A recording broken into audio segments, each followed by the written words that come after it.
In the aftermath of the cataclysm wrought by the saints, deities descended upon the mortal realm, while demons from the unfathomable abyss invaded the material plane, igniting an unceasing conflagration of war. Yet, before these events unfolded, a fledgling dragon, imbued with the consciousness of another world, hatched amidst the filth of the city's sewers, revealing its eternal dark golden eyes. Monster, begone! This place is no sanctuary for your kind. Rotting vegetable leaves, putrid eggs, and even excrement were hurled in her direction, accompanied by a cacophony of jeers. Nina could only cower behind a dilapidated wall, trembling in fear. Even without the debris striking her, the foul stench lingered, an incessant reminder of her plight, yet she found herself bereft of choices. Her eyes, nearly shut from trepidation, could not conceal the peculiar brilliance they held. She was a dragonkin of such diluted lineage that it verged on non-existence. However, the striking obsidian-like vertical slits of her eyes rendered her existence burdensome. Particularly in a city recently ravaged by a dragon's wrath, those bearing evident draconic traits were often met with disdain. Notably, this disdain did not extend to the formidable dragonkin warriors, mages, or sorcerers, nor to the aristocrats who openly kept dragonkin servants. For instance, those with blood of the white dragon were rather favored in the perennial warmth of Carland, their bodies perpetually cool, as though one embraced a block of ice, yet devoid of chill. It was said that the experience of being close to them was ineffably delightful, a secret known only to the nobles who had indulged in such intimacy. Thus, the only beings they could torment were fragile, defenseless outcasts like young Nina. The residents' taunts and threats did not instill fear in her. She had grown accustomed to their hostility. However, her current concern was the imminent gnawing hunger that awaited her. Were it not for the city's self-proclaimed title as the bastion of freedom, she might have already been expelled into the wilderness. The wilderness was no hospitable realm. It teemed with creatures such as kobolds, goblins, and gremlins, akin to the vermin of the sewers, lurking in every shadow. Nina had never ventured into the gladiatorial arena, but she had glimpsed it from a distance while rummaging through refuse behind the Iron Hearth Tavern. The towering walls loomed hundreds of feet high, dwarfing her fragile form multiple times over. The sheer number of monsters that could fill the arena to capacity was unfathomably terrifying. Leaning against the wall, Nina awaited the dispersal of the irate residents, her stomach growling in protest beneath her linen shirt. Gurgle, it protested, a sound she found exceedingly unwelcome. Yet, when she peered out, she noticed idle children at the street entrance, their curious gazes fixed upon her. With no recourse, she turned her back to them and swiftly departed before the stones they might hurl reached her. Nina harbored no fears of pursuit. Even the children from the rural outskirts knew of the notorious Blackstreet, a place infamous for its absence of law and order. A solitary female creature wandering there was all too likely to become prey for others. Although Nina has now severed her silver hair into a chic shoulder-length bob with a stone, she has smeared her face with grime and dirt, obscuring her delicate features. Her exposed arms, legs, and neck are painted with various shades of filth, resembling a patchwork of bruises reminiscent of ancient moss. She appears akin to a frail, ailing boy, yet even in such a state, Nina remains perilous. After all, there are those who do not shy away from confronting a seemingly weak child.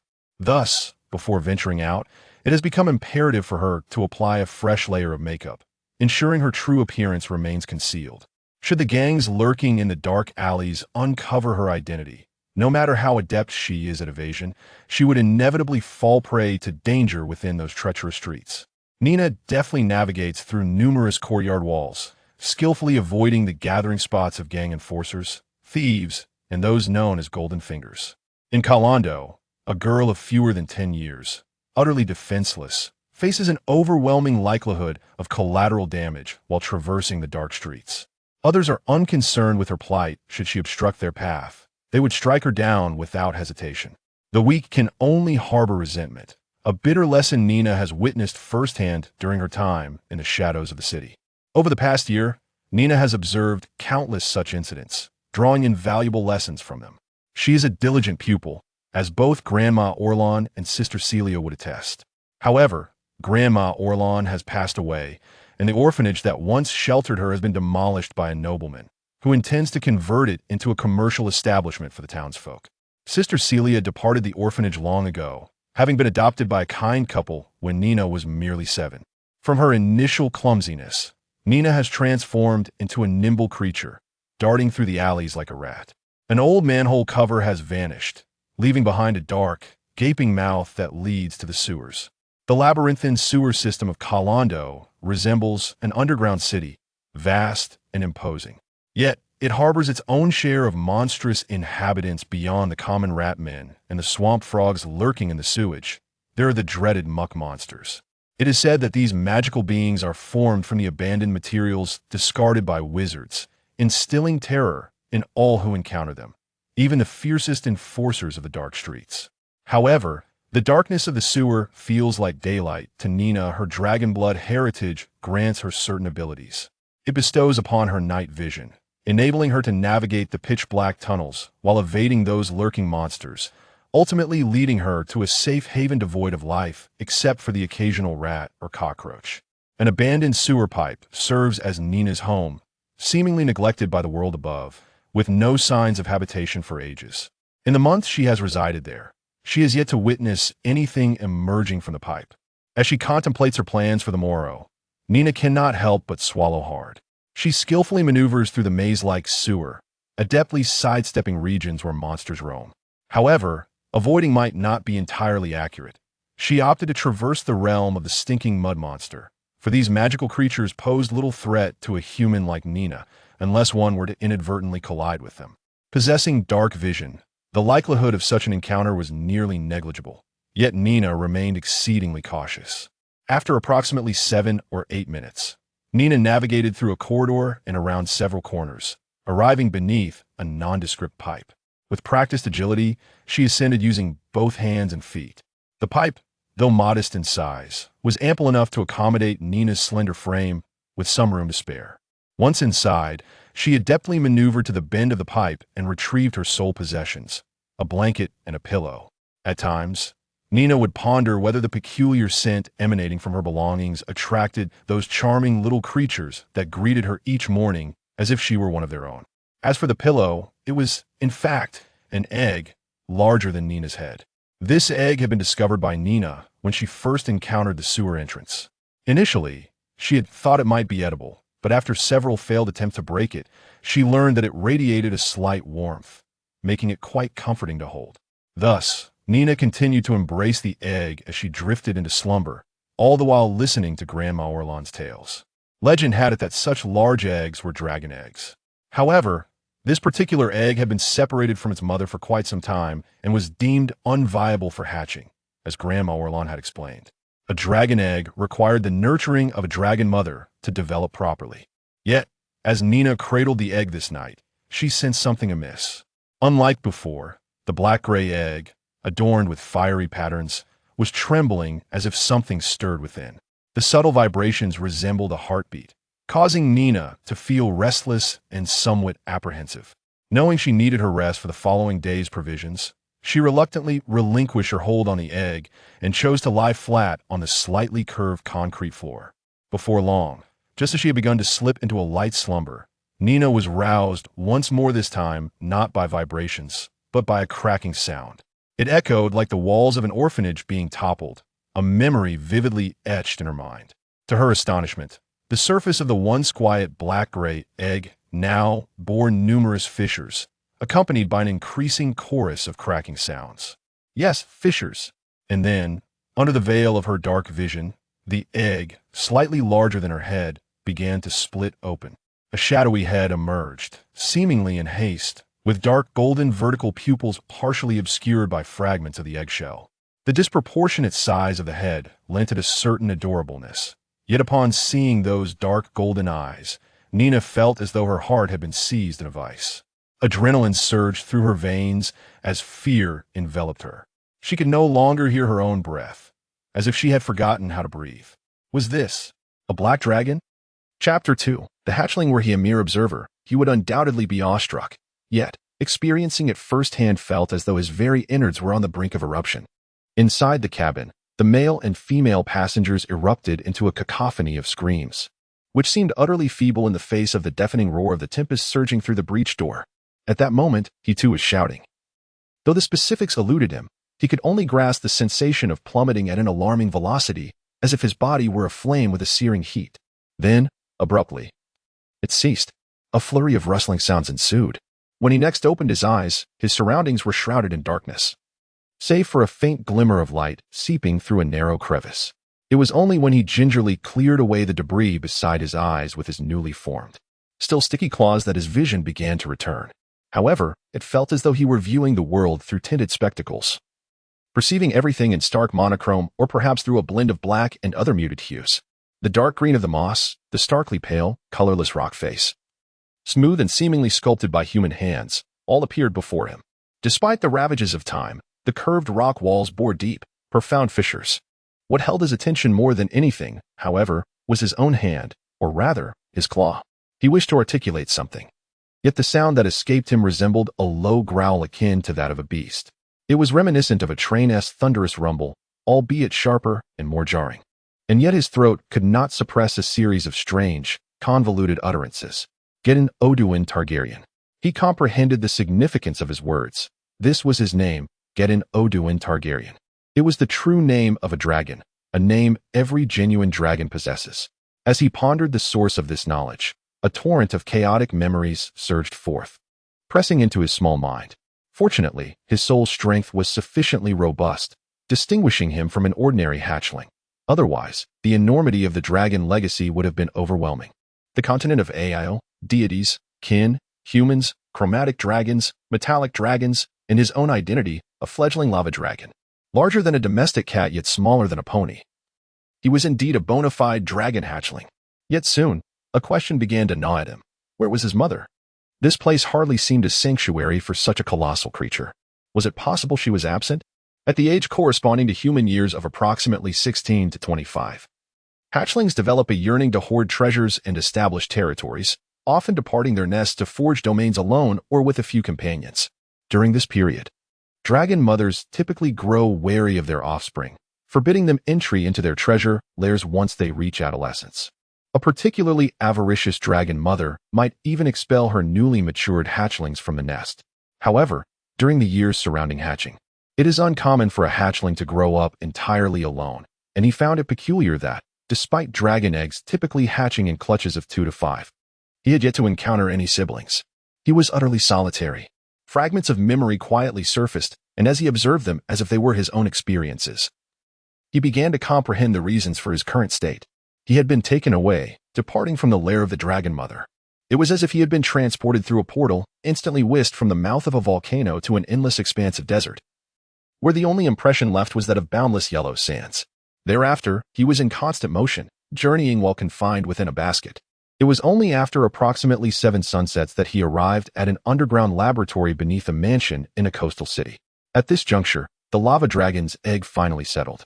Had it been an ordinary dragon egg, the hatchling within might have already perished, for dragon eggs cannot be relocated during the incubation period. Otherwise, there is a risk that the hatchling may not survive to birth.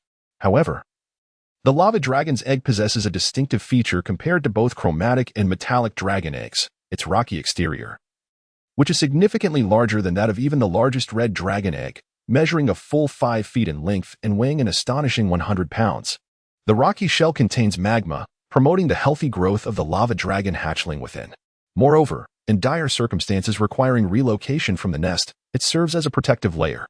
If one were to draw an analogy, it could be likened to a portable charger.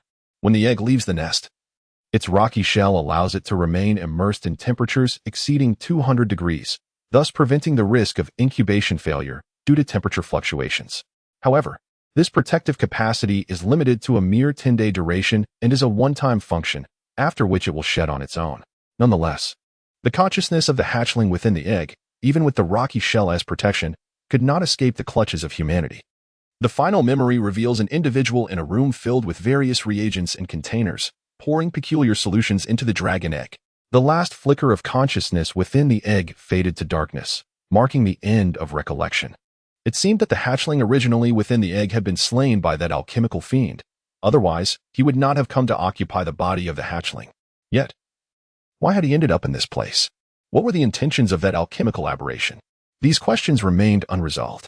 Just as he began to ponder the philosophical inquiries of his origins and destination, a faint, tremulous clattering sound emerged from behind him, soft yet sufficiently loud in the silence of the environment, turning his disproportionately large dragon head. He scanned the area with his dark golden vertical pupils and spotted a girl not far away. More precisely, a human female, no more than 10 years old. With silvery short hair and black vertical pupils, sat upon a filthy mat. Her pupils were nervously narrowing to a pinprick, and her entire being trembled incessantly. He had no doubt that she might convulse at any moment. The clattering sound was the result of her chattering teeth in a fit of fear. Upon observing her pupils, the deep-seated legacy of dragons within him naturally provided clarity, revealing why this young human female quaked in terror at the sight of a hatchling the size of a foal. As she is a dragonborn, possessing a trace of draconic blood, her transformation is manifested solely in her eyes, while the rest of her form remains indistinguishable from that of a human. She belongs to a subcategory of the draconic lineage, classified alongside dragonkin and draconic beasts. It is a rare occurrence for a dragonborn to witness a hatchling exuding draconic might and trembling in response. The only beings that fear the presence of a hatchling's draconic aura are the draconic beasts, those devoid of intellect, who would mistakenly regard a hatchling as a fully mature dragon. Unless, of course, this dragonborn had not undergone any systematic training, implying that she is not a professional in any capacity. The term professional encompasses the foundational vocations such as mages, warriors, druids, warlocks, rogues, and rangers, among others. There are, naturally, many obscure and lesser-known professions, which are scantily documented in the legacy of dragons, with only a few mentioned. He merely cast a cursory glance at her, deciding to momentarily disregard her presence and having no intention of retracting his draconic aura. After all, he was currently in his most vulnerable state, having just hatched, and it would be approximately an hour before his body would allow for any significant movement. Thus, he could only permit the female to continue trembling beneath his draconic might, for what lay before him was of utmost importance following his emergence, the preparation for sustenance. He required a substantial intake of food to absorb nutrients and replenish his strength. The shattered remnants of his eggshell presented the ideal choice, rich in minerals and the vital energy most essential for a hatchling. He settled himself within the confines of the broken egg, eagerly gnawing at the nearest fragments, neglecting to clean the viscous residue clinging to his form. Only after consuming the final piece, an ash-gray shard adorned with flickers of flame, did he achieve a semblance of satiety. Feeling about 70% full. Following this, he took his time to meticulously cleanse himself of the remaining slime. As an after-meal delicacy, the taste was quite palatable, reminiscent of diluted wild honey, with a subtle sweetness. After finishing his repast, he began to stretch his limbs, savoring the moment. This was Chapter 3, The Giant Rat Knight. What is this? A twinkling green signal light? The diminutive yet nascent head, already beginning to exhibit the true essence of a dragon, tilted slightly, curiously observing a green that had suddenly materialized within its retina. It was a vibrant shade of green, no larger than a grain of rice, resembling a signal light. When had it appeared? Was it during the consumption of the final shard of eggshell, or after licking off the last trace of slime from its scales? The memory eluded him. However, regardless of the direction in which he turned his head, the green dot remained steadfastly fixed in the lower right corner of his vision, unaffected by his movements. Its flickering rhythm was equally stable, blinking approximately once per breath, almost in perfect synchrony with his own respiratory rhythm. The draconic legacy had not indicated that a newly hatched dragonling could perceive such a green orb. It seemed that if it were not an illusion, it must be intrinsically linked to him. A soul from another realm, carrying remnants of its origin, had traversed into the body of a dragon hatchling on the continent of Ao. It was only natural for peculiar occurrences to manifest. Thus, he endeavored to engage with the green orb using his consciousness. The moment his awareness brushed against the luminous sphere, a cascade of pale blue data unfurled before him. Gordon Odwin Targaryen. Title: Nun Race. Lava Dragon Age. Hatchling 0 to 5 years. Health: 31-31 rank. 2 talents: Hardened Scales, 110, Sharp Claws, 1-5, Robust, 120, Low-level Fire Magic Resistance, 112, Hatchling's Dread, 1-4, Glutton, 2-9, Dark Vision, 111, Voice Mimicry, 1-2, Skills, Fire Immunity. Bite and Claw, Lava Spit, Soul Talent, Talent Plunder. The sudden emergence of this data panel left him momentarily taken aback, yet having perused numerous novels in his past life, Gordon swiftly acclimatized to the situation. In truth, this was merely a digital representation of the attributes within his being, vividly illustrating his current state. Among these, hardened scales, sharp claws, robust, hatchling's dread, and glutton were innate talents bestowed upon all dragon hatchlings from birth. Low-level fire magic resistance was a consequence of the lava dragon's intrinsic skill, fire immunity. The skills fire immunity, bite, and claw, and lava spit were also revelations he had gleaned from the draconic legacy since his birth, or rather, a process of self-awakening, this term being more precise. Moreover, this was merely the inception. As he matured from hatchling to true dragon, the array of skills he could comprehend would expand exponentially. Take the lava dragon, for instance. From the hatchling's burning hand, to the juvenile's heart of lava, the adolescent's searing ray, and the adult's lava bastion, leading to the eventual mastery in middle age, old age, and beyond. As an ancient dragon, it can only be said that he was indeed a creature that commenced at rank 2, ascending to rank 6 in adulthood, having been born at the pinnacle of the evolutionary hierarchy. Initially, he harbored discontent regarding his transformation into a dragon, yet now, what grievances could he possibly have? After all, most true dragons require no arduous training. They thrive merely on sustenance and slumber, effortlessly surpassing the majority of beings on the continent of Au. Among the frail humans, a warrior must endure years of rigorous training and numerous adventures to attain the standards of a second-tier profession. To vanquish a young dragon with ease, a quintet of adventurers, each of second-tier caliber, is necessary to ensure a straightforward victory. In a one-on-one encounter, most individuals would find themselves inadequate against even a fledgling dragon. If young dragons pose such formidable challenges, one can only imagine the prowess of fully grown true dragons. Each true dragon is endowed with a legacy of draconic heritage, possessing innate combat skills that should not be underestimated due to age. Nevertheless, dragon slayers across the continent of Au continue their relentless pursuits, launching wave after wave of assaults against malevolent dragons, akin to harvesting chives, cutting down one batch after another. After all, both wealth and prestige are the fervent aspirations of these dragon hunters. The innate abilities of young dragons, much like their skills, evolve with maturity, enhancing and amplifying as they grow. For instance, a year hence, the foundational talents of Gurdon may only reach 1/10 or 1/5 of their potential, but it is entirely plausible that they might flourish to levels 3 or even 4. In 2 years, they could ascend to the pinnacle of their juvenile stage, followed by stabilization and eventual evolution. Among these abilities, the sole talent known as Talent Plunder intrigued him. It had not been mentioned in the Draconic Legacy. Could it be a boon bestowed upon him through his transmigration? Just as he pondered the application of Talent Plunder, a rustling sound emanated from the depths of the sewer.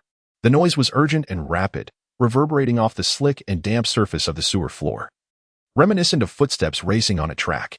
It was clear that the sound came not from a solitary creature, but rather a throng, akin to a swarm of locusts. The Dragon King girl beside him gazed toward the sewer entrance with palpable fear, her expression betraying her knowledge of the monstrous source of that sound. The noise evoked memories of his previous life, where the scurrying of rats in the sewers echoed eerily. The Draconic Legacy promptly provided information regarding the creature responsible for such sounds in the land of Au. Giant rats, one of the most commonly encountered monsters in sewers, are several dozen times larger than ordinary rats, standing approximately 1 meter tall when upright, comparable to the height of an adult goblin. Generally, first-tier adventurers can handle 3 or 4 of these creatures simultaneously, provided they have adequate protective gear. Otherwise, a single bite could expose them to pathogens that ordinary adventurers would find insurmountable. Should infection occur, common physicians in towns would struggle to treat such wounds. Given that giant rats are classified as magical beasts, albeit not of a high tier, treatment would necessitate acquiring holy water specifically designed to purge diseases from a temple, albeit in diluted form, as it is said that high-purity holy water can cleanse even the demons of the abyss. Alternatively, one might opt for low-grade antidotes commonly found in the apothecary or alchemist shop, intended to eliminate the ailments carried by lesser monsters. Though the cost would be comparable to that of holy water, the remuneration for adventurers tasked with cleansing the sewers is meager at best.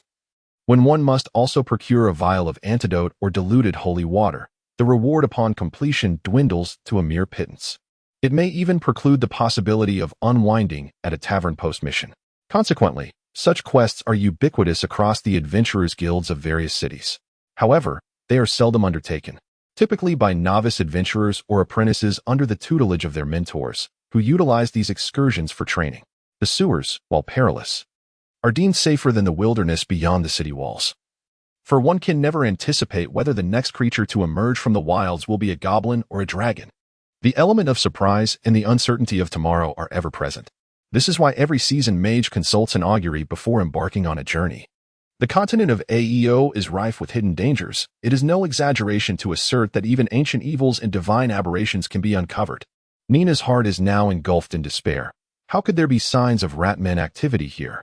If ratmen are indeed present, how could they traverse multiple passages to arrive at this location? As Nina's trepidation deepens, 4 pairs of crimson eyes emerge from the sewer's entrance. The fiery glow in the foremost pair fixates intently upon Nina, brandishing a long spear fashioned from an unknown bone, its chilling gleam stark against the night. They are the elite among the ratmen, the first-tier creatures known as giant rat knights, mounted upon their formidable rat steeds, galloping through the labyrinthine depths of the sewer. Chapter 4.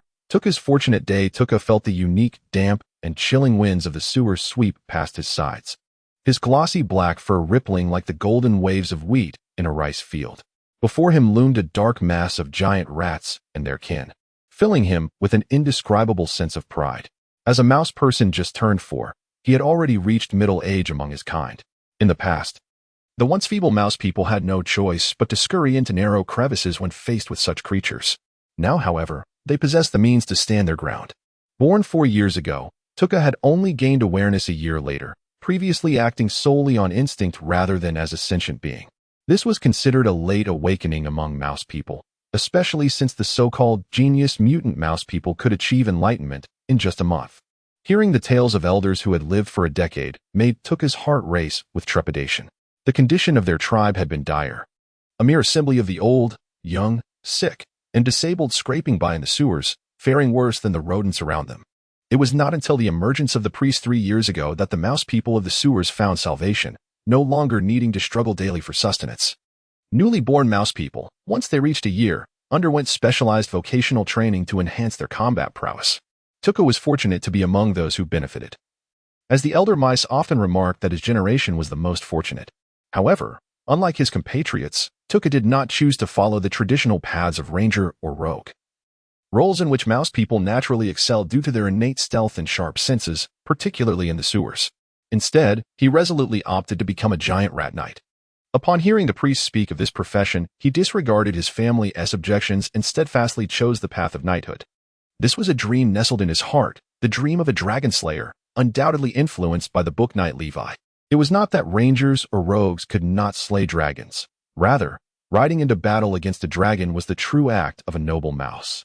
It was not the furtive act of ambushing from the shadows, poisoning, or slitting throats. Among the fewer than 100 newly born mouse people, only 5 chose to become knights, while the rest naturally gravitated toward the roles of rangers or rogues. Yet, this did not dampen Tuka's indomitable spirit. He remained steadfast on the knightly path. Though the road of knighthood was solitary and fraught with challenges, glory accompanied him, undeterred by peril. This sentiment echoed the words he had noted in the human book Knight Levi, where the protagonist, Levi, though a human knight, resonated with Tuka as a knight himself. Levi carved a path through adversity, vanquishing countless monsters, even slaying the dragon that had abducted a princess. Tuka had become intimately familiar with the tales within those pages, and each reading sent shivers down his spine, his fur bristling with an indescribable sensation coursing through his being. In the pivotal moment preceding the slaying of the malevolent dragon, the protagonist, Li Wei, stood triumphantly upon the dying creature's head, lance in hand, uttering the words, "Let it be I, the insect in your eyes, who brings an end to your wicked existence." With the 3-meter lance embedded halfway into its flesh, the dragon fell. At that instant, Tuka felt as though he might ascend into the heavens, a testament to his unwavering resolve to become a knight. At that time, both his father and mother, along with his numerous siblings, regarded his aspirations as nothing more than a jest. A mouse man, inherently weak, daring to aspire to knighthood seemed laughable. Yet soon enough, they fell silent, for Tuka indeed became a giant rat knight, the very first of his kind from the sewers of Kalandu, illustrating the arduous journey he undertook. The training of giant rats within his clan commenced only 3 months post the initiation of professional training, and by the time the giant rats were ready, 6 months had already elapsed. During the initial 3 months, Tuka had no opportunity to train with a mount. Understanding well that the essence of knighthood lay in the harmonious relationship between knight and steed.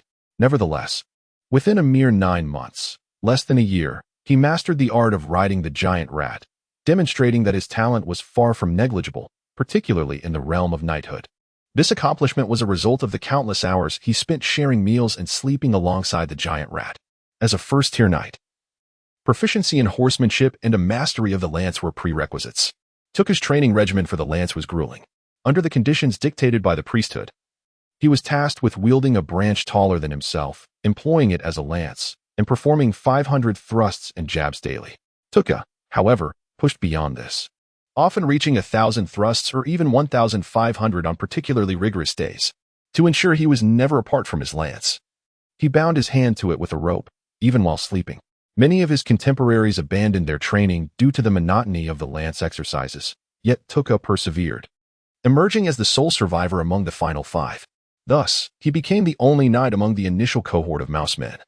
A remarkable achievement considering the odds, 1 in 5 is a notably high probability. The path to professional status was fraught with challenges. While many mouse men enrolled in the rogue and ranger professions, a significant portion was eliminated in the first round, leaving only a scant few to advance. At times, the ratio of success was dishearteningly low, even failing to reach 20-1. The profession of knight gained prominence among mouse men only after the successful breeding of giant rats. During this time, Tuka frequently patrolled the sewers atop his giant rat, fearlessly confronting swamp frogs. The role of giant rat knight ascended to the pinnacle of aspirations among mouse men.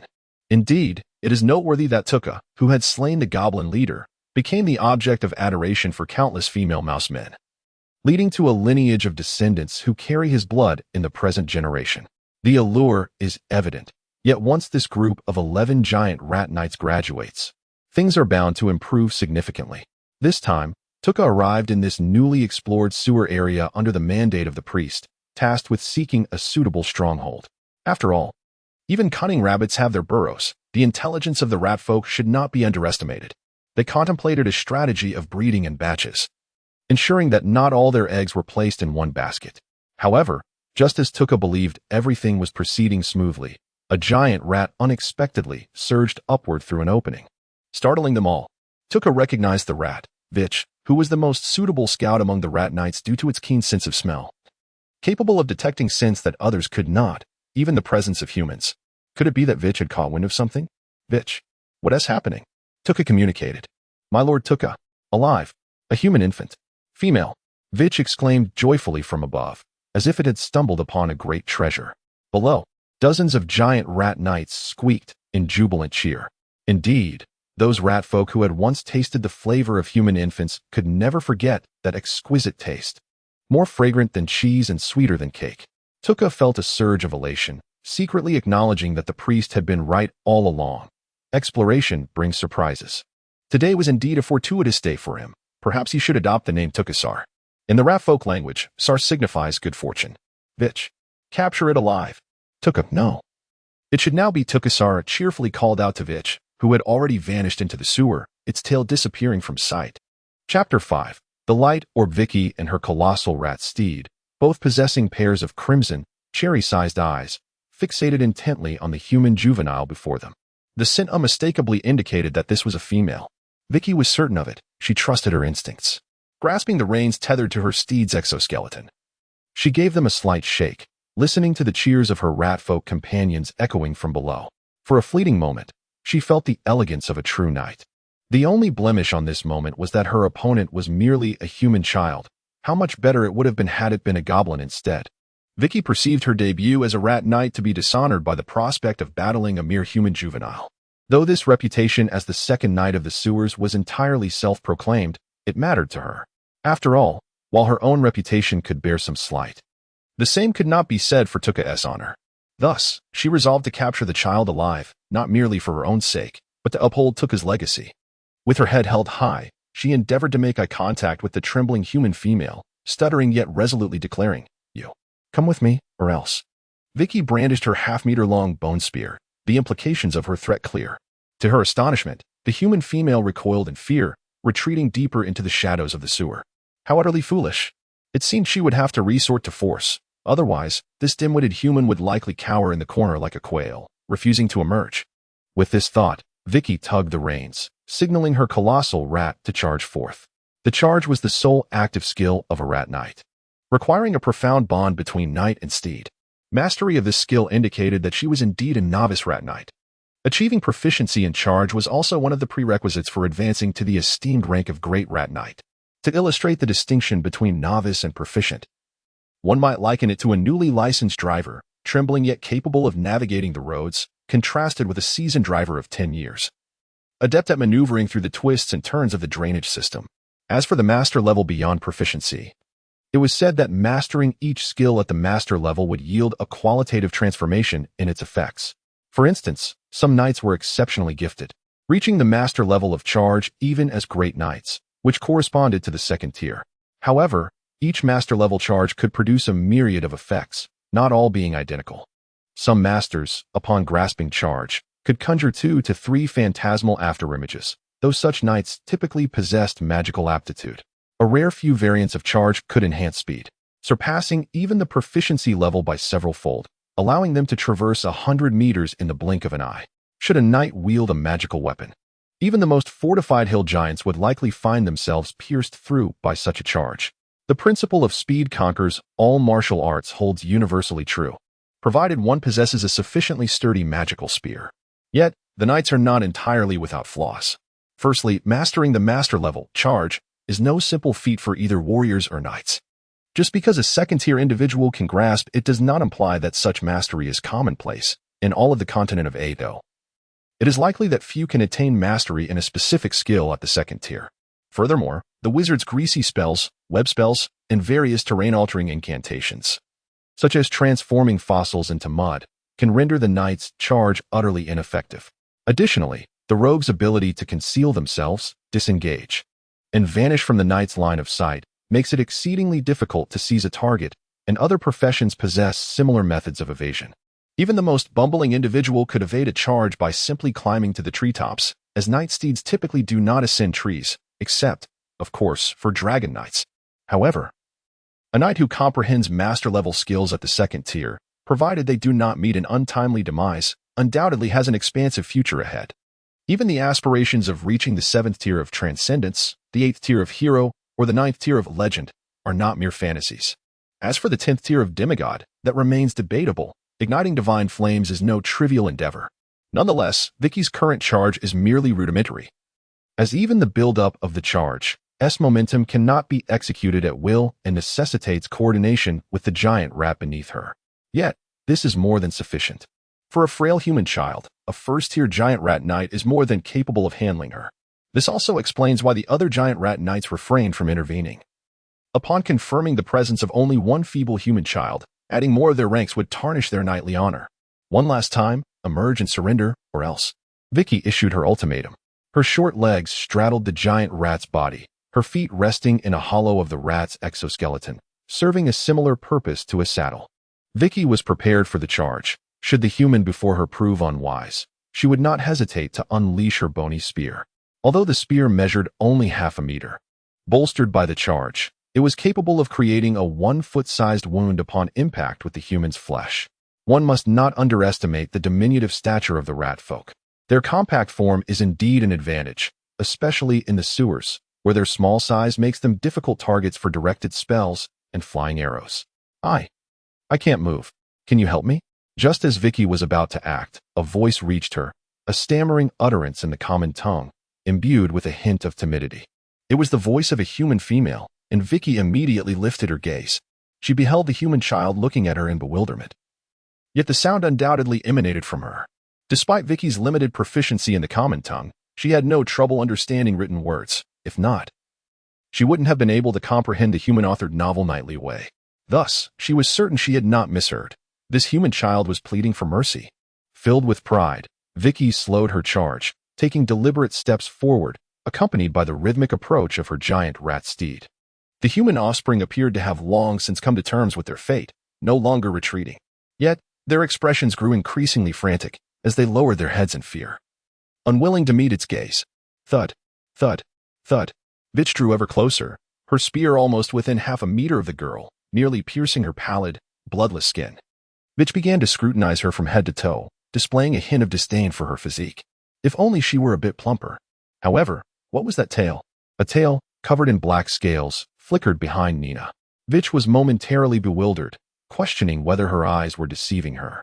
Just as Vitch pondered this uncertainty, a shadow abruptly sprang forth from behind the unsuspecting human, leaping with lightning speed. It pinned both the unprepared Vitch and the massive rat beneath it, grasping each with a claw and pressing them against the cracked, gray-white concrete slab. The unparalleled strength of its grip rendered the two rodents immobile. Just as Vitch was about to cry out, a sharp pain struck her back, her vision darkened, and she succumbed to unconsciousness. The other massive rat, meeting its demise even faster than Vitch, kicked its legs and descended to the void. In Godin's perspective, two luminous orbs appeared above the corpses of the rats, each the size of a ping-pong ball, radiating a gentle glow, strikingly visible against the monochromatic darkness. Yet, the dragon-blooded maiden seemed oblivious to the orbs, instead licking her lips at the sight of the two lifeless bodies. She found herself somewhat hungry. Chapter 6. First-order talent fragments. The influence of the dragonborn bloodline on Nina appears to extend beyond mere vision and the alteration of her pupils. It seems she has not inherited the swiftness, agility, or predatory nature characteristic of dragons. Instead, she has acquired a semblance of camouflage and a capacity for learning. It is precisely these traits that have enabled Nina, at the tender age of 10, to survive in the notorious shadows of the Black Street. At this moment, Godin remained oblivious to the subtle changes in Nina's expression. His attention was captivated by the two orbs of light, each the size of a ping-pong ball, hovering before him. If his conjecture was correct, these should be the soul talents described in his panel, Talent Plunder. However, he found himself perplexed as to how to absorb them. In an impulsive attempt, he had previously used his curved, claw-like appendage to make contact with one of the luminous spheres. The outcome was as anticipated. The orb did not yield to his touch and was not drawn into his being. He furrowed his brow, adding further creases to his already wrinkled, newly formed dragon visage. Yet, rather than appearing menacing, he exuded an unexpectedly endearing awkwardness. It appeared that only through the power of consciousness could he interact with the luminous spheres. With this realization, he approached the glowing orb once more, this time with a mindset of experimentation. As anticipated, he succeeded. It seemed that the connection between the orb and the deep blue panel could only be established through mental engagement. As his consciousness touched the orb, it quivered momentarily before ascending from the corpses of two rodent-like creatures. Then, in a manner akin to a shooting star, it swiftly darted into the modestly scaled chest of Godin. Concurrently, the pale blue panel illuminated with two lines of information. Beep. Detected host absorbing a talent fragment. System is analyzing. Progress 11. Progress 98. Beep. Detection successful. Identified as first-order talent. Charge, entry level. Activate do not activate talent. Beep. Detected host absorbing a talent fragment. System is analyzing. Beep. Detection successful. Identified as first-order talent. Dark vision. Activate do not activate talent. Evidently, the former talent belonged to the rodent creature wielding a bone spear, while the latter was associated with the massive rodent monster. Although a singular rodent creature cannot unleash charge, the timing of its execution is undeniably within the rodent's control. As for dark vision, it likely elucidates the reason behind their crimson eyes. Typically, ordinary rats possess poor vision, relying instead on their whiskers to navigate their surroundings. Faced with the two talent options on the panel, Godin did not deliberate for long. He was certain he would accept charge. Although the dragon legacy encompassed numerous techniques related to attack, hunting, and close combat, this particular charge was absent, likely preserved as an advanced ability of a certain dragon profession. The dark vision is inherently one of the innate abilities of dragons and will evolve alongside Godin's growth. He wished to experiment with this fragment of talent to observe the consequences of not activating it. With a gentle touch of his consciousness, he selected the first option, activate a charge. Almost simultaneously, a line of pale blue text appeared on the panel. Ding. Talent activation successful. The panel began to transform accordingly. Godin Alduin Targaryen. Title: Nun Race. Lava Dragon Age. Hatchling 0 to 5 years. Life: 3131 rank. 2 talents: Hardened Scales, 110, Sharp Claws, 15, Robust, 120, Low-level Fire Magic Resistance, 112, Hatchling's Dread, 14, Glutton, 29, Dark Vision, 111, sound imitation, 1-2, charge, 115, skills, flame immunity. Bite and claw attack, lava spit, soul talent, talent plunder. Alongside the panel as transformation, a torrent of memories surged into his mind. However, compared to the previous overwhelming impact of dragon heritage memories, this influx was but a mere drop in the ocean. After a cursory glance at the fragments of memory, the charge that Vichy had painstakingly mastered over a year was indelibly etched into Godin's mind. Within his tender, nascent body, a reflex seemed to awaken. It felt as though with a mere thought, his limbs would swiftly coordinate and prepare for the stance of charge. The draconic power within him would surge forth at the right moment, culminating in a charge. The marvel of the light orb was vividly revealed at that instant. Activate dark vision. Yes, no.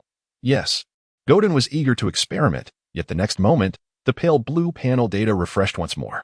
Detected that the host possesses a similar talent specialization. Activation will result in overlapping abilities. Activate. Yes, no. Godin suppressed the urge to absorb the second, dark vision fragment. After all, activating dark vision would merely waste the fragment, as it would overlap with his existing dark vision talent. Moreover, given the current circumstances, dark vision was of little relevance, so he decided to explore other options, as there was nothing to lose. No. He gently nudged his consciousness. The pale blue data began to shift in accordance with his intent. Ding. Detected an abandoned activation of a talent fragment. Deconstruct. Yes, no. Is there a deconstruction function? A surge of joy welled in Godin's heart as he quickly nudged his consciousness. Yes. He wished to see what he could obtain from the deconstruction. Ding. Deconstruction successful. Obtained a first-tier blank talent fragment. Meanwhile, on Godin's panel, alongside the talents of armored scales, sharp claws, robust, low-level fire magic resistance, deterrence of the hatchling dragon, glutton, dark vision, mimicry of sounds, and charge, a pale blue icon appeared. Beneath the soul talent, talent plunder, a new subclass emerged, revealing a fragment of freedom, one first-tier fragment. Just as Godin sought to delve deeper into the mysteries of the panel, a sudden squeaking sound emanated from the sewer entrance. Nina appeared bewildered, but Godin, possessing the legacy of the dragon and being proficient in all languages, readily understood the meaning of the rodent tongue. Vichy, are you not yet ready? Below in the sewers, Takasa struggled to contain himself. Yet, for the honor of knighthood, he refrained from ascending to observe, instead deterring numerous curious rodent onlookers. As he articulated, only a one-on-one duel could truly represent a knight, and Vichy deserved such a distinction. Should any of you venture forth, it would disrupt this duel. It is worth noting that in an age where humanity has long forsaken the noble title of knight, one would scarcely expect to find a rodent like Takasa, steadfast in the virtues of knighthood, amidst a gathering of his kind. One can only marvel at the wonders of the continent of Edo.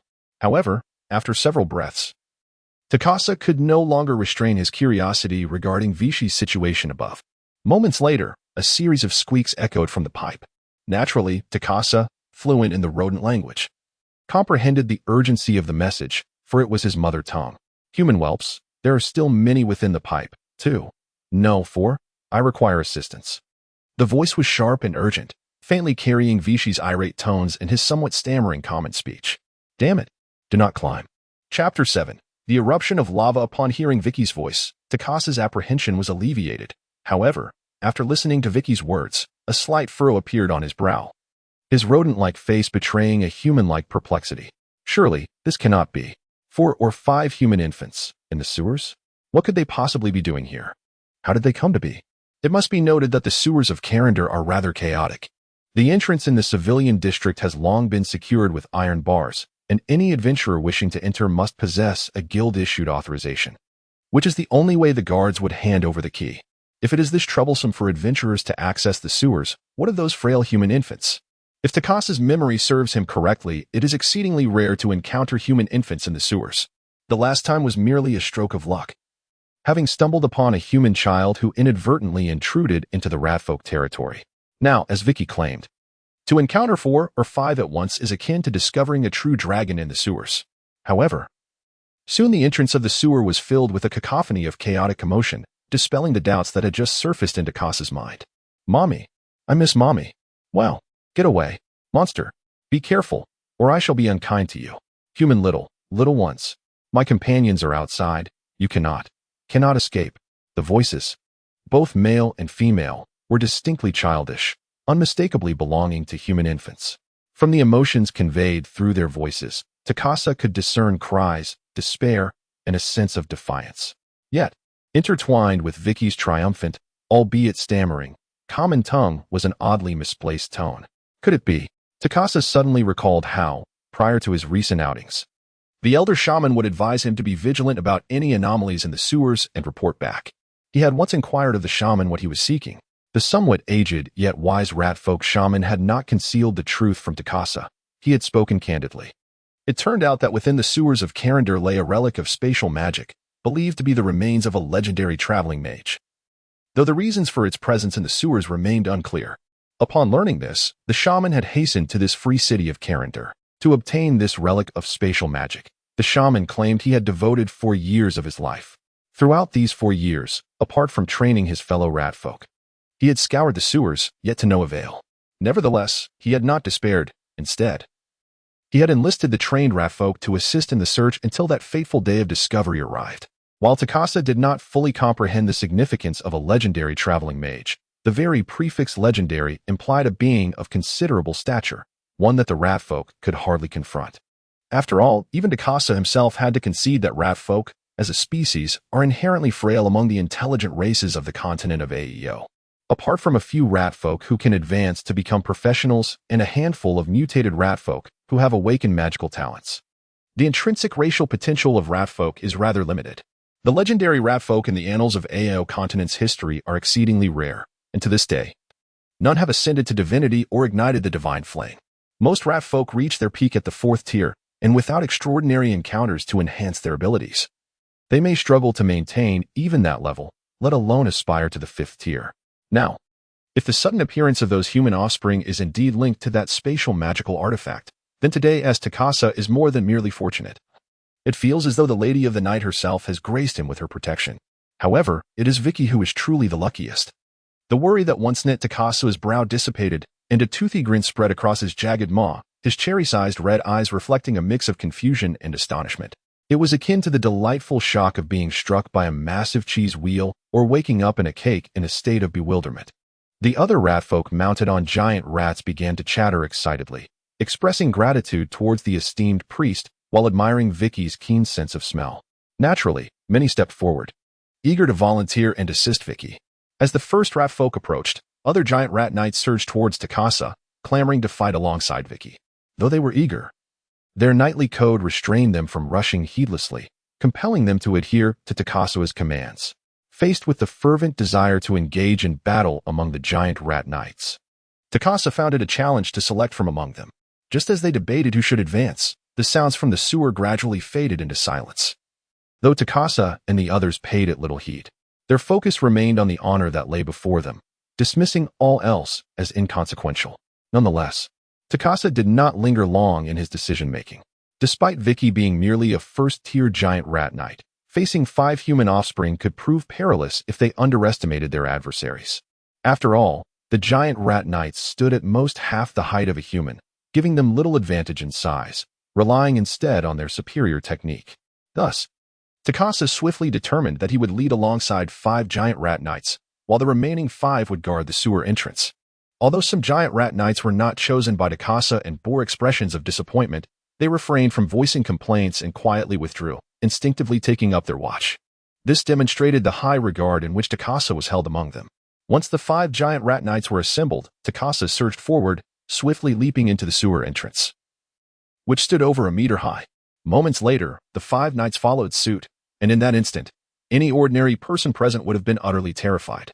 The inky blackness of the sewer entrance suddenly revealed, within the span of mere moments, a multitude of 12 pairs of densely packed, crimson eyes, accompanied by a rustling sound that would surely send chills down the spine of anyone who beheld them. However, upon Takasa's arrival, there was no sign of Vicky. Aside from the fetid, tattered bedding before it, Takasa discerned the silhouette of a human child nestled deep within a bend of the pipe. All it could make out was a frail figure with disheveled white hair and tattered linen garments. Although this child was not as robust as the previous one Takasa had encountered, it was still satisfied, for there were still 4 others, and the emaciation of 1 or 2 did not seem significant. Vicky, damn it! It swiftly mounted its giant rat and darted forward. reaching the corner of the pipe in no time. To Takasa's surprise, the corner led to a dead end, and there were none of the 5 humans Vicky had mentioned. Instead, a white-haired female human leaned against an iron grate, staring intently at them. This time, Takasa clearly perceived the features of the white-haired female, along with her striking dark golden, feline-like vertical pupils, which remained undiminished even in the dim light. Damn it, Vicky, where are you? Takasa felt a sudden chill of foreboding and could not help but ask aloud. I am here. A familiar voice in the tongue of the ratfolk rang out from above Takasa. Without further thought, Takasa questioned, where are the 5 human children you promised? They are here. Just as Takasa was about to inquire further, a familiar voice echoed from above. The desperate voice of a child resonated through the silent sewer, causing Takasa's heart to race violently. A shiver ran down its spine, for the direction of that voice was identical to where Vicky had spoken. Mommy. I miss Mommy. Wah. Another bright, childlike voice rang out above Takasa, and it immediately recognized it as the voice of the child who had been crying out for her mother. Get away, monster. Be careful, or I shall not be kind to you. These were the very exclamations Takasa had overheard moments ago while descending the sewer steps. Unable to contain itself, Takasa looked up and beheld a creature it had never seen before. To be precise, it was a black beast with eyes identical to those of the white-haired human. The creature was gripping the rocky wall above with its sharp claws, locking eyes with Takasa, its dark golden pupils betraying no emotion. A tail covered in black scales coiled in the shadows, making no sound. Beneath the translucent, gleaming scales on the creature's chest, a flickering flame seemed to gradually ignite, transforming from dark to bright. The light reflected off Takasa's glossy black fur, casting a sheen. Under the glow, Takasa felt an alarming premonition rise within it. Just as it was about to speak, it witnessed the light on the creature's chest surge once more, shifting from orange-red to a blazing crimson, as if countless logs had been added to the fire.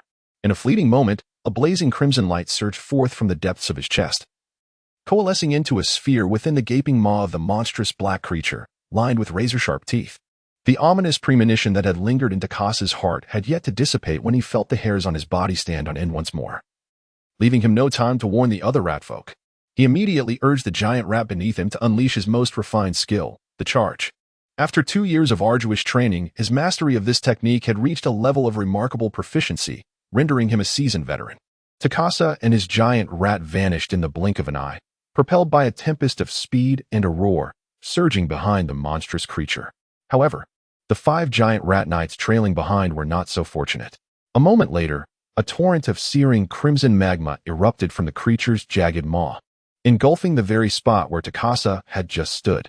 Had he not evaded in time, it would have been he who faced the first fury of the inferno. The pillar of magma transformed the previously cold and damp sewer into a veritable furnace, illuminating the confined space and casting a vivid crimson reflection even beyond the sewer's entrance. Within a heartbeat, the black monstrosity had unleashed lava that reached temperatures in the thousands of degrees Celsius, enveloping the corner of the pipeline. The 5 giant rat knights were ensnared within it, akin to filling in a sandwich. Initially, Takasa could still hear the pitiful squeals of his comrades, but within moments, the cries of both ratfolk and their mounts fell ominously silent, even before Takasa could fully comprehend the horror unfolding before him. The 10 lifeless bodies had been consumed halfway by the searing magma. The remnants of the ratfolk were contorted and curled, resembling charred shrimp, reminiscent of their births. In the stifling environment, alongside the relentless blaze of the magma, the air began to fill with the scent of roasted flesh. In other circumstances, Takasa would have regarded this aroma as a divine blessing, yet now it bore the bitter price of his kin's incineration. His heart was heavy with emotions that words could scarcely convey. The once vibrant crimson hue of his eyes had been replaced with sheer terror and panic. He realized he was cornered. The flaw in his charge technique prevented him from altering his trajectory in that critical moment, leaving him unable to steer his course after the fact, landing him just 5 meters away from the white-haired human. With the magma blocking his path and an iron grate behind him, Takasa knew that even with his charge, he could not breach the sturdy iron bars forged long ago. For him, this was a dire predicament. Yet, he refused to surrender. In a sudden flash of insight, he beheld the dark golden slit of a pupil and was reminded of the nearby white-haired girl. She too bore the same distinctive eyes. A plan began to form in his mind, but instead of executing it immediately, he cautiously urged his giant rat to retreat, stammering, "You are not Vicky. Who exactly are you?" Before he could finish, The fearsome black creature lunged at him like a cannonball, charging forward with unrelenting ferocity. Before the colossal figure, cloaked in ebony scales, a fierce wind surged forth. This maneuver was familiar to Takasa. It was one of the innate talents of the giant rat knight charge. Overwhelmed with terror, it felt as though its very soul had fled, abandoning all pretense. In a frantic bid to grasp at the last vestige of hope, it sought to seize the white-haired girl as a hostage. Whether this would prove effective remained uncertain, yet Takasa resolved to take a desperate gamble.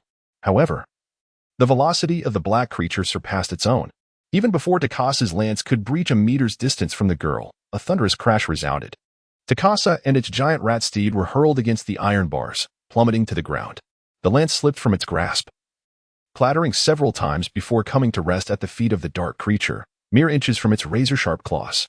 At that moment, Takasa felt as if its body were disintegrating, blood seeping from the corner of its mouth due to the force of the charge, its mind clouded in confusion. The giant rat, now the creature's primary target, lay gasping for breath, immobilized beside Takasa. The white-haired human girl, sensing the danger, hastily distanced herself from Takasa, crawling toward the black monstrosity with a hint of trepidation in her expression. In contrast to the imposing figure of the creature, the girl appeared almost pet-like, fragile and submissive. With the sound of approaching footsteps, Takasa felt itself lifted by a claw, the grip tightening around its neck, if such a thing still existed. Familiar sounds of the rat folk language reached its ears. It was Vicky's voice. "I am not Vicky, I apologize." The voice morphed into an unfamiliar tone, resonating like the mournful whistle of a steam locomotive. Suddenly, a sharp pain pierced Takasa's tail, darkness enveloped its vision, and the last image etched into its mind was that of a creature adorned in glossy black scales, revealing a chilling grin filled with sharp teeth, accompanied by a semblance of human-like regret. The creature's dark golden slit-like eyes glimmered with a hint of avarice, gazing at Takasa as if it were a delectable treat. Chapter 8. Black Iron Talent. The molten lava remained uncooled, perhaps due to the blunt force of Geddon's spout, which had created a significant pit at the corner, perfectly accommodating the mighty flow of lava. From a distance, it resembled a sea of flames, occasionally releasing bubbling gas.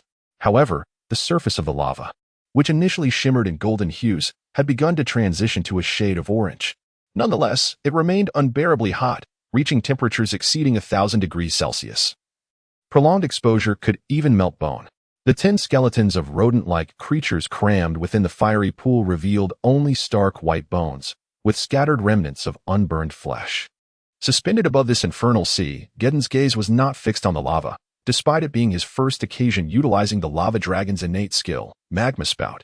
Within the memories of the dragon's legacy, this display of power seemed trivial. It is worth noting that the magma spout of a 6th-tier adult lava dragon could unleash magma the size of a football field from its chest, sufficient to engulf a battalion of thousands. The modest coverage of a few square meters at a mere sewer corner hardly warranted his attention. His curiosity was piqued instead by the robust corpse of a rodent-like creature in his grasp. More precisely, it was the luminous orb upon the body, which, rather than the expected white, exhibited a brilliant black hue, reminiscent of its fur, subtly radiating an iron-like glow. Geddon rubbed his dark golden eyes several times. Yet the orb remained a striking black, prominently illuminated by the searing flames. Was this black variant a higher-tier fragment? He decided to name it the Black Iron Talent Fragment. As Geddon contemplated this, he casually lifted the twitching corpse of the colossal rodent, seizing its neck and grasping its tail. With a crack, amidst the bubbling sounds of the lava, a crisp, melodic dislocation echoed from the giant rodent's body, instantly bringing a serene expression to its face, devoid of any pain. "Another occupational hazard," he muttered, casting the now still giant rodent aside. He began to mentally guide the 11 white orbs in the one black orb, which slowly ascended from the fiery pool and the ground, 12 orbs hovering in the air. Then, with swift precision, they surged into Geddon's body. A flurry of pale blue data materialized almost instantaneously in his vision, akin to a computer experiencing a sudden blue screen. Beep. A talent fragment has been detected within the host. The system is currently scanning. Progress 1. Progress 23. Beep. Detection successful. Beep. A talent fragment has been detected within the host. The system is currently scanning. Progress 2. Beep. Detected host has inhaled a fragment of talent. The system is currently analyzing. However, the chaotic and intricate light blue interface persisted for merely 3 breaths. before being inundated with completion messages. Gurdon soon grasped the outcome of his magma eruption, followed by a charge. He acquired 11 first-tier talent fragments, comprising 3 instances of dark vision, 2 of rodent perception, 1 of plague source, 3 of rodent riding proficiency, 1 of charge, and 1 of spear proficiency, totaling 6 distinct talents. Among these, the plague source and charge captured Gurdon's interest, while the other talent fragments were transmuted into generic first-tier fragments. The charge required no further elaboration, whereas the plague source talent intriguingly imbued his claws and bites with a subtle toxin, akin to the scorching talent he acquired upon maturing into a young dragon. The talent, scorching, the lava dragon's bites and claw strikes will inflict additional fire damage equivalent to its age tier. Gurdon harbored no aversion towards plague source, particularly during his infancy as a dragon without the protection of a mother, welcoming any power that came his way. Were it not for the recent necessity of mimic sound to imitate the voices of human children and deceive the giant rat knights outside the sewer, he would have refrained from expending a first-tier talent fragment to further enhance his mimic sound. Nonetheless, this investment proved to be quite advantageous. Excluding the fragments granted by the glossy black orb, at this moment, were anyone to glimpse his panel, they would discover that mimic sound had inexplicably vanished from his list of talents, replaced by a newly transformed ability, onomatopoeia. Talent, onomatopoeia, as the young dragon matures. Its throat approaches a state of maturity, allowing it to emit any sound perceptible in the world at will. A young dragon well-versed in the art of hunting could even flawlessly replicate the sounds of pigs to lure predators. This talent is likely possessed by nearly all true dragons, save for the red dragons among the 5-colored dragons. At times, one must concede that true dragons are favored by the creator god of AIOU, as it is unfathomable how the countless intelligent races must diligently hone their talents, while for true dragons, such abilities manifest effortlessly in the course of daily life. However, despite the astounding potential for growth possessed by true dragons, the immutable fact remains that Gurdon is merely a powerless young dragon, devoid of security. Although he stands 2 tiers above, far surpassing the majority of creatures within the continent of AIOU, should news of a young dragon in the Kalandu sewer emerge, it would likely attract a multitude eager to slay the dragon or capture it for the arena. In the face of such foes, even a 6-tier adult dragon, lacking a retinue of loyal followers, would find it difficult to escape the fate of slaughter or capture. Thus, Gurdon seized every opportunity to enhance his strength. Upon encountering the option to activate the talent, Source of Plague, he did not hesitate for long. Yes, he felt a subtle touch of awareness, however, in the next moment. The talent, Source of Plague, did not manifest in Gurdon's talent list as he had hoped. Instead, a line of entirely new data appeared. Due to the host's elevated body temperature, the activation of Source of Plague had failed, and the system had automatically converted it into talent shards. Gurdon's dark golden eyes widened in astonishment at this revelation, momentarily rendered speechless. Is it truly possible for a talent to fail to activate? Essentially, it meant that the virus within Source of Plague could not survive even for a fleeting second within his searing dragon blood, destined to be utterly corroded. The path of the venomous seed was simply unattainable for him, a magma dragon. Yet, Gurdon swiftly recovered from his disheartenment and redirected his gaze towards a line of data composed of glossy black text that remained static in the lower portion. Would he activate the talent charge? Beneath the suffix of charge, 2 smaller, exquisitely crafted words were closely aligned, proficient. Clearly, judging by the color of the text, this was a grade superior to the previous 11 shards. This was precisely the black iron talent he had acquired from the Ratman he had sent flying with charge. A tier above the entry level, charge. A prerequisite for advancing to the 2nd tier of knighthood. Charge proficient. Chapter 9. Nina, is it possible to activate the talent, charge proficient? This is a more potent version of charge than the novice level, while it is termed a talent. It resembles more of a skill. Gurdon remains perplexed as to how this system classifies it as a talent. Nevertheless, the priority is to activate this talent. He had just experimentally employed charge once, and the experience was exhilarating, as if his frail and cumbersome body had suddenly become weightless, with the air resistance significantly diminished. As though a gale was augmenting his form beneath the layers of his scales, his speed surged to 3 times that of his normal running pace for a brief duration. If he could sustain such velocity, he felt he would have no need to hide around corners to ambush the giant rat knights. Alas, it can only be maintained for a maximum of 10 seconds, and should he pause in the interim, the remaining time cannot be accumulated and will automatically enter a cooldown state. However, In that fleeting moment, he had propelled himself several dozen meters forward with the swiftness of the wind, colliding with the rat man and the giant rat, sending them crashing against the iron bars. His charge stance resembled that of a mountain-esque charge, a stark contrast to the dragon carriage image he had known in his previous life.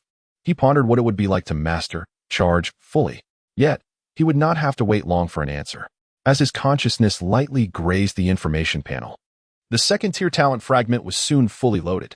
In his talent list, the original novice, Charge 115, was replaced with Charge Proficient 18. Notably, it was one of only 2 talents in his list devoid of a suffix, the other being onomatopoeia. It was evident that the first-tier talent fragments could no longer enhance charge. Gurdon understood this well, following this loading, akin to the first time.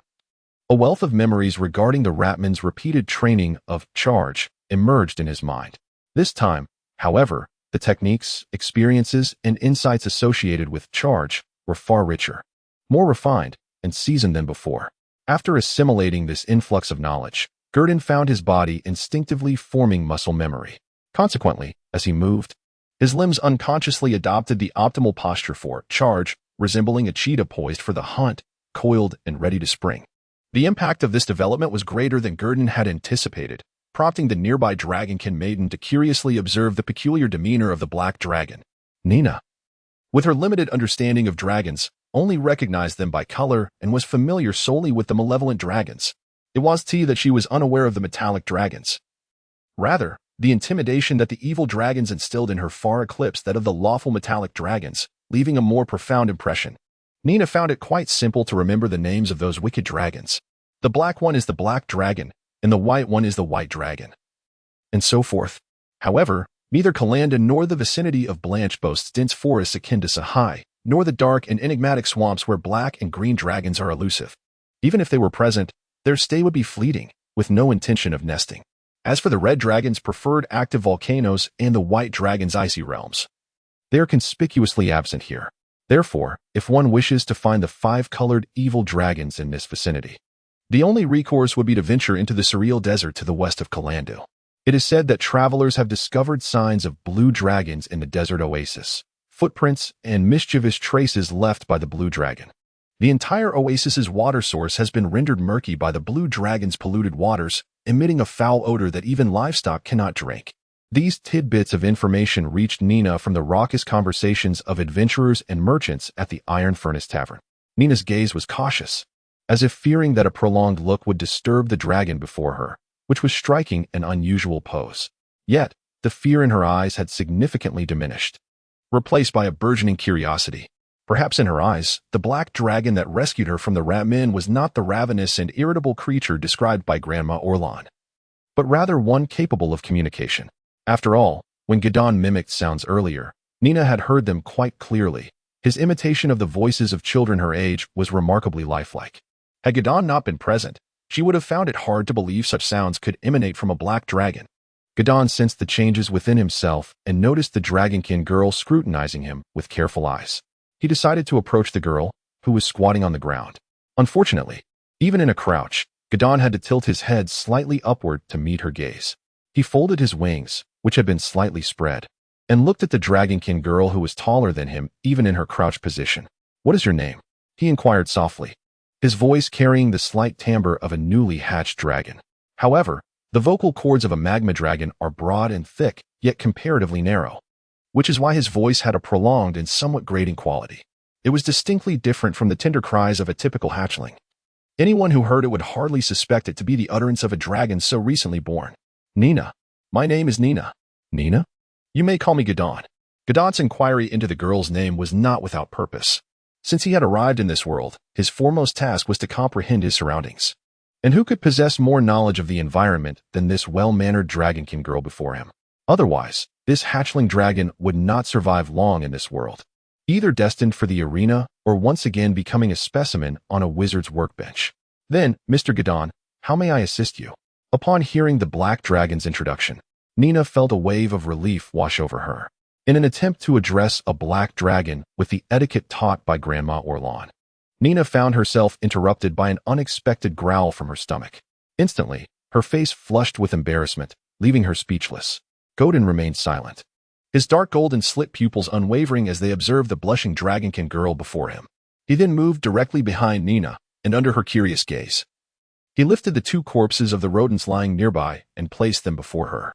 From a discreet recess on the left side of the sewer grate, he extracted two additional rodent bodies concealed there and set them down in front of Nina.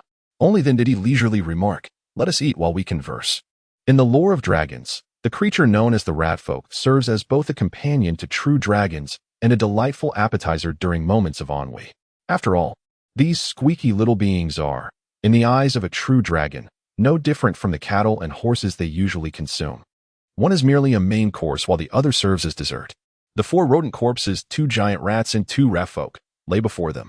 Apart from the rat folk being slightly smaller than Godin, the other two giant rats were indeed larger.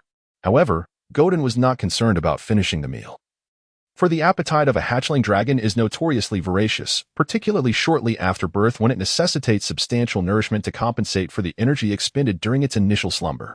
Furthermore, the earlier use of magma spit had already drained a considerable amount of Godin's stamina. Despite not feeling hunger, he sensed an emptiness in his belly.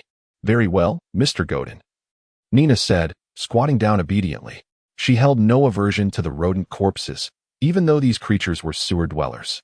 It was evident that they had been healthy in life. And for Nina, who had scavenged leftovers before, consuming rats posed no psychological barrier.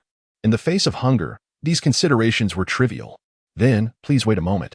Godin then followed the method etched in the memories of dragon heritage to prepare the raw materials before him. Grasping the tails of the two giant rats, he dragged them to a nearby magma pool and set them down. He began to count down silently.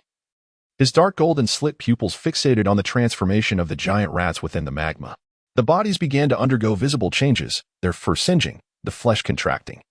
And just before melting commenced, Godin swiftly twisted off the heads of the two giant rats and casually discarded them into the magma, where they joined their skeletal companions. It must be noted that the method of consuming meat ingrained in the legacy of the magma dragon closely resembled Godin's favorite culinary technique from his previous life, hot pot. Both involve submerging ingredients into boiling liquid. The only difference lies in one being magma at temperatures soaring above 1,000 degrees Celsius, while the other is a carefully crafted broth. Nevertheless, the essence remains the same. The aroma of roasted meat once again filled the sewer. As Godin divided a hind leg of a giant rat for the dragonkin girl, whose mouth was practically watering at the sight, he then began to feast with great delight.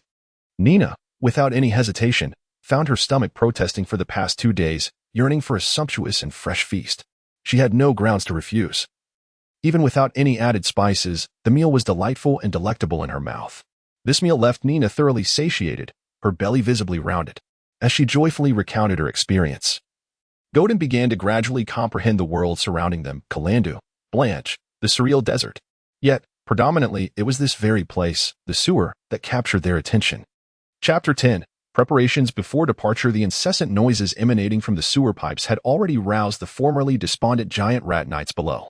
They had been lamenting their lack of diligence and training, which had led to their exclusion from Lord Tuka's selection. Now, they were left to rue the missed opportunity to display their valor before the high priest and their fellow ratmen. Yet, as the eerie and foreboding sounds materialized, the already dazed giant rat knights were thrown into disarray. They resolved to spare no effort in rescuing any potential comrade and vowed not to falter on the battlefield. Even if the adversary were a genuine dragon, as knights, they would urge their mounts forward and deliver their most formidable strike. Such is the essence of knightly spirit. With Tuka absent, the giant rat knights felt like a headless swarm, akin to flies without direction. The cacophony of their squeaks filled the air. However, these ratmen were the CR de la Sarmi of their tribe. Each one was an elite. Otherwise, they could not have ascended to become giant rat knights. They decided to stealthily observe first, ready to act if they sensed any enemy movement. Soon, they left 2 giant rat knights outside to stand guard.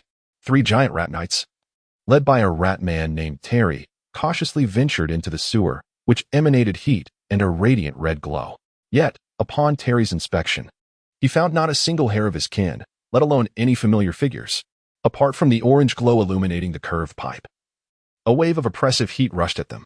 The once docile giant rat beneath them began to fidget, shifting its stance. Perhaps it sensed an unknown peril within the sewers that instilled fear and urged it to flee, or maybe the concrete beneath its feet was simply too scorching. After all, these giant rats, accustomed to damp and shadowy environments, had never encountered such sweltering conditions. Nonetheless, with the soothing presence of their rat men, they remained silent. As the trio approached halfway to the source of the fire, the giant rat came to a halt, refusing to advance no matter how they urged it. Yet, from their current position, they could see nothing. With no other choice, Terry dismounted from his steed, placed his lance down, and stepped onto the searing concrete slab. Gritting his teeth against the intense heat, he jogged forward to investigate the commotion. What Terry beheld was an indelible scene of horror. A small pool of lava brimmed with shifting white bones, bubbles rising ominously from the molten depths. Terry could easily discern that these were the remains of Ramin, the very comrades who had so recently entered the pipe with high spirits to capture human offspring. The current scene was incomprehensible otherwise. Though he could not ascertain the exact number of bones submerged in the lava, the earlier noises and the now deafening silence of his comrades suggested a total annihilation. A sudden chill surged from the soles of Terry's feet, spreading throughout his body, even tempering the unbearable heat of the surrounding air. Cold sweat trickled down from DD's forehead, only to be swiftly evaporated by the scorching air. Run, hurry, and flee, to convey everything here to the esteemed priest. All are dead, all are perished. Countless thoughts swirled in Terry's mind, yet he restrained his curious impulses and slowly retreated. He dared not make a sound, hastily gesturing the retreat signal used during training to his two ratman companions.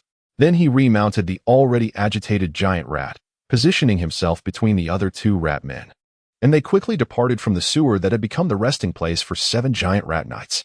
Only a forgotten bone spear remained as evidence of their passage. Upon descending, Terry felt the long-lost dampness and coolness, and without time to explain to his companions, he merely uttered, "Terry, what on earth did you see?" One of the accompanying rat men blurted out, unable to contain himself, if not for the fear of disturbing the silence within. "Bones, nothing but bones. None survived." In Terry's crimson eyes, only terror remained, as if the horrifying scene was still vividly etched in his memory. Not even flesh or fur remained. Everything had turned to white bones. "This is beyond what we can handle. We must report to the esteemed priest at once," Terry insisted. Upon hearing this, a flicker of panic arose in the eyes of the other giant rat knights, though they had anticipated such a fate. Yet, hearing Terry articulate the total annihilation, they found it difficult to accept. After all, who could come to terms with the fact that half of the jubilant and valiant knights who had just set out to capture human pups had suddenly met their end in an unknown sewer? They did not even know who the true culprit was. Thus, within moments, 5 giant rat knights swiftly set off, vanishing at the end of the sewer corridor. However, if one were to observe closely, a pair of crimson eyes could be seen lurking in the darkness, fixated on the illuminated entrance. Meanwhile, after exchanging information with Nina, Godin understood that lingering here was unwise. Although Nina had informed him that there were no monsters near the sewer entrance, allowing her to survive here for several months, he remained cautious. Perhaps the recent attack by the giant rat knights was purely coincidental. Yet, he would not let his guard down, even after having annihilated numerous formidable creatures with great force. After all, this was Ao, and a second-tier whelp dragon was hardly a significant threat in this sewer. While such formidable beings were rare, they certainly existed. A lurking lich, a high-level wraith, or even a goblin shaman could easily prove to be a formidable adversary. Moreover, the Rat-Ant tribe capable of breeding such a multitude of standard first-tier monsters must possess considerable strength. There could very well be second-tier or even third-tier Ramin among them. Thus, after luring and eliminating the colossal rat knight, he had already prepared for his retreat. Otherwise, would he remain in the same spot, waiting to be targeted as a boss? Perhaps only those red dragons, or rather, the white dragons, would fearlessly linger in place, awaiting the arrival of their adversaries for reckoning. However, before departing, he intended to meticulously restore the surroundings, striving to erase any traces of his presence, ensuring that future visitors would not discern the signs of juvenile dragon activity. With this thought, Gideon acted, and amidst Nina's astonished expression, he plunged into the molten lava with a resounding splash. The first step was to eliminate his scent. Chapter 11. Misleading the great rat knight, covertly observing, turned to investigate the rustling noise behind him. The entire rat was filled with excitement, promptly expressing reverence. "What news do you bring?" Terry inquired, stepping forward. "I have remained here since your departure, and aside from the dimming glow of the entrance, there has been no activity whatsoever." Terry nodded, trusting that the great rat knight was truthful. He cautioned that the malevolent entity responsible for the demise of his fellow knight might still be lurking within the cave, urging the revered one to exercise caution. Having faced the searing magma firsthand, he harbored a lingering dread of the creature capable of conjuring such molten fury. Despite the revered One's omnipotence in his eyes, his heart remained unsettled. The towering stature of the giant rat-man was comparable to that of an adult human from Karandu. Cloaked in a flowing black robe that obscured all but his piercing crimson eyes and unmistakable rat tail, betraying his identity. After listening to Terry's words, the rat-man shaman fell into a contemplative silence before gently issuing a soft squeak into the eternal darkness behind him. Any seasoned adventurer present would recognize that the sound emanating from the giant rat-man was a rare ability, known only to the sovereign among rat-men, called Swarm Summon. This talent allowed him to communicate his intentions to any rat-man under his command, akin to a boundless telepathic link across vast distances. Furthermore, those rat-men and giant rats who responded to the call would experience a temporary increase in agility, enhancing their attack and movement speed by 20. Before Terry could perceive the passage of time, several rat-men clad in leather armor emerged from the shadows, armed with a variety of weapons, ranging from bows and crossbows to daggers, and even dual swords. Their sharp gazes and finely crafted gear sent a shiver down Terry's spine as he stood in stark contrast, possessing nothing but his giant rat steed. What astonished Terry was the evident prowess of these leather-clad rat-men, each of whom had clearly attained the second tier of power, their presence exuding a strength far surpassing what he had previously encountered. To his surprise, these were none other than the formidable members of the Rat-Man tribe who had risen to prominence alongside Lord Tuka, now transitioned into the roles of rogues or rangers. Rumors had circulated about rat-men reaching the second tier, but Terry had been skeptical. After all, the equivalent of a second-tier Great Rat Knight was not easily matched by the elite rat-man rogue or elite rat-man ranger. Although rat-men naturally possessed a dexterity advantage, the mastery of weaponry demanded the same rigorous standards as that of their knightly counterparts. The expertise required for daggers and ranged weaponry was not easily attained. It necessitated the accumulation of time and countless battles to truly grasp. However, upon reflection, Terry found solace in the thought that even Lord Tuka, closest to the second tier, was on the verge of achieving the rank of knight. It is entirely reasonable that the rat folk, who have transitioned to the classes of wanderers and rangers, would possess swifter agility than their counterparts. These rat folk, having attained the second-tier professional level, emerged from the shadows and humbly knelt before the towering giant rat, exclaiming in unison, "Great priest! Great priest!" Their voices resonated with strength, seemingly prepared to sacrifice themselves at the mere command of the imposing figure before them. The cloaked rat priest, with eyes flickering like crimson embers, issued a directive from within the folds of his dark robe. "Yes," came the fervent response from the four ratfolk professionals. But as they were about to depart, a chill enveloped them, and their vision blurred momentarily. Unbeknownst to them, a frost-blue diamond-shaped shield had encased their bodies. Concurrently, they heard the calm voice of the ratfolk priest behind them, reassuring them, "With this, there is no need to fear the curse of the fire demon in the tunnels." It was indeed the rat priest who had bestowed upon them a group ice shield, a rather obscure third-tier spell. Yet, in the context of exploration and combat in arid or heated regions, it proved to be an exceptionally beneficial defensive buff. This spell not only augmented their external armor, but also rendered the recipients impervious to the afflictions caused by the fire demon's curse. This curse, colloquially known as heatstroke, could ensnare even the most seasoned professionals. Each year, countless impoverished souls succumb to the extremes of cold and heat, with the fatalities from the fire demon's curse surpassing those inflicted by goblins or kobolds.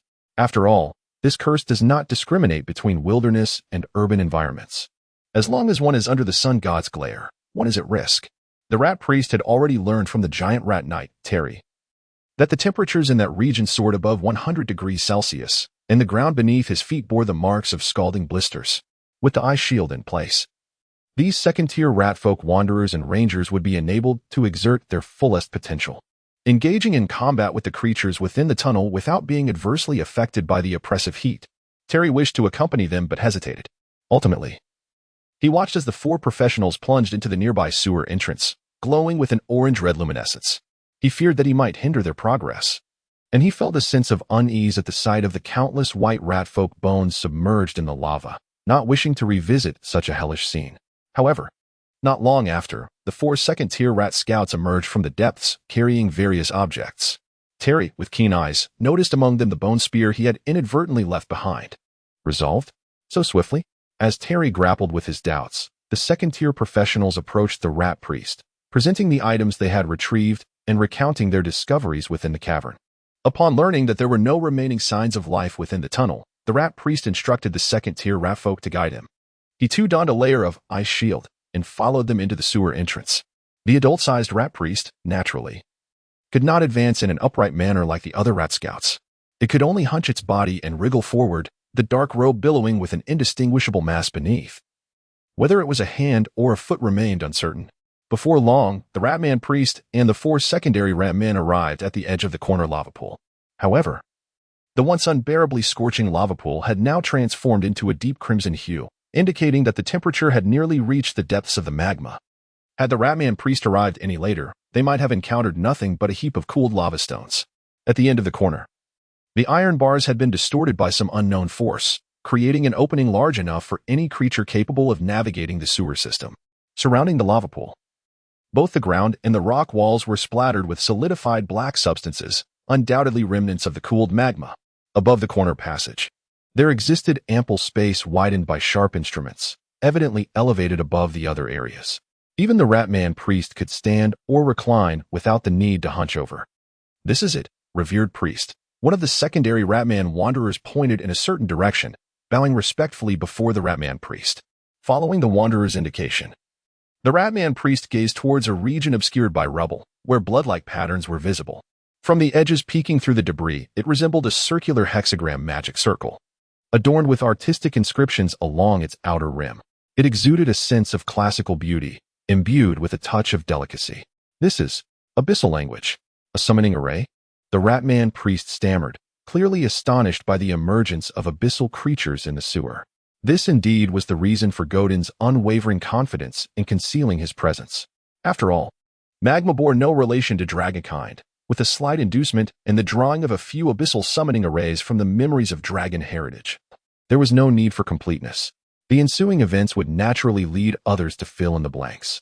Thus, his existence would be entirely obscured within the sewer. As for the scent of dragons, could one discern any other aroma amidst the pervasive odor of sulfurous magma? Therefore, while the Ratman priest conducted his inspection in the sewer, Godin had already led the dragon-blooded girl to a different, safer section of the sewer. There, the first slumber of the fledgling dragon commenced. Chapter 12. The first fortune. The hatchling dragon, shortly after its birth, must succumb to a day-long slumber. During this deep sleep, it absorbs the nutrients from the shell of its egg, allowing its vital organs to begin their growth. This explains why, at the outset, Godin's personal panel displays only a slight progress in the glutton talent, while the others remain at a mere single digit. The remaining talents will only commence their automatic development following the hatchling's first slumber. In a desolate section of the sewer, a dry riverbed lies strewn with debris, deadwood, and refuse, forming insurmountable mounds. Beneath an unremarkable heap of trash, a cramped space composed of broken planks and stones harbors a black hatchling dragon and a white-haired girl, scarcely 10 years of age, both peacefully asleep against a wooden door panel missing a corner. The seclusion here is commendable, however. Even the usual monsters of the sewer seldom seek refuge in such a riverbed. The spatial constraints render it unsuitable for a tribe's habitation, and clearing it would require considerable manpower. Yet, tribes with such numbers would hardly choose to nest in a place like this. Additionally, the stench is overwhelmingly foul. The absence of water has exposed the mud of the riverbed, liberating its pungent aroma. The thick, putrid scent, born of years of decay and refuse, is enough to make one feel light-headed upon inhalation. This was precisely the environment that Godin had discerned from Nina's account, making it the optimal hiding spot, without comparison. Not far from their original dwelling in the sewer, this natural olfactory barrier provided an excellent refuge. Despite the chaotic pile of stones, it was quite easy to find a space suitable for accommodating both a hatchling dragon and a human girl, making concealment remarkably convenient. If this is not the best, what is? When Godin awoke from his slumber, he found himself ensconced in something soft and yielding. He could effortlessly extricate himself, and without giving it much thought, he instinctively broke free. Previously curled up, he stretched out, causing a commotion that roused Nina from her slumber. Rubbing her drowsy eyes, she gazed at the awakening Godin, momentarily rendered speechless. The excitement in her voice was unmistakable, albeit slightly stammering. "Mr. Godin, you're awake. I thought you would sleep for a long time." "Ah, that's not what I meant. Your scent is just so delightful." "No, wait, that's not quite right either." Nina's words tumbled forth in a fluster. becoming increasingly disordered. By the end, she cast her gaze downward, her silver hair drooping, remaining silent, much like a schoolchild caught in wrongdoing by their parents. Nina, how long have I been asleep? Gurdon, unfazed by the girl's ramblings, inquired of the dragon-blooded maiden he had only recently met. Relieved that Gurdon was not angered by her previous indiscretion, Nina quickly replied, Mr. Gurdon, you have slumbered for approximately a day. The inky streets below have now succumbed to the embrace of night, which is also a time when those creatures roam most freely. She added, quite evidently, that tonight there is quite a stir above the waterways. No, perhaps it is more accurate to say that this is merely the usual state of affairs in the sewers. As for the passage of time, Nina relied on the moonlight filtering through the jagged edges of the nearby manhole cover for her judgments. Of course, were it not for Gurdon's presence, Nina might have long since curled up in fear, trembling and unable to muster the courage to observe her surroundings. After all, they were not far from the territory of the rat men, and each time she heard the sound of hurried footsteps, her heart would leap to her throat, fearing that they had discovered her in Gurdon's south hiding place. Fortunately, the day had passed with more fright than actual peril. A day, indeed. Though the dragoness legacy had already informed Gurdon that the slumber of a hatchling dragon would only last a single day, he still felt compelled to inquire routinely. After all, during his slumber, he possessed no consciousness and could only rely on external cues. In this regard, Nina was far more knowledgeable. Yes, Mr. Gurdon, you still have those items I provided you with yesterday, do you not? Gurdon lifted his head, stretching his long closed wings while easing his stiff limbs, tail, wings, and head. As he posed the question to Nina, they're all here. The vertebrae of the tail number exactly 7. The luminescent, 3-foot-long bone appears somewhat pallid in the dimness. The giant rat's tail vertebrae serve as a material for spell casting, a fact Gurdon gleaned from the dragoness legacy. Heaven knows why there exists such an abundance of advanced knowledge within the dragoness legacy. Allowing Gurdon to simply glance at these materials and instantly recognize their utility as a medium for summoning animal companions. While their spiritual connection is below average, they are favored for their affordability and commonality. These materials are typically carried by novice mages, druids, and warlocks until they master the innate ability of spell casting without material components. Originally, Gurdon was neither a mage, nor a warlock, nor a druid. Thus, such materials were of no use to him, and he had little inclination to collect them. However, before departing, he observed Nina devouring rat meat with the fervor of one starved, her attire in tatters. Naturally, he pondered what was most essential for integrating into this otherworldly realm. Was it wealth? Far from it. It was resources, and resources necessitated assistance in their procurement. The current predicament of Nina presented itself as the ideal opportunity for alliance. After all, she was the only acquaintance he had made. Yet Nina's behavior had left Gurdon quite satisfied. Despite her seemingly delicate and frail appearance, she had dutifully followed his instructions and executed them with commendable skill. Moreover, her endurance in surviving within the sewers for such an extended period suggested she possessed a measure of capability. Gurdon prided himself on his discerning judgment in matters of character. To forge an alliance, it was essential to ensure her willing submission. This was not a mere matter of words, but rather required tangible actions. Wealth, however, remained an unavoidable barrier. While the earth could satiate hunger, Nina's teeth were not yet suited for such sustenance. However, it is still a fledgling dragon. Starved and out of place within human society, finding it somewhat challenging to acquire wealth. For Gurdon, Nina's assistance is indispensable for surviving and thriving in the sewers of Calandil. Unless he were to abandon Calandil and venture into the wilderness, where his only concerns would be what to eat for today's meal and what to have for the next. Yet, the wilderness is fraught with peril. Wargs, trolls, and ogres are not uncommon there, alongside various humanoid creatures, some of whom enslave true dragons. For instance, frost giants might enslave young white dragons or hunt them. True dragon hatchlings are a coveted prize, whether in human society or the wild. And there will always be those willing to take a chance if possible. Thus, the 7 vertebrae of the giant rat's tail represent Gurdon's plan to have Nina exchange them for his initial fortune, with intentions of gradually advancing from there. By dawn, you shall visit the alchemy shop in the common district, as they should be willing to accept this, he instructed. Very well, Mr. Gurdon, Nina replied, feeling reassured as she patted her hand against the coarse linen. Then do rest well, Gurdon concluded, noting the weariness etched upon Nina's face. A reflection of her day spent in a state of constant anxiety. It was impossible to be devoid of pressure and fear in such circumstances. However, all Gurdon could do now was ensure she had a peaceful sleep to regain her strength. Good night, Mr. Gurdon, Nina responded readily, seeking a corner to curl up and close her eyes. In the sulphurous air, Nina slept soundly, especially reassured by the knowledge that Gurdon was awake. Observing her drift into slumber, Gurdon found himself with little to occupy his time. He then decided to access his personal interface, curious to see what changes had occurred in his talent list after this bout of deep slumber. And he still had yet to utilize the 11 first-tier talent shards he had amassed as a rather generous reward. In the next moment, a soft blue data screen reappeared before Gurdon's eyes. Chapter 13. Extravagance. The pale blue luminescent screen abruptly suspended within Gaeton's line of sight, and he skillfully cast a cursory glance at it. Gaeton Auduin Targaryen. Title: Nun Race. Lava Dragon Age. Wormling, 0 to 5 years. Health, 34 rank. 2 talents. Armored Scales, 410. Sharp Claws, 3-5. Robust, 420. Low-level Fire Magic Resistance, 212. Wormling's Dread, 2-4. Glutton, 5-9. Dark Vision, 411. Imitation, Charge, Proficient, 1-8. Skills: Fire Immunity, Bite and Claw Attack, Lava Spit, Soul Talent, Talent Plunder, Free Talent Fragments. First level Fragment 11. Gaeton felt a flicker of surprise within. A single slumber had yielded such substantial gains. He pondered what transformations awaited him when he advanced from a wormling to a young dragon. While he possessed a general understanding of the data presented, he was particularly intrigued by the talent, Robust, which appeared to correlate with his health points. This suggested that 3 points in robustness could confer an equivalent increase in vitality. However, as he had yet to sustain any injuries, he was uncertain how much damage a knife wound might incur, leaving him without a direct comparison for the health boost provided by Robust.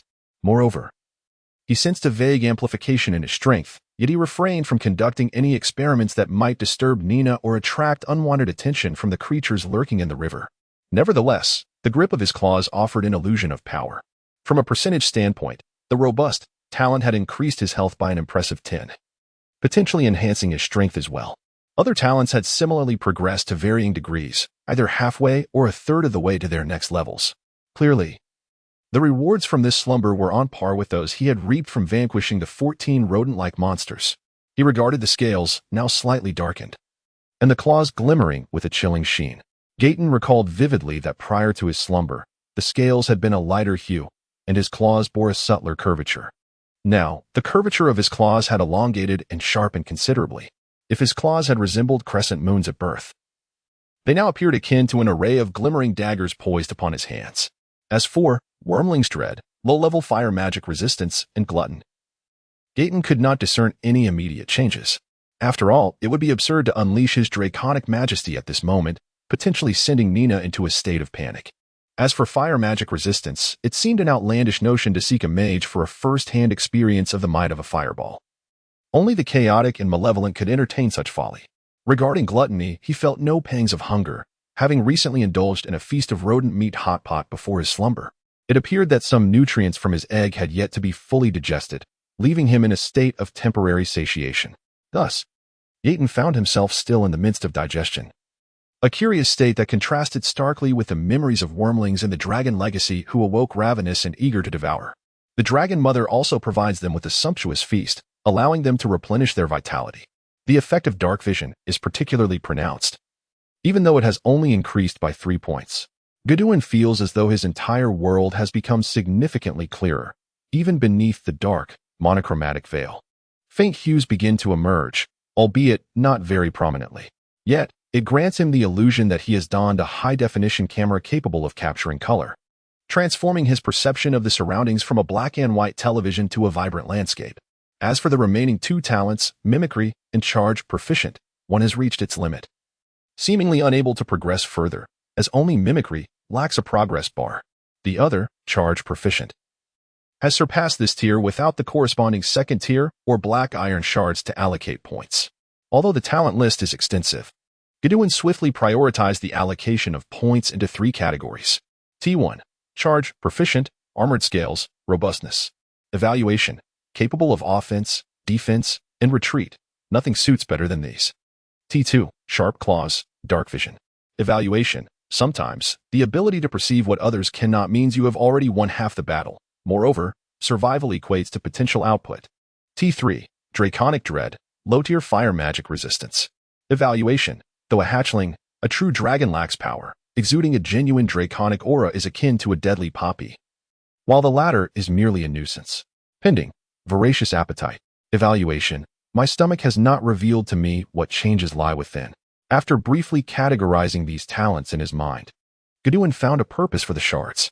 Although the hatchling must gradually grow, its innate talents will evolve alongside it. To put it simply, even without talent shards as a golden key, his talents would naturally reach their full potential. Then, he would metamorphose into a young dragon. And this cycle would continue until he ultimately becomes a 6th-tier adult dragon. Subsequently, attaining the 7th and 8th tiers would require the dragon's own experiences and endeavors. Many dragons opt to transition into druids or priests to bolster their strength. However, Gwydion has not forgotten that he lacks the protection of a mother dragon. He is merely a lost lava dragon hatchling, hiding in the sewers of the human world. The enhancement from talent shards requires time. He cannot afford to be miserly, hoarding the shards without utilizing them. Waiting for a moment of confrontation against formidable foes to unleash a sudden burst of power could lead to dire consequences if he fails to adapt to the enhanced body or if the reading of the shards adversely affects his current battle. Once lost, it is truly gone. This simple truth is not lost on Gwydion. Of course, the most crucial point remains. First-tier shards hold little value. Thus he can afford to squander them. The sewers lack many things, but they are never short of monsters. Thus, Gwydion swiftly allocated 11 first-tier blank shards to sharp claws, sturdy, and hardened scales. This, in Gwydian's view, was the optimal solution. After all, his shards were sufficient to fully enhance both sharp claws and hardened scales. Without hesitation, he invested 3 first-tier talent shards into sharp claws. Sharp claws, 3-5-5-5, steel claws, 110. Suddenly, Gwydion was taken aback as the pale blue talent panel twisted and transformed before his eyes, revealing a brand new talent. So fast? This was Gwydian's first experience of such rapid advancement, starkly different from the activation of the charge talent. Unconsciously, he extended his claws to inspect them. What were once dagger-like claws now appeared to be coated in a shimmering silver sheen, bestowing a fresh visual experience upon the dragon. The length of his claws surged from 4 or 5 centimeters to an astonishing 7 or 8 centimeters, sharp as a razor. With a swift motion, his claws effortlessly pierced into a nearby gray rock, akin to slicing through tofu. Remarkable, although his claws were already quite sharp. The previous experience of disguising as a sewer pipe had involved considerable rock excavation.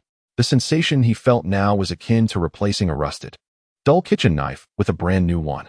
After toying with his new claws, Gwydion turned his attention to the next talent, sturdy, without hesitation. Panel, allocate points. Sturdy, for 20, 720. Immediately, Gwydion felt a surge of warmth coursing through his body, from his coccyx to the crown of his head, invigorating him with boundless energy. He distinctly sensed an increase in his strength, validating his earlier assumptions. His health points leapt from 34 to 37, watching his slowly increasing health. Gwydion's previously wavering heart found some solace in his otherworldly journey. Though his health was currently limited, the future held promise. The remaining 6 first-tier shards were collectively assigned to hardened scales, as he was curious to see what transformations awaited him after reaching hardened scales 1010. Especially after the earlier example of sharp claws. Hardened scales, 410, 1010, scale transformation, 220. In less than a second, Gwydion felt a heavy sensation enveloping him, as if he were clad in formidable armor. Such a violent transformation? Gwydion marveled as he prodded the 2 to 3 centimeters thick scales adorned with an inexplicable luster. He even attempted to touch the scales with his claws, applying gentle pressure or lightly tapping, producing a crisp metallic sound. Clearly, Gwydion's defensive capabilities had been significantly enhanced. The talent, hardened scales, vanished from his talent list without a trace, replaced by the newly emerged talent known as scaled transformation. Furthermore, another talent from his list quietly disappeared alongside hardened scales. It is precisely the resistance to low-tier fire magic. Chapter 14. Nestling the low-tier magical resistance had vanished. Yet a peculiar emergence of scale armor transformation had taken its place. The coincidence of these two anomalies compelled Gwydion to ponder their interrelation. However, the personal panel lacked artificial intelligence. Despite his conjectures, he found himself bereft of evidence. He could only tentatively attribute the phenomenon of scale armor transformation to the disappearance of the low-tier fire magical resistance. Gwydion mused on the implications had the fire resistance been fully developed at that moment, and what might have transpired had the scale armor's durability been maximized. After all, Losing an inconspicuous talent in exchange for a modicum of unassignable scale armor transformation appeared to be a worthwhile trade. It is essential to recognize that scale armor transformation encompasses resistance across all attributes, providing a degree of mitigation against elemental, structural, and other forms of magic. Alas, Godin sighed, observing the two skill suffixes displayed on his panel, reminiscent of charge, proficient, yet devoid of that familiar warmth. Next, he resolved to fully enhance his robustness, followed by glutton, and finally dark vision. That night, Godin began to map out his future endeavors and the immediate tasks at hand. For instance, he contemplated seeking a refuge within the sewers, where he could recruit subordinates to serve as his tools. He also considered, if feasible, improving Nina's circumstances, sparing her the life of a rat hiding in the sewers, allowing her to carve out a place for herself in Calando. Of course, this presupposed that today, Nina must succeed in. This fleeting thought flitted through Godin's mind. It was not the time for such considerations. Through the speckled moonlight, Godin's dark golden dragon eyes peered through the crevices of the scattered stones and timber, surveying the minuscule world below, scarcely the size of a fingernail. It lay in silence. Although he could merely glimpse a dilapidated European-style wooden window swaying and creaking in the wind. Yet, his gaze brimmed with longing. Though he could not yet experience the wonders of this foreign realm, the memories inherited from his draconic lineage revealed to him the vastness of the continent known as Edo. Countless adventurers traversed its dense forests, towering mountains, and deep valleys in pursuit of wealth and glory, engaging in perilous quests and battles.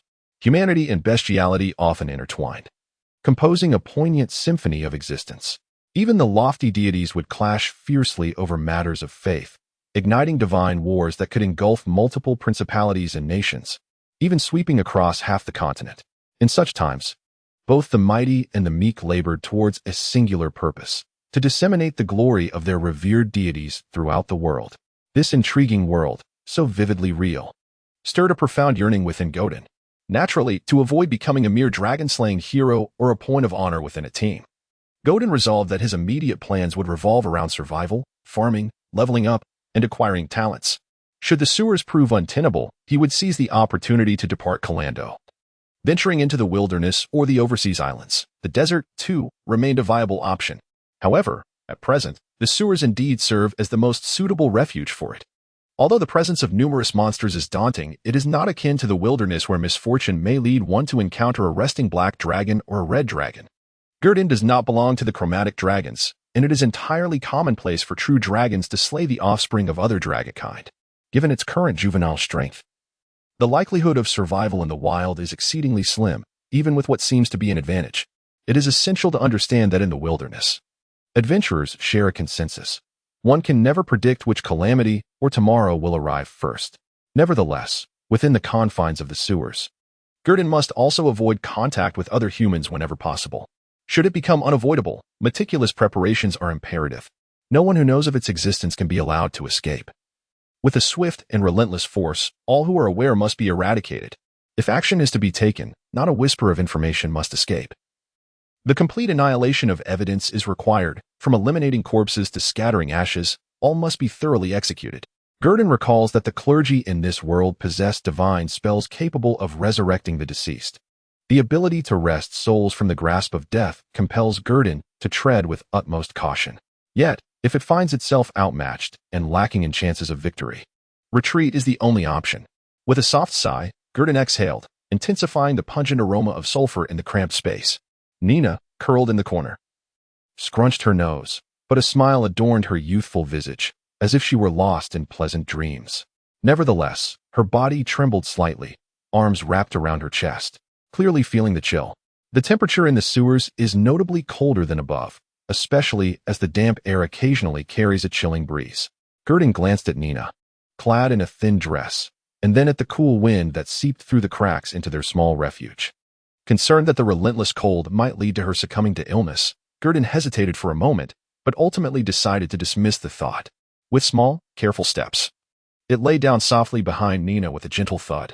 The sensation of a living pillow was surprisingly pleasant.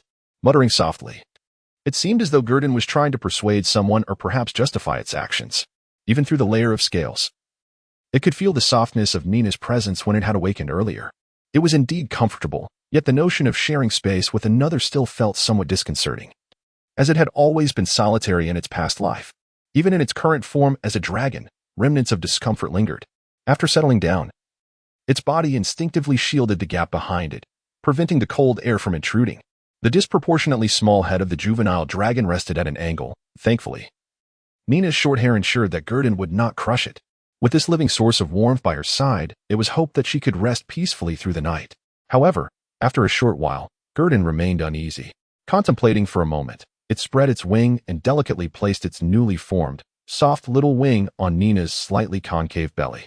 Satisfied, he nodded gently, believing that his assistant would not catch a chill. Thus, Gurdon lay wide-eyed, listening to the occasional sounds echoing through the canal, until the first rays of light filtered through the gaps in the wooden framework and the shattered edges of the manhole cover. The sewers fell into a tranquil silence. Gurdon, having spent a restless night lost in thoughts and devising future plans, found his mental faculties thoroughly drained. His small head, already burdened, now felt as if it would burst from overthinking, compounded by the weariness that had settled in from lying down for so long. Eventually, he could no longer withstand the encroaching drowsiness, and with the dawn's first light, he drifted into a hazy slumber. Thus, the sleeping dragon-blooded maiden and the slumbering young dragon nestled together amidst the dilapidated ruins of the sewer, their heads touching and tails entwined. The dark wings of the dragon resting delicately upon the slender form of the girl.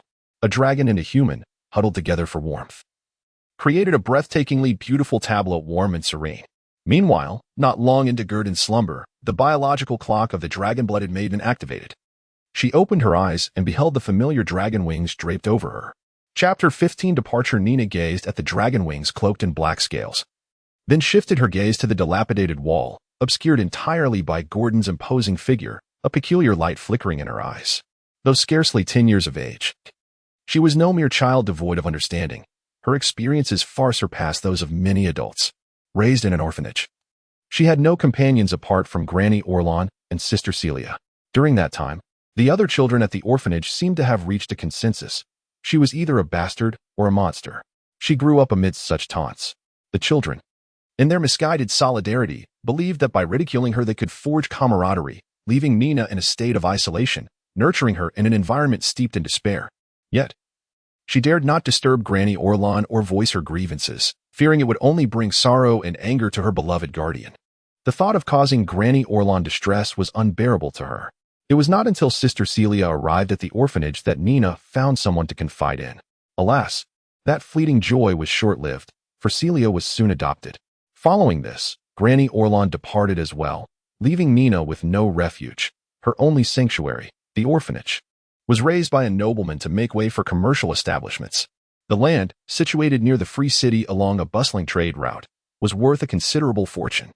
To utilize it for an orphanage was deemed a waste, had it not been for Orlon's esteemed reputation among the townsfolk. The nobleman would have demolished the dilapidated structure long before. Subsequently, Nina journeyed from Blanche to the Black Street of Calando, where she struggled for an entire year, encountering the malice harbored by countless individuals. Some coveted her appearance, while others seethed at her illegitimate lineage.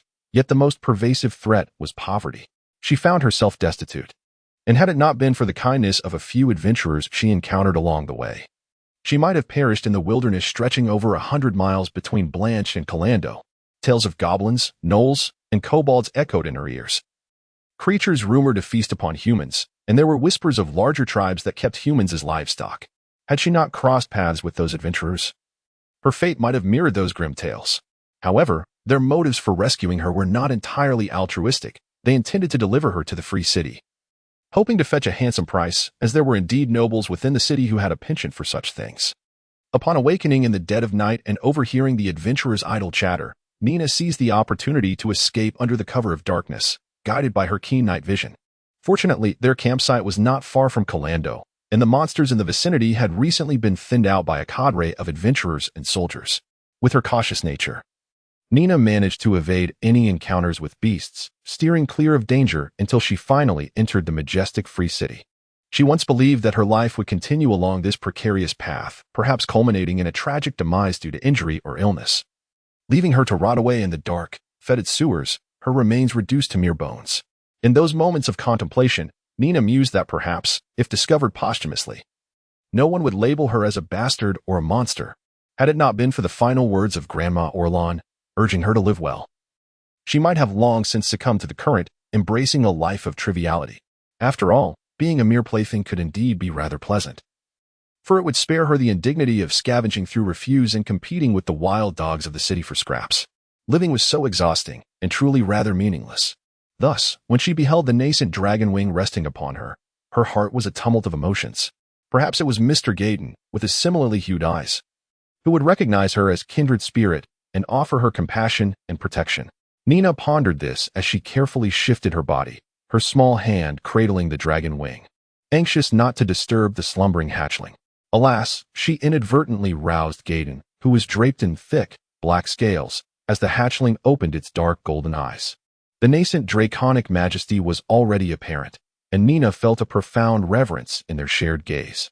It seemed as though she were not gazing upon a mere newborn dragon, but rather an adult dragon, capable of conjuring storms with its powerful wings. "Forgive me, Mr. Gaydon, for disturbing your rest," Nina said, a hint of embarrassment creeping into her voice as she chided herself for not being more gentle, thinking perhaps she could have spared Gaydon from awakening. "It is nothing. Is it dawn already?" Gaydon's draconic presence flickered momentarily before retreating.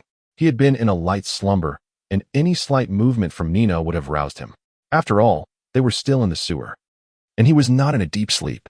The vigilance of the hatchling was quite keen. Sometimes even the slightest sound could startle it. "Yes, it is dawn, Mr. Gaydon." Nina replied in agreement, and then as if a realization struck her, she added hastily, "I must take my leave, Mr. Gaydon, for if I delay any longer, I may not be able to enter." Her words were urgent and swift. Gaydon did not inquire why she might be barred from the commoner-s district if she lingered. He merely nodded and regarded her quietly. Seeing his assent, Nina swiftly began to gather materials from her surroundings, making adjustments to her appearance.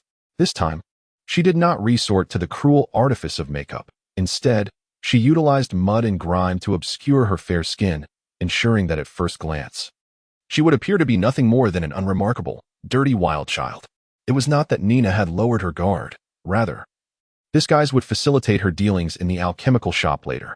After all, those apprentice mages considered themselves superior, and should they catch sight of Nina, reeking and covered in red spots and white sores, they would likely dismiss her at once. She executed these preparations with remarkable speed, for time was not on her side. While the commoners were still waking, she had to hasten into the alchemical shop to exchange her goods. Should she arrive too late, she risked drawing the attention of well-meaning individuals, which could lead her to a predicament akin to the one she faced days prior, being driven out of the commoners' district, subjected to being pelted with vegetable scraps, stones, and even excrement, a fate that had become all too familiar. She had grown accustomed to being driven away. Yet if she were to delay the tasks entrusted to her by Mr. Girton, the consequences would be grave. Before long, as the morning mist lingered, Nina was prepared to set forth. The disguise she wore rendered her unrecognizable from the delicate, fair-skinned girl she once was. "Mr. Girton, I shall take my leave now," she murmured softly. "Be cautious on your way," he replied with a nod. With that, Nina stealthily bent her body and departed from the cramped temporary abode. Before leaving, she patted the materials at her waist, which felt somewhat uncomfortable, her eyes gleaming with hope, contemplating whether these items could indeed procure the substantial sum that Mr. Girton had promised. Upon exiting the dwelling, Nina's petite frame nimbly maneuvered through the obstacles of the waterway, her movements graceful and agile. This was her forte.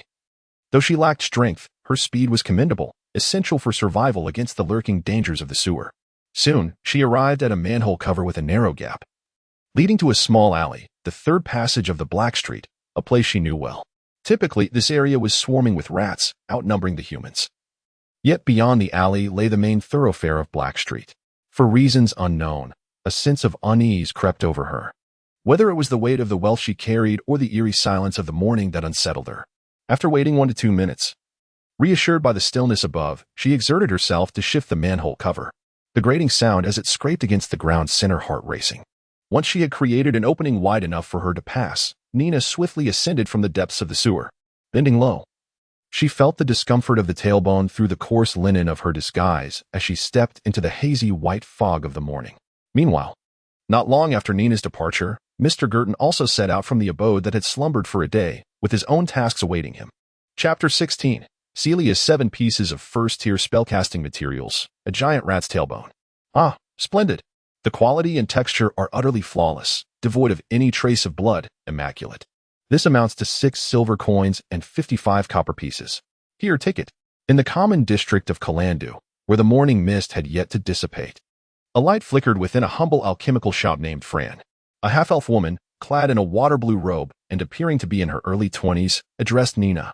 With delicate, slender fingers, she toyed with the phosphorescent bones presented to her by the dragonkin girl, nodding in satisfaction. She promptly retrieved 6 gleaming silver coins from her pocket, along with a small pouch heavy with copper that she handed over. Historically, most adventurers have neglected to properly handle the materials harvested from monsters. Some have even brought the entire carcasses to her, mistakenly labeling them as fresh. To her, such behavior was utterly deranged. In contrast, despite the dragonkin girl's grimy face and tattered linen dress, the half-elf found her rather endearing. There existed an unspoken bond between them, for both were of mixed heritage. One was a half-elf, the other a dragonkin, both bearing the blood of diverse races, leading to a subtle kinship. In any society of sentient beings, mixed-blood individuals are often derogatorily referred to as mongrels.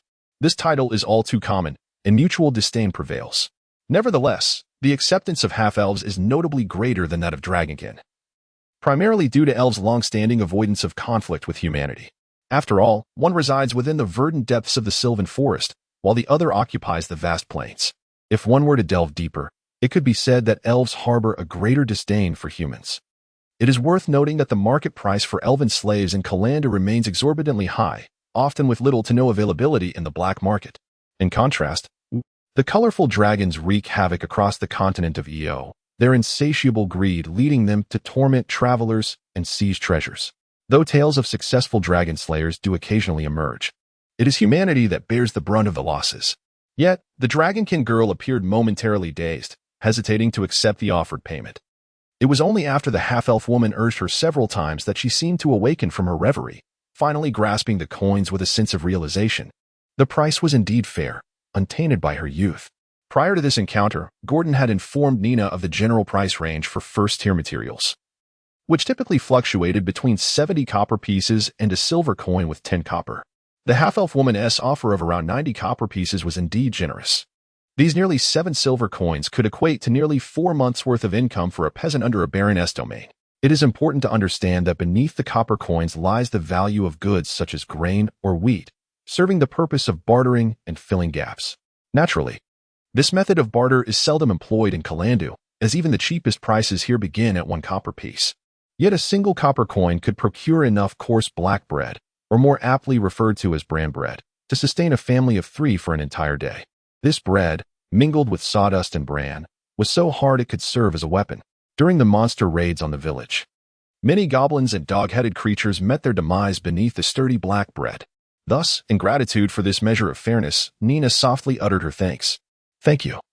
May the gods of the heavens bless you." This was the customary form of address that Grandmother Orlan had always employed with outsiders. After all, the beliefs of individuals varied widely, and with so many benevolent deities, one could hardly discern which person was a follower of which god. Much like a warrior maiden, clad in heavy armor and wielding a flail, who was clearly a devotee of the god of war. Yet when she shed her armor and transformed into a delicate maiden in a white gown, could one still surmise her faith? After expressing her gratitude, Nina accepted the coin handed to her by the half-elf, stowing it away in her purse, which she then concealed at her waist. Due to the loose fit of her dress, it was virtually impossible to detect the presence of the bulging purse from the outside. Only Nina was aware of the delightful secret hidden within her garment. No worries. If you require more materials in the future, feel free to seek me out. I am Flan Willow. I typically reside in this alchemical workshop of Flan. Whenever I step out, I hang a sign on the door. The half-elf, oh no, Flan Willow said to Nina with a smile. Clearly, this was the half-elf's customary phrase, designed to cultivate long-term clientele. With her keen intellect, she had already surmised that the dragonborn girl before her was merely a messenger. The individual capable of producing 7 first-tier shards was likely another, and quite possibly a lone adventurer who had only recently arrived in Kalandu. To have vanquished 7 giant rats in the sewers, one would presume them to be at least a second-tier professional. Such quality clientele were the focal point of Flan's efforts. After all, whether as a seller or a buyer, solidifying such a relationship would yield substantial profit for her. Very well, I shall do so, Nina replied before hastily departing. As time flowed, The morning mist gradually dissipated under the sun's warm embrace, revealing the once obscured path, the towering city walls in the distance, and the cacophony of curses and children's cries filling the air. All of these sights began to emerge in the streets of the Commoner S district. In times past, Nina would have been scavenging for food in the back alleys of the Iron Furnace Tavern at this hour, her mind solely preoccupied with hunger. However, she had no intention of tarrying here now, as she sought to avoid unnecessary delays. After all, she was carrying a significant sum of nearly 7 silver coins. And in the dark streets, a mere copper could result in murder, let alone silver. Compared to the clean streets of the Commoner's district, this area was rife with filth. With sewage flowing freely and refuse strewn about, even remnants of eggshells discarded just days prior. Unbeknownst to her, someone had begun to trail her from a distance. Since Nina's disguise was not particularly conspicuous, some idle ruffians lurking in the shadows of the dark streets had taken notice of this unfamiliar girl. Upon glimpsing the unmistakable obsidian-like dragon eyes, it dawned on her that this was indeed the ailing, sore-ridden dragonkin beggar. Nina's transformed visage took the ruffians of the black market by surprise, however. Their anger was compounded by the realization that they had been outwitted by a mere child for so long. Consequently, the trio decided to follow her, intent on causing trouble for Nina or, at the very least, to toy with her to relieve their pent-up frustration. Uncertain if the pursuers sought her out, Nina prudently quickened her pace, only to find the footsteps behind her growing more insistent. A sense of dread washed over her. They were indeed after her. Yet, there remained a full block, over 200 meters, to the nearest sewer entrance. In a straightforward sprint, she knew she could not outpace these adults. Especially if the manhole cover remained shut, escape would be impossible. Despite her agility, her age rendered her weaker in strength and speed compared to adults, leaving her with only a slight edge in reaction time. Thus, Nina darted into a nearby alley, a labyrinthine network where she hoped to utilize her familiarity with the terrain to elude her pursuers. The individuals behind her seemed to notice her sudden change in direction and promptly abandoned their game of cat and mouse, hastening their pursuit. After all, a misstep in this place could lead to ridicule lasting a year. Suddenly, with a resounding thud, Nina collided with a soft body, a force rebounding through her frame, sending her sprawling onto the ground. As she lay there, the laughter and footsteps of her pursuers grew louder, plunging her into despair. She could not escape. With a sense of panic, she turned to face the 3 gangsters closing in on her, scrambling to rise.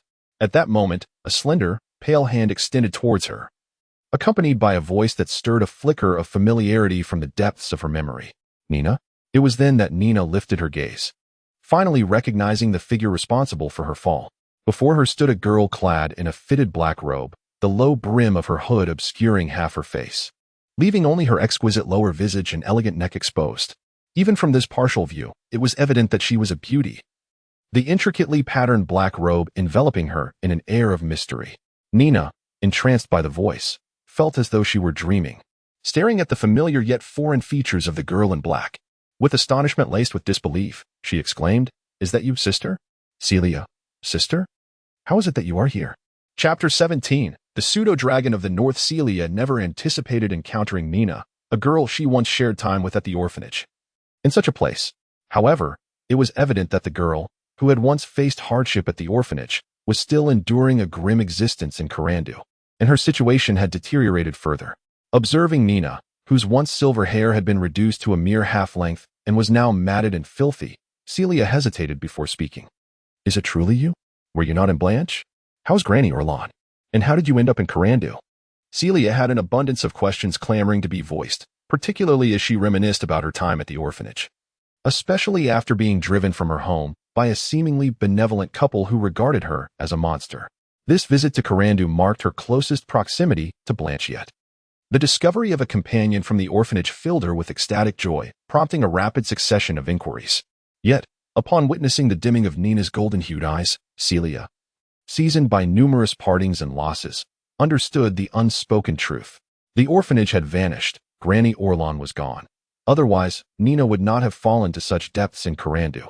Appearing in this wretched state, once comparable in beauty to Celia's own gray hair, Nina's now lacked luster, appearing dry and devoid of color, having been cropped into a disheveled bob.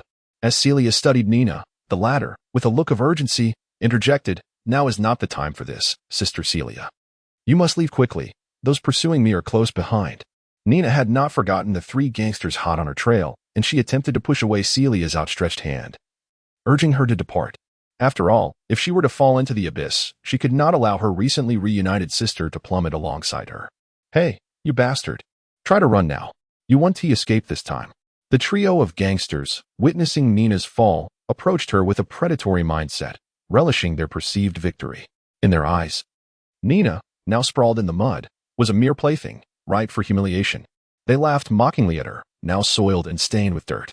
That figure in the black robe, this is the Dragon Hunter Gang's territory. If you don't wish to incur the wrath of Boss Finchy, I suggest you leave immediately. Some onlookers had noted the presence of the mysterious figure cloaked in black, but their view was obscured by the inky depths of the hood, preventing them from glimpsing Celia's face. Having spent years in the Black Street, they understood whom to provoke and whom to avoid. Individuals clad in such enigmatic attire were always treated with caution. One could never tell what lay concealed beneath that black robe, whether daggers, dual blades, or a staff. Thus, they sought to avoid confrontation with the cloaked figure, invoking the name of the Dragon Hunter Gang's leader, Finchy Grand, who was notorious for having slain a third-tier dragon beast, to intimidate their adversaries. The name of Finchy the Dragon Hunter held considerable weight not only in the Black Street but also echoed among the nobles of Karandu. However, when they finally beheld the face that emerged from beneath the hood, they were rendered utterly speechless. Originally, they believed that the figure cloaked in black was merely a frail youth. To their astonishment, it was a young maiden with flowing gray hair, surpassing even the most exquisite courtesans of the Black Street Tavern. The leader of the scoundrels suddenly conceived a nefarious plan and addressed the gray-haired maiden. He intended to use Nina as leverage against her, convinced that in the treacherous alleys, this seemingly 14 or 15-year-old girl was not someone he needed to fear. I did not steal your belongings, Nina retorted, hastily urging the gray-haired maiden. Sister Celia, do not heed them. You must leave quickly. They are villains with ill intentions. The scoundrel scoffed derisively. If you haven't taken anything, then why do you flee? His smug laughter suggested he found immense satisfaction in his own flimsy justification. Nina was rendered speechless, yet before she could respond, Celia, who had been crouching, rose to her feet. She removed her hood, revealing her face unmasked, her deep gray eyes fixing intently on the scoundrel who had just spoken. Did she truly steal your belongings? Her voice seemed to carry a certain enchantment, and any professional present would undoubtedly identify her as a spellcaster. The spell she wielded was the often criticized charm known as Charm Person. Though ineffective against seasoned practitioners, it was invariably successful against nobles lacking magical protections, not to mention these street thugs. The scoundrel stared into her gray eyes, momentarily stunned, before appearing entranced, his gaze vacant. No, he muttered. Then why do you accuse her? Her voice inquired again. To threaten you. To do as I please. The chilling realization swept through the other two scoundrels, a wave of dread coursing down their spines. A singular thought emerged in their minds. A mage. Surely she must be one of those exalted sorcerers. But why would such a noble mage descend to the filthy Black Street, abandoning the esteemed noble district? They raged internally. Yet their outward demeanor resembled that of a startled quail, heads lowered as they watched the gray-haired maiden interrogate the ringleader. Such cowardly souls, who preyed on the weak, reacted identically when confronted by a formidable adversary. The two scoundrels were engulfed in despair. Even invoking the name of the infamous Finchy would likely not safeguard them now. Finchy would not jeopardize his standing by angering an unknown spellcaster over the lives of two inconsequential thugs. Do either of you have anything to add? The smile on her lips appeared as devilish to the scoundrels, whose gazes faltered before the visage of this maiden, whose features bore an ethereal blend of elf and angel. Esteemed mage, one of them stammered, our leader is Finchy of the Dragon Hunters, and he is also his cousin. He pointed at the dim-witted thug ensnared by Charm Person, desperately attempting to bolster their position. We will never dare again, others implored, seeking to make a final stand or plead for mercy. Yet, in less than 2 breaths, the sound of a girl's mocking laughter echoed in their ears. Is that all? In her hand, a miniature cyclone swiftly materialized, stirring up a gentle breeze. The wind tousled her silvery, silky hair, causing her black robe with golden edges to flutter dramatically. 2 arrows, crafted from the very essence of the wind and measuring a foot in length, materialized in her palm. This was the wind arrow technique, a first-tier spell. It shot wind arrows at targets within 30 feet, allowing the caster to split the arrows at will, albeit at the cost of diminishing damage, with accuracy dictated by the caster's focus. In less than 3 seconds, the elemental arrows formed from the cyclone, and the two thugs from the dark alley had barely managed to turn and flee for 3 meters before the pursuing wind arrows pierced their throats. Blood gushed forth like a faucet turned on full, splattering onto the muddy ground and gradually staining it a deep crimson. The arterial spray from the fallen scoundrels shocked the last remaining thug, who had been ensnared by the charm human spell. He jolted awake, breaking free from the enchantment. But before him lay a scene of utter devastation. His companions, with whom he had shared laughter moments ago, now lay lifeless on the ground. Their faces still etched with terror, blood pooling around them. Trembling, he gazed at the gray-haired girl, his eyes no longer filled with greed, but rather with fear. "You cannot kill me. I am Finch's cousin. You cannot kill me." A foul odor emanated from beneath him, but he paid little heed to his damp trousers. Repeating his plea in a desperate attempt to escape the girl's wrath, he retreated slowly, and upon noticing her lack of movement, a flicker of hope ignited within him. Could it be that she truly intended to spare him? Perhaps she was indeed intimidated by her infamous cousin, Finch, the dragon hunter. A slight smile cracked his lips, but it vanished as quickly as it appeared. He had no intention of provoking a sorceress who had just taken lives. Such bravado would yield no benefit. He had yet to savor the delights of the nightingales near the tavern, nor had he indulged in the pleasures of elves, beast women, or dragonborn. He did not wish to meet his end here. Just as he allowed himself a moment of relaxation, a swift shadow erupted from the darkness beneath the eaves. In the blink of an eye, it surged toward him, igniting a primal terror that sent chills racing down his spine. Suddenly, he felt a searing pain as if a hole had been torn in his neck, warm, coppery liquid gushing forth, soaking his garments. Intense agony gripped his throat. He attempted to speak, but all that escaped his lips were pitiful gasps. The subsequent chain reaction left his limbs weak, until ultimately, he collapsed into the murky depths of the blackened, dried-up ditch, his head heavy and his body limp. The warm liquid flowed from his neck, tracing a path down his chin, lips, and nose, filling his eye sockets with its crimson hue. At last, the world faded into a crimson haze, plunging into complete oblivion. "Sister Celia, have you become a mage now?" Nina gazed at the 3 lifeless bodies, feeling no discomfort, after nearly a year on the dark streets. She had become indifferent to death. Her curiosity was piqued by the wondrous spell Celia had just employed, reminiscent of the witches in the fairy tales recounted by Grandmother Orlon. "I am not a mage. I am a warlock. Mages must study, while I possess innate abilities," Celia elucidated, emphasizing the stark differences between a warlock and a mage. If Nina was intrigued, she would gladly devote ample time to explain further. "And what about that shadow?" Nina recalled the previous spells, Charm Human and Wind Arrow, alongside a peculiar creature that had assisted them. "Oh, that is Miss Liz, my companion." "Miss Liz? Companion?" Nina wondered, perplexed if it was a creature akin to Mr. Gadden. Observing Nina's confusion, Celia merely smiled. Suddenly, a swift silhouette darted from the shadows beneath the eaves, revealing the form of Celia's magical pet. Perched upon Celia's shoulder was a diminutive silver dragon, no larger than a domestic cat, its body adorned with dense scales. It twisted its head, shaking its silver wings, which still bore traces of crimson liquid, then extended its forked tongue to lick the remnants of blood from its wings. Once finished, it nestled its elongated neck against the other side of Celia's shoulder, feigning slumber, clearly displaying a profound bond. This was a Northland pseudo-dragon, a first-tier creature, bound by contract to Celia.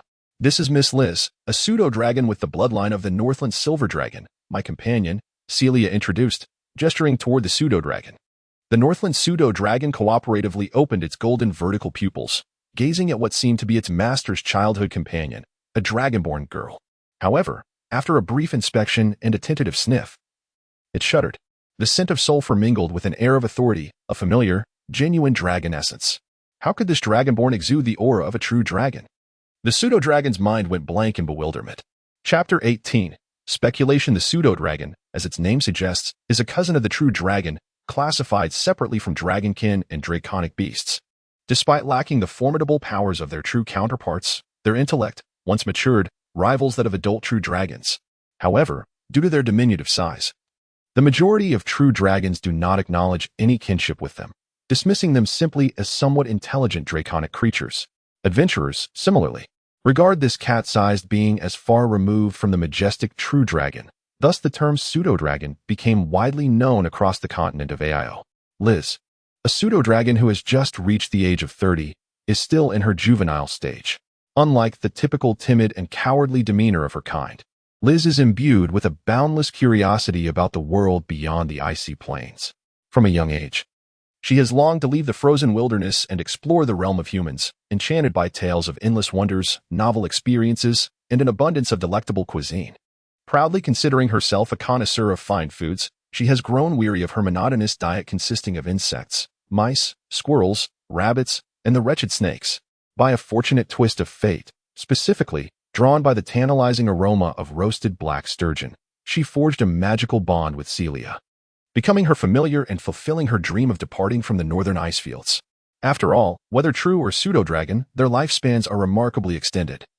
Even sorcerers endowed with bloodline powers or elven blessings seldom outlive a dragon.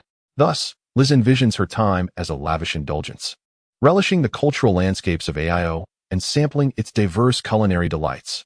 Although referred to as a familiar, the bond between the two is more akin to that of partners.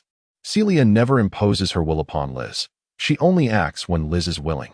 The recent scoundrel was merely met with Liz's eager compliance, prompting her to intervene. Throughout their journey, the dragon and her human companion have supported and encouraged each other, forging a profound bond.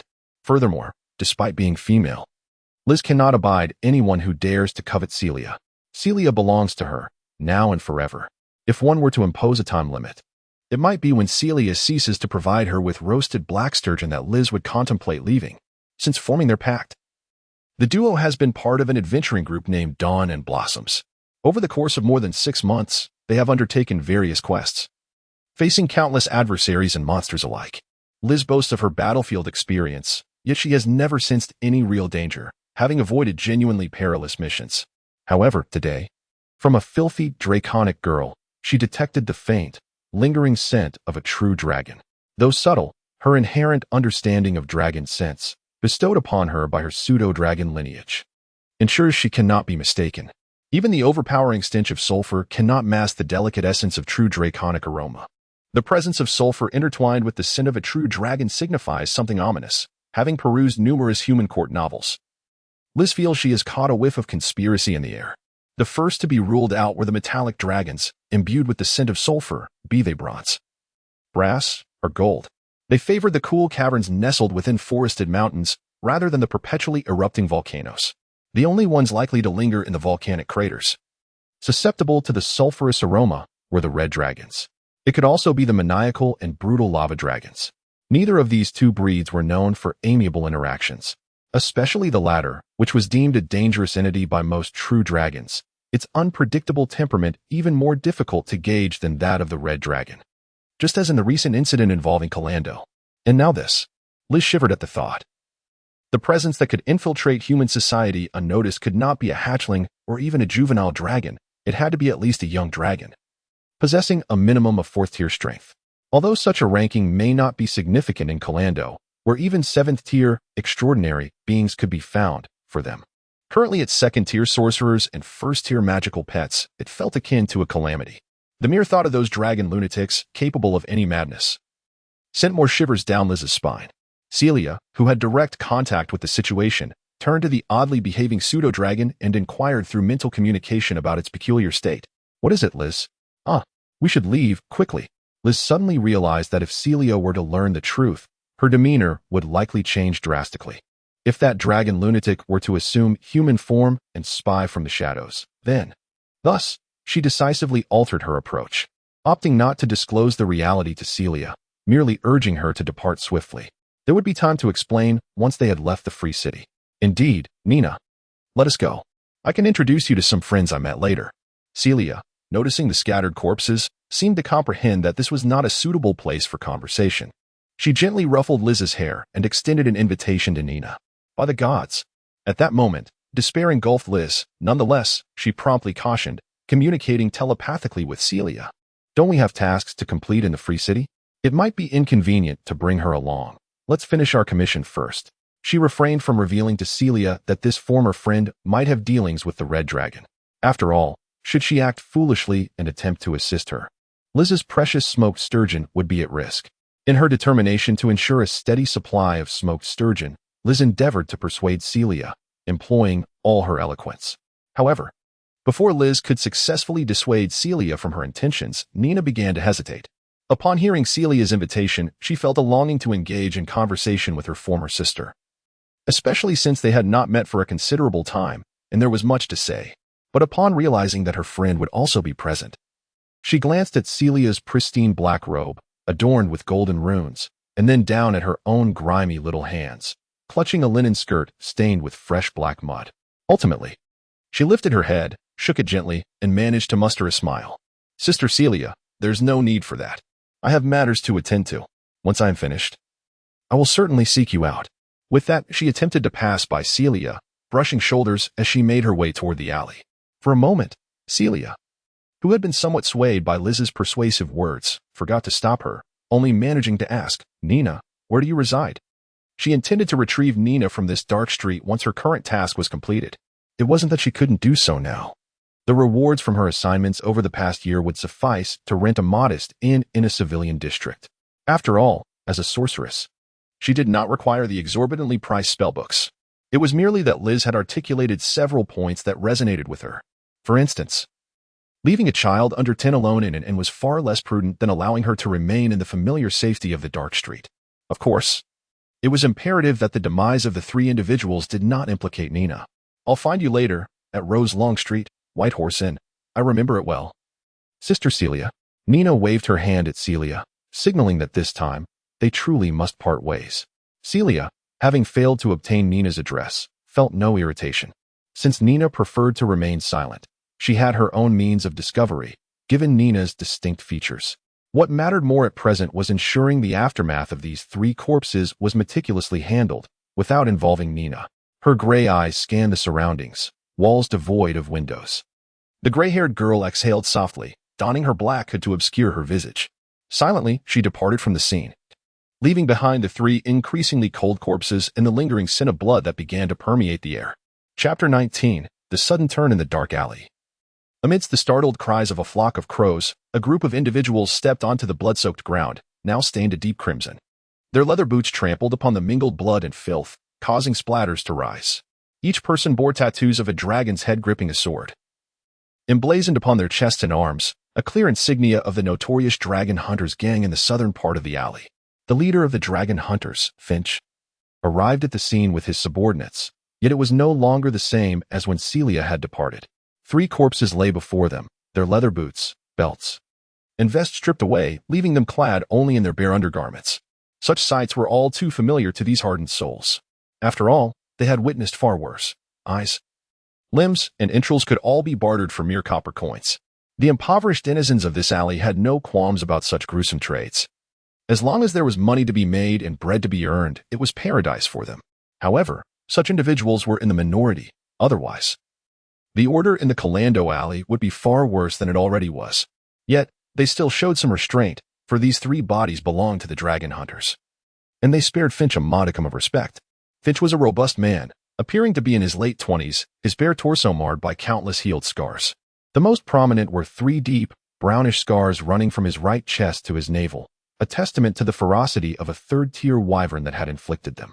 Those who understood the significance of such marks could only marvel, unable to fathom the extent of Finch's injuries. At that moment, a figure in a gray robe stood beside Finch, obscuring their features. This presence was an enigma, one that even the most loyal of Finch's dragon hunters had not been aware of, as if they had materialized overnight. Occasionally, a hoarse voice, reminiscent of an elderly woman's, emerged from the shadows, offering a glimpse into the identity of this figure. The bony, withered hands that protruded from the robe further corroborated this notion. Devoid of flesh and riddled with wrinkles, resembling the peeling skin of a serpent, the multitude of age spots clustered together evoked discomfort in those with a fear of density. Yet, what unsettled them even more was Finch's booming voice, resonating like thunder in their ears, sending shivers down their spines. Who could possibly be responsible for this? As they looked up, they were met with a familiar, grim face and fierce eyes. It was evident that Finch was teetering on the edge of fury, and any misstep could unleash his wrath. Finch was consumed by rage, a stark contrast to the relatively pleasant mood he had experienced earlier that morning. After all, anyone would feel a sense of relief and satisfaction upon witnessing a task successfully completed. Initially, he intended to invite his subordinates to the tavern in the trading district for a well-deserved relaxation, seeking a bit of amusement after such a prolonged period of restraint. However, As he stepped out of the clandestine warehouse, he was promptly informed of a murder occurring on the Black Street. While violence in that area was not uncommon, the victim was a member of the Dragon Hunter gang, his own cousin, which incited an uncontrollable fury within Finch. Despite years of remaining inconspicuous and refraining from action, it seemed that some audacious rodent dared to test his limits. Yet, the response from his men was an unsettling silence. None could identify the perpetrator. The three assailants had acted on a whim, revealing their target to no one. Furthermore, at that hour, most denizens of the Black Street were still enveloped in slumber. Compounded by the swift resolution executed by Celia, which had sparked no commotion, the incident dissipated into the vast lake of indifference, akin to a trivial ripple. "Boss, we've heard that the group in the southwest corner possesses our attire. Perhaps we should inquire with them?" One ventured tentatively. The southwest corner was a desolate stretch of the Black Street, recently claimed by a group of gnomes, rumored to have arrived from across the sea, a cluster of refugees. Predominantly civilians and women. A few bore the demeanor of soldiers, typically laboring in the dock district, occasionally venturing outside the city for brief assignments. Never lingering for more than a day, and maintaining minimal interaction with the gangs of the Black Street. Their leader was a towering figure wielding a massive broken sword. Even taller than Finch, resembling a bear. "No need. It likely isn't their doing, but you may inquire politely," Finch replied, his ire somewhat abated. A twitch at the corner of his mouth. If the gnomes were indeed responsible, he felt powerless to act, though the burly leader appeared somewhat dull-witted in combat. He was akin to a madman, exchanging wounds for wounds. Even if Finch could emerge victorious, it would be a Pyrrhic victory. And he had always kept a respectful distance from such individuals. Moreover, in recent days, the gnomes had adhered to their own code, remaining in the southwest corner without intentions of territorial expansion. The emergence of another group of grave robbers in the Black Street was a minor inconvenience, one Finch could tolerate. Traces of magical elements have once coalesced here. It must have been a spellcaster who committed the act. The hoarse voice drifted into Finch's ears, emanating from the cloaked figure. At that moment, she had positioned herself at the alley's mouth, crouched and examining the ground's markings, precisely where Celia had previously lingered. Upon hearing her words, Finch momentarily lost his focus. A spellcaster? What sorcery could possibly exist in the Black Street? Yet, upon hearing the crone's declaration, his expression shifted, and he strode forward, whispering, "Could it be that they are targeting us?" The ritual had only just concluded its preparations when a spellcaster arrived. "It was rather peculiar, my Lord Vermeer. Should we perhaps delay the ceremony? It would be inappropriate if we were to attract the attention of the temple." He had already disregarded the lives of his three subordinates and was now more concerned about the intentions of this suddenly appearing spellcaster.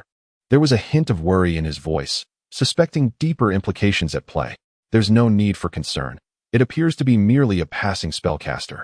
However, we should find a more discreet location for the ceremony, as your warehouse is quite inconvenient." The figure known as Vermeer, clad in black robes, remarked coolly. Observing Finch's somewhat panicked expression, she offered him gentle reassurance. "Fear not, the paladins of the temple are unlikely to tread into the Black Street. For the first to bar their entrance into the free city are the noble lords of the aristocratic district. The malevolent aura they carry is no less than that of us heretics." Her hoarse voice carried a touch of mockery, evidently dismissing the situation's gravity. Upon hearing Vermeer's words, Finch finally relaxed, exhaling deeply.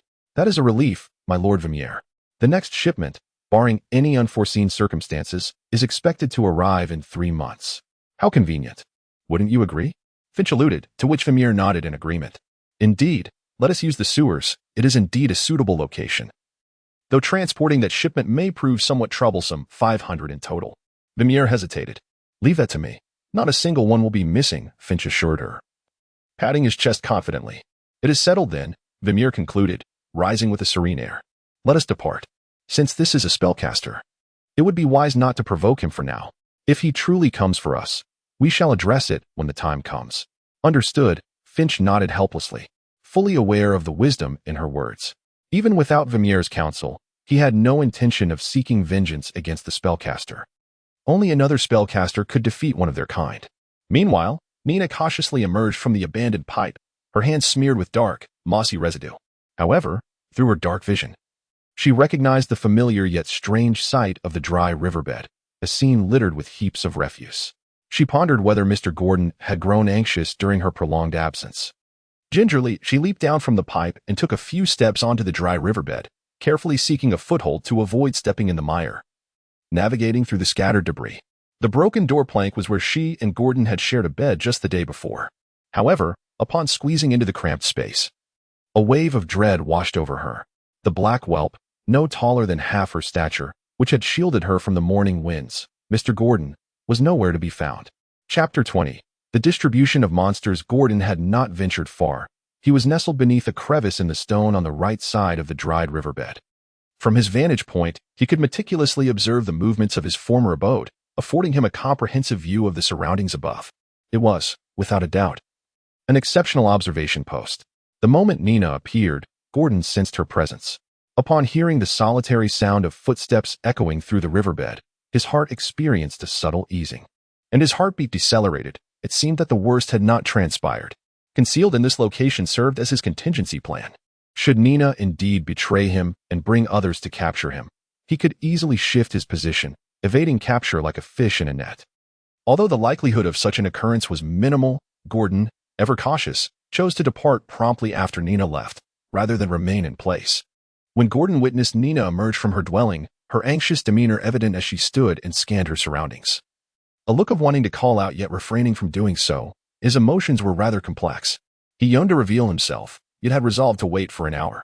He considered the fact that Nina's only contacts were the nefarious denizens of the Black Street, individuals notoriously lacking in patience. They would scarcely entertain the notion that a hatchling dragon was engaging in a game of hide-and-seek, likely dismissing it as the delusional ramblings of a dragonborn girl, spinning tales to deceive them. Thus, if he were truly lying in ambush, it would not be long before his presence was betrayed. Fortunately, Nina did not venture out in search of him. After a brief survey of her surroundings, she settled upon a stone, crouching with her legs drawn to her chest, her face directed toward the entrance of the riverbed, leaving Gordon only with her back to observe. However, this state of hers did not endure for long. Upon realizing that the entrance remained still, Nina retreated into the narrow space where she had slept the previous night. The sounds of rustling filled the air, though through the cracks, Gordon could discern little.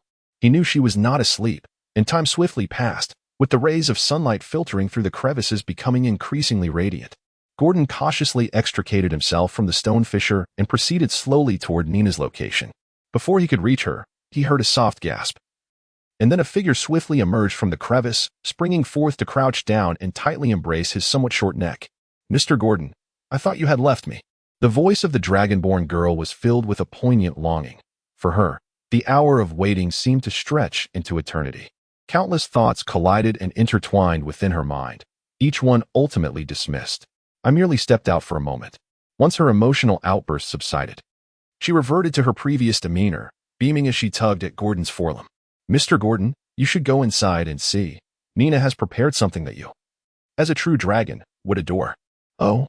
Gordon's curiosity was piqued by Nina's earlier rustling. He wondered what she had been concocting. Thus, he took the lead, squeezing through the slightly low entrance, and was greeted by the delightful surprise Nina had prepared for him within. On the weathered wooden board, 55 copper coins formed a perfect circle, with 6 gleaming silver coins placed at the center. Together, they created a small circular disc of currency, large enough for Mr. Gordon to rest all 4 of his paws upon. Although Mr. Gordon currently possessed little wealth, he envisioned a future where gold coins would accumulate into mountains, filling the entire space.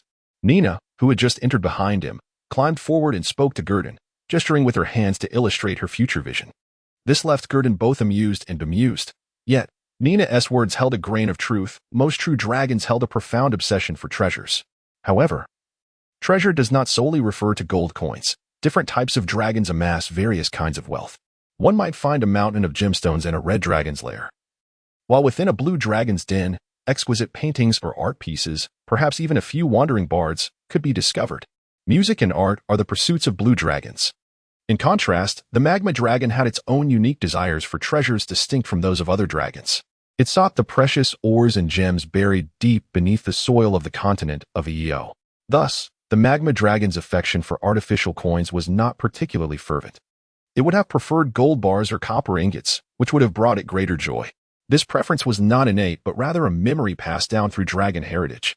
The scent emanating from the gems and crystals buried deep within the earth, along with the tactile pleasure derived from minerals brushing against its scales, was unparalleled, even surpassing primal physiological urges. Many magma dragons harbored a desire to lie amidst a trove of gemstones and minerals, with their favorite view of a lava lake before them, indulging in a deep slumber. If one were to draw a comparison, these extraordinary treasures for the dragon were akin to catnip for a cat. However, unlike catnip, these treasures did not induce hallucinations in true dragons, yet they undeniably evoked euphoric responses akin to cerebral ecstasy. Grateful for Nina's goodwill, Gurdon had no reason to decline. He stepped onto the small disc crafted from copper and silver coins with his elongated limbs, experiencing an indescribable sensation as a refreshing coolness surged from his feet into his body, tingling pleasantly. Nevertheless, he did not lose sight of their primary concern and turned to Nina, stating, "Today, we shall change our location. Remaining here may prevent us from finding restful sleep." After all, he had slain numerous giant rat knights, and lingering in a place frequented by rat folk would likely leave Nina anxious and sleepless. It was certain that they would not enjoy a peaceful night. Rather than waiting passively, it was better to take the initiative. Gurdon planned to explore the sewers during the day when the rat folk were less active, seeking a more suitable dwelling. Indeed, the sewers were not inhabited solely by rat folk. From Nina, he learned that several territories had already been claimed by various creatures, including the loyal servitors of true dragons, the kobolds. However, at present, Gurdon is merely a fledgling dragon. Should the kobold tribe swell to over 100, the emergence of kobold warlocks would be inevitable, and his nascent form might well become a sumptuous feast. Even if Gurdon possesses remarkable combat prowess, he would undoubtedly falter before the relentless charge of hundreds wielding crude clubs. Thus, he must conduct a thorough reconnaissance. Moreover, Nina's reports lack sufficient detail. She often chooses to circumvent monsters rather than engage them, possessing ample knowledge of their distribution but remaining oblivious to their strength. After all, she is no match for even the weakest among them. "Mr. Gurdon, are you truly considering departure?" Nina was taken aback by Gurdon's sudden decision. Although her stay had been brief, her impression of the place was generally favorable, save for the nighttime clamor. "Otherwise, would you prefer to endure sleepless nights?" Gurdon retorted. "In fact, we need not leave. I can keep watch at night." She mustered the courage to propose, her voice trembling with uncertainty. This marked her first challenge to his decision. "There are many other monsters in the sewers. Can we not remain here until you mature? We could venture out once you are grown." She continued to argue, clearly hoping to persuade Gurdon. But what of sustenance? A dragon's appetite is considerable, especially for one so newly hatched. "With your stature, you might only serve as a mere snack," Gurdon jested. Recognizing Nina's desire to shield him from risk, despite his ability to unleash devastating magma. Nina stammered, momentarily lost in thought. Indeed. If they remained idle, what would they eat? She could rummage through refuse to survive. But to allow a true dragon to subsist on scraps or leftovers would surely result in his expulsion from the ranks of true dragons, branding him a pariah. She hesitated. Words caught in her throat, as she herself was only partially sated, having received food from Gurdon the previous day. "Let us proceed. As you suggested earlier." "Guide me to the sewers," Gurdon declared, rising from the coin-strewn disc and making his way toward the narrow exit, addressing Nina as he did so. Nina could not voice a single objection, understanding that this was their only viable course of action.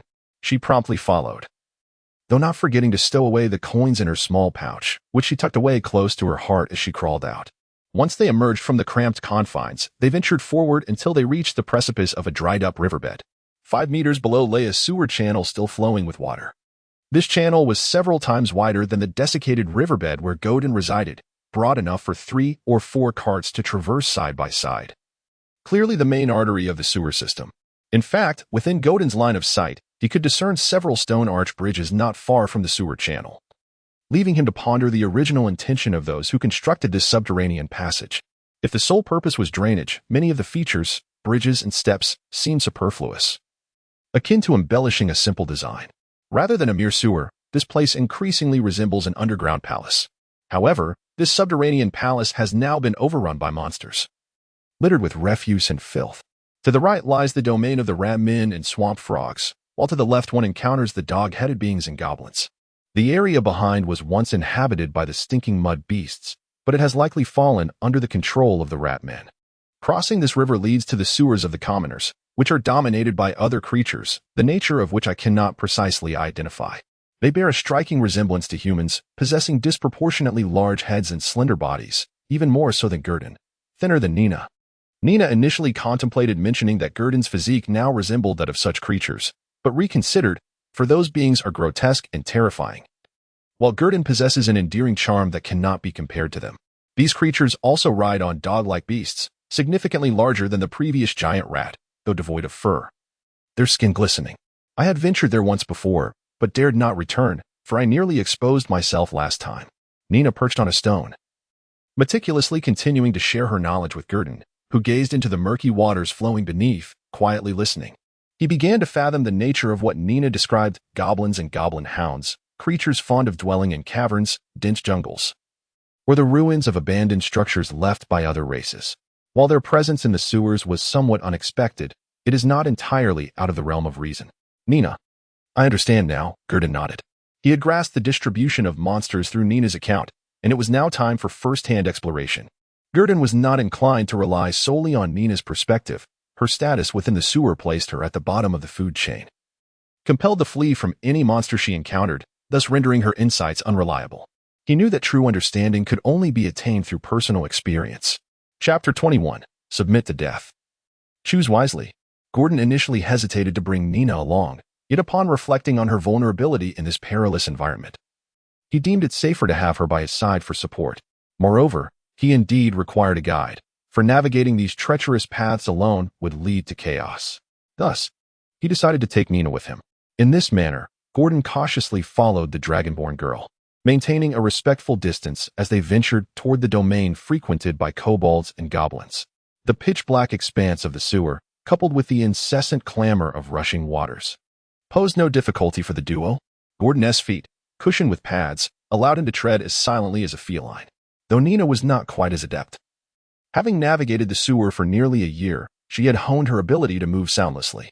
Throughout their journey, they glided like specters through 3 corridors and traversed over 1,000 meters of waterways, even scaling a pipe. It was at this juncture that Gurdon observed Nina abruptly halt at a corner of the sewer. For a moment, the air was filled solely with the sound of rushing water, devoid of any other noise, save for a faint glow emanating from ahead. Peeking cautiously around the corner, Gurdon discerned the reason for Nina's sudden stop. A spacious clearing lay about 30 to 40 meters ahead, where a vibrant bonfire blazed, casting flickering shadows. A large pot of broth simmered over the flames, while several diminutive humanoid figures busied themselves around it, adding ingredients and stoking the fire. The remaining details were obscured by the walls of the corner, preventing Gurdon from gleaning more information. He dared not extend his head further, fearing detection. Before long, the savory aroma of the broth wafted through the air, reaching Gordon's nostrils. He inhaled deeply, only to swiftly close his nasal passages in disgust. The unwelcome scent of cilantro lingered, surprising him with its presence in this foreign realm. After a brief observation, and noting the absence of any other movement, he resolved to adopt a different approach, well aware of the wisdom in exercising caution. Turning to Nina, he whispered in a hushed tone, almost indistinguishable amidst the sound of the water, "Wait here and do not move." Nina remained silent, yet acknowledged his command with a subtle nod, melding her form into the shadows of the wall.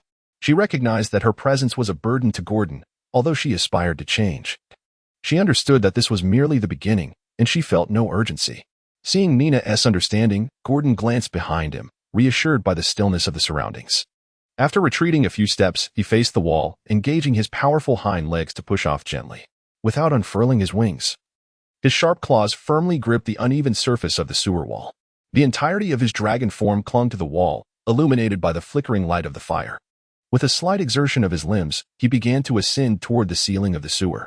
The height of the sewer's ceiling exceeded 3 meters. Although this was Gordon's first ascent, his innate draconic abilities allowed him to navigate the terrain with ease.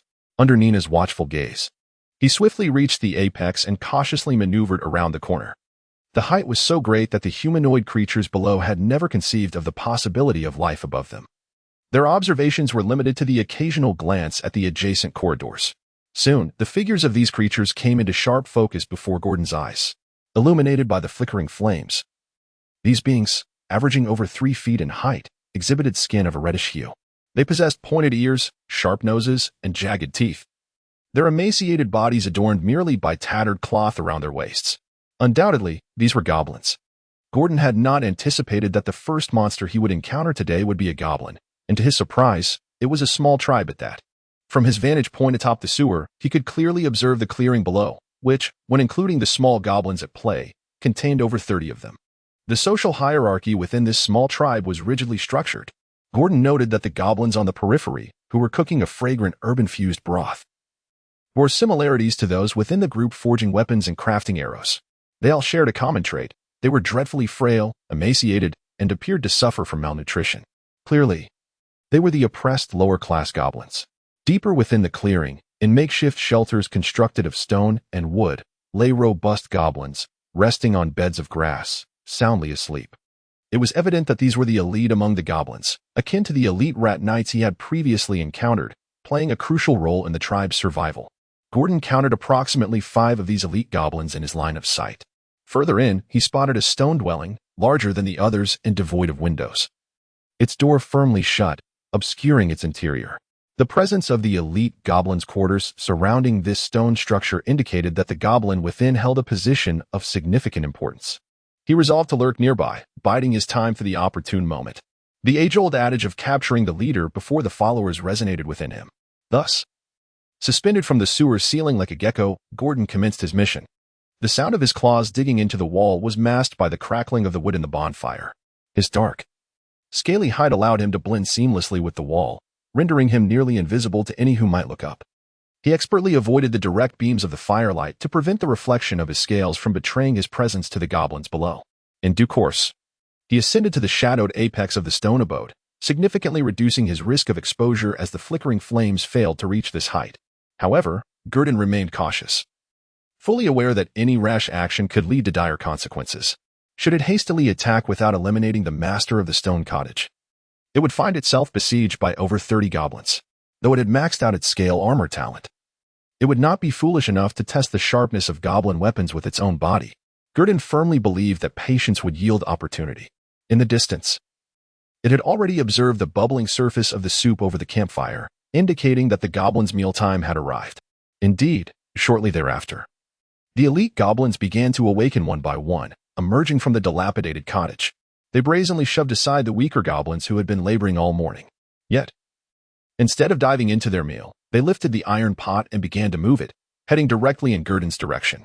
Clearly, they intended to allow the master of the stone cottage to eat first, causing Gordon's heart to tighten. It knew that the outcome of this encounter hinged on this very moment. Gallic Long, a goblin warrior, was roused from his slumber by hunger. But upon catching the enticing aroma wafting through the door's crevice, he realized that everything outside was prepared, awaiting his entrance to feast. What a delightful day it was, he mused. Before long, as the scent intensified, Gallic Long rose from his resting place. He donned his rusted but intact half-armor onto his muscular chest. Afterward, he rummaged through a chest behind him to retrieve a piece of red silk cloth, which he tied around his waist. This marked his 5th year, a significant milestone according to the priest, and he had resolved to wear red all year, convinced that it was his lucky color. Once attired, Gallic Long pushed open the door of the stone cottage, which was too low for him, forcing him to bow his head as he stepped outside. Upon emerging, he spotted the elite goblins, poised with the pot, awaiting his indulgence. After surveying his surroundings and noting nothing amiss, he declared with gravity, "Let us eat." 6 elite goblins quickly formed a circle around the iron pot, leaving one seat conspicuously empty, clearly meant for him. Gallic Long took his place without hesitation, surveying the anxious expressions of the other goblins, and nodded in satisfaction. It appeared that the authority the priest spoke of had indeed manifested in him. Just as he was about to utter more words, he suddenly felt an intense heat above him, as if the sparse hair on his head was curling from the warmth. What is happening? Gallic Long sensed something was amiss. As he prepared to look up, he saw a golden-red orb hurtling directly toward his face. Gallic Long's pupils constricted as he swiftly extended his hands, enveloped by protective gauntlets, to cross and shield himself. Yet, in the next heartbeat, an unbearable agony surged through his hands, face, and any exposed skin. The searing pain, was it fire? Liquid fire? Before Gallic Long could comprehend the nature of liquid fire, a dark shadow plummeted from the heavens. A foot forcefully descended upon his skull, plunging his consciousness into darkness. The final image etched in his mind was of his entire body collapsing to the ground, as he perceived, through a diminished vantage, the thunderous roar echoing in his ears. "I am the favorite of Au. The future shall herald the magnificent true dragon, Gordon. Submit. Death. Choose one." A black hatchling dragon descended from above, trampling upon the skull of Gallic Long, the mightiest warrior in the goblin's heart, now reduced to mere bones by the corrosive magma. To the goblin throng, who gazed upon it and the lifeless form beneath its feet in sheer panic. It bellowed with ferocity. Chapter 22. Kneel within the resounding roar of Gideon lay the nascent might of a fledgling dragon's deterrence. Commonly referred to as the dragon's might, although it was insufficient to compel the goblins to cower in submission, its mere presence instilled a sense of dread that deterred them from advancing. The sole shortcoming was that Gideon's stature, barely a week old, was still less than that of the elite goblins writhing in agony on the ground. It was too diminutive. Its scales marginally thicker than those of an ordinary hatchling. Though its limbs and torso were notably robust, it was only slightly larger than a pony, while the goblin warriors, steeped in the lava beneath, towered several times its size. Had it not been for Gideon's awe-inspiring entrance and the sudden demise of the goblin warriors, these timid yet brazen goblins might have approached to test the waters of this promising true dragon. However, Gideon found himself perplexed. Despite the fear and panic evident in the goblins' eyes, there was no sign of surrender or retreat. Instead, they formed a menacing encirclement. This was illogical, considering that Gideon's recent display of magma spout had directly engulfed 3 goblins. None had escaped unscathed. The collision of flesh and magma was beyond their frail constitution to endure. Even the goblin warriors could not withstand such a fate. Even before the battle commenced, nearly half of the goblins' elite force had already perished. The remaining elite goblins bore the brunt of the splattered magma, scorching their eyes, legs, or arms, undoubtedly diminishing their combat effectiveness. Yet, despite the substantial weakening of the clan's most formidable forces, the goblins still exhibited a fighting spirit. There could be but one explanation. Gideon's dark golden pupils narrowed slightly, as if possessed by a harbinger of death. He began to form a conjecture in his mind. His gaze swiftly scanned the surrounding environment. Within this hall, there undoubtedly lurked another goblin, one of higher status, greater honor, and superior strength than the goblin warriors beneath him. This unseen entity was, in some intangible manner, sustaining the morale of the goblin tribe, imbuing them with the courage to resist his dragon's might. Otherwise, it was inexplicable. The goblin warrior, their leader, lay utterly lifeless, its skeletal remained starkly visible amidst the lava. Yet, these timorous goblins showed no inclination to flee. It was a disgrace to the very name of goblin. Gideon understood well that the concealed goblin was certainly not of the brute strength variety. It was likely a shaman, a spellcaster. This was evident from the peculiar surroundings. Otherwise, he would have surely noticed such a distinctive dwelling unless it was not a resident of this place. However, goblins, as tribal beings, could not possibly exist outside the confines of their clan. As for the type of spellcaster, he had his suspicions. Among goblins, spellcasters were generally referred to as shamans. Though their roles varied, some might be clerics, others warlocks. Indeed, certain spells wielded by goblin priests are not derived from divine supplication but are, rather, innate awakenings. However, for a tribe of such modest size, it is unlikely that if there were a cleric, they would operate on such a scale. Moreover, as Gideon stealthily traversed the apex of the hall, he discerned no prominent divine insignia or statues within the chamber. Thus, he speculated that among the goblin populace, a goblin spellcaster lurked, and it was highly probable that this individual was a sorcerer, warranting utmost caution. After all, even a fully grown dragon, formidable as it may be, is still merely an adult. Its scales offer less resilience than those of a mature dragon, and several of its spellcasting abilities might remain impractical. To a spellcaster, he was currently no different from a rather ferocious beast.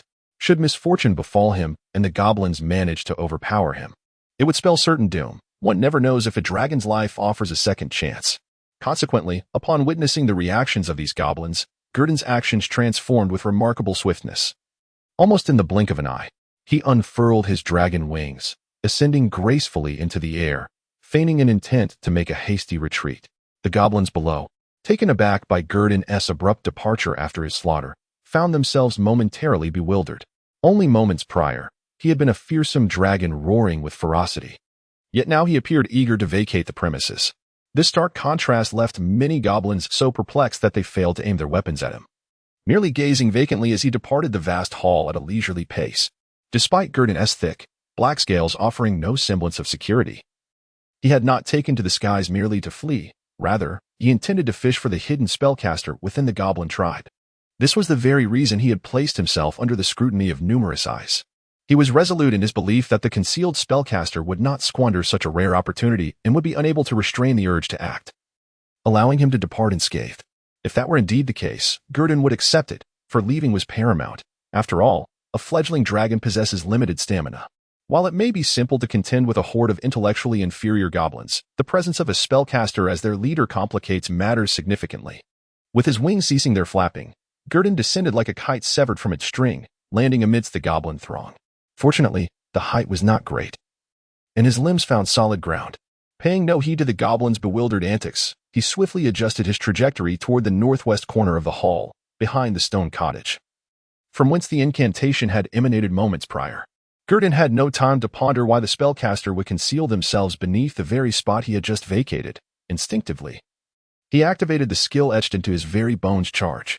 A black true dragon, slightly larger than a pony, revealed the sinewy muscles beneath his dark scales. In a heartbeat, he transformed into a fleeting shadow, vanishing from the bewildered goblin's sight, leaving many of their trousers in tatters. Meanwhile, the spellcaster's magic began to take form. Behind the stone cottage, the air appeared to be distorted, with waves of magic rippling outward. A shadowy orb, twisted in the flickering light of the campfire, suddenly manifested before Gordon as he charged forward, swelling in the wind. In the blink of an eye, it transformed into a basketball-sized sphere of black-green light, suspended in midair. Gordon could distinctly see the nauseating acidic liquid and the contorted black water within it. This was a rather obscure second circle spell known as Pearl of Acid, which mages and warlocks could learn, as recorded in the Legacy of Dragons. Bathed in the kaleidoscopic glow of the dark light, stood a figure even smaller than a typical goblin, hunched and frail. Gordon could see clearly that it was an ancient goblin, adorned with an unknown circular ornament upon its head, leaning on a bony staff. The goblin appeared to be in a state of utter decrepitude, with green wrinkles on its face resembling mountainous terrain, its emaciated body swaying as if a mere breath could topple it. However, beneath the radiant and wise eyes that remained open despite its age, it was evident that this creature was not to be dismissed as an ordinary monster, especially under the ominous presence of the acidic orb above its head. This goblin was the shaman of the tribe, and upon finishing its incantation, it noticed Gordon approaching and bellowed with a voice that belied its age. "Children of the Gallic clan, stop him. Block this vile whelp of the true dragon." At this moment, the other goblins seemed to awaken from their stupor, as if they had found their resolve, and began to hinder Gordon's advance. The closest goblin lunged forward, attempting to ensnare the black hatchling of a dragon, which was of a similar size to itself. Unfortunately for the goblin, Gordon's tail swept through the air, sending the assailant flying several dozen meters away. The impact left a visible dent in the goblin's chest, indicating that even a weak hatchling was still a true dragon, not something that could be thwarted by mere goblins of lesser caliber. Of course, the elite goblins wielded their bone clubs and swung at Gordon, yet they too were repelled by his robust black scales. Gordon pressed forward, unaffected, while the goblin staggered from the recoil of its own weapon. To Gordon, such rudimentary weapons were no more than a tickle. They were utterly ineffectual. Witnessing this scene, the goblin shaman spat softly, aware that it could no longer afford to delay, relying on a band of inept goblins that were not even elite. This situation threatened to destabilize its emotions, risking failure of its spells. Now, it had no choice but to rely solely on itself. Its consciousness began to manipulate the acidic orb above, linking it with the distant, dark figure of Gordon. Aiming, it unleashed the spell. In one swift motion, the acidic mass hurtled toward Gordon with astonishing speed, reeking with an overpowering stench, like a meteor streaking across the sky. As Gordon continued his rapid approach toward the goblin shaman, he finally experienced a perspective akin to that of the rat men and goblin warriors he had encountered before. A dark green acidic orb rapidly expanded within Gordon's field of vision, its foul stench wafting toward him even before its arrival, inducing a wave of nausea.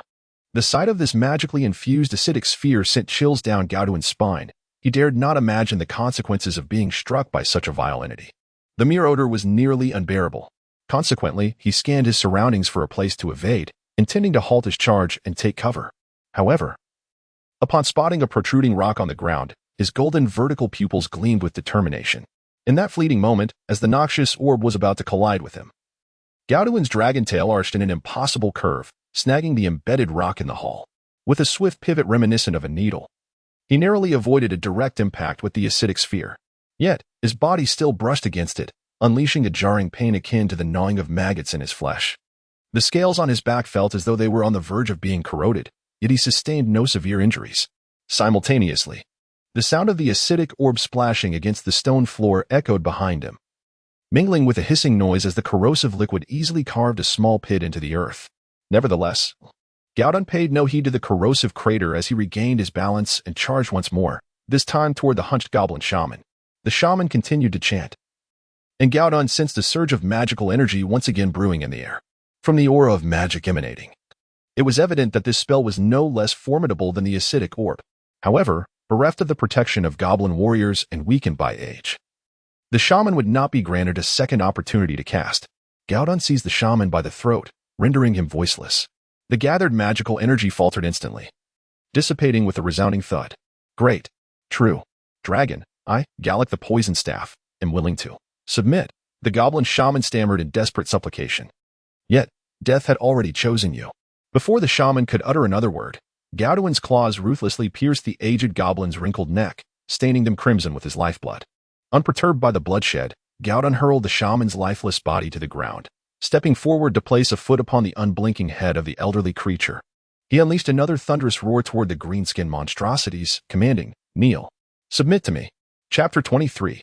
Title activation. The patience of the true dragon would not be counted to 3. Gurdon stepped forward, lifting the remains of the goblin priest he had trampled beneath his feet as a show of intimidation. At last, Gurdon's roar managed to subdue the goblin tribe, which had lost its backbone and was on the verge of disbanding into chaos. The goblins, regardless of size or strength, were thoroughly overwhelmed by Gurdon's draconic might, prostrating themselves on the ground, mumbling incomprehensible words. However, Gurdon was not interested in their murmurs. What truly captured his attention was the moment all the animated goblins in the hall had bowed before him. A pale blue data list suddenly materialized before him, revealing the familiar personal panel he knew all too well. Gurdon Odwin Targaryen. Title: Lord of the Gallic Race. Lava Dragon Age. Wormling, 0 to 5 years. Health, 32-37. Rank, 2 talents. Scaled Enchantment, 220. Steel Teeth and Claws, 110. Robustness, 720. Wormling's Dread, 2-4. Glutton, 5-9. Dark Vision, 4-11. Sound Mimicry. Charge, Proficient, 1-8. Skills, Flame Immunity. Bite and Claw, Lava Breath. Soul Talent. Talent Plunder, Free Talent Fragments, 0. Gurdon immediately noticed the change. The title section now bore an additional title, Lord of the Gallic? What kind of title was this? It sounded rather weak. Yet, as he pondered, a line of pale blue text appeared in his vision, providing clarity. Lord of the Gallic, although you have now become the master of the Gallic clan, your influence is confined solely to this sewer hall. And most creatures will not regard a wormling reduced to subjugating goblins as noteworthy. Wearing effect, Draconic Aura, Gallic clan reputation. While its effect was meager, it nonetheless opened a window for Gurdon. Should he unify the entirety of the sewers and calendar in the future, the title would transform into something grander, perhaps the Underground Emperor of Calendar, the Sovereign of Shadows and Calendar, titles that exude a sense of magnificence. The emergence of the title was a fleeting novelty, and after testing the ability to interchange titles freely, Gurdon found himself unfazed by the sudden appearance of this designation. After all, it was merely a beneficial buff, with no drawbacks. Moreover, when he spoke his name, he could now add, Lord of the Gallic, enhancing the grandeur of his own title. With this thought, Gurdon couldn't help but break into a broad smile. However, this smile caused the prostrating goblins below to tremble even more, fearing that their newly recognized master was beginning to reveal his true nature and would soon feast upon the pitiful goblins. After all, Gurdon, by any appearance, certainly did not seem like a creature that would indulge in a vegetarian diet. Nevertheless, despite their trepidation, the goblins continued to present themselves as willing prey, their bodies shaking uncontrollably, yet remaining motionless. Until they heard a command from Gurdon, they had no choice but to remain in their prostrate position. This was also a form of atonement for their prior rejection of the true dragon's invitation. While it was not entirely their fault, the weak must adhere to the rules set by the strong and adapt accordingly. Otherwise, they faced certain demise. The goblins were well versed in this harsh reality, as their own hierarchy was rigid, where the weak were devoured by the strong. Gordon did not forget his spoils. He had just vanquished numerous goblins. However, he was somewhat astonished to find that the ordinary goblin's corpse, which he had sent flying with a flick of his tail, did not emit the typical porcelain-like luminescence. He could only speculate that its weakness rendered it incapable of producing even the most basic white light. Nevertheless, Gordon did not dwell on this for long. The first-tier light was of little allure to him at this stage. He began swiftly gathering the scattered light orbs into his chest, absorbing and analyzing them. Soon, the personal panel within his retina began to flicker, displaying a cascade of pale blue data that filled his entire field of vision. Ding! Detected host inhaling a talent fragment. System is analyzing. Progress 1. The information was largely repetitive and monotonous, with the only variation being the newfound talents emerging from his recent kills. The talents belonging to the goblins were indeed a significant advancement compared to the abilities dropped by the giant rat knights he had previously slain. In total, he had collected only 5 light orbs, 2 black and 3 white. However, in terms of practicality, the goblin talents completely overshadowed those of the giant rat knights, making them incomparable. The 3 white orbs represented endurance, trap mastery, and endurance. Clearly, these talents were advantageous for Gordon, particularly endurance, which was especially beneficial for a fledgling dragon. Trap mastery was also to his liking, providing him with more methods to evade direct confrontations. After all, he had already savored the sweetness of ambushes along his journey. Were it not for the Dragon Clan's inability to transition into the rogue class, he might have even contemplated advancing towards an assassin profession. It was not that Gordon disliked fair duels, rather, the thrill of ambushing was simply irresistible. Without hesitation, he selected the 2 talents. Endurance, 1-7, and Trap Mastery, 1-4, now appeared on his talent list. His mind and the heart within his chest began to synchronize and absorbing the information and energy emanating from the talent fragments. Thump, thump, thump. Time seemed to stretch indefinitely. Gordon was uncertain whether it was merely his imagination, but after he had fully absorbed the knowledge of the traps crafted by the goblins, he felt his heart grow stronger and more vigorous. Even the pain from the acid corrosion on his back had lessened considerably. Talent, endurance. This talent enhances your stamina, providing persistence in all endeavors. Additionally, it possesses remarkable restorative properties. Upon encountering this explanation, Godin found it somewhat peculiar. However, when interpreted literally, this talent indeed appeared quite impressive. The ability to restore, endure, and deliver exceptional power is undeniably advantageous. The Trap Mastery talent also did not disappoint Godin. With hundreds of methods for crafting traps suitable for use in sewers and wilderness, whether for hunting or inflicting harm, it encompassed everything imaginable. This alone made him feel that this particular talent fragment was exceptionally worthwhile. After all, possessing a multitude of skills is never a burden, even for a true dragon. He possessed another stamina fragment, which Godin chose not to utilize immediately. Instead, he opted to decompose it into a free talent fragment for future consideration. Now, what remained were the 2 black iron talent fragments, obtained from the Goblin Warrior and Goblin Shaman, awaiting his confirmation.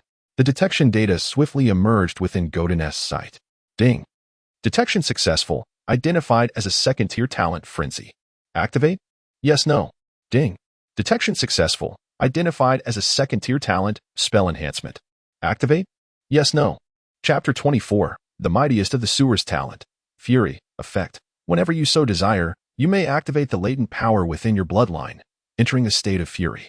In this state, your physical attributes, neural responses, and willpower will be significantly enhanced, granting immunity to certain levels of hypnosis, dizziness, and human charm effects. However, once the fury subsides, you will enter a state of weakness, the duration of which is equivalent to that of the fury. Note, while in a state of fury, your stamina will deplete at double the usual rate. If your stamina is exhausted, the fury will automatically cease. Upon reading this skill description, Gedden did not hasten to the next detail but promptly activated the talent. The activation was instantaneous, without hesitation. A talent like Fury, which did not compromise one's intellect or cognitive abilities, was, in Gedden's estimation, utterly perfect. Fortunately, the Goblin Warrior had not yet managed to unleash its abilities before Gedden dispatched it. However, Gedden pondered that Fury did not augment health points.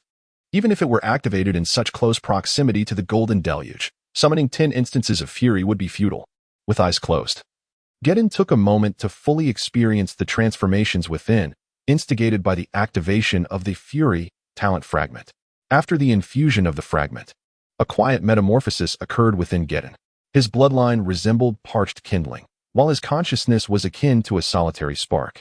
Whenever he wished, he could ignite the dormant power buried deep within his blood. The transition into a state of fury was a straightforward procedure, even before attempting it. Gedden felt a confident understanding of the process. Nonetheless, he had no intention of experimenting at that moment, as he was aware another black iron talent awaited his attention. Moreover, the state of fury bore repercussions. Opening his eyes, he focused once more on the next line of pale blue information concerning the Fury talent.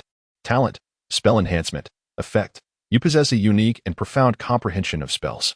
Any spell cast from your hands will receive a degree of enhancement, the direction of which you may determine, be it in damage, duration, or range. Gedon hesitated for a considerable time regarding this talent, but ultimately chose to activate it. Although he currently wielded only a few spells, he was uncertain whether Magma Spit fell under the category of a projectile weapon or a spell. Flame Immunity was merely a passive ability and not classified as a spell. Yet, he recognized that regardless of whether it was the Burning Hand, awakened in his youth, this Scorching Ray in his adolescence, or the Wall of Fire that would emerge in adulthood, his identity as a spellcaster was inescapable. He was inherently a magical dragon. Thus, the spell enhancement talent, which could augment the spells he would awaken in the future, seemed a prudent investment. Even though it appeared he had yet to master any spells, he resolved to activate it. With a silent determination, Gedon activated the talent, and in an instant, a new talent appeared alongside the recently activated Fury 118 in his talent list. Spell Enhancement 150. When Gedon beheld the denominator of the progress bar following this spell enhancement, he could not help but draw a sharp breath. This was the highest talent progress bar he had ever encountered if his comprehension was not flawed. If he did not cultivate his knowledge of spells, transforming spell enhancement would require 49 black iron talent shards. This equated to nearly 50 second-tier monsters. Contemplating this, the caster indeed appeared formidable, not to be trifled with. Yet, upon further reflection, it was quite normal. Others devoted years to honing a specific talent to its utmost potential. Eventually, it would not be merely a matter of how he wished to augment it. The rate of progression for such a talent was already astonishing. The caster seemed less grotesque in comparison. With this thought, Gedon felt considerably more at ease. After digesting the talent shards of spell enhancement in his mind, he absorbed the profound theories of spells, practical spell-casting experiences, and intricate techniques. Gedon felt he could truly optimize his spells as promised. However, presently, he lacked the spells to practice. Thus, he contemplated looting corpses. Although it seemed somewhat late to do so, it was not too late. Yet, upon glancing at the bodies, he abandoned the idea of seeking treasures from them. The most valuable bone staff had been inadvertently broken by him while he was thwarting the spellcasting, and the circular ring atop the goblin priestess' head was merely iron wire coated in silver paint, a mere decorative object signifying status within the goblin tribe. As for the goblin warrior, it was even less noteworthy, clad in rusty, heavy armor unfit for human use, save for a piece of red silk cloth covering its lower region. Utterly valueless, glaringly impoverished. Never mind, Gedon could only sigh, as he held little hope of uncovering anything of worth from the goblins. However, they might possess some knowledge worth seeking, particularly regarding the precise details of the sewer, which Nina, hiding in the east of the sewer, was unaware of. Surely, these creatures understood more than Nina did, Gedon thought. Thus, he gazed at the goblins still trembling and crawling on the ground nearby, casually pointing at one and calling out, "You. Come here." This goblin, the closest to Gedon, was adorned with green skin, pointed ears, and a robust physique, its muscles bulging beneath the verdant epidermis, towering over the average goblin. A foul stench of charred flesh emanated from it, clearly indicating that there had been some cost involved. Upon hearing Gedon's summons, this agile goblin shivered. Yet, Gedon's command brooked no refusal. It complied, cautiously approaching Gedon and kneeling before him, allowing the sticky blood of the goblin priest to stain its knees. It gazed up at the black-scaled wormling squatting before it, feeling an indescribable weight of pressure and authority. The closer it drew, the greater its fear became, twisting its green face into an expression of sheer dread. "O great true dragon, supreme sovereign of the Gallic tribe, what commands do you have for your most devoted servant? Pray, tell me, who reigns supreme in the depths of the sewers?" The resounding voice of the black whelp echoed in its ears. "Of course, it is you, my master." The goblin replied without hesitation, a sycophantic expression adorning its face. "And aside from myself?" Gedon furrowed his brow slightly, gazing at the elite goblin kneeling before him, which was half a head shorter than he. He wondered whether this green-skinned creature was indeed lacking in comprehension. Yet, soon enough, Gedon dispelled his doubts. "In the sewers, aside from you, no creature could possibly be deemed worthy of the title of strong. They are all but humble crawlers, groveling beneath the majesty of your wings." Chapter 25. Dragons and Goblins. Gedon found himself in a predicament, gazing at the obsequious expression of the elite goblin before him. He sensed that it was beyond salvation. Thus, he decided to adopt a different approach and inquired of the elite goblin, "Do you possess a map?" "A map of the sewers." He required a more illustrative layout, which the elite goblin could then assist in elucidating, allowing him to grasp the distribution of power within the sewers. Yes, indeed. That old fellow has a map hanging in his chamber. I once glimpsed it on the wall during my visit. The elite goblin confessed without a hint of hesitation in the presence of the corpse of the deity it had once revered. It divulged all it knew to its new master, a black hatchling dragon. Upon hearing this, Gadon's spirits lifted. A map collected by a spellcaster would undoubtedly be intricate, potentially even detailing the distribution of influence. What are you waiting for? Bring it forth. And if there are any other items, gather those as well, he commanded.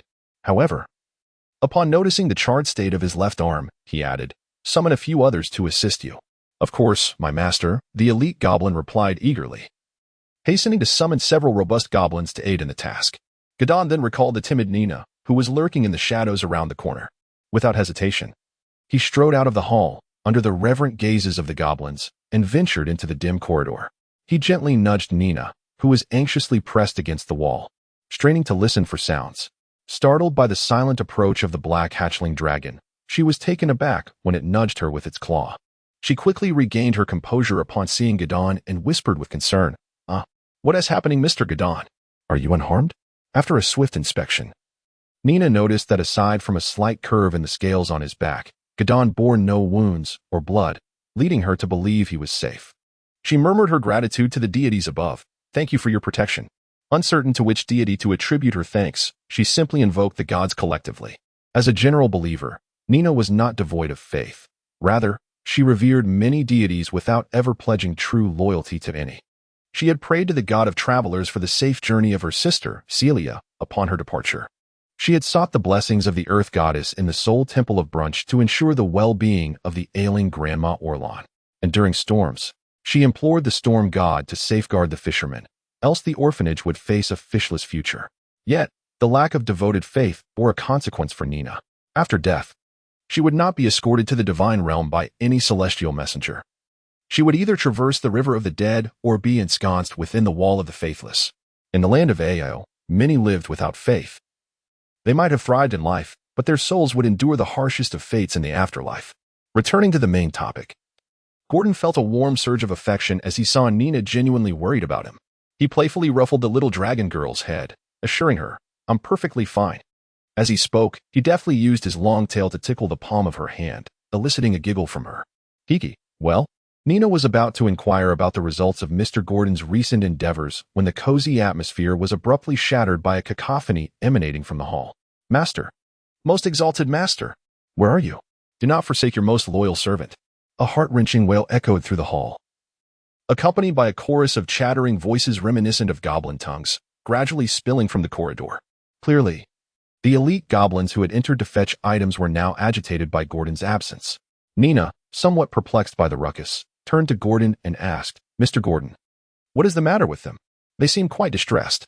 Gordon offered no explanation but replied to Nina, Let us go, Nina. We have secured a new dwelling, and no longer shall we sleep amidst the drafty piles of junk. But over there, Nina hesitated, wanting to mention the monsters. Yet seeing Gordon already leading the way, she steeled herself and followed him outside. A bright bonfire crackled, illuminating the hall, where Nina beheld a group of creatures prostrated in the center.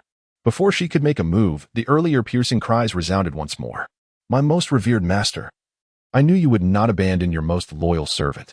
This time, however, the tone was filled with jubilance. Had she not recognized the voice, Nina would have thought it belonged to a different individual entirely. The speed of the transformation was akin to turning the pages of a book, reminiscent of a scruffy dog behind a tavern. She soon laid eyes on the source of the voice, a robust goblin even taller than herself. In comparison, the strongest enforcers of the black market appeared as mere infants, despite their similar height.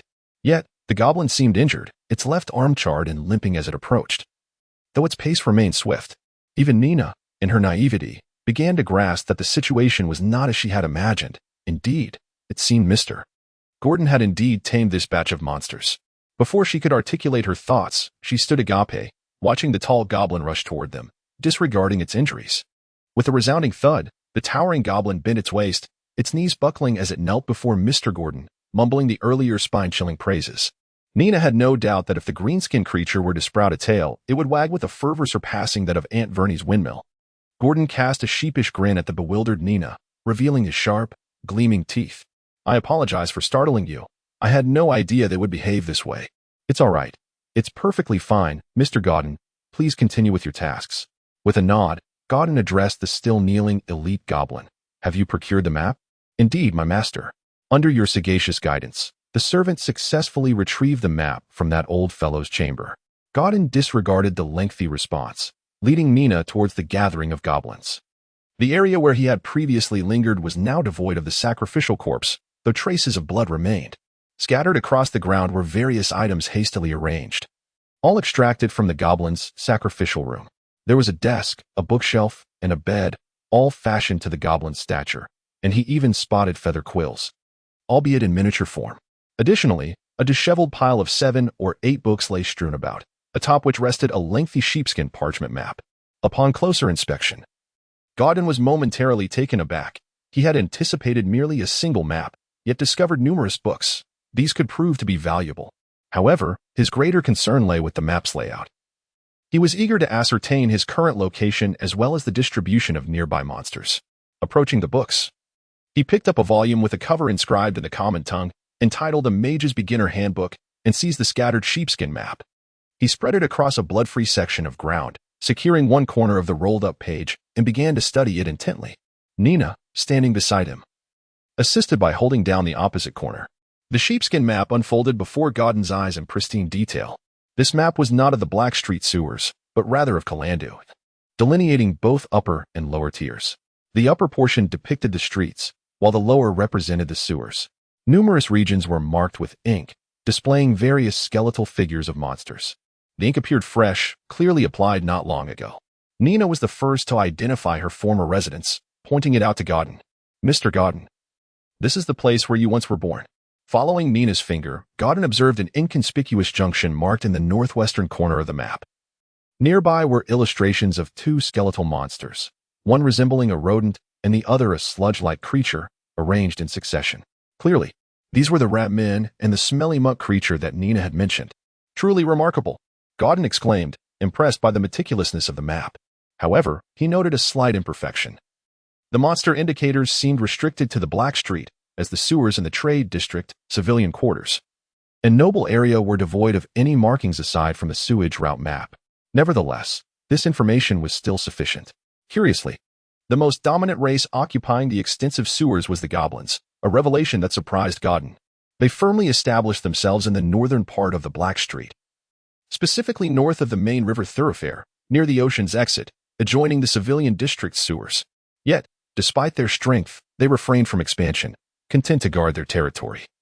As long as other monsters did not encroach upon their domain, they would not initiate attacks. Otherwise, in the current dark streets of the sewers, it is likely that only the swamp-dwelling frogmen might escape unscathed, while other creatures would tremble in the shadow of the goblins.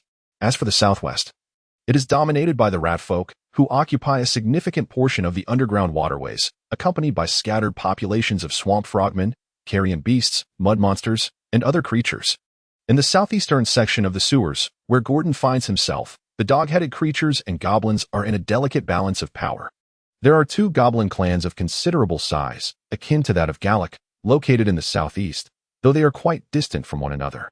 It is not that they do not wish to draw closer, but rather that the goblins from these 3 tribes are notoriously disunited, often engaging in internal strife and brawling upon encountering one another. The dog-headed beings, on the other hand, consist of a single clan, likely numbering over 100, situated in the southeastern corner near the walls of the Free City. Furthermore, Gordon has marked on his map the location adjacent to the dog-headed creature's skull insignia. He also observed a familiar monster symbol, depicting a dragon's head with dual wings and 4 claws. Could this be a dragon? Chapter 26. The finale. Are there other dragons in the sewers? Gidon felt a slight chill in his heart as he summoned the elite goblin who had been waiting nearby. Almost instinctively upon seeing the marked map, are there true dragons like me in the dog-headed tribe? What kind? The elite goblin, momentarily taken aback by his new master's inquiry, gazed at the parchment where Gedon's claw pointed, his expression shifting to one of utter confusion. Great master, I have never heard of any other dragons residing in the sewers. That old fellow never mentioned it either, and if there were true dragons among the dog-headed ones, our Gallic clan would likely not have endured to this day. Those ugly lizard-headed pups. Oh, master, That was not my intention. The elite goblin explained, its tone tinged with irritation when referring to the dog-headed creatures, clearly stemming from ongoing friction and a palpable sense of rivalry. Yet, upon recalling that his own master bore a lizard's head, it hurriedly began to clarify. There shall be no second chance. Continue. Gedon fixed a deep gaze upon the goblin prostrate before him, speaking with an air of indifference. Although he did not take offense at the goblin's words, opting instead to overlook the slight. He was willing to enact a display of dominion to preserve the dignity of a true dragon. A true dragon must not be insulted. Indeed, the goblin, still trembling with trepidation, nodded vigorously, assuring that it would not err again. It proceeded to elaborate to get on. If those dog-headed creatures truly had a dragon behind them, our tribe would likely have been subdued long ago or served as their dinner.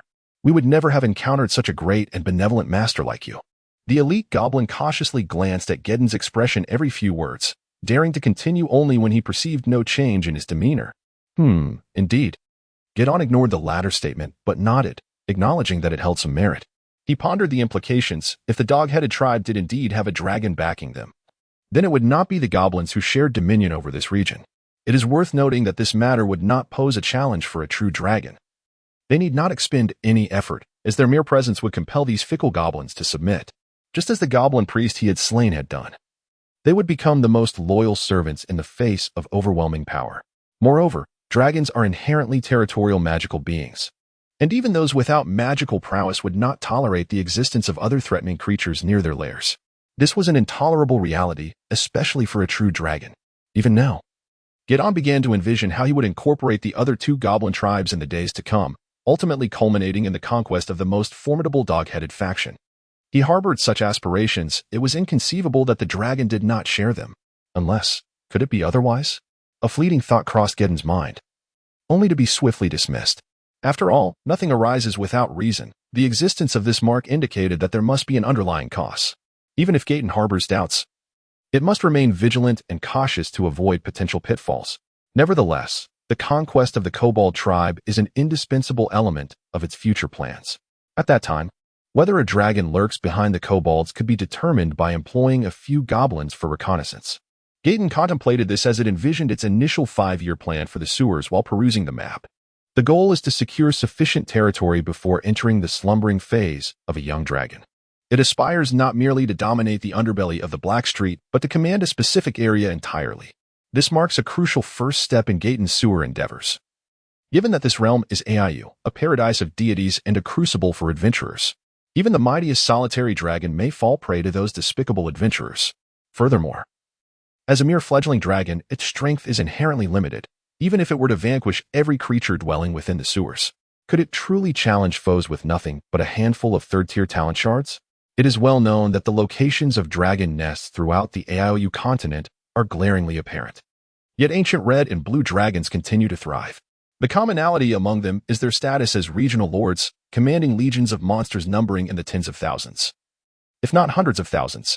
They have ruled over their territories for millennia, impervious to both councils and kings. The deities above turn a blind eye, and the adventurers lack the courage to confront them directly. Most merely accept commissions to deal with the monsters wreaking havoc under their dominion, leaving the true masters for another day. This is precisely why some true dragons prefer to gather and subdue their vassals upon arriving in new locales. A multitude of subservient followers, akin to a tide, ensures that adventurers are detected long before they can approach the dragon. Subsequently, they may find themselves ensnared in an unending gauntlet of monstrous assaults, with no respite in between. After expending great effort to reach the dragon's lair, they may discover nothing but a cavern devoid of treasures, as the dragon would have long since sensed impending danger and absconded with its hoard. Thus, Gedon is acutely aware of this reality.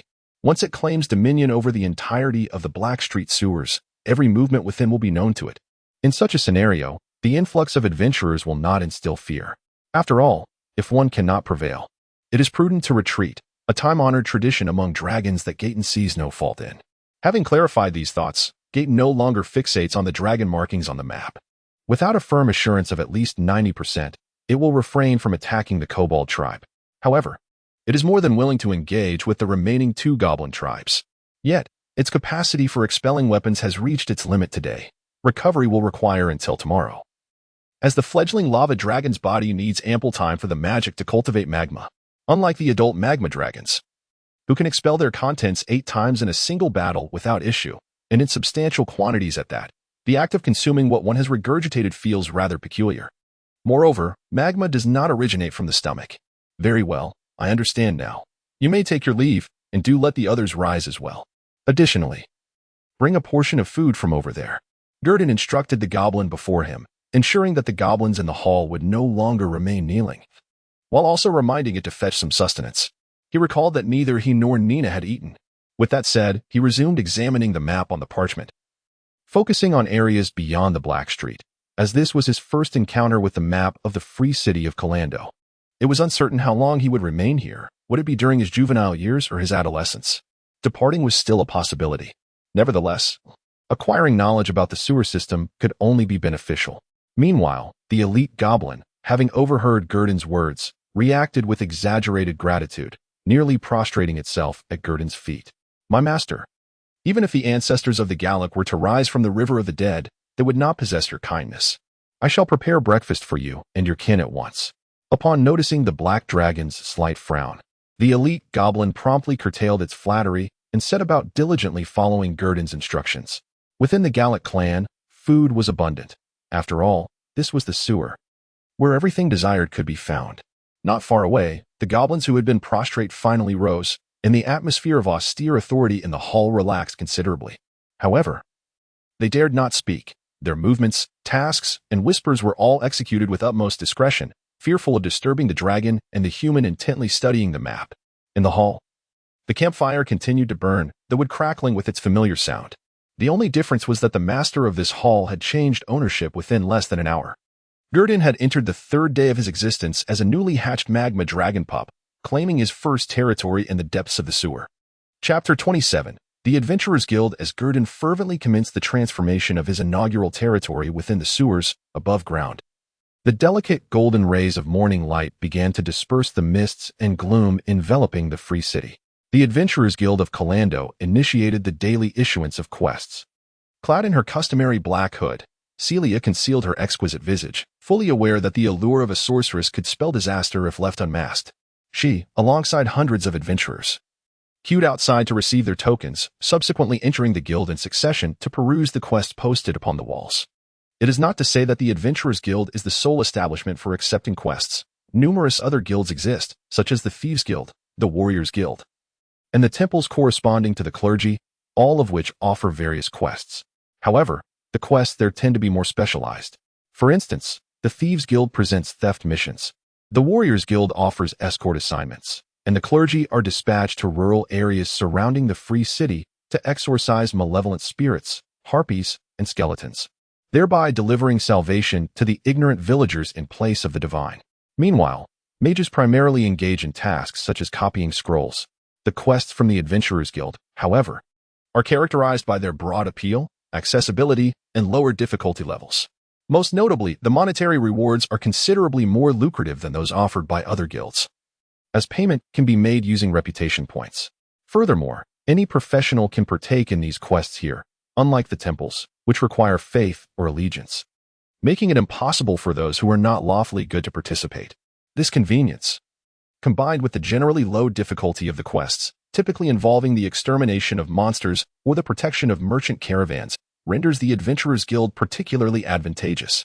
Adventurers across the continent of AIO predominantly operate within tiers 1 to 3, making these quests ideally suited to their capabilities. Of course, the Adventurers Guild also offers higher-tier quests, including even legendary ones, such as the hunt for a male ancient white dragon, Naknoth. The bounty is set at 10 million gold coins or an equivalent in gems, along with 3 pledges from a female elder silver dragon, provided they do not contravene any allegiances. This quest has been available for nearly 130 years. Countless adventurers have entered the free city, yet none have dared to accept it. After all, the age of that dragon surpasses that of their ancestors combined, with the exception of elves and dwarfs. Nonetheless, it must be acknowledged that an adventuring party capable of slaying an ancient white dragon would hardly covet such riches or the promise of an elder silver dragon. Furthermore, the challenge level of an ancient white dragon has reached nearly tier 9, bordering on legendary status, compounded by its loyal minions, making the difficulty of vanquishing it exceedingly high. It may very well require the intervention of a divine avatar or a legendary mage capable of traversing the astral plane to succeed. Otherwise, it remains uncertain whether a typical team could even hope to slay an ancient white dragon, as it is not inclined to remain stationary for a protracted confrontation. The ancient white dragon is not only immune to all spells below the extraordinary level, but it is also a masterful spellcaster in its own right. In addition to its ability to fly, it possesses the skill of high-level teleportation. If all else fails, it can simply plunge into the depths of the glacial realm, leaving even a legendary sword master in utter disbelief. The northern glaciers are inexorably linked to the boundless sea, which cannot simply be drained. Moreover, engaging in combat underwater is far from straightforward. Even with underwater breathing potions, one's efforts would be in vain. In summary, the endeavor to slay an ancient white dragon is fraught with challenges, necessitating years of meticulous preparation and a modicum of luck for the quest to succeed.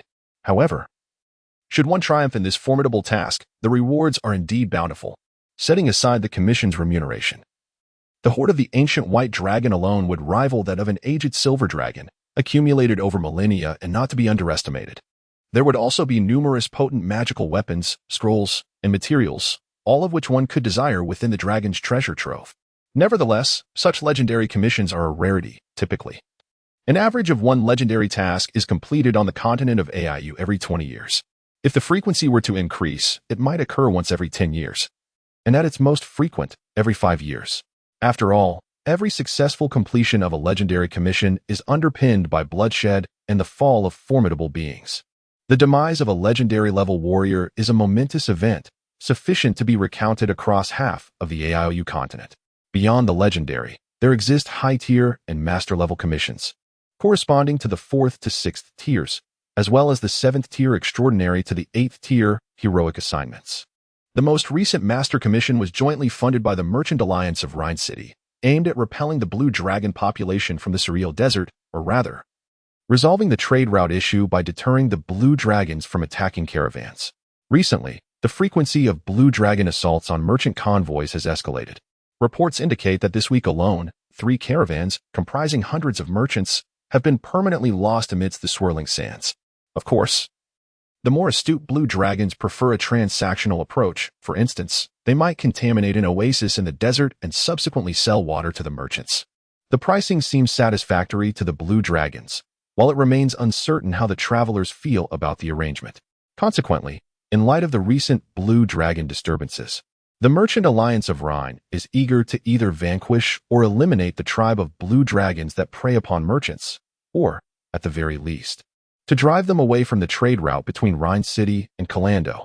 Initially, the merchants of Rhine City sought assistance from the Temple of the Goddess of Wealth, as they are the most devout followers in the City of Freedom. However, for reasons unknown, the temple has been understaffed recently, seemingly allocating resources to procure wealth for the goddess instead. Furthermore, the Goddess of Wealth, who has historically been unfailingly responsive, has not answered their prayers this time. With no divine omens forthcoming, having donated 2 million gold coins, they have seen no returns on their investment. In desperation, they have turned to the Adventurers Guild, issuing a commission to eliminate the blue dragons while simultaneously requesting protection for their caravans, with a minimum requirement of 4th-tier adventurers. They are unwilling to forsake this lucrative trade route. The spices, porcelain, and silk transported from the eastern continent docked on the eastern shores of the western continent, destined for the Rhine Federation on the western coast. The profits from such trades are not merely tenfold, but rather a staggering hundredfold. It is no wonder that the merchants of the Rhine would be incensed. However, none of these commissions are within the purview of Celia's team. The most they could handle would be the extermination of a solitary frost giant. She stood before the commission panel, perusing the listings for 5 minutes, remaining composed. This duration afforded her ample time to review the low-tier commissions, as she leisurely searched for a suitable target. Low-tier commission, search for the missing Flandra. Number of commission participants, unlimited. Commission reward, 1,000 gold coins, with a penalty of 100 coins for failure. Clue, 1 gold coin. Note, the clue must be verified at the Temple of the God of Justice. Upon seeing this commission, Celia furrowed her brow. Is this commission still unfulfilled? She had assumed it had been claimed by someone else already. This morning, she had ventured to the Black Street precisely because she had accepted this missing person commission the day prior, hoping to investigate and perhaps find some luck. Unfortunately, she uncovered nothing during her inquiries, but a chance encounter with Nina made the trip worthwhile. Finding Flandra would be quite the challenge. After some contemplation, Celia chose to forego this commission. Although the disappearance occurred in calendar, the vastness of the region rendered the search akin to seeking a needle in a haystack. Moreover, divination spells were ineffective. Pursuing this blindly would be a gamble for the 5 members of the Dawn Adventurers, who were relatively impoverished at present. As the vice captain, Celia had no intention of indulging in such a gamble. She was no gambler. She recalled that to keep Nina by her side would require a considerable sum of money. Since their encounter, she had resolved to spare Nina from further suffering in the Black Street. She could very well be hungry at this very moment. With that thought, she directed her gaze toward the middle section of the low-tier commission board, settling on the commission furthest to the right. Meanwhile, in the sewers, within the Goblin Hall, a succulent, tender, and plump frog leg was thrust toward Nina's mouth. Thank you, Mr. Gurdon, but I'm full, very full. Nina waved her hand, hastily declining the pointed frog leg offered by Gurdon. She patted her round belly, feeling somewhat stuffed. Nevertheless, she had thoroughly enjoyed the meal. The unique taste of the sewer's pointed frog meat was delightful, and she had consumed 3 before feeling satiated. These pointed frogs were among the provisions hoarded by the goblins, each measuring over a foot in length. Seeing that Nina had had her fill, Gurdon indulged himself, savoring the frog legs alone, expertly cooking the meat in still-warm magma for a distinct flavor, though it lacked spiciness, which was a minor disappointment. He contemplated suggesting to Nina that she check for chili peppers or other seasonings next time. Chapter 28. Belief within the hall. The other bustling goblins beheld their new master, who voraciously consumed food like a glutton. With each bite of the delicacy known as the sharp-mouthed frog, tears nearly spilled from the corners of his mouth. This treat was traditionally reserved for the high priests, said to bestow enhanced vision in the dark and delightful sweetness. Yet, they dared not voice any reproach, for even in the absence of Gordon, such fare was beyond their reach. Instead, they felt a sense of relief alongside Gordon's feasting. After all, a satiated master would be less inclined to target the pitiful, frail goblins. A sharp crack echoed as a whip struck the stone, reminding them that they still had work to accomplish. They hastened to labor, striving to complete the construction of their great master's lair before his rest. They aimed to showcase the prowess of the Gallic clan, with the 10 swiftest workers rewarded with a taste of the aromatic stew simmering in the distant pot. The elite goblin, whose elbows were singed black, wielded a whip in one hand, supervising the construction with a tone that, while stern, was filled with encouragement. He gestured towards the fragrant cauldron, well aware of his kin's inherent nature, lazy but fearful, requiring both gentle coaxing and firm discipline. Only with such methods could he manage this feeble horde, whose thoughts revolved solely around sustenance and reproduction. Today's task involved dismantling a stone dwelling to create a lair spacious enough for both a dragon and a human to rest comfortably. He was determined not to falter on the very first day of the task entrusted to him by Gordon. For Gordon, the commotion was merely a minor interlude. He continued to eat until a slight fullness settled in his abdomen, prompting him to finally slow his pace. The goblin attendants, ever vigilant, wiped the cold sweat from their brows. Should he continue, there would soon be nothing left.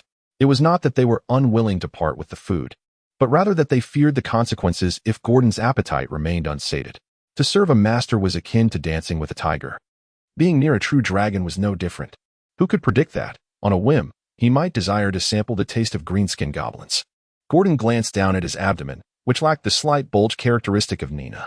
Having consumed frogs weighing as much as his own body, he felt no discomfort or fullness. He almost believed that his mouth, along with its spatial pocket, was limitless. If not for the gentle sensation of satiation, he might have doubted his own capacity.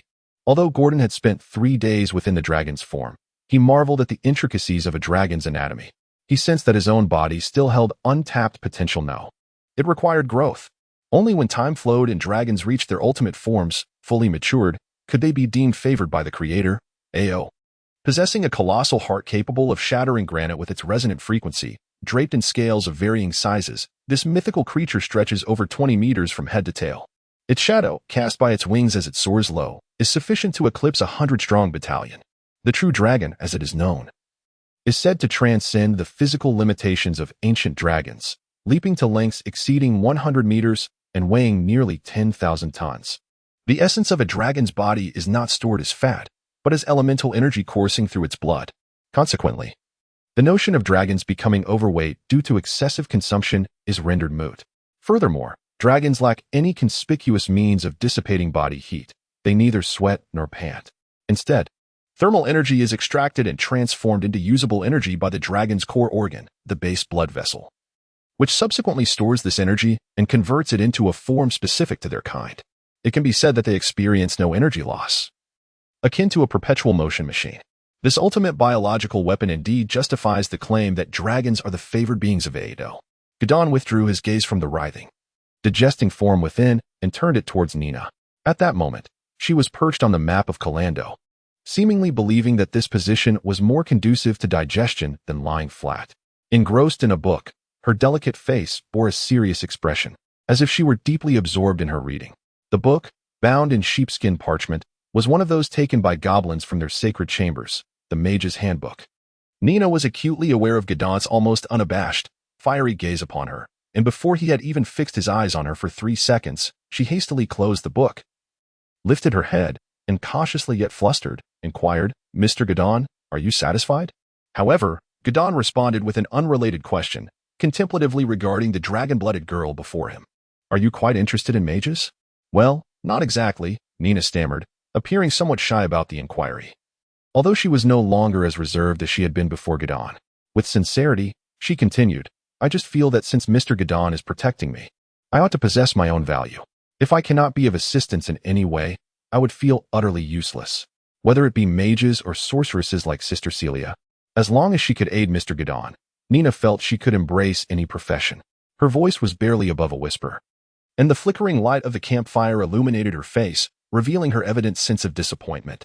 In her past at the orphanage, Grandmother Orlon had imparted wisdom to her. What one receives is not guaranteed to be held forever, and to retain it, one must diligently care for it. This principle applies equally to possessions and emotions. As a half-dragon, she cherished the love she had fought so hard to attain even more and yearned to protect it, not wanting to lose it. This urgency to learn and improve stemmed from her desire to safeguard that love. Gadon originally intended to reassure her that she could simply act as a purchasing assistant, confident that he would shield her from any troubles. However, upon reflection, she realized that she would eventually have to depart from this place, if the time came when she could not take her away. The temporary shelter afforded to Nina could not last a lifetime. Thus, Gordon carefully chose his words and addressed Nina.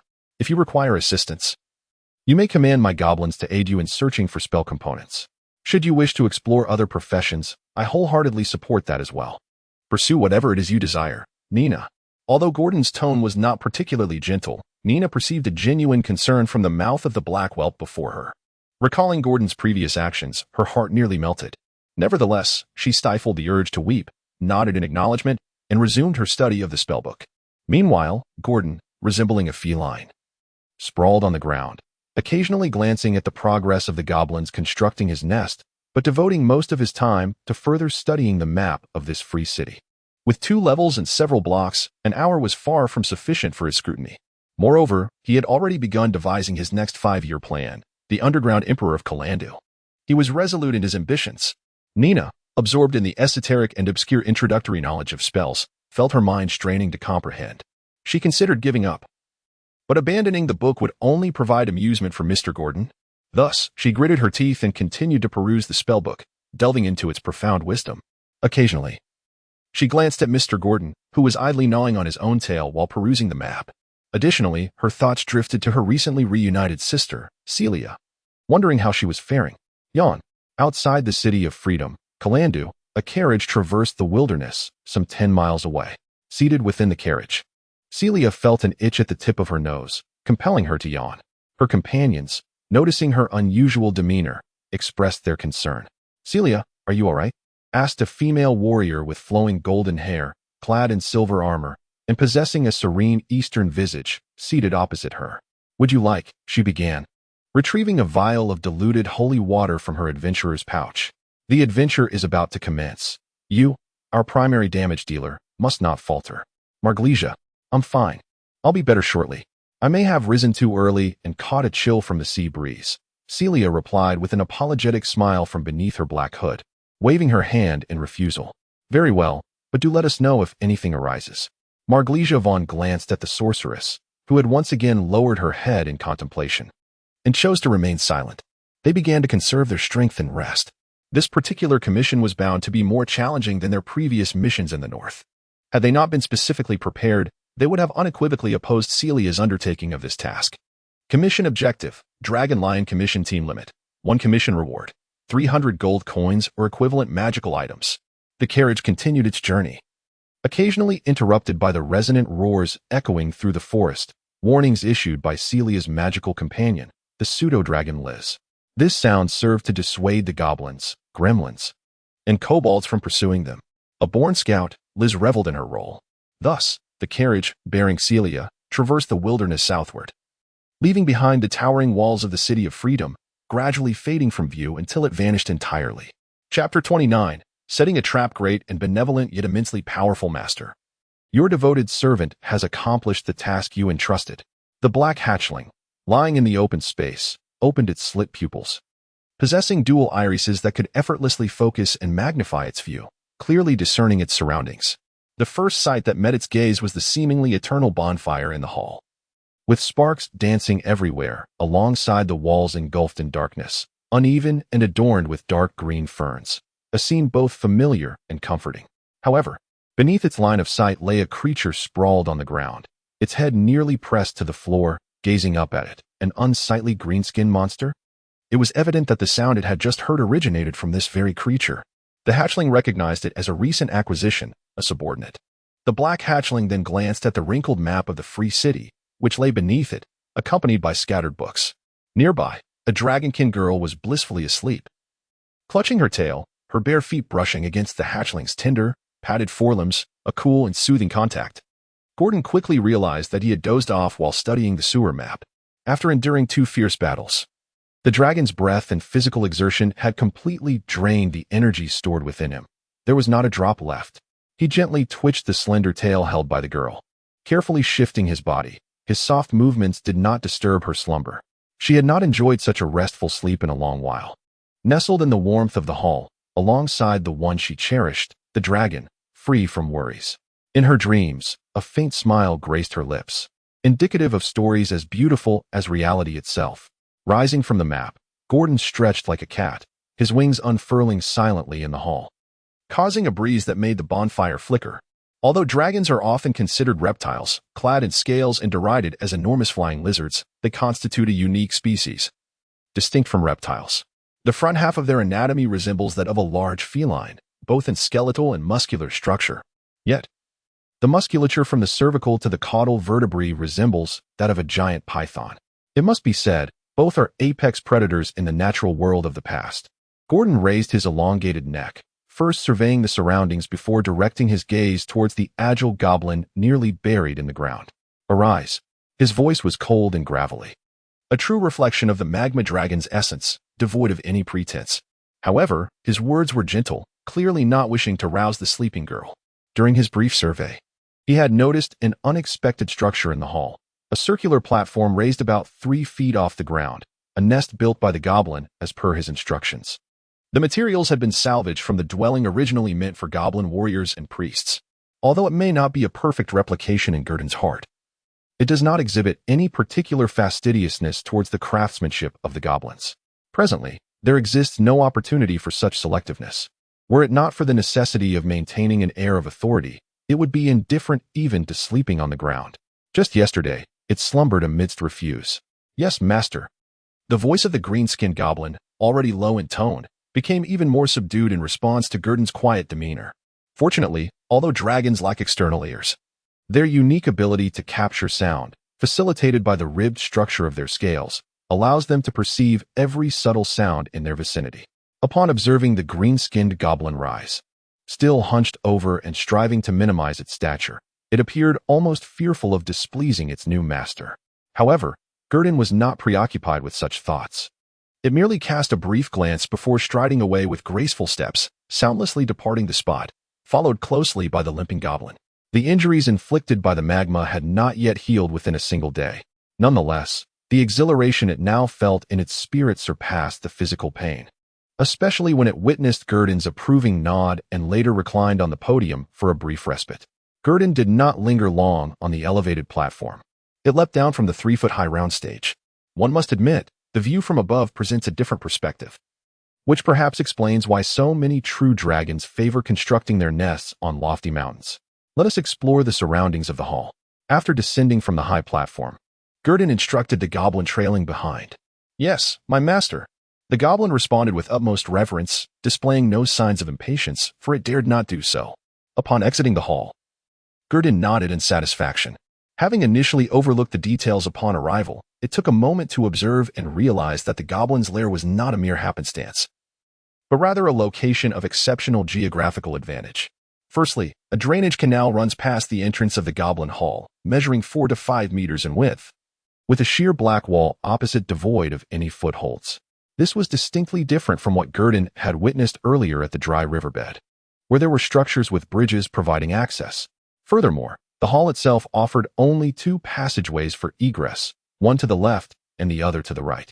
The left passage led to a corner just a few meters ahead, the direction from which Gurdon had arrived, while the right was longer but similarly featured a corner. The width of these passageways could accommodate only a single adult, with no room for another without risking a fall into the deep, murky waters of the canal below. Both passageways were designed with corners to obscure the light from the hall's campfire, making it difficult for outsiders to detect. Moreover, Gurdon had exited the lair through the right passageway. Upon stepping out, it became evident that the route into the goblin lair was quite secluded, nestled within the fissures between the main drainage pipes. Should an adventurer clad in armor, even one of considerable build, attempt to enter, they would find it challenging to squeeze through sideways. With a growing familiarity with the surrounding map, Gurdon was acutely aware that upon leaving the fissure, it would emerge onto the main thoroughfare of the drainage system. As long as one follows this path upwards and makes a few left turns at the intersections, one will soon encounter or catch sight of another goblin tribe. This tribe is known as Kaz, which in the goblin tongue signifies the grace of the celestial deities, and can also be referred to as the tribe blessed by the gods. However, its strength is merely slightly superior to that of the Gallic clan that Gurdon has conquered today. According to the elite goblins around, Kaz is clearly an act of self-aggrandizement. When the goblins speak of it, there is an evident discontent, suggesting that their relations are quite strained. Nonetheless, Gurdon has yet to recover and has not thoroughly assessed the surroundings. Thus, it is prudent to remain here for a few days before attempting to conquer the next target. One must consume their resources gradually, first stabilizing the fundamental base before slowly encroaching further. Gurdon is merely a fledgling dragon. While its appetite is substantial, its strength is limited, a truth it fully comprehends. Therefore, after several patrols of the vicinity without even spotting a single mouse, Gurdon found itself empty-handed. However, its primary aim was to familiarize itself with the environment and correlate it with the map etched in its memory. After all, the lessons of past misfortunes are laid bare before it, and it has no desire to become ensnared in a repetitive cycle. Very well, master. Upon hearing Gurdon's command, the goblin promptly retrieved several ready-made traps from the hall, large animal snares. Gurdon frowned slightly upon seeing this and spread its dragon wings to prevent the goblin from advancing to set one up in the nearby corridor. This? Its voice dripped with skepticism. Yes, master. Big. Very big and effective. The green-skinned goblin boasted while holding the massive trap, almost as if showing off. Having seen smaller traps, it was evident to them that larger was indeed better. The goblins shared this belief, firmly convinced that in all matters, size trumps smallness, a notion born from their extensive experiences. Gurdon couldn't help but facepalm upon hearing this. The lack of intelligence among its subordinates was a burden it had to bear. In a calm tone, Gurdon reflected on how to minimize the risk to its own life. After some contemplation, it decided against allowing the goblins to wield the traps themselves. Entrusting its safety to a group of goblins was a rather irresponsible choice. In its mind, Gurdon swiftly identified dozens of alarm traps suitable for the terrain. It then began instructing the waiting goblins to commence their construction. To be frank, its claws lacked the dexterity of the diminutive goblins. After nearly 2 hours, Gurdon and the goblins finally completed the perimeter defenses. Nina, who had awoken midway, came to check on Gurdon a few times, yet she was unfamiliar with traps and only observed briefly. Once the tasks around the territory were fully accomplished, Gurdon lost track of time due to the absence of daylight. It merely recognized a growing hunger in its abdomen. With a resigned smile, Gurdon approached and gently touched the drowsy girl's head with its forelimb, causing Nina to startle awake. It's time to eat, it stated nonchalantly. All right. Nina hastily rose to her feet, yet the prolonged crouching left her slightly unsteady. It was only when Gurdon unfurled his dragon wings to provide support that she regained her balance. The dining area was not situated on a lofty platform, but rather by the crackling campfire, though it had not been prepared in molten lava. As long as it was not frozen, Godin was amenable to it. Above, the coin shimmered like silver, clearly indicating that Nina's currency had been scattered across the elevated surface. Let us go. Tonight, we shall feast on the delicacies of the sharp-nosed frog. Mr. Godin, wait for me. Finally stabilizing herself, despite her slightly numb feet. Nina hurried after Godin as he began to walk away. The other goblins in the hall regarded the unusual pair, a human and a dragon, with a mix of trepidation. Silence reigned. The campfire continued to blaze, and the banquet had commenced. Chapter 30. The Fortunate One. Beneath the deep blue night sky, the dim stars were veiled by gray clouds, resembling a delicate shroud. Only the embodiment of the moon goddess, Selene, shone, a silver crescent embedded in the ashen clouds, eternally gazing upon the continent of Adel. Naturally, apart from the priests of the temples and the astrologers who would pay special attention to the faint starlight, the majority of commoners, nobles, and adventurers were immersed in the warmth of family, sumptuous feasts, and the convivial atmosphere of taverns, exuberantly expressing the most mundane of emotions.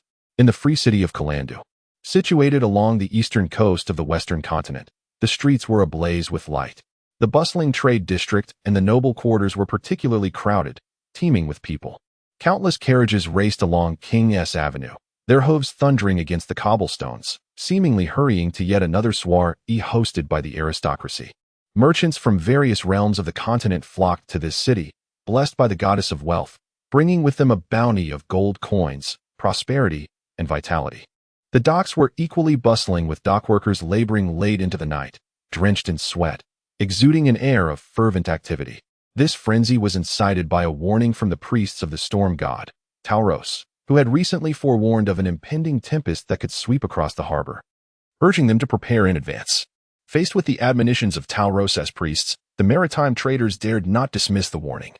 They hastily paid exorbitant sums to hire dockworkers for overtime shifts, laboring through the night to move their cargo, while also relocating their vessels to safer moorings less susceptible to the storm's wrath, all in a bid to avert financial ruin.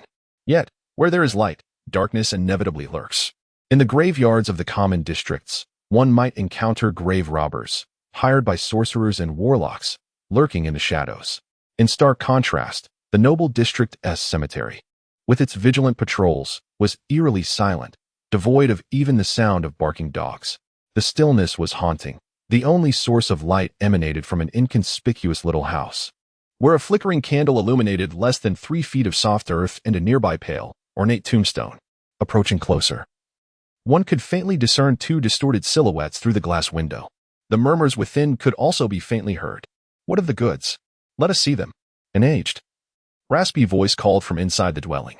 Those noble patrons who frequently visited the cemetery to pay their respects to the deceased would undoubtedly recognize this voice as that of George Norton, the newly appointed caretaker of the cemetery from half a year prior. This elderly man, with hair as white as snow and a body that seemed to be sinking into the earth, often coughed incessantly, bearing the distinct blue eyes characteristic of the Targon people, and appeared quite frail. The news of his demise would hardly raise an eyebrow in the noble district. However, George Norton's presence in the cemetery was entirely normal, given his role as its custodian. Another silhouette hesitated upon hearing George Norton's words, yet ultimately retrieved a sealed circular barrel from below. A sense of foreboding quickly took root in George Norton's heart, his already wan expression now tinged with fear, as he witnessed the barrel being opened before him. Wisps of chilling white vapor emerged from its depths. His face contorted with barely contained rage as he cast a fierce glare at the figure clad in black robes. The white dragon egg. For the 3rd time. Why must it be this accursed white dragon egg once more? Inside the barrel lay a white dragon egg, adorned with icy blue patterns and standing a foot tall, emanating a frigid aura. Undoubtedly, it was the egg of a white dragon. These were the most inferior materials imaginable, none capable of enduring even a single cycle. You have squandered several months of my time and precious resources. His murky blue eyes fixated on the enigmatic figure cloaked in black as he demanded an explanation. George, you know the peril I faced last time. I was nearly exposed. I cannot afford any further risks of revelation. This is the only type of egg I can procure, the mysterious figure replied, raising his hands in a gesture of helplessness. He understood the plight of this aging man, who had sacrificed much for the forbidden arts. However, He too was rational enough to recognize that his sacrifices were no less significant, albeit not as dire. Since the incident when the lava dragon attacked Kalandu, he had narrowly escaped detection by the high priest and the archmages residing in the White Tower. Had he not sought the aid of his revered deity, the god of deception and illusions, Layla, he might have been condemned to the stake to quell the fury of the masses. Yet he had paid a heavy price. Now at the 7th tier of extraordinary, his soul would forever belong to Layla, bound to serve her. However, that damned white dragon egg, after being infused with my concoction, has a hatching probability 50% lower than other true dragon species, not to mention the subsequent 2 steps. The likelihood of success is abysmally low, less than 2%. This probability is nearly negligible, yet it tantalizingly lures him like a deadly poison. It is akin to drawing cards, knowing full well that one cannot win, yet still compelled to try. Edward, you know my time is fleeting. If these last few years do not yield success, we may find ourselves reunited in the river of the dead. George's voice had transformed into a plea. As he raised his hands in a gesture of prayer towards his longtime collaborator, Edward Henry, he dared to hope that a miracle might occur, allowing the white dragon egg to be exchanged for any other dragon species, anything but a white dragon. Isn't there still a 1% chance? Perhaps that could lead to success. George, Lady Luck is smiling, is she not? Edward Henry remarked with a smile, lightening the mood with a jest. However, upon seeing George Norton's continued furrowed brow, he ultimately sighed deeply. Next time, I have heard that the blue dragons in the surreal desert have become agitated, prompting merchants to hire a cadre of professionals to confront them. This presents an excellent opportunity to profit amidst the chaos. Perhaps you may even procure a blue dragon egg, one that could serve you until your demise. Let us hope for such fortune. The elder sighed, donned his gloves, and retrieved the dragon egg, preserved in a frigid environment. From the barrel, he then addressed his old friend, saying, "Let us be off. I hope to hear good news from you a few days in advance next month. Now, I must confront my own despair. Good luck to you. Tonight, the goddess of the moon shall watch over you." Edward Henry gazed at the elder as he cradled the dragon egg and left his seat, reciting the common blessings among humans in the continent of AEO.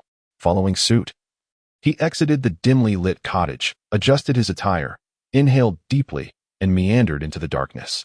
Several hours later, the distant lights dimmed somewhat, emerging from the cottage's basement. The elder carried a black bag containing shattered dragon egg shells, his expression devoid of emotion as he exited the cemetery and approached the nearest sewer entrance. Undoubtedly, he had failed once more. The dice of Lady Luck had not rolled a 20.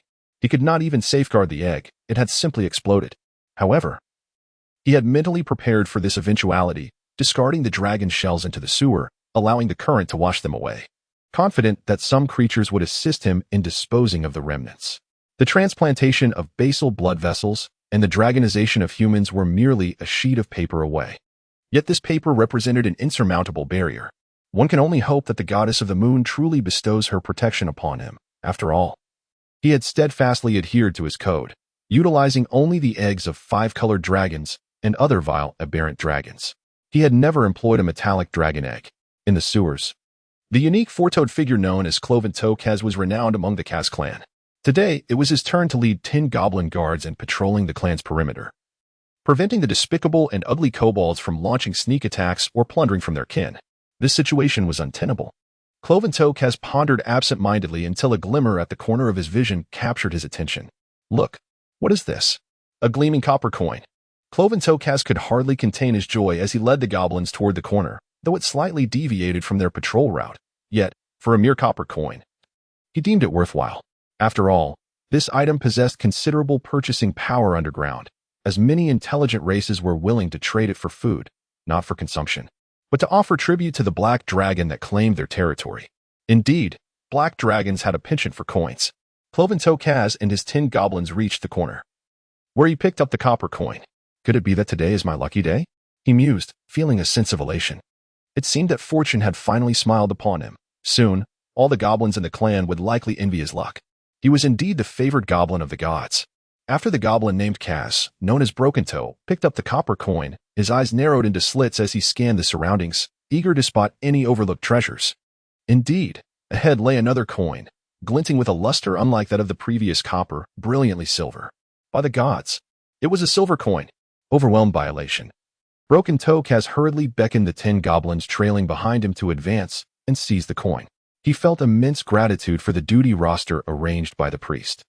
If it weren't for his assignment today, this fortune would have fallen into the hands of that insufferable Sharp-Eye Cass. Praise the gods! Broken Toe has lunged forward like a famished tiger, snatching the silver coin from the ground. Yet, as he prepared to rise, he was alarmed to see a swarm of shadows emerge from the corner ahead, engulfing the area. A throng of goblins, including 3 elite warriors, approached. Cursed be the Gellerat clan's greenskin spawn. It was a trap. Then, from another bend in the corridor, a shadow emerged. It was not tall, but the slightly spread wings, the formidable protruding forehead, and the menacing claws, coupled with the robust black scales, revealed the truth. It was a true dragon, a genuine dragon, allied with the goblins, obstructing their path. By the gods! Surely, I am not dreaming. Broken Toe has silently screamed, paralyzed with fear as the dragon advanced.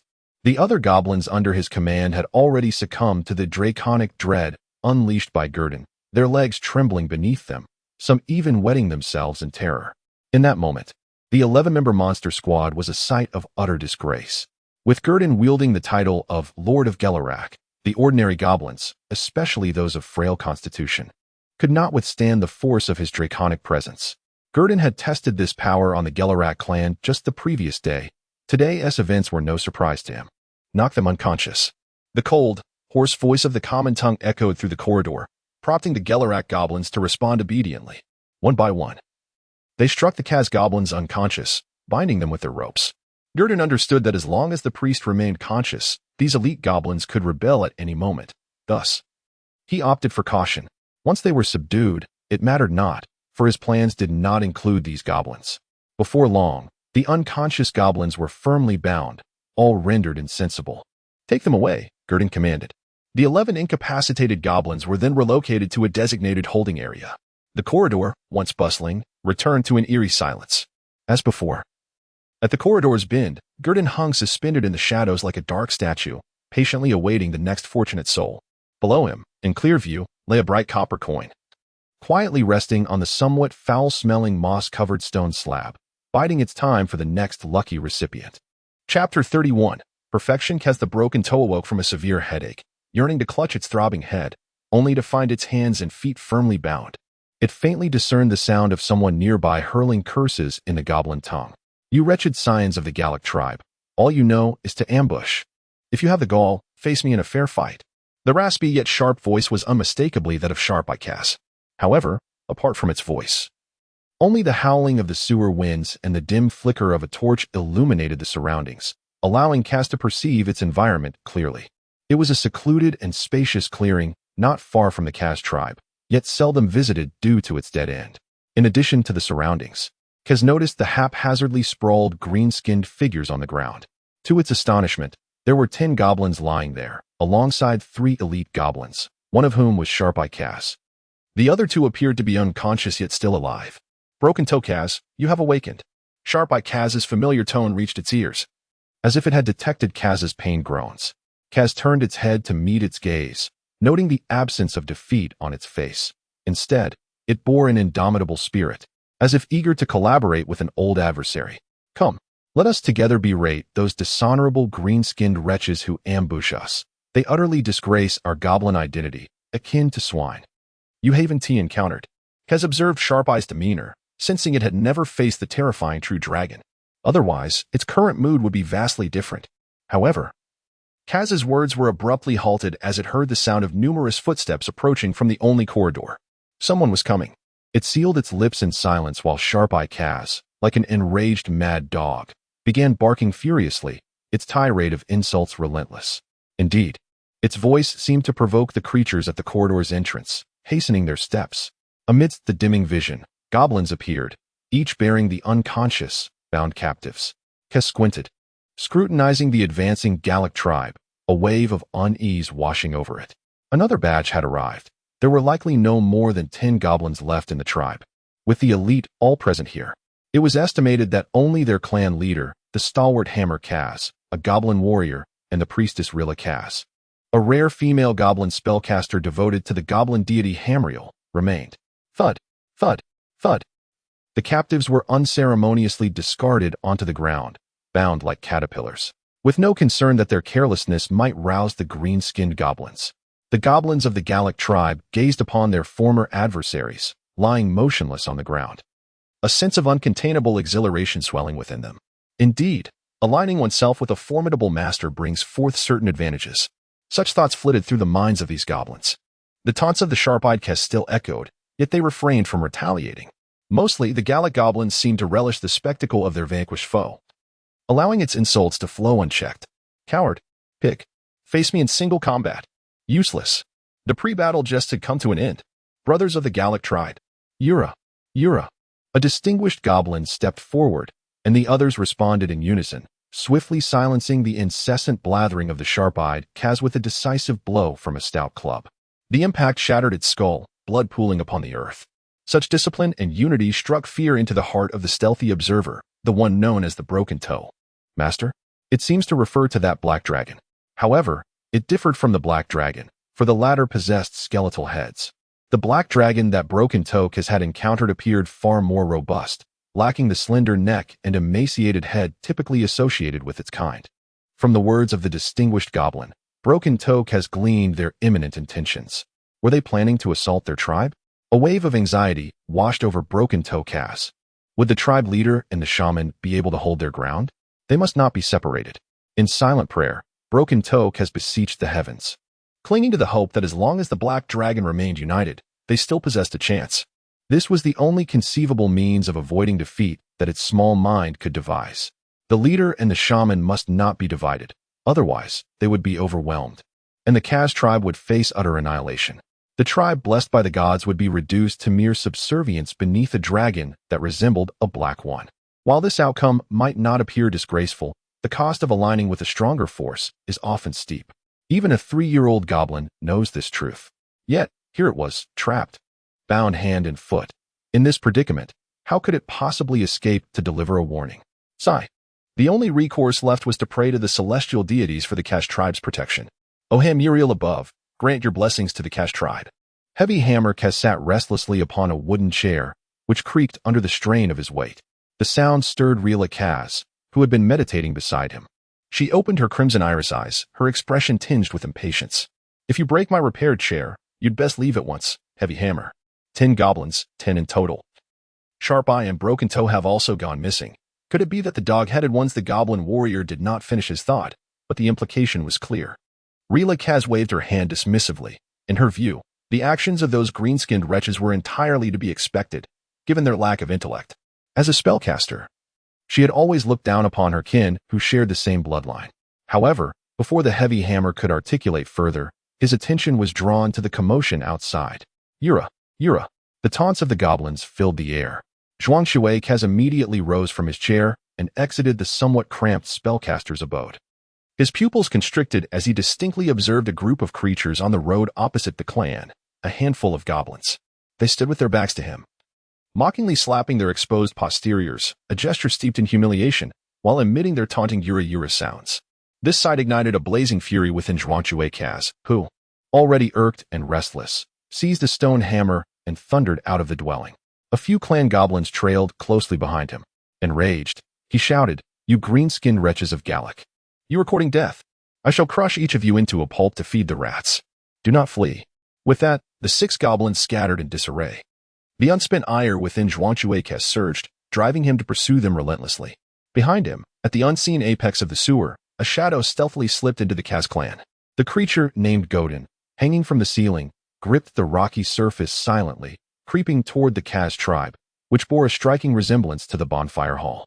Yet, the totems here, indistinct in appearance, far outnumbered those of the Gallic tribe. Almost every structure bore intricate totemic engravings. Despite the absence of any magical aura, these symbols presumably represented a form of faith. Upon sensing no anomalies among the totems, Godin boldly descended into the very heart of the Kaz clan. The same location where he had first glimpsed Zhuang Shui emerge. The small dwelling was exquisitely crafted, exuding a fragrance that starkly contrasted the foul odors of nearby abodes. Clearly, this was a residence reserved for those of high status, most likely the spellcaster of the Kaz clan. The thought intrigued Godin. It was evident that the Karanda sewers concealed formidable talents, as evidenced by the presence of spellcasters in both tribes. In the wilderness, one might slay 1,000 creatures without encountering a single spellcaster, for the consequences of such an encounter could spell disaster for adventurers. He refrained from descending immediately. Although the number of goblins here was even fewer than before, Godin would not act recklessly unless absolutely necessary. After all, surprise was the most advantageous strategy for him at this moment. Time was on his side. Meanwhile, Ruirik has slowly opened her eyes and exhaled softly, concluding her latest round of prayers. She sensed a slight increase in the divine power within her. Perhaps soon she would surpass that old fool. Ruirik has harbored a dream to unify the 3 goblin tribes within the depths of the Blackstreet sewers. Regrettably, standing in her way was the priest of the Gallic clan, a spellcaster who would not acquiesce to her aspirations. This was a source of persistent vexation for her. Upon reflecting on this, Rylakaz could not help but frown gently, finding everything around her increasingly unappealing. This was particularly true regarding the rickety chair that had just borne the weight of the heavy hammer cast. Let it go. It would allow her to deny him entry in the future, thereby preserving the sanctity of her meticulously arranged little abode. She had expended considerable effort extracting the fragrant essence from a pile of grease, which aided her meditative prayers. The thought of it being tainted was truly disheartening. With this in mind, Rylakaz carried the decrepit chair out of her dwelling. In the hall, a few goblins busied themselves with food preparation and weapon repairs. Rylakaz chose to disregard them. Such scenes were all too commonplace.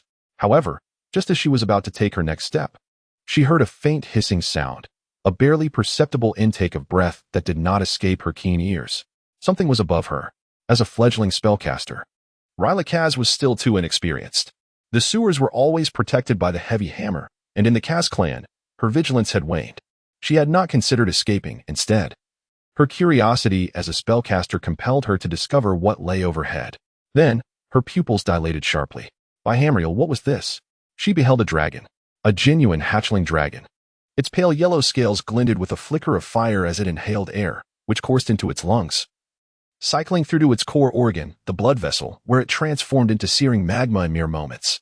The golden-red glow was poised to erupt from the hatchling's mouth. However, the hatchling was swifter than she anticipated. It leaped effortlessly from above, landing gracefully like a cat, and in a flash, seized the inexperienced spellcaster. Its claws pierced her limbs, pinning her firmly to the ground. As she listened to the creature's anguished cries and moans, Gurdon had initially contemplated breathing fire for effect. Yet, he swallowed back the urge, knowing there was a goblin warrior to contend with. Given the spellcaster's evident ineptitude, he decided to reserve his magma spit for the next opponent. With that thought, his claws swiftly sliced through the spellcaster's throat. Blood flowed, and the fire crackled. The sudden turmoil in the hall quickly subsided. It was eerily quiet, far too quiet. Not a single goblin was in sight. Even moments ago, despite the hall's spaciousness, one could at least glimpse a few goblins engaged in logistical tasks for the clan. Now, there was not a soul to be found. The only constant was the faint, lingering fragrance in the air, the aroma wafting from her little abode somewhat calming the heavy hammer cast. Yet, today's scent was peculiar, seemingly laced with something amiss. Nevertheless, in an instant, he cast aside the unsettling thought, reassured by Ryla's presence. Surely, even if an enemy lurked, there would be signs of disturbance. Come out, you wretched little brats. The sun has yet to rise, and you already think to be idle. Show yourselves. Heavy Hammer has bellowed in the clan, attempting to rouse the slothful goblins who were lazing about in tents or shadowy corners. Damn it, once I catch you, each of you shall be hung up. He wielded his stone hammer, slicing through the air with a piercing whistle. The goblins trailing behind stumbled and fell, nearly being crushed by him. Rayla, come forth and punish these lazy wretches. I have barely stepped out, and already they have succumbed to idleness. This cannot continue.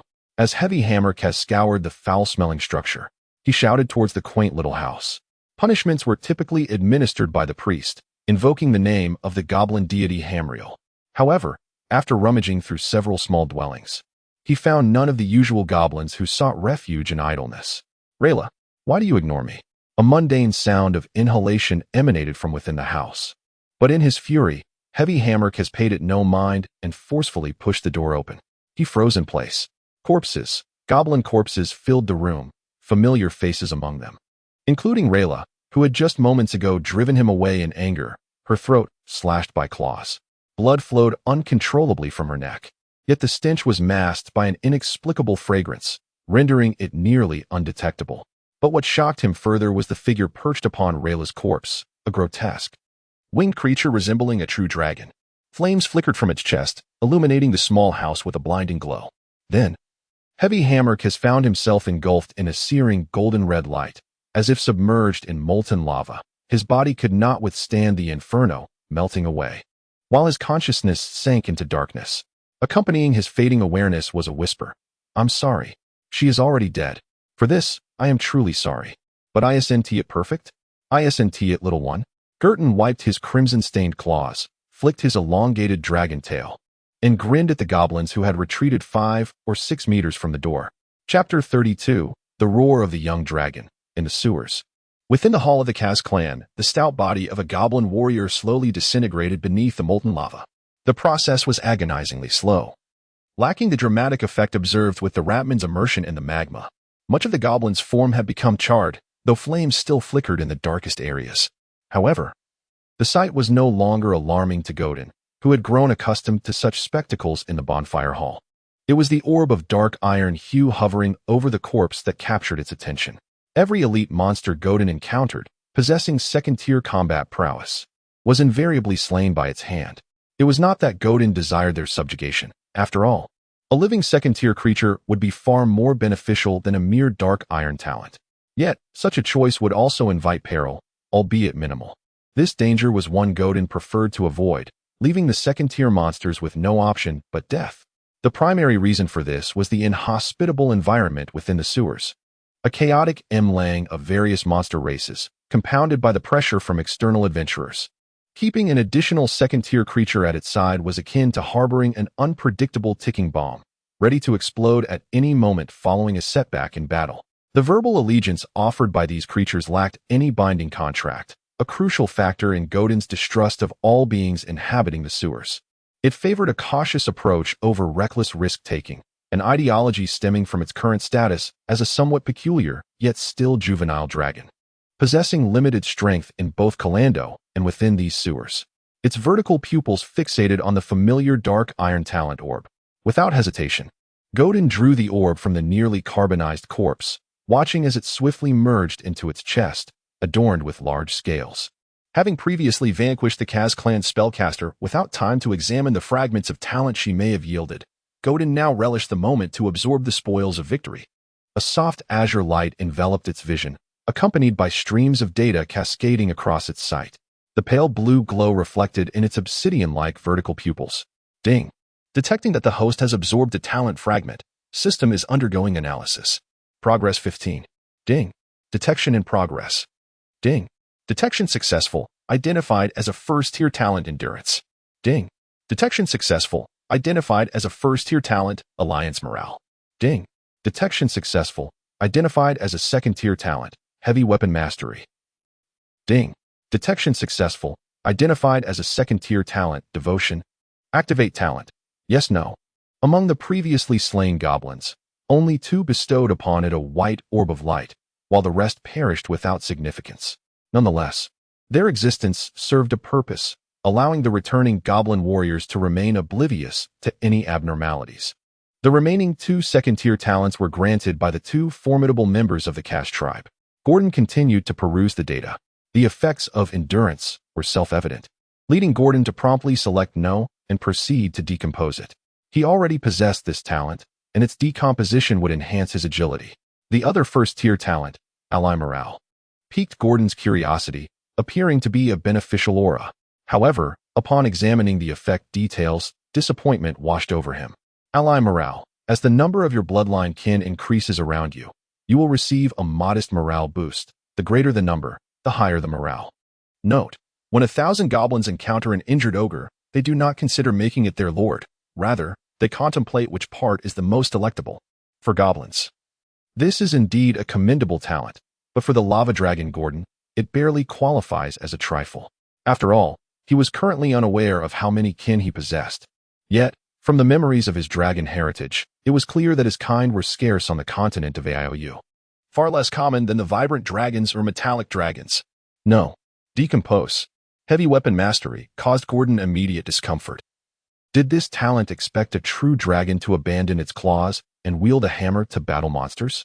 A hammer might be useful, but as long as decomposition was feasible, he maintained a tranquil disposition.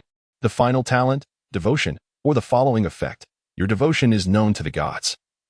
Your prayers are more readily acknowledged by the deity you revere, with your daily prayers equating to those of an average believer over 10 days.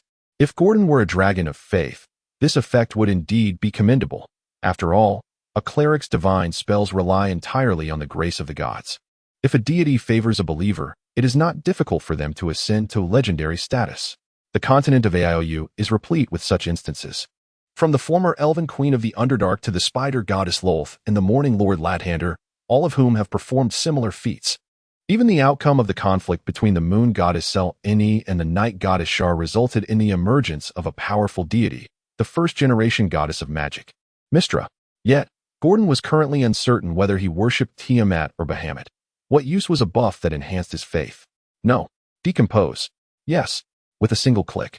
The endeavor concluded, leaving Gordon with nothing but 4 free fragments.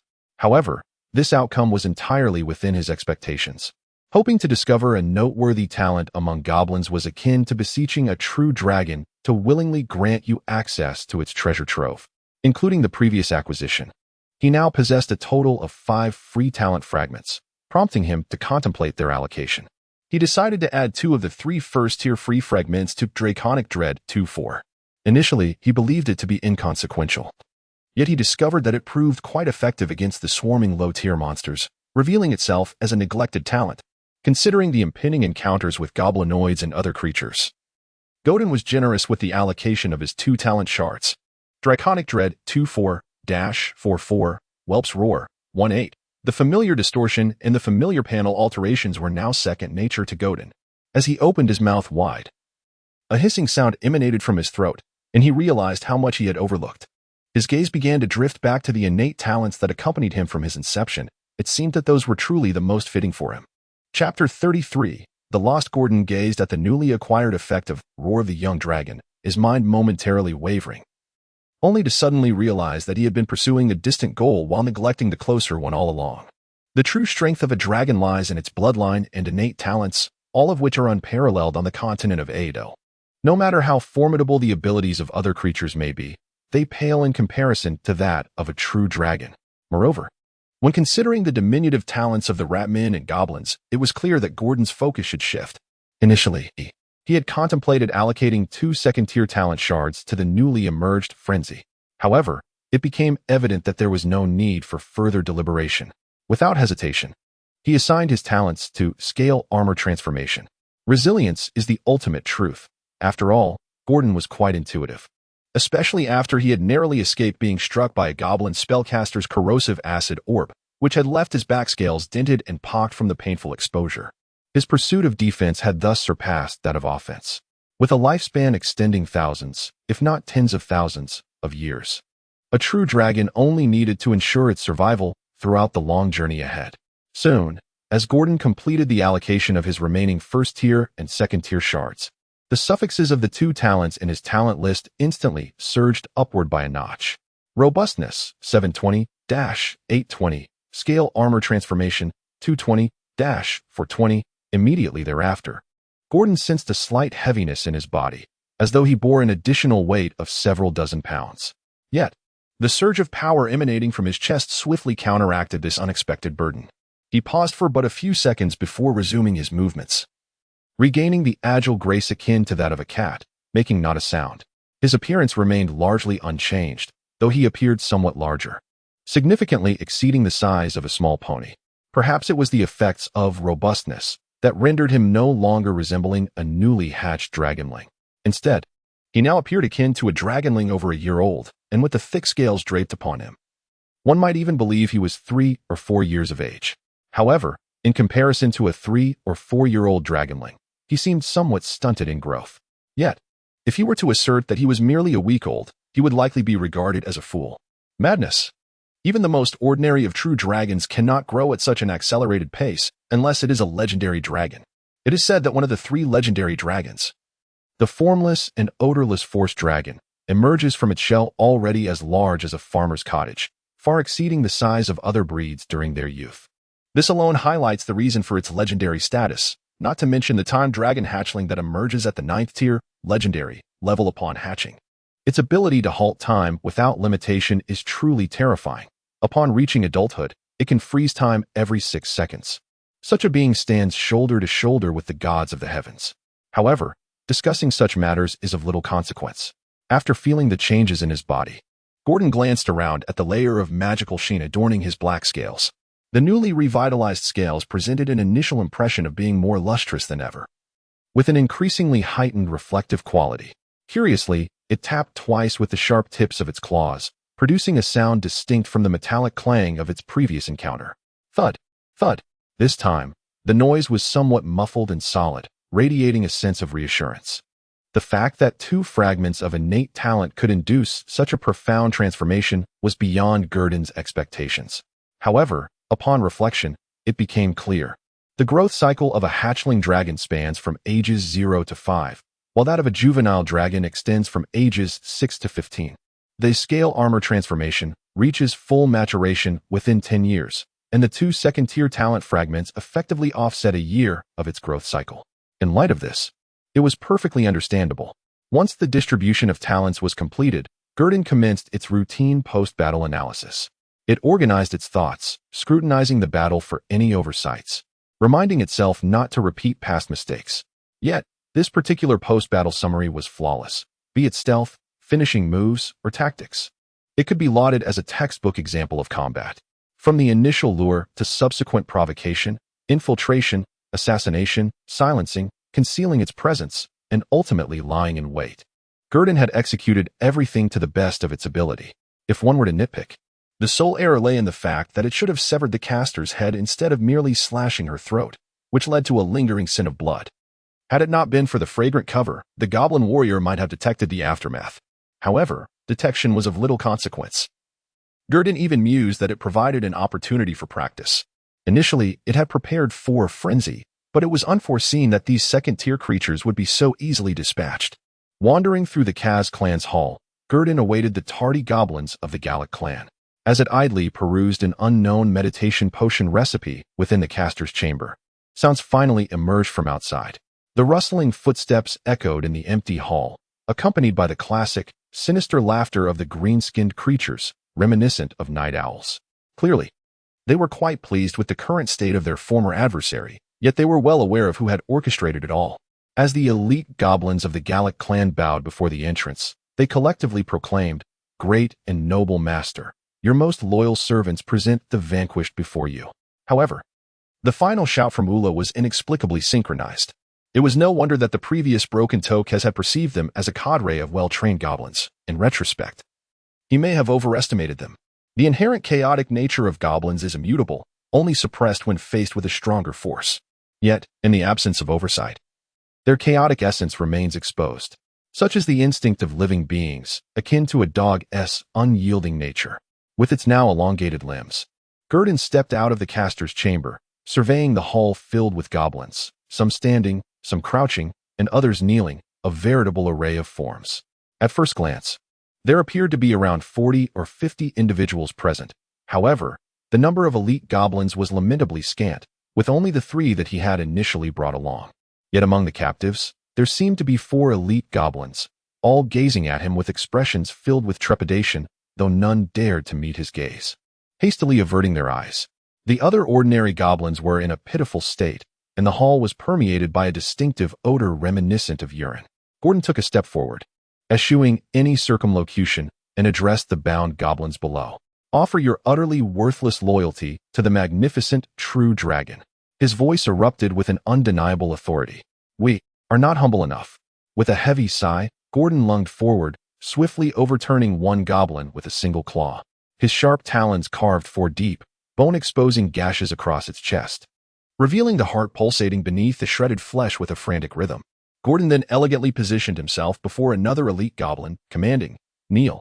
This time, the goblin, already paralyzed with fear, promptly bowed its head and sank to its knees, proclaiming with the loudest voice it could muster, "The great true dragon, Broken Toe Kaz, is willing to submit. You shall be my only master in this lifetime." Its voice was urgent and piercing, as if fearing that silence would snatch away its ability to speak. Seeing this, the other goblins seemed to find a sense of reassurance, echoing in a sparse chorus. There are subjects, and there is a master. They even recited a pledge of loyalty, learned from some unknown source. The only commonality among them was the way they hung their heads, trembling with utmost reverence and fear. After Broken Toke has finished speaking, an odd sensation welled up within him.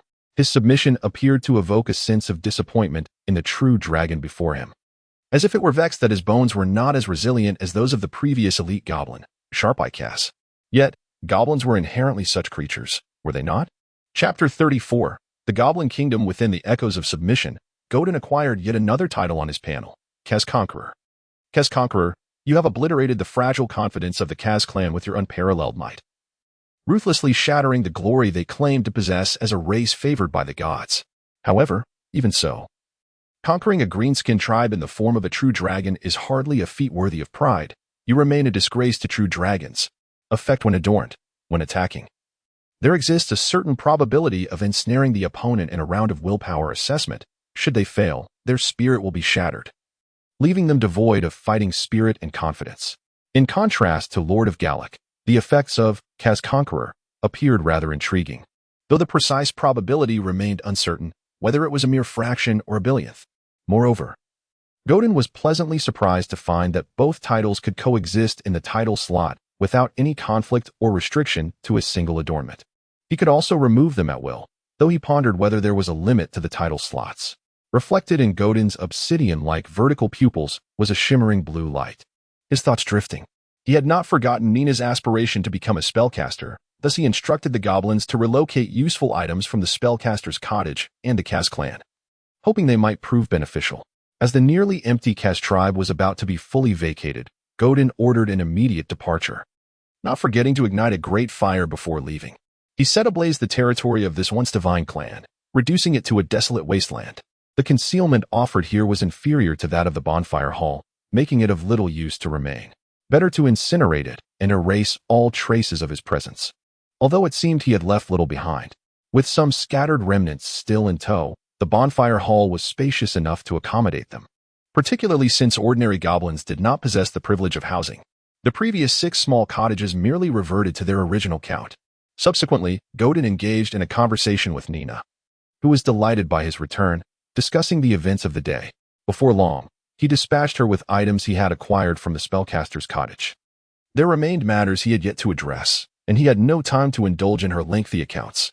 After a thorough assessment, Godin's current forces were as follows: 6 elite first-tier goblins, accompanied by 20 robust goblins among the common ones, and over 30 logistical goblins, who were unfit for battle. Today, he had gathered a considerable number of such goblins to bolster his ranks. In this engagement, aside from the 2 goblins that perished at the hands of Heavy Hammer Cass, there were no further casualties, save for 1 goblin who twisted its ankle in a hasty retreat. The number of goblins under his command had now swelled beyond that of any previous goblin tribe. Yet, compared to the kobolds, there still lingered a slight disparity. After all, the kobolds' universal martial prowess is no jest. They have often been humorously dubbed as the all-mining folk, forever toting a pickaxe. Life is unending, and so too is their mining. They are indeed the most industrious of workers. Had they not been so feeble and of such diminished intellect, akin to the diminutive gnomes, they might surely have ascended to become one of the most cherished vassals of the true dragons. Furthermore, the likelihood of a goblin transforming into a dragon is exceedingly rare. Even 1,000 may yield but a single instance, even if a true dragon were to bestow its bloodline upon them. It is often the case that no goblin possesses the fortitude to endure the essence of dragon blood. Rather, it is the wargs and ogres that serve as the most suitable vessels for the blood of true dragons. After all, it cannot be overlooked that the map still bears the markings of dragons, should they exist. Godin is inclined to believe that a dragon is being nurtured within the goblin tribe. Otherwise, it would be inexplicable why this dragon does not vie for territory. Historical legends provide precedent for goblin tribes rearing true dragons, particularly among the goblins of the northern regions. Tribes that tend to white dragon hatchlings are encountered annually by adventurers. In the murky swamps, one can also find goblin tribes that raise black dragon hatchlings. Indeed, apart from black and white dragons, the hatchlings of other true dragons are born with an intellect of 10, comparable to that of an average adult human, if raised by goblins. It remains uncertain who is truly the caretaker. It is only during the hatchling stage, resembling beasts, that white dragons, along with the black dragons, whose wits are somewhat lacking at birth, could potentially be domesticated. Such domestication might elucidate why goblin tribes are in dire need of sustenance, yet refrain from expansion. The true dragons reared by goblins serve not for combat, but for reverence. They are venerated like deities, akin to a bodhisattva. It is only during times of crisis that these tribes would take their cherished divine beings for a stroll, although goblins typically restrain their deities with chains to prevent escape. At such moments, the dragons resemble dogs in their demeanor. Nevertheless, this does not diminish the dragon's majestic presence. However, these are merely Gurdon's conjectures. The reality necessitates a field investigation, which will be entrusted to goblins. Gurdon shall oversee from afar, but such endeavors shall be postponed until tomorrow, with inquiries not to commence until the third day at the latest. He has not forgotten that another goblin tribe awaits his conquest, and he is also quite curious about the effects of his next title. The name of this goblin tribe, he learned, is Daika. In the goblin tongue, it signifies unity, and it is said that this tribe lacks spellcasters. Yet, they manage to remain unconsumed by the other two tribes, indicating that their leadership possesses considerable prowess. Moreover, their location is the nearest to the goblin tribe, suggesting they possess unique attributes that prevent them from being devoured. However, these insights are gleaned from the mouths of the elder goblins, who recount that in times past, the goblin clan was not as fragmented. There was but one, known as the Chino clan, which once dominated the sewers and was dubbed the underground goblin kingdom by well-intentioned outsiders. Their presence was felt in trade districts, noble quarters, and the dockside sewers, but as the city of Karandu evolved and the goblins grew increasingly arrogant, it became common for travelers to be accosted by groups of them lurking in the shadows at night. Finally, guided by the allure of wealth, a terrifying creature known as the Adventurer was summoned. It was said that during that time, a goblin in the sewers of Kalandu, possessing but a single ear, was valued at 10 copper coins. This price, in stark contrast to the current 2 copper coins, had quintupled, leading to a decline in this fervor. Subsequently, the remaining goblins coalesced into 3 clans, each looking down upon the others due to differing allegiances. The spellcasters of the Gallic clan had managed to survive from that era. Upon hearing this, Godin began to comprehend why the goblins in this sewer were so extraordinary compared to their wild counterparts. It was evident that their ancestors had once thrived, and it was no wonder. After gathering some information about the Daika clan from the goblins, Godin formulated a few plans in his mind. However, since the magma eruption had yet to fully recharge, he resolved to wait until the morrow. After all, it was indeed a formidable weapon in his arsenal. At times, Godin found himself envious of the hatchlings, for at least their breath could be unleashed without limit each day. In contrast, his own ability could only be utilized once per day during his hatchling phase. Yet, this also underscored the terrifying nature of Godin as a magma dragon. Even in his juvenile state, his combat prowess surpassed that of the other 4 dragon types within the chromatic spectrum, nearly rivaling that of the red dragon. Having absorbed this knowledge, Godin found himself with little to occupy his time, so he lay atop the high platform, nudging a few silver coins beneath his claws. He then observed Nina, who was cradling a spell book, appearing drowsy and on the verge of slumber. As he continued to gaze, he too began to feel drowsy and soon succumbed to sleep, for he was indeed quite fatigued that day. A hatchling must ensure ample rest to foster swift growth. ZZZ. I too shall sleep. Chapter 35. Domestication. When Nina awoke from her slumber, she discovered that the hatchling dragon, which had been nestled beside her, had vanished without a trace. Only the residual warmth upon the elevated platform and the scattered coins served as evidence of its previous presence. As Nina sat up and gazed across the hall, she noted the diminished number of goblins around the campfire. Indeed, the elite goblins were entirely absent. At first glance, the space appeared somewhat desolate. Nina was well aware that Mr. Godin must have ventured forth to lead his subordinates in conquering other tribes, specifically one known as the Daika tribe. Although she was aware of this, the absence of Godin upon her awakening left her feeling a sense of emptiness. As she looked at the disordered coins beside her, she found herself lacking the motivation to tidy them, her gaze fixated on the vacant expanse of the platform. After a prolonged moment of stupor, she reached for the obscure and perplexing spellbook, yet she could not turn a single page. Ultimately, she closed it and cast it aside, unable to bear its contents. However, her listless state did not persist for long. As if struck by a sudden epiphany, she shook off her previous despondency and began to pray earnestly. Nina realized that even if she could not remain by Mr. Godin's side, she could still contribute in her own modest way. She fervently wished for the blessings of the deities, hoping that Mr. Godin would experience a day as fortuitous as the last. With her eyes closed, she silently invoked all the gods she knew, including Bahamut, the Lord of the North Wind. Had there been a shrine before her, she might have bowed in reverence, offering her most sincere devotion. Just as she had once sought the aid of the Earth Mother for Granny Orlon. Faith in the divine was deeply ingrained in the hearts of the people of Ao continent. Both children and elders understood the omnipotence of the gods. At least, in their hearts, they believed it to be so. Meanwhile, as Nina prayed, Godin was leading his goblin contingent towards the last goblin tribe in the sewers, the Daika clan. This grand expedition included not only 6 elite goblins but also 30 to 40 ordinary goblins, among whom were those who had surrendered just the day before from the Kaz clan. Each of them wielded newly issued weapons. Yet what was even more astonishing was their demeanor. They no longer appeared listless, but instead exuded a fervent spirit, eager for battle. The goblins of the Gallic clan mirrored this enthusiasm.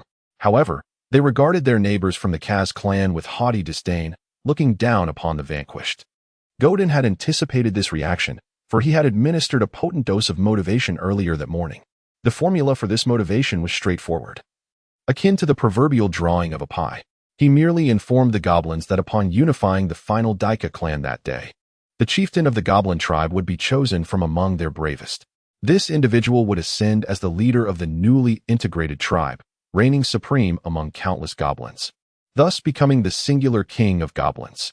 This promise, both simple and blunt, resonated deeply with the goblins, igniting their fervent fighting spirit. A goblin that does not aspire to be a warrior is not a true goblin. As for the Goblin King, it goes without saying that every goblin understands the authority and privileges that position entails, along with the indulgences it promises within the rigid hierarchy of goblins. This is an unspoken truth. Therefore, the uplift in morale was something that Godin had anticipated. However, he did not expect such remarkable results. Even the physically weak goblins exhibited an eagerness that was hard to ignore. It seems this potent remedy was indeed effective for the goblins. Upon reflection, Godin felt reassured, for they could be considered a form of intelligent life on the continent of Ao.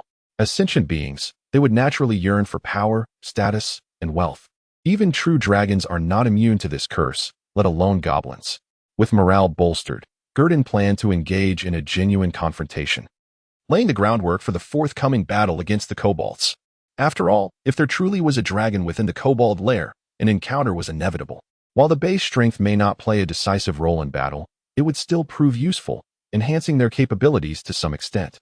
Godin did not expect them to triumph over the kobolds despite being outnumbered. His expectations were modest. He merely hoped that these goblins would not flee at the first sign of adversity before their own failures were revealed. Thus, in this upcoming conflict, Godin hoped that it would instill in the goblins a sense of confidence in their master. Of course, confidence is not merely spoken. It must be forged through tangible experience. In contemplation, Godin realized that he had unknowingly led the goblins to a moss-covered subterranean corridor, the dwelling place of the Dika clan. This was a gathering ground for over 40 goblins. Gana Dika is the current leader of the Dika clan. Having assumed the mantle of supreme authority from his ailing father 5 years ago, he has maintained this position ever since. Gana Dika holds both the kobolds and other goblin clans in disdain, as he arrogantly believes that the Dika clan is the rightful heir of the once great sewer goblin kingdom. This belief is bolstered by the unique lineage of their chieftain, which emanates a mysterious power. In contrast, other tribes' goblins are viewed as inept, timid, and cowardly wretches. However, he possesses the pride of having under his command a cadre of elite goblins numbering 10, coupled with his own extraordinary abilities. Even the spellcasters from the Gallic or Kez clans do not instill fear in him. Yesterday, he received news from his subordinates regarding a great fire in the Kaz clan, and he pondered the source of this calamity. Was it the work of the kobolds? Or perhaps an external race? Or was there some upheaval occurring in another region? As the thoughts of Gana Dika wandered, hurried footsteps echoed outside the chieftain's hut. Chieftain, a multitude of goblins has gathered outside the hall. There are those from the Gallic clan and the Kaz clan. 10, 10, 10, 7 of them. The convoluted counting of the goblins outside jolted Gana Dika awake. Initially filled with confusion, soon followed by a surge of absurdity. How could the Gallic and Kaz clans, known for their bitter enmity, unite to besiege the Dika tribe? It would be more believable to say a dragon had arrived at the door. Moreover, chieftain, there is a black dragon in the hall outside. You must come and see." Hearing the urgent call, Ganadika promptly pushed the door open and stepped outside. Now is not the time for questioning the truth. Whether real or not would be evident upon witnessing it. Quickly, after passing several buildings within the hall, Ganadika's vision opened up. Before him stood two throngs of goblins, facing each other in tense opposition. One side comprised of his own clan, while the other was, as previously reported, members of other clans. He also beheld the incongruous black dragon, strikingly visible amidst the sea of green. This creature, a black hatchling, was dwarfed by the agile goblins, standing shorter even than the average goblin's 3-foot height. Ganadika observed closely. This dragon, cloaked in thick black scales, was not a true black dragon. It lacked the distinctive spiral horns parallel to its head and did not possess a gaunt, skeletal form, but rather appeared somewhat robust, more akin to a red dragon draped in black skin. Undoubtedly, this was a hatchling, though its precise lineage remained unknown. Now, Ganadika was far more eager to comprehend why these cowardly goblins dared to trouble the Dika clan. Did they presume to intimidate him with this black hatchling? How ludicrous. It was well known that the Goblin Kingdom had once tamed dragons. With this thought, Ganadika's eyes gleamed with newfound resolve, instinctively drifting toward the black dragon. As a bold idea took root in his mind, he approached with an air of haughty confidence, fixing his gaze upon the seemingly spirited goblins from the other clans, and declared imperiously, "How dare you trespass upon my territory?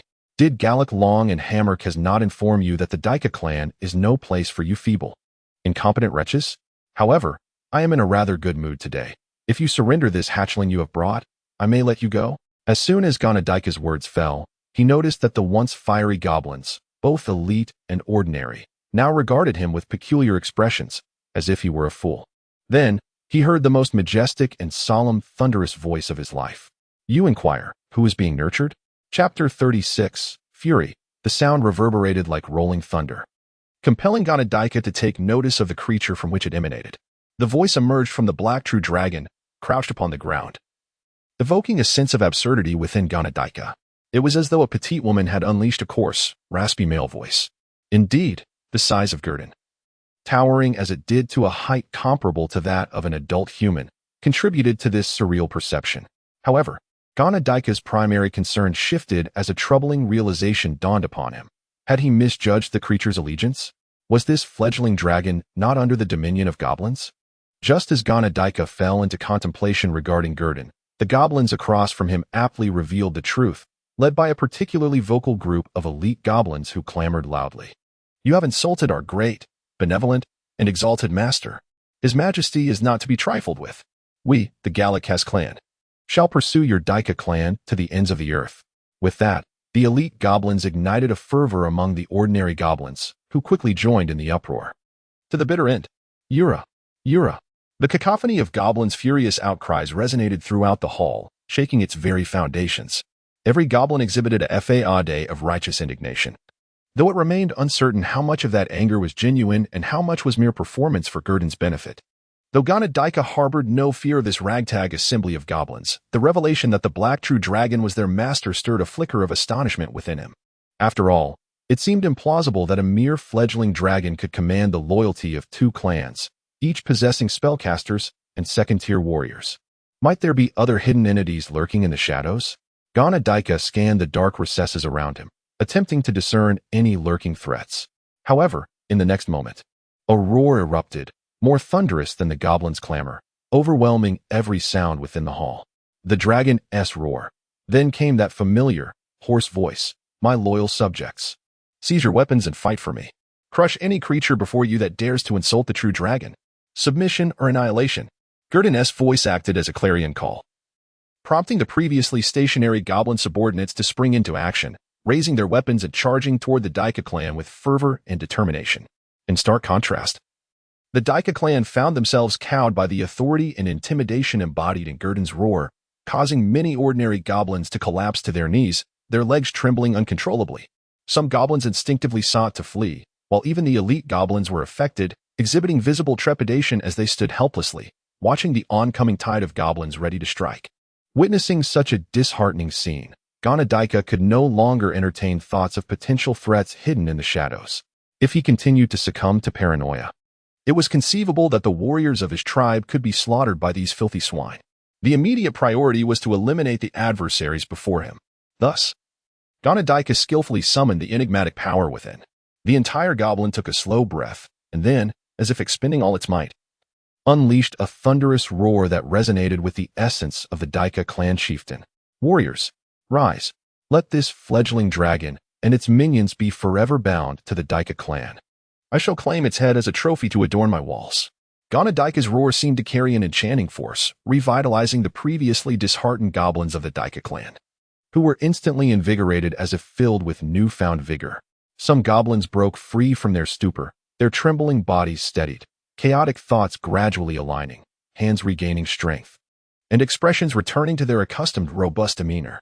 They began to grip their weapons with renewed composure to confront the approaching foes.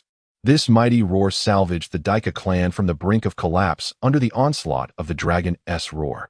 Gordon, too, recognized the sudden diminishment of his once overwhelming presence. To his surprise, the fierce bellow of that chief-like goblin had countered his aura, piquing his interest. Moreover, the goblins of the Daika clan appeared to have grown stronger post-roar. Their bloodshot eyes gleaming, collective morale soaring, and agility markedly enhanced. While Gordon's goblin kin managed 3 attacks, the Daika clan was able to retaliate 4 times. Were it not for the minimal physical transformation of the goblins, Gordon might have been inclined to believe they were under the influence of a mass frenzy technique. It seemed this goblin chieftain was no ordinary foe. Gordon narrowed his dark golden eyes, fixating on the chief, who was nearly lost within the throng of goblins after the roar. A flicker of murderous intent ignited in his gaze. If he could slay this chief, the Daika tribe would likely cease to resist. With that thought, Gordon acted without hesitation, exerting force in his limbs, wings folding in. His elongated body, along with his tail, bent into an arc, a stance optimal for a charge. In an instant, Gordon transformed into a streak of black light, his scaled armor trailing visible gust of wind as he surged towards the goblin chieftain still within sight. Upon unleashing his roar, Ganadaika felt a chill run down his spine, his instincts sharpening. Without a moment to assess the unfolding battle, he swiftly retreated behind several goblins. It was this keen awareness that allowed him to narrowly escape disaster. A tremendous crash echoed as 2 goblins were sent flying from the spot where Ganadaika had just stood. A black fledgling dragon, charging sideways, appeared before Ganadaika, exuding a haughty demeanor as it gazed down upon him. Its dark golden slitted pupils reflected a hint of regret, as if dissatisfied with its own performance. Ganadaika, initially bewildered by what he saw, looked down to discover the petite black fledgling dragon, momentarily taken aback. Then came the unrestrained laughter. How fortuitous it was that the opportunity presented itself. Even a red dragon would likely not possess such audacity. Little one. With that, Ganadaika immediately activated Frenzy, his already formidable physique towering even higher. This time, he intended to slay the true dragon before all the goblins, demonstrating to them the essence of royal legitimacy. It was imperative to note that he was not merely the goblin chief, he was also a goblin warrior, and a goblin warrior capable of frenzy. Little one? Gurdon tilted his dragon head, a grin spreading across his face upon hearing the goblin's words. Foregoing further banter, he too activated the innate talent inscribed within his bloodline, frenzy. In the next instant, Gurdon's previously pony-sized form surged upward, the sound of cracking bones resonating within him. This time, Gurdon's frenzy surpassed that of Ganadaika's. His size increased by half, and perhaps due to the differences in their bloodlines, Gurdon's transformation was markedly pronounced. This was indeed Gurdon's inaugural use of frenzy. Previously, Gurdon stood less than 2 feet tall. Post-transformation, he reached a height of 1 meter. Crouching, he measured an impressive 1 meter and 3 centimeters, slightly shorter than Nina, and with a length exceeding 2 meters when including his tail. Although Gurdon was not as large as the frenzied goblin, his size was no longer insignificant. Calmly, Gurdon inquired, "Just now, who did you call little one?" Ganadaika, taken aback by the sudden surge in size of the black hatchling, found himself at a loss for words. Before he could comprehend why a dragon would also engage in frenzy, he was suddenly confronted by an enormous shadow accompanied by a gust of wind. Ganadaika extended his hands in a futile attempt to resist, only to realize that his once proud strength crumbled like an egg before the overwhelming might. His defiance proved utterly ineffective. In an instant, the 2-meter-tall behemoth was brought to the ground by Gurdon, who resembled a large canine in size. In his frenzied state, Gurdon felt an inexhaustible reservoir of power surging through him. The goblin chief's feeble attempts at resistance were akin to playful jabs against a sturdy chest, entirely amusing yet pitifully weak. So feeble. Gurdon remarked with evident disappointment to the goblin chief below. Ganadaikala wished to retort, but Gurdon swiftly silenced him, piercing his heart with razor-sharp claws. Blood gushing forth and saturating his green chest. Frenzy bore its consequences. There was no time for idle chatter. Chuckling, Gurdon surveyed the battlefield, observing the goblins engaged in fervent combat. Both sides were aflame with fervor, their eyes glistening with fervent resolve. Yet, the goblins near Gurdon trembled, paralyzed by fear, unwilling to move. As they witnessed their chieftain perish beneath the claws of the true dragon, they realized that further resistance was futile. Surrendering would be a more merciful fate. The roar of the young dragon, Gwydion, remained silent, unable to calm the panicked goblins. Yet, within mere seconds, Gwydion conceived a brilliant strategy to halt the ongoing conflict. He crouched, towering as high as a child, and aligned his head towards the dilapidated dome that loomed over 10 meters high. After assessing the distance and determining it would not make contact, he took a deep breath. The air coursed through his throat and lungs, transforming into one of the most volatile elemental energies, magma. A towering column of molten rock, reaching 7 to 8 meters in height, erupted from Gwydion's mouth, exuding an intense heat. With no target in sight, the magma column dispersed upon reaching its maximum range, resembling a fountain as it transformed into a cascade of fiery meteors, raining down upon the battlefield. Within 3 seconds, the once fiercely engaged goblins huddled beneath their cover, shrieking as they sought refuge from the still-heated magma plummeting from above. Observing their frantic behavior, Gwydion nodded with satisfaction. It was indeed time for a torrential downpour to cool their fervor. As the multitude of goblins cast their sorrowful gazes upon him, he remained silent, his foot resting upon the lifeless body of the fallen chieftain.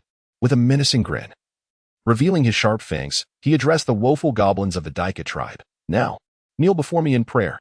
Chapter 37. The Edict of War. As the third title gradually manifested in the title section, Gwydion was released from the state of frenzy.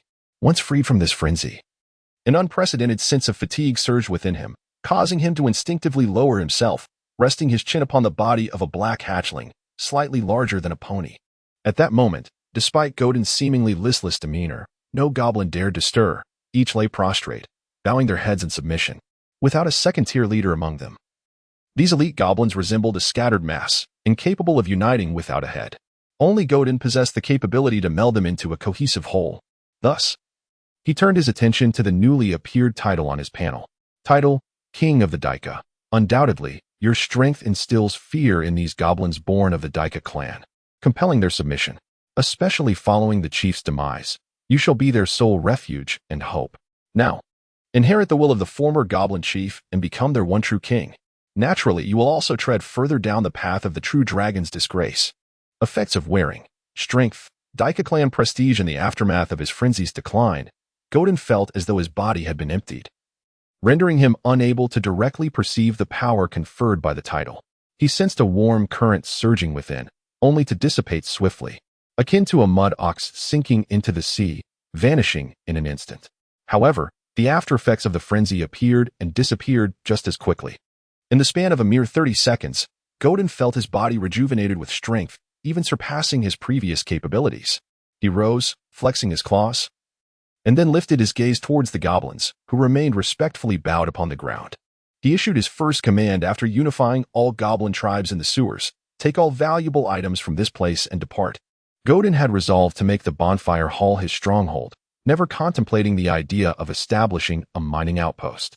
Thus, he straightforwardly intended to replicate what he had previously accomplished within the Kaz clan. Although this hall was spacious and relatively concealed, Gwydion deemed it inferior to the safety offered by the winding paths leading to the bonfire hall.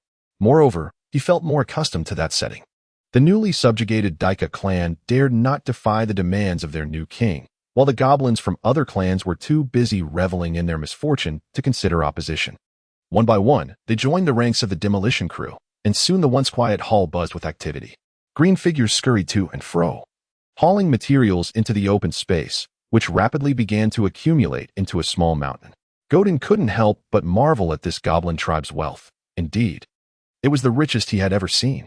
Yet, upon reflection, it was no surprise. Without such riches, how could they sustain 10 elite goblins? It was well known that their consumption was staggering, and the number of goblins needing subjugation was considerable. Generally, the ratio of elite goblins to ordinary goblins stood at 1 to 5, or even 1 to 10. In other words, At least 5 goblins are required to sustain one elite goblin.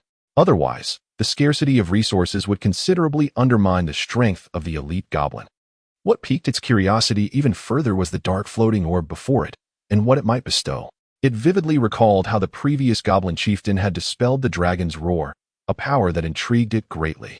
Without hesitation, Godin absorbed the black iron-hued talon orb, a trophy from the chieftain of the Daika clan. A pale blue interface materialized, revealing lines of familiar data that began to emerge before Godin's eyes. Beep. A talent fragment has been detected as being inhaled by the host. The system is currently conducting a diagnostic. Progress 5. Progress 99.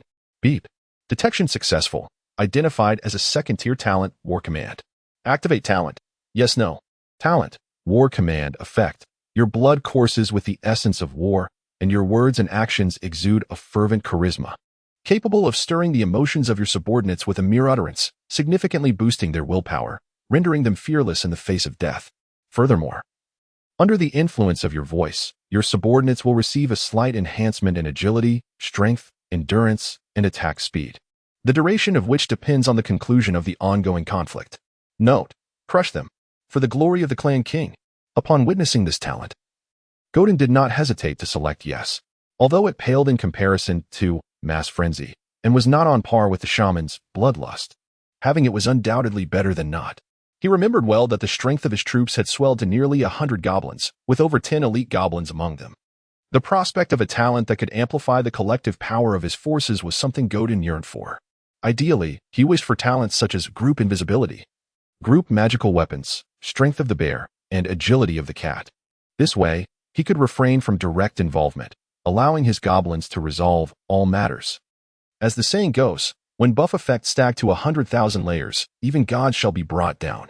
Upon confirming the talent fragment, it immediately integrated into Godin's being, and the talent list subtly transformed. War Command 118. Simultaneously, a method reminiscent of Dragon's Roar quietly manifested in Godin's mind. The vocalization was indistinguishable from the Dragon's roar. However, it required synchronizing with the bloodline within, thereby manipulating the latent war command embedded within. This would then evoke a resonance among his subordinates, stirring their inner turmoil. As a result, the subordinates would become fearless, unleashing the vigorous power that surged within them. The process mirrored that of Bloodlust, albeit with war command being more discreet, allowing the recipient to seamlessly accept the changes occurring within their body. If the former is characterized by brutishness and force, then the latter embodies a subtle, almost imperceptible approach, akin to the gradual boiling of a frog in warm water. Although the efficacy of the latter may not rival that of the former, it is clear that in terms of sustainable development, the latter is decidedly superior. After all, the repercussions of a bloodthirsty strategy are no trifling matter. Once Godin had thoroughly researched the application of the war command in his mind, the goblins were fully equipped and poised, awaiting his command. As he gazed upon the neatly assembled ranks of goblins, numbering nearly 100, an involuntary sense of accomplishment swelled within Godin. After all, in less than 3 days, he had unified the goblin tribe from the sewers, transforming chaos into order. While he may not rival the true dragons who effortlessly subjugate ogres and dragonkind alike, as a fledgling dragon, he felt a profound sense of satisfaction in his achievements. Progress is made one step at a time, is it not? With these thoughts, Godin's gaze drifted toward the barren, fractured stone steps at the far end of the hall. Towering above was a stone archway, standing 5 to 6 meters high, beyond which lay the familiar environment of the sewers. That direction pointed toward the lair of the dog-headed creatures. At this moment, the only territory unclaimed by Godin in this region was theirs. However, such matters required careful deliberation, reflecting on the dragon-shaped emblem marked on the map. A shadow flickered within his dark golden vertical pupils. Let us go. Rising with poise, Godin departed from the ancient hall. With a single command and the receding figure of Godin, the goblin army, united from 3 clans, commenced their advance, swiftly forming a long, sinuous line that vanished into the hall, leaving behind a scene of disarray that seemed to signify something profound. Chapter 38. The Blackfire Clan, however. Upon seeing the intact armor and the long line of goblins behind her, Nina smiled and said, "The oyster soup is almost ready. You must savor my culinary skills later." She cheerfully addressed Gadon. Oysters? Gadon pondered, recalling that these should be oceanic creatures.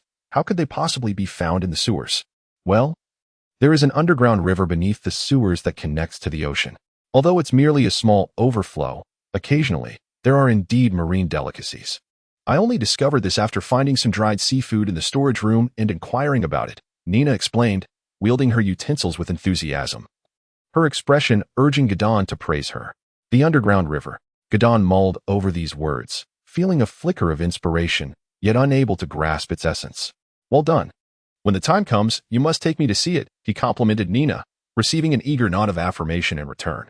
Once settled, let them gather in the hall beneath the platform. I have something to announce. Gadon had contemplated much during the journey. Now that he had united 3 clans, it was imperative to amalgamate them. The best way to eliminate the barriers between the clans was to merge them into a singular entity, a clan of his own. This way, distinctions like Kaz, Gallic, and Daika would dissipate. Henceforth, these goblins would bear only one title and have but one master, him, Gadon. Initially, he had intended to speak during their journey, but he remembered there was still a group of goblins in the bonfire hall. All right, Master. The elite goblins responded in unison. Particularly the newly joined elite from the Daika tribe, who eagerly rushed to the back of the line to relay the message. Subsequently, Gadon and Nina proceeded to the platform below, awaiting the completion of the delectable oyster soup. As the aroma permeated the hall, they finished a large pot of soup together. After a brief wait, all the goblins from the 3 clans stood in the center of the hall, each with a broken bowl filled with rum beside them. The rum had been confiscated from the Daika tribe, and Gadon and Nina each had a cup as well. He had not yet inquired about its origins, but he presumed it came from a tavern above Kalandu. He wondered how they had procured it. The goblins at the platform gazed respectfully and fearfully at the true dragon before them, along with the dragonborn maiden, Nina, among the goblins. Stories about Nina's identity had circulated widely. The dragonborn maiden, possessing eyes akin to Gadon S, had inspired multiple tales. Some claimed she was a true dragon in disguise, while others suggested she was merely a pet of Gadon S, a notion they believed explained how a human, seemingly weaker than a goblin, could accompany a true dragon. The most outrageous claim, however, was that Nina was Gadon S' offspring, with one goblin even asserting they had evidence to support this claim. For instance, if 2 individuals share the same tastes, possess similar vertical pupils, and even exhibit akin tones in their speech, what else could they possibly be but progeny? Despite the varying rumors, in their hearts, one truth remains consistent. Nina is a character not to be trifled with. Whether it is due to her being favored by Godin or her concealed prowess as a true dragon, both aspects render her beyond the reach of mere goblins. Yet, Godin remains oblivious to these nuances. At this moment, he gazes down at the goblins, quietly awaiting his command, casting a brief but appreciative glance at the species, or rather, at the goblins dwelling in the sewers. Perhaps only such a hierarchically structured race could establish their kingdom within the confines of the underbelly of society. Though that glory may belong to the past, it is undeniable that they once flourished. Roar. I have summoned you all today to convey 3 matters. Listen closely. Godin initiated with a dragon's roar devoid of intimidation, serving as a prologue. Once all the goblins' attention was focused upon him, he leisurely began to articulate his message. The first decree, henceforth, whether it be the Gallic, Kaz, or Daika clans, they shall cease to exist as separate entities and instead unite under one banner. The clan shall be named Blackfire, and I, the true dragon, Godin, shall become the singular king of your Blackfire clan. Godin surveyed the nearly 100 goblins before him, opting to organize them into a clan. Upon hearing this proclamation, all goblins, including the elite among them, appeared somewhat bewildered. You will merge into a singular entity, no longer divided. You are all my loyal subjects. Godin added. At this moment, some goblins began to ponder the implications of their master's words as they regarded their fellow clan members. It seemed their master implied that in the future, distinctions between the Daika, Kaz, and Gallic clans would dissolve, and they would all share the same identity as the subjects of their master, the Blackfire clan. Yura. The other goblins echoed in agreement, their voices rising in unison. Godin observed the orderly, approving faces of the goblins, raised his hand, and in an instant, the goblins shouting Yura fell silent. Satisfied, Godin nodded in approval before continuing in a resonant voice that filled the entire bonfire hall. He slowly articulated the second decree. The second matter, a contingent must vigilantly monitor the movements of the kobold lair day and night. Should there be any unusual activity, you are to inform me immediately. Another group, aside from their daily tasks, must dedicate time to training under the guidance of elite goblins. One cannot afford to slumber undisturbed in the presence of rivals. Having gathered a cohort of subjects, Godin was naturally inclined to initiate a military training program, for the stronger they became, the more effective Godin's war command would be. Given sufficient time, he might even be able to decisively take down the kobold lair. Upon delivering this statement, the goblins erupted into cheers, their cries of "Euro" rising in fervor. Historically, the kobolds had perpetually clashed with the goblins, often launching ambushes on the isolated goblins. However, due to clan divisions and their numerical inferiority, the goblins had been unable to mount a substantial counterattack, relegating them to a position of passive defense. Now, with the opportunity for vengeance at hand, these vindictive goblins are eager for retribution.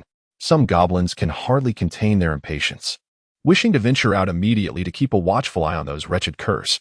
The third matter at hand is to compile a comprehensive inventory of the various locations within the sewers where monsters dwell, along with the resources available, so that they may later investigate and gather from each site. Gordon picked up the map of the sewer, his claw tracing the goblin territory marked upon it. He currently housed a cohort of 70 to 80 goblins, and their daily consumption of food was insatiable. Without a stable source of sustenance, they would surely falter. In the past, they had relied on the stockpiles left by the previous leader to sustain themselves, especially since they could still resort to plundering other clans. However, now, apart from the kobolds, this area boasted no significant clans left to prey upon. Survival through theft had become an absurd fantasy, unless they resorted to robbing in the Black Street. But Gordon was well aware that the following day, a request from the Adventurers Guild would appear for cleaning the sewers. After all, while they could turn a blind eye to petty theft, outright robbery would not be tolerated, even in the Black Street, by Lord Kalando and the nobility. Thus, Gordon understood that his immediate task was to manage this small patch of land wisely, until he received concrete news from the kobold territory. He needed to ensure that the goblins' combat prowess remained at its zenith, or even stronger. He was prepared for a protracted struggle. Now, for the birth of the Blackfire clan. Cheers. Gordon raised the rum-filled goblet beside him, addressing the goblins below. Then, he unceremoniously tossed the goblet into his mouth, crunching it with the sharp teeth, the pale yellow, frothy rum trickling from his fangs and dripping onto the copper coins of the raised platform. True dragons can consume anything, and a goblet is no exception. It was not a waste on Gordon's part, but rather a necessity as he found it impossible to pour the liquid into his mouth otherwise. The taste was surprisingly delightful, reminiscent of enjoying potato chips. Cheers. Huzzah! The goblins below the platform, witnessing Gordon's voracious consumption, mimicked him with their broken bowls, though they dared not emulate his boldness. Instead, they raised their cups in salute to the dragon above before downing their drinks in one swift motion. In that moment, the sounds of gulping and swallowing filled the bonfire hall like a harmonious symphony. The bonfire blazed even brighter. Beneath Gordon's gaze, the green dots began to flicker erratically. Upon clicking, he discovered that the 3 titles he had previously held had now transformed into one: Master of Blackfire. Chapter 39. Dragonlion, are you alright, Celia? In a dimly lit cave, behind a massive rock, 2 slender figures rested against the boulder, their breaths coming in heavy gasps from the exertion of their frantic flight.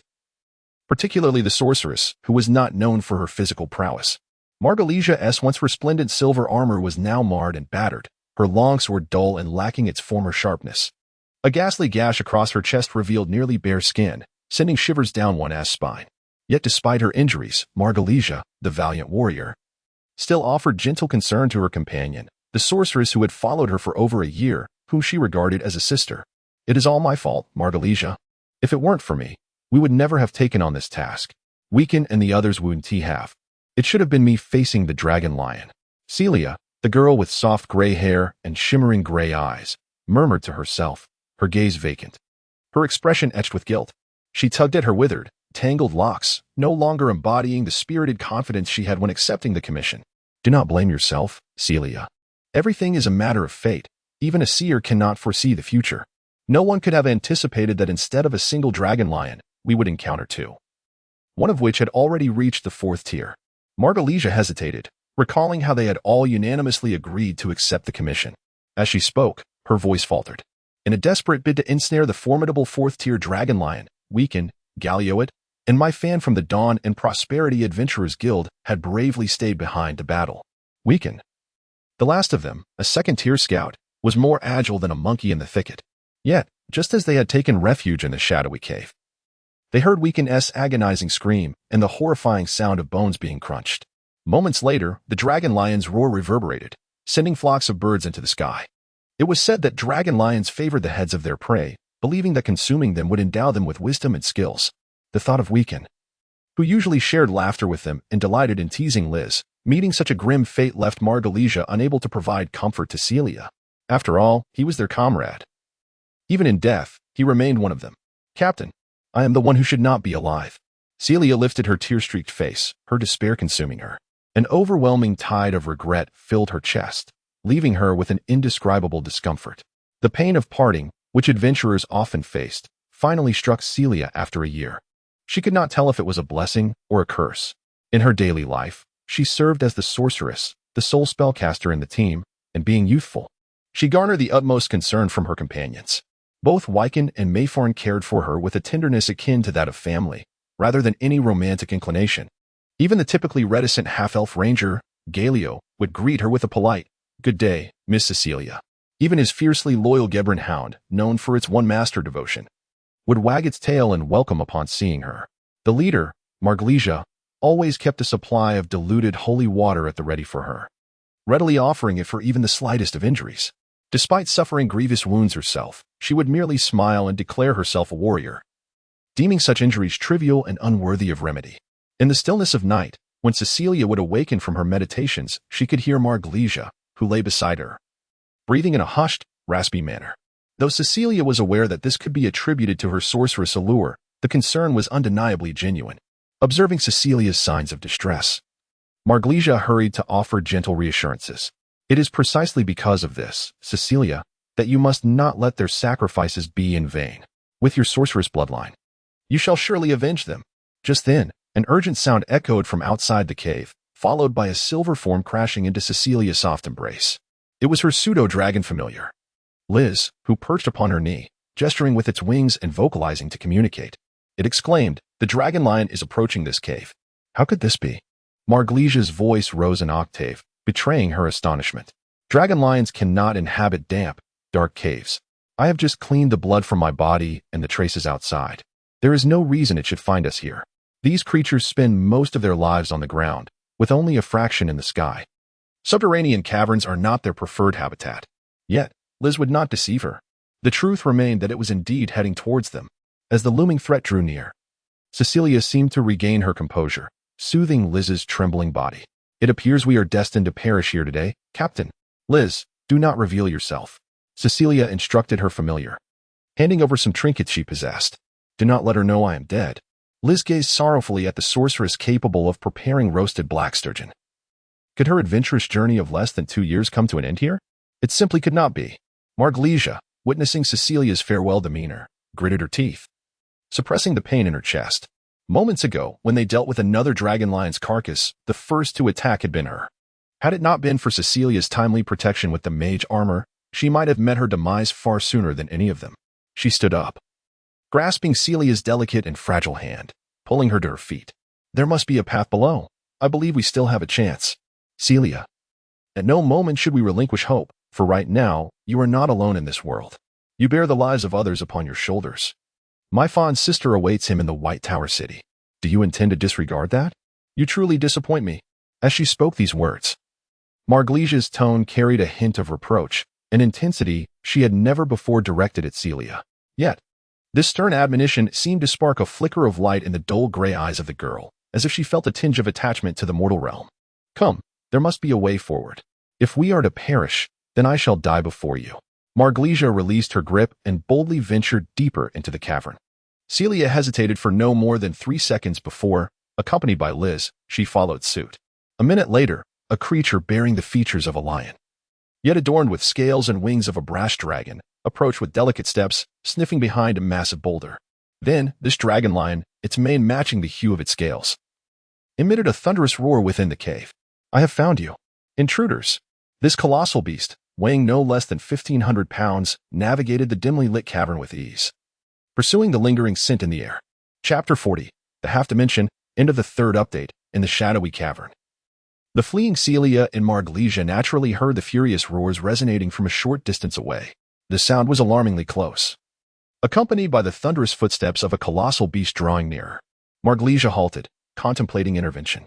Though injured, her second-tier combat prowess remained intact. However, Celia grasped her arm, urging her. Marglesia, do not rush to intervene just yet. We still have a chance. Look, what is this? With a sudden flourish, Celia's fingertip ignited into a luminous point, which swiftly expanded. It was a level 0 cantrip, light. The spell illuminated the entire dim cave, revealing its true form to Marglesia. Bones littered the ground. A gruesome testament to the recent past, with some skeletal remains infested with writhing maggots. Among these bones, every conceivable part was present, save for one, the skull. Not a single cranium could be found. This place is. Marglesia's eyes widened with dread. Indeed, Captain, this is its lair. We have stumbled into the den of the dragon lion. Celia completed the unspoken realization. How could this be? Marglesia could scarcely fathom that a dragon lion would forsake its instincts to nest in such a dark cavern. It was more fitting to label it as a scorpion-tailed lion.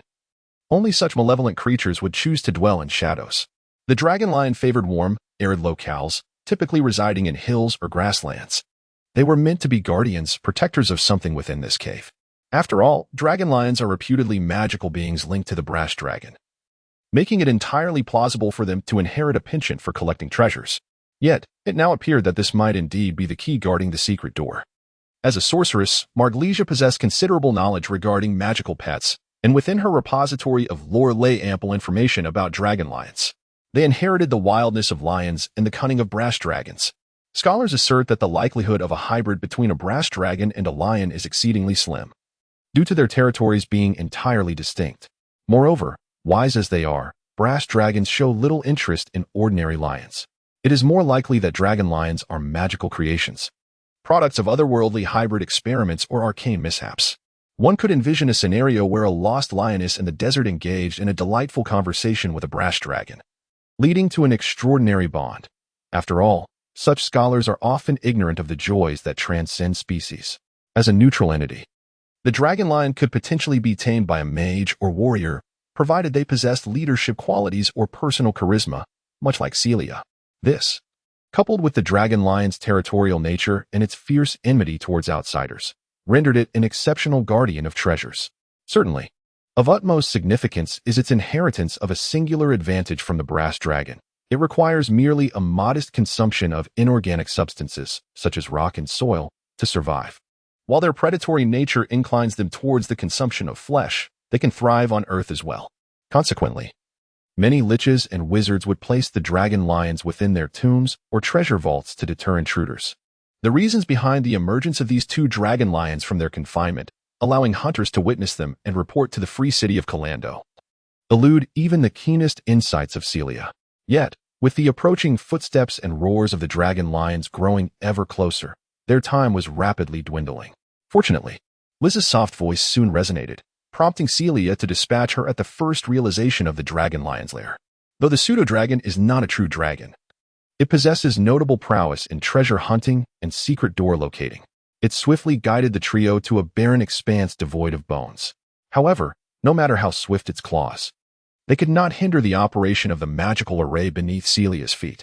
In an instant, Celia, Marglesia, and Liz, 2 women and 1 dragon, were transported away from the stone slab, leaving behind the cave reverberating with the thunderous roars of the dragon lions, nearly toppling the stone pillars above. Having narrowly escaped, the 2 women felt as though they had danced on the precipice of death, their hearts still racing when a mechanical voice echoed in their ears. Greetings, adventurers from afar. Welcome to the demi-plane of the legendary mage Gormadon, the Azure City. I am the Tower Spirit number 1, Danriel. You have vanquished the Guardian and may pose me 3 inquiries, after which you may select 1 item from the Mage's Tower as your reward. The sudden voice startled Celia and Marglesia, the 2 young maidens, 1 tall and 1 petite. This voice seemed far too extraordinary to belong to any human. At that moment, they looked up to find a humanoid construct standing before them. The small head's red light blinked rhythmically, capturing even Liz's curiosity as the pseudo-dragon approached it inquisitively. Liz, after all, was merely a second-tier sorceress, not among the ranks of those legendary mages capable of transforming the territory of the demon lord Myconshut into a mere playground, or treating the realms of the fungus lady Zugmoy as a botanical garden, traversing the abyss as if it were a back garden. In this peculiar demi-plane, she felt a sense of relief. At this juncture, Celia seized the opportunity to observe the towering structure behind the construct, a spire reaching over 1,000 feet high. It stood as the sole edifice within this demiplane. Against the backdrop of the void, the tower bore an unmistakable hexagram insignia. Meanwhile, in the depths of the sewers, Gurton gazed at his newly acquired title. Master of Black Fire, embarking on a lengthy contemplation. Title: Master of Black Fire. Your formidable power has compelled all goblin tribes within the sewers to submit, and they shall revere you as their king. I extend to you the utmost respect. The Blackfire clan exists for your sake. Your will is the very essence of their existence. Effects: 1. The might of the dragon. 2. Strength. 3. The loyalty of all goblins in the sewers, 100, shall not diminish before the first failure arrives. 4. Your attacks will have a certain probability of triggering a will check. 5. Unlocked. Beneath the title effects, there is a faint blue line of small text, which Godin observes clearly. Number of Blackfire clan followers, 87, 100. Is this an evolution? A growth title? Chapter 41. The leader. The transformation of titles occurred when Godin announced the establishment of the Blackfire clan. Godin distinctly remembers the moment when the small green dot within its line of sight began to flicker. Initially, it believed it was receiving other information, only to realize it was a fusion of titles. Nevertheless, this was preferable. It feared that bestowing a title upon each conquered tribe would result in an overwhelming multitude of titles by the time it reached adulthood. Just the opening remarks of a battle would take an eternity to recite, conjuring an image of excruciating awkwardness that might nearly spill out of the screen. However, the fact that the number of subordinates was 87, with a total of 100, suggested that the fifth unlocking of the title column required the number of subordinates to reach 100. Godin began to contemplate this. For now, it had no means to increase its subordinates, but it could certainly reduce their numbers. Its dark golden slit eyes scanned the surroundings, and soon it spotted the familiar elite goblin, a former member of the Gallic clan, the very goblin that had been the first to kneel and had a scorched arm. Using it for an experiment seemed like an excellent idea. Godin thought to itself, then called out, "Come here, Master. What is your command?" The elite goblin, who had been resting comfortably, immediately sprang into action upon hearing that familiar authoritative voice, scrambling to Godin's high platform with an expression of utmost humility. "What is your name?" Godin inquired. Indeed, it did not know the goblin's name, partly due to its own laziness in remembering, and partly because it was easily recognizable. The charred elbow stood out starkly amidst the green sea, as conspicuous as a crane among a flock of chickens. "Master, I am your most loyal servant, Grush Blackfire." The goblin named Grush smoothly announced its surname before Godin, as if the name Blackfire were a birthright bestowed upon it, without a hint of hesitation. After a moment of pride, Grush's mind raced with thoughts. Why did the master inquire about its name? Could it be? A possibility lingered in Grush's mind. It vividly recalled the master's promise, having heard that the most outstanding performer before the Daika clan would be chosen as the leader of the Blackfire clan, the chieftain among goblins. Is the master about to appoint me as the leader? Am I destined to ascend to the pinnacle of goblin society? An immense wave of joy enveloped Grush, stirring its very heartstrings. Yet, in the next instant, the words from the high platform shattered its elation, casting Grush into an abyss of despair. "Very well, Grush, from this moment forth, you are no longer a member of the Blackfire clan, nor are you my subordinate." The voice was hoarse and thunderous, imbued with an air of indifference, as if uttering such a decree were the most mundane of tasks. Upon hearing this, Grush was left utterly stunned. Why was it being disavowed? And why was it singled out? Upon the elevated platform, Godin observed the goblin named Grush, whose expressions transformed from shock to anguish, from uncontainable joy to dejection. It was a particularly amusing sight. However, in the end, with a slightly forlorn and stooped silhouette, it complied with the command of the true dragon above, humbly kneeling upon the stone slab and proclaiming, "As you wish, my master." Though a sense of doubt lingered in its heart, it refrained from inquiring as to the reason. Since it was the master's command, obedience was its only recourse. Thus, it rose and turned towards a corner of the bonfire hall, preparing to gather its belongings and depart. Yet, having already realized that expelling goblins would diminish the numbers of the Blackfire clan's followers, Godin called out to Grush before he had taken 5 steps away from the platform. "But, Grush, you shall become the leader of the Blackfire clan, my true follower, rather than a mere vassal." It seemed to seek to discern the truth of Godin's words. "Master," it murmured, and then a sound like celestial thunder reverberated. "The true dragon does not jest. Grush Blackfire, you shall become the first leader of the Blackfire clan. Do you intend to refuse?" "No, master, this is my honor." Grush Blackfire is willing to follow you until the last breath of life. The goblin immediately knelt down. Although its intellect was limited, it comprehended this simple matter with clarity. The title of First Leader, Follower, anyone who heard it would recognize it as an extraordinary opportunity. It could already feel the envious and admiring gazes of those around it. The onlooking goblins, who dared not speak, were nearly overwhelmed with envy in their eyes. Very well, Grush. Now, as the leader of the Blackfire clan, your first task is to implement my orders. Do you understand? Grush shall not disappoint the master's expectations. If the master is dissatisfied, you may use Grush's head as a ball. Grush understood that this was a moment to declare its resolve and vowed without hesitation. Now, you are responsible for organizing the groups. One group to supervise the kobolds and another for warrior training, along with the most crucial third task, to gather the lost straggling goblins and bring them before me to pledge their allegiance to the Blackfire clan. At the same time, there is another matter that pertains to the future of the Blackfire clan, which is of utmost importance. Godin spoke at length, although Grush did not fully comprehend. It firmly remembered 3 key points: to strengthen itself, supervise its adversaries, and expand its ranks. Thus, an hour later, upon the rocky walls of the bonfire hall, a line of text written in goblin language appeared. To create offspring is to forge the future for the master, for the Blackfire clan. Rejoice. In a demiplane known as the Azure City, the sorceress Cecilia and the leader of the female warrior brigade, Margalesia, regarded the towering figure of Tower Spirit No. 1, who spoke before them with an incessant flow of words, resembling a loquacious chatterbox.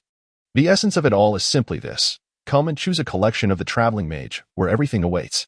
Once an item is selected, it can be sold, allowing them to live a life of leisure and luxury, becoming the envy of many. However, this narrative cannot escape the underlying topic. Celia and Margalesia remain unconvinced, unwilling to believe that this resembles a legendary adventure tale, blessed by the goddess of fortune. If that were true, why must their companions meet such grim fates? As if there were a notion of sacrifice at play? Thus, Celia took the initiative to speak, directing her gaze towards Danver. Danver, did you not say we could ask you 3 questions? Indeed, beautiful lady, you may pose any inquiry to me, as long as it is within my knowledge. Very well. I shall ask my first question. Before our arrival, did anyone else come here? It became evident that a multitude of coincidences surrounded them, as if everything conspired to draw them deeper into the cave. Indeed, not long ago, someone did visit the Azure City. He even took with him my beloved manual, which chronicled my master's autobiographical experiences. I often used it to pass the time when I was bored. Danver's incessant chatter struck the hearts of the 2 women like a heavy hammer. Was there truly a conspiracy lurking behind it all? This troubled me for quite some time. Danver continued, noticing the dazed expressions of the 2 women, and kindly inquired, "It's nothing, Danver. I believe we need to deliberate for a moment." Celia glanced at Margalesia and, receiving the latter's silent affirmation, turned back to Danver with an apologetic tone. "That's quite all right, ladies. But you have only 2 hours." Danver's voice took on a light-hearted tone, yet his words carried an undeniable weight. The Dragon Lion Cavern, atop the highest hill, 1 mile away. 3 individuals stood gazing into the distance, their sights set on the Dragon Lion Cavern into which Celia and her companions had ventured. Among them, the leader was quite young, his pale wrist exposed, clad in simple knight training attire, resembling a fledgling noble. His voice seemed to carry a hint of laughter as he addressed the distant cavern, speaking softly. "Uncle Rosen, do you think they will obtain such an item?" "Young Master Joy, the spirit of the Mage Tower is eager to break free from its constraints. It will undoubtedly resort to any means, even deceit, to ensure they acquire that traveling mage's class transition item. Since that manual, as you mentioned, is not, then surely the choices must be few. The probability this time is relatively high." The knightly figure on the left, clad in armor, interjected respectfully, although young Master Joy referred to him as Uncle Rosen. He dared not display arrogance before this future mage, who was also a traveling mage. Receiving a reassuring response, Joy nodded and offered further instructions, to which the knight promptly acquiesced. Indeed, Joy nodded, feeling a sense of reassurance regarding the prowess of the knightly giant. He turned and began his descent down the mountain. A gust of mountain wind swept past, lifting the unbuttoned corner of his white shirt and revealing his robust chest. Upon his chest, a faint azure hexagram was etched, shimmering under the sunlight with a mesmerizing, fluctuating brilliance. Chapter 42. Loviath Dowell. In the heart of the Grand Hall, a roaring bonfire blazed, consuming the abundant resin from the sewers with effortless ferocity. The intense glow of the flames could not conceal the fractured rays of dawn peeking through the upper corners of the sewer. The goblins of the Blackfire clan, having indulged in a night of revelry, appeared somewhat weary, stifling non-existent yawns. Yet, even in their idleness, dawn marked a moment of profound relaxation for them. "Mr. Gurdon, I shall take my leave," Nina addressed the black-scaled dragon with dim golden eyes perched atop the high platform, her voice a mere whisper. She waved her hand in a gentle farewell. In her other hand, she clutched a small, bulging pouch, her fingers gripping it tightly. Unlike her previous venture, she was now on a mission, collecting materials and attempting to procure an item list from the alchemical shop for Gurdon's future convenience. Though it bore risks, Gurdon had no other resources at his disposal and had to rely on Nina to procure some essentials. Sending a goblin would likely result in them being unable to enter the alchemical shop, swiftly met with the city guard's wrath. "Be cautious on your journey." Gurdon's voice was laced with lethargy, still awakening from a night filled with contemplations that left him sleep-deprived.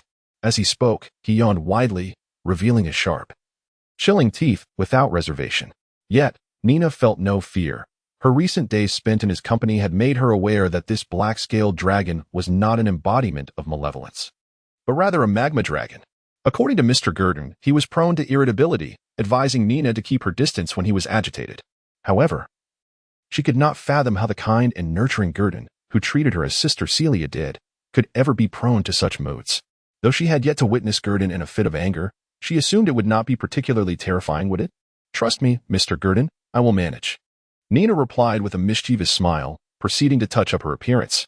Soon, an ailing, grotesque girl, her skin marred with red moss and exuding an aura of impending demise, gracefully departed the bonfire hall, evoking astonished glances from the goblins as she deftly navigated around several small alarm devices. The morning mist enveloped the dark streets, obscuring visibility. Yet, amidst the fog, the incoherent ramblings of drunken men and the distant sounds of barking dogs and crowing roosters punctuated the serene chaos. Nina, however, paid little mind to these distractions as she slipped into the mist, skillfully traversing through several secluded alleys before scaling a dilapidated courtyard wall. Before long, she arrived at the entrance of the civilian district, where guards were stationed. Generally, they paid little attention to someone of her status, after all. Even a mere brush with such lowly folk left them feeling uneasy, and it was best for them to remain unseen. In the eyes of the patrolling guards, there was little distinction between the civilian district and the underbelly. Their rounds were merely a routine obligation. Nina, hunched over and clutching a nondescript, bulging pouch, swiftly entered the civilian area. Most of her makeup was layered upon her skin or applied to her face, making it relatively easy to remove. Initially, she had been reluctant to strip away her cosmetics due to the scarcity of certain materials. However, with the assistance of the Blackfire clan, Nina could now remove her makeup countless times a day, as the materials were inexhaustible, sourced from the local sewers. Once Nina reverted to her original, petite self, she navigated the labyrinthine alleys of the civilian district, eventually arriving at the alchemical shop where she had previously exchanged for a giant rat's tail bone. The establishment, known as Fulan's Alchemy Hut, was run by a striking half-elf who offered fair prices and did not exploit Nina's youth.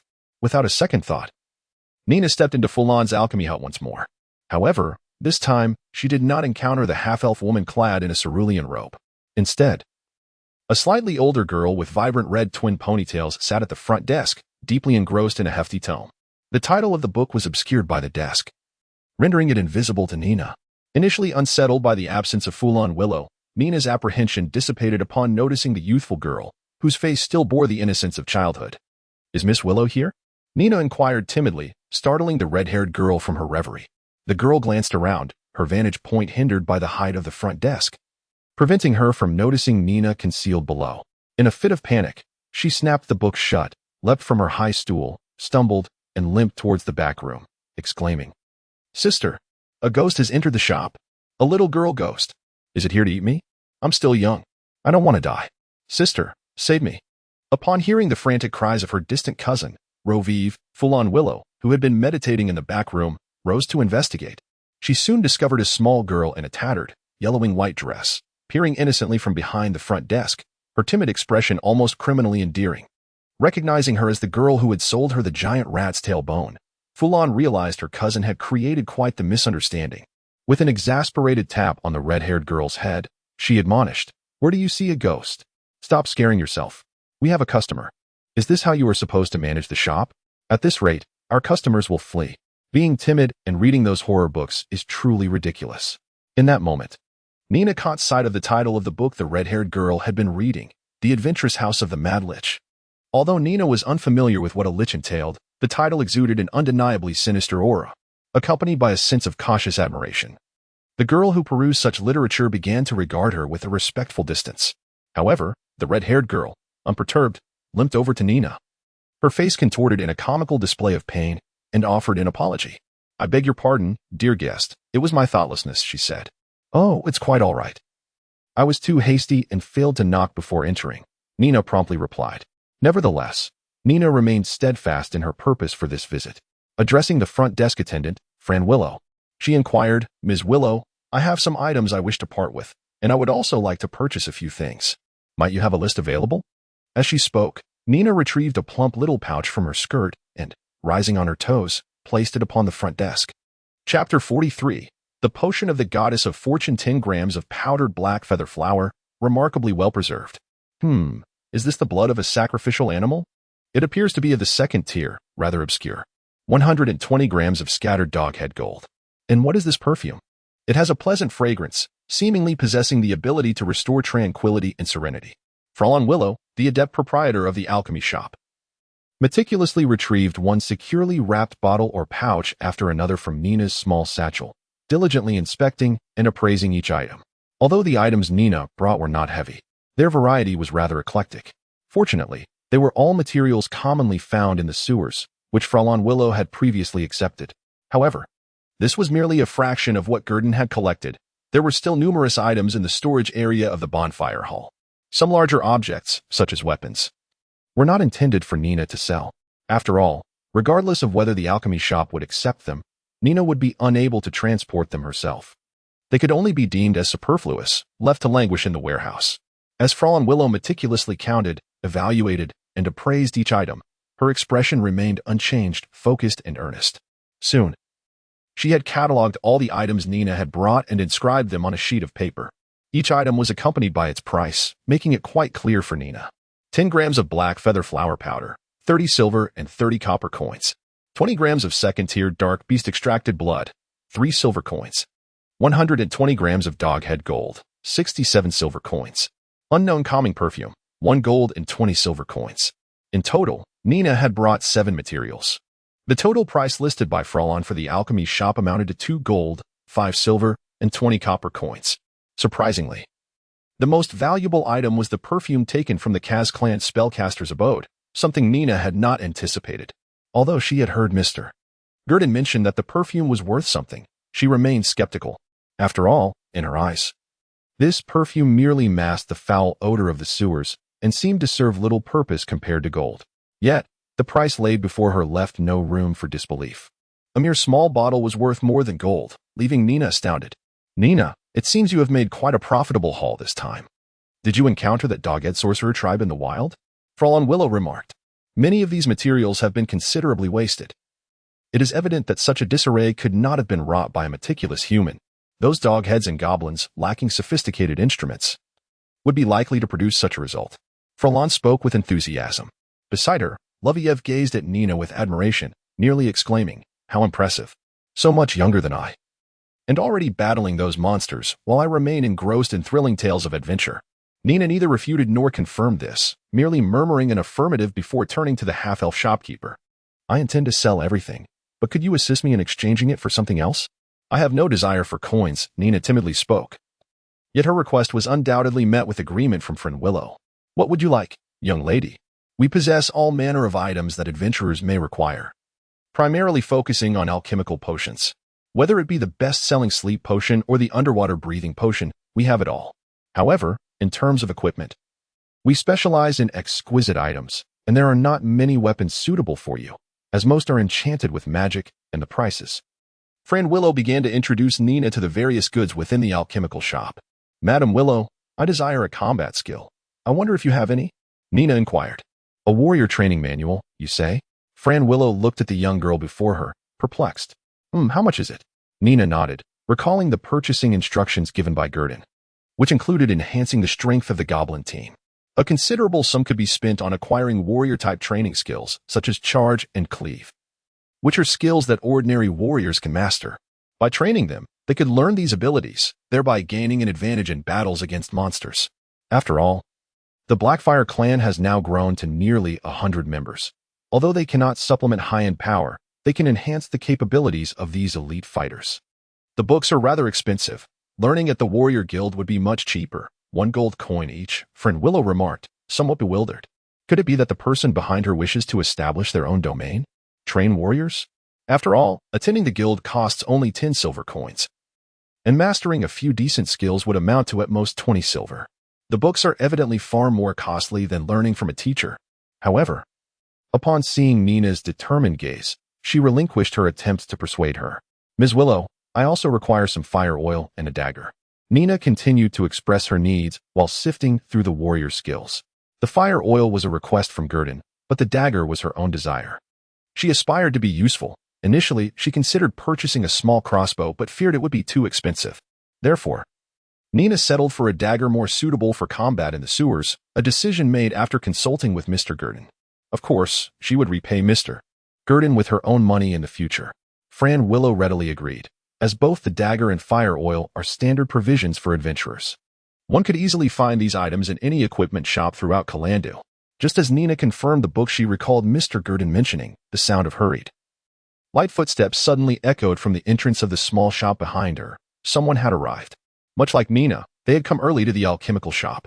However, as the footsteps began, a youthful voice rang out, revealing their identity. Sister Fran, could you please bring me a potion of Lady Luck? The one from yesterday has expired. Little Kieran also wanted to share. As they spoke, 2 ordinary boys from the slums dashed to the front desk. They eagerly pounded on the desk, taller than themselves, clutching copper coins, their eyes brimming with anticipation. Lovey fetched them 2 potions, instructed Full-on Willow, one hand gripping a flask of fire oil and the other a dagger. As she noticed the exuberant children, upon hearing this, Lovey skillfully retrieved 2 tightly sealed bottles from a wooden chest, pouring out droplets the size of a bottle cap and presenting them to the boys, without uttering a word of thanks. Each boy handed Lovey a copper coin and promptly smeared the potions on their hands before sprinting out of the alchemy hut, their voices echoing, Waylon, I have a feeling I will definitely find Flandra today. 2,000 gold coins are mine. Kieran, you head west, and I'll go east. We'll split the rewards. Their voices diminished as they distanced themselves, fading into silence. Noticing Nina's momentary daze, Full-on Willow assumed she too was tempted and kindly cautioned her. They want to find him. Flandra has been missing for so many days. Perhaps he has long departed from Carland. Don't dream of 2,000. They might not even secure a single gold coin. They are merely bored and hoping for a stroke of luck. Nina, carefully placing the fire oil and dagger handed to her by the half-elf shopkeeper, couldn't resist asking, who are they looking for? Is Flandra well known? Full-on Willow, seeing Nina's ignorance, chose not to elaborate. Instead, she directly handed her a notice bearing an illustration of a handsome boy with a heart-shaped sapphire necklace. The bounty amounting to 2,000 gold coins, regardless of life or death. Is finding him worth 2,000 gold coins? Nina inquired, her curiosity piqued. Only if you possess something that belonged to him. For the Durin family, 2,000 gold coins are trivial. They spend more than that on a single banquet. Full-on Willow replied coolly. The Durin family, with hundreds of merchant ships docked at Carland as harbor, indeed viewed this sum as insignificant. However, for most adventurers in Carland, such money could afford them a lifetime of comfort, freeing them from the uncertainties of a perilous life. But it's not so easily obtained, Nina. You must be grounded and avoid lofty ambitions. The odds are exceedingly slim. Only the idly bored adventurers squander their time in Carland. What about that lucky potion? Nina pressed on. That is a recently popular potion sold by the temple, said to attract the goddess's favor upon application. Who knows where such tales originated? Now, half of Carland's temples are selling these so-called lucky potions. I've just acquired a batch from the Temple of the Moon Goddess. It is said that in a dark environment, one's luck can be significantly enhanced. However, there is a statement that Miss Friend Willow did not articulate. The so-called potion of luck is merely holy water mixed with various other liquids, devoid of any genuine fortuitous influence. A misfortunate individual shall not transform into a lucky one. Upon hearing this last remark, Nina's eyes sparkled with curiosity, and she timidly inquired, might Miss Willow also provide me with a potion of luck? She added, if possible. Could you prepare it for me? I am not yet ready to use it. Fran Willow chuckled softly at her response. yet she did not refuse. In her view, it was entirely normal for the little girl to harbor dreams of sudden wealth. Thus, she handed Nina a vial of the so-called luck potion, to which Nina responded by offering a copper coin to Fran Willow. A copper coin of hope. A delightful bargain, is it not? Chapter 44. Discovery in the firelit hall. Gordon languidly propped himself up shortly after Nina's departure, indulging in the breakfast meticulously prepared by his servants of the Blackfire clan. Char-grilled fish, several catfish weighing over 10 pounds, were neatly arranged beneath Gordon's elevated dais, accompanied by a crackling bonfire that kept the fish warm. Gordon had a strong aversion to cold food. He relished it piping hot, a preference well known to all the servants of the Blackfire clan. As Gordon savored his breakfast and prepared to embark on a new day, he was alerted by a goblin messenger who had arrived with news of activity among the dog-headed creatures. Naturally, Gordon summoned the goblin scout for a personal inquiry. The diminutive goblin, appearing frail yet swifter than the average goblin, approached with humility. Great true dragon, the despicable dog-headed ones have today brought a great bounty of food into their lair, including live goblins and ratmen. Oh, did you hear any unusual sounds? Gordon inquired. Aside from the cacophony of barking within their den, there was nothing else. However, judging by the noise, they seemed quite excited and fervent, reminiscent of our clan's past rituals. The small goblin, once a member of the Kaz clan, was well versed in the intricacies of such ceremonies. Well done. Continue your surveillance. But do not provoke them. Remain discreet, Gordon advised, convinced that the dog-headed creature's lair harbored secrets. It would be prudent to gather intelligence before taking action. Understanding both oneself and the enemy ensures victory in every battle. Gordon firmly believed that information was of paramount importance, both in his previous life and in this otherworldly existence. The news of the dog-headed creatures dispelled Gordon's intention to lounge idly on his dais. He felt compelled to take action. Thus, he gathered several elite goblins and set out to patrol the bonfire territory. He also hoped to encounter Nina along the way, as he was quite curious about her dealings at the alchemical shop. In pursuit of goods, aside from materials, Nina had taken all his savings when she left, amounting to 7 silver coins. This concern lingered in his mind, fearing he might not have enough funds. As he pondered, he deftly navigated through the narrow gaps concealing alert traps. A mere touch would trigger a shrill bell, audible from miles away, allowing Gordon to maintain effective control over the safety of his domain. After all, the goblins were quite familiar with these traps and rarely triggered them by mistake, ensuring that Gordon would not fall victim to the tale of the boy who cried wolf. Today, the sewers were alive with a cacophony of sounds. Gordon, lost in thought, moved with graceful agility, his robust limbs silent as a cat, gliding through the vicinity of the bonfire hall. Behind him trailed several elite goblins wielding bone clubs, resembling a menacing wall of flesh, following a devastating assault by abyssal demons that claimed the lives of several giant rat knights. The once formidable faction of ratmen knights found itself bereft of capable leaders. Consequently, the stature of the giant rat knights diminished within the ratman tribes. Just the day prior, a new cadre of ratmen had begun training, leaning towards the roles of ratman rogues or rangers, armed with poison crossbows that fired rapidly. These professions suited the ratmen far better.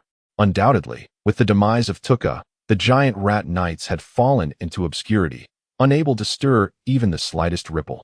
Slaying dragons ultimately remained an illusion, a mere reflection upon the surface of a lake.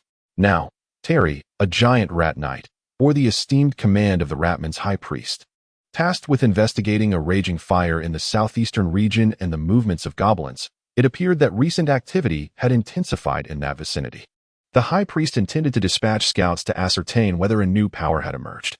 Given the mobility of rogues was significantly inferior to that of giant rat knights, Terry willingly accepted the mission, viewing it as a chance to demonstrate the worth of the giant rat knights. With great diligence, Terry first visited the goblin strongholds of the Kesh tribe and the Daika tribe. The findings pointed towards the likely extermination of both tribes, as evidenced by the numerous undeteriorated goblin corpses displayed within the Daika clan hall. This served as a stark reminder to the fledgling ratmen of the knightly status held in the eyes of the high priest, equally prestigious as that of rogues and rangers. Terry was determined to honor Tukka's legacy and uphold the knightly spirit. Upon gathering intelligence from the two locations, Terry urged the giant rat beneath him toward a third destination, the goblin stronghold of the Gallic clan. This time, he vowed to execute the mission flawlessly. As Terry rode through the sewers, he touched the heart-shaped sapphire hanging from his stout neck, silently praying for Tukka's blessing. Aspiring to become an exceptional giant rat knight like him, and to lead the rat men into the future. This precious gem, bestowed by Tuka upon Terry's ascension to knighthood, had always been cherished and kept at home until Tuka's death prompted him to wear it, ensuring he constantly remembered Tuka's aspirations. As Terry galloped through the sewers, he soon spotted his destination. Contemplating the next steps at the sight of an inconspicuous crack ahead, he meticulously devised an escape route. Once prepared, Terry stealthily maneuvered the giant rat through the narrow fissure, a space seemingly crafted for the likes of rat men, a waste for the green-skinned wretches. However, as he navigated the crack, the giant rat inadvertently triggered a switch. In an instant, a piercing alarm blared through the fissure, and Terry's heart raced as the previously dark corner ahead ignited with the glow of fire, drawing closer. Clearly, it had been discovered. Simultaneously, the goblin's raucous cries echoed from around the corner ahead. However, Terry's expression momentarily flickered with surprise, yet he remained largely unfazed. In his mind, as long as he was not surrounded, he could command the massive rat beneath him to charge with all its might, rendering him impervious to capture by the goblins. This audacity was precisely why he dared to venture into the lair for a glimpse. Thus, he nonchalantly crushed the sharp alarm device underfoot and leisurely observed the approaching throng of goblins. In the tongue of his kind, he spat out a curse. "Farewell, green-skinned wretches. If you dare, come chase after me, Terry." As he spoke, Terry urged the colossal rat to turn, but in that fleeting moment, he sensed the exit behind him had grown significantly darker. Then, he beheld a pair of dark golden slit pupils peering at him from the shadows of the opening. Unwavering in their gaze, the owner of those eyes then uttered familiar words in the language of the rat folk. "Oh, look what I've discovered. 2 adorable and charming little mice." The grin that spread across his face was wide, exceedingly wide. Chapter 45, Shattered Bones, 1-3. Gordon was enveloped in thick black scales, his soft underbelly adorned with large, pale yellow dragon scales layered like a shield. He lay atop a high platform, his dark golden vertical pupils half open, squinting slightly. From the humanoid expression on his face, it was evident that his mood was quite pleasant. His claw, encased in scales, unconsciously toyed with a dazzling blue heart-shaped gemstone, playing with it in his hand. This was one of his trophies, worth a considerable sum, and it was the most valuable item he had encountered thus far, estimated at a staggering 10 gold coins. Although it was a rather inferior sapphire, marred by slight imperfections, it was still a gemstone, was it not? Selling it to the blue dragons in the desert would yield a significantly higher price, as they considered gems of a matching color to be the most precious. However, this was contingent upon whether this blue dragon was willing to part with treasures from its hoard in exchange, rather than resorting to negotiation physical means to acquire it. Gordon had not anticipated that casually slaying a mere mouse would yield a treasure of greater worth than conquering an entire tribe. He remembered that the rat men had little affinity for collecting such glittering trinkets. Their treasures were comparable to those of goblins. Yet, having obtained it, Gordon did not dwell on the origins of the sapphire. It was now in his possession, and thus, it belonged to him. Contemplating this, Gordon directed his gaze to a faint blue luminescence within his retinas, contentedly allocating the 2 newly acquired talent shards. Robust, 820-1020. Observing the data bar in pale blue flicker and feeling the surge of vitality within him, Gordon nodded in satisfaction. He had grown stronger once more. This palpable enhancement truly exhilarated him. If it were not for the uncertain situation with the dog-headed folk and the unpredictability of the rat men, he might have already succumbed to the urge to venture out in search of more talent shards. Nevertheless, his spirits remained high, and he anticipated unexpected delights during his patrol. He eagerly welcomed such serendipitous encounters. However, he was slightly concerned that his activities had attracted the attention and scrutiny of the rat men. Although the Ratman Knight had said nothing before he was swiftly dispatched, Gordon surmised that the knight had come here with a mission. Otherwise, he would not have ventured into this inconspicuous fissure leading to the bonfire hall to trigger a trap. Had it not been for the trap's success, he might have been stealthily approached. Thus, Gordon learned from this experience, setting additional traps and making minor adjustments at the fissure. The newcomer seemed somewhat breathless, revealing herself without any pretense, clearly at ease in this place. Yet, that voice was unmistakably familiar, and a subtle smile crept across Gordon's lips, for she carried what he desired.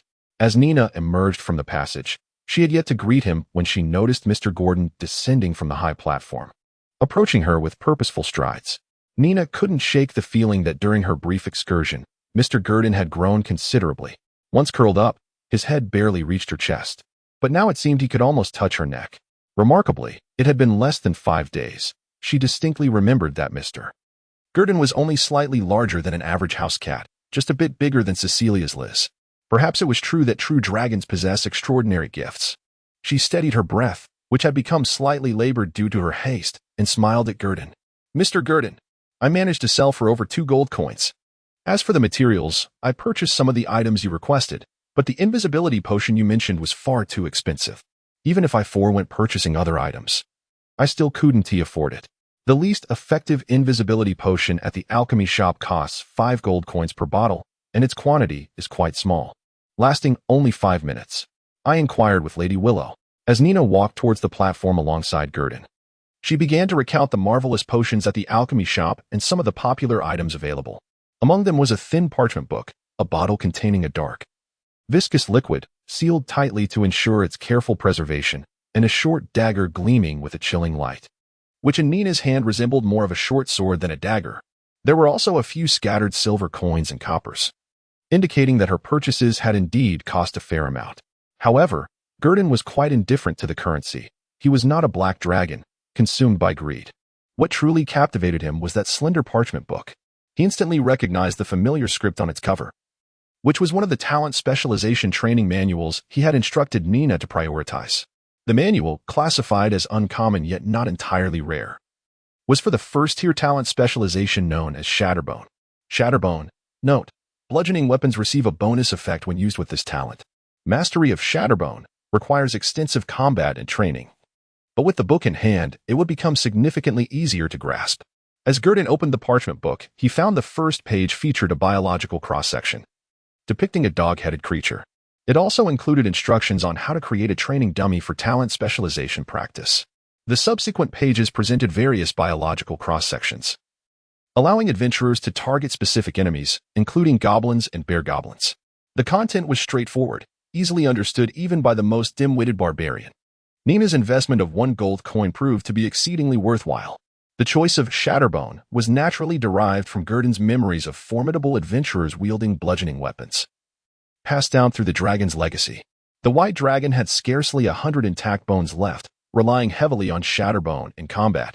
His memories of this talent were particularly vivid, as most goblins also wielded bone hammers, which were bludgeoning weapons, thus elevating the priority of training in Shatterbone. After a brief perusal of the tome, Gurdon summoned the leader of the Blackfire clan, Grush Blackfire, to his side. He tossed the leather-bound manuscript before Grush, who was kneeling attentively to receive his orders. A voice, both indifferent and commanding, resonated from the elevated platform. Grush, ensure they are trained diligently. Do not let me down. Yes, my master, Grush Blackfire replied, his gaze drawn to the open pages of the book. He discerned that it contained techniques of combat, or perhaps the training of innate abilities, and he felt as though he had stumbled upon a treasure, promptly affirming his commitment. He fervently expressed his determination, proclaiming that should he fail, his master could cast his head into a cesspit, words that momentarily led Gurdon to suspect he was merely seeking favor. Upon Gurdon's signal, Grush cautiously collected the manuscript, retreated, and hurried towards another gathering within the hall. From this day forth, their training would no longer be aimless. He swore to himself that he would not disappoint his master. Meanwhile, from her vantage point on the platform, Nina noticed a peculiar glimmer. Beneath the flickering flames of the bonfire, a captivating blue hue beckoned her attention. A heart-shaped blue gem, nestled beneath Gurdon's pale yellow breastplate, emanated a dazzling light. This was Chapter 46, The Contract of Wogan in a Nearby Clearing. The goblins of the Blackfire clan commenced their practice, honing the fundamentals of bone shatter. Their voices were neither loud nor soft, yet to Gurdon's ears, they resonated with an eerie silence. This was due to the shock that had gripped him upon hearing Nina's utterance of a certain figure. What did you say? This trinket is worth 2,000 gold coins? Have the people of Carland gone mad? Gurdon lowered his gaze to the sapphire pressed against his chest, astonishment evident on his face. He hastily removed the sapphire from beneath his not overly heavy frame, placing it gingerly aside, fearful of crushing it. He then leaned closer, intently scrutinizing the gemstone that symbolized more than its actual worth. Although the sapphire was exquisitely crafted, it was composed of inferior material and certainly not worth such a sum. Nina, are you certain that what you beheld is indeed this gem? Nina, upon hearing Gurdon's words, found herself enveloped in doubt. After all, the commission notice described a flandra adorned with a heart-shaped sapphire, yet she was unaware of its material. The prospect of having made a grievous mistake and experiencing a hollow joy was disheartening. She would feel an immense sense of guilt. Thus, she softly recounted everything she knew about the matter to Gurdon, devoid of personal bias, merely relaying the facts. This account lent Gurdon a semblance of credibility, for the appearance of this sapphire was undeniably peculiar, particularly in the possession of a mere rat. The likelihood that the gem's owner had perished, leaving it to fall into the hands of a rodent, was a deduction that emerged quite readily. Hence, when Gurdon gazed upon the sapphire once more, it appeared to him as an omen of future opulence, reminiscent of a king reigning over the sewers. 2,000 gold coins was no trifling sum. It could readily procure a shop deed in the precious land of Carland, or perhaps a couple of fine magical artifacts. However, the question of how to substantiate this claim posed a considerable dilemma. Gurdon pondered, fixated on the distant flickering campfire, its reflection dancing in his vertical pupils. Entranced for a lengthy while, Nina, too, fell into contemplation, clearly grappling with the same issue. Gurdon's thoughts ventured further still, contemplating how to navigate the threshold of the Temple of Justice. After all, the priests of the God of Justice possessed the ability to perform truth spells. Should Nina attempt to submit the task, Gurdon's existence would undoubtedly be unveiled, revealing everything with certainty. Only the followers of Shirak or Layla could possibly deceive the deities within the temple. This 2,000 gold coins felt perilously elusive. Gurdon's mind raced with frustration, for his only confidant seemed to be Nina, leaving him with no room for maneuver. He felt powerless, reluctant to watch the 2,000 gold coins slip through his fingers. Yet, Nina finally broke the silence. With timid eyes, she mustered the courage to address Gurdon. Could I perhaps give it a try?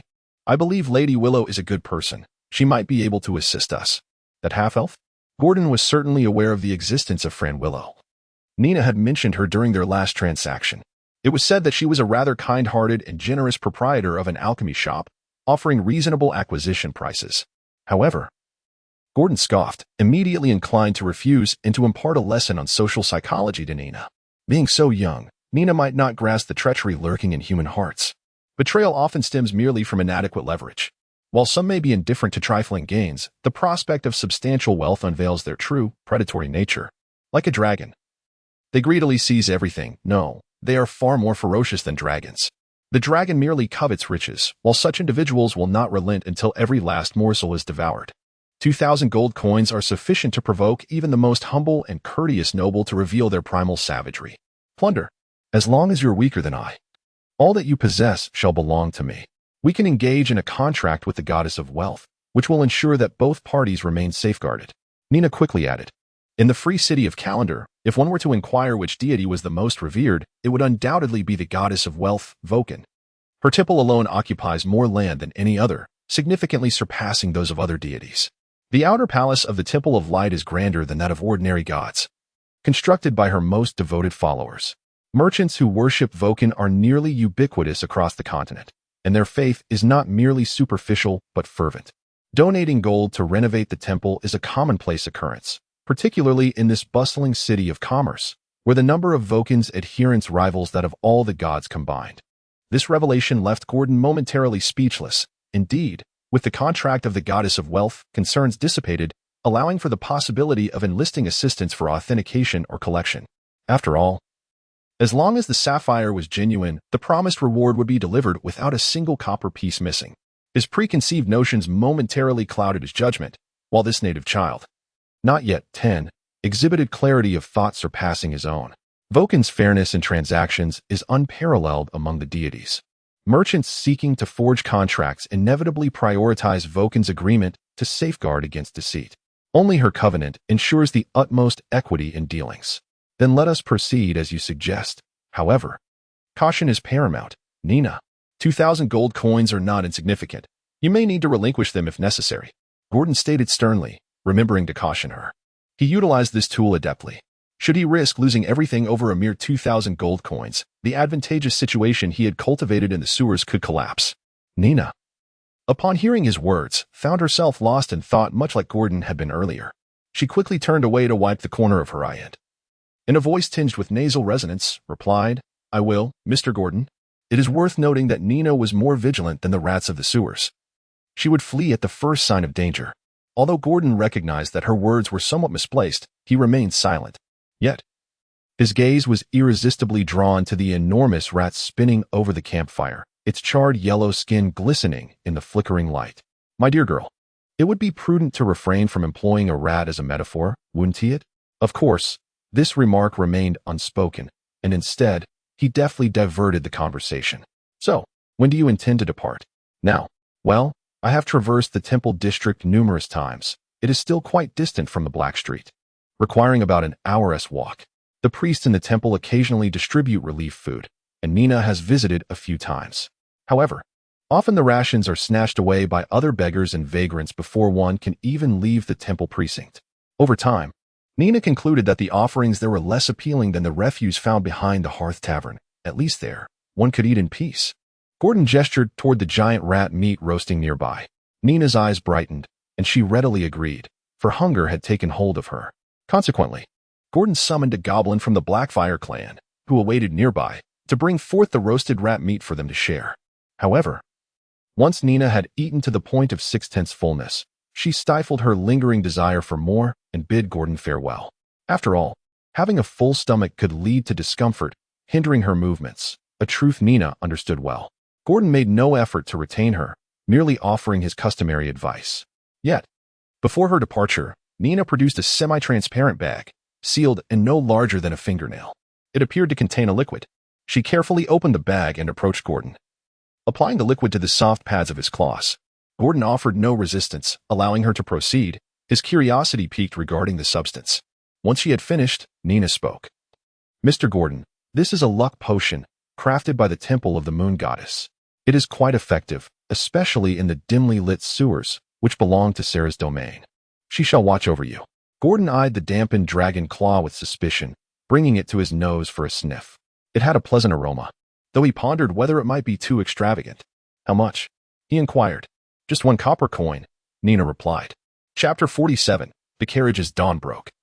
Nina strode forward with a serene demeanor, unfazed by the prospect of traversing the shadowy streets of Calando. It was not the absence of the need to hide within the sewers that instilled her with confidence, nor was it the reassuring presence of Mr. Gordon and the delightful goblins of the Blackfire clan that buoyed her spirits.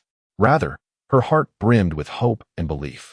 At some point, she had begun to notice the vibrant hues of the world around her, finding the leisure to care for aspects she had previously overlooked.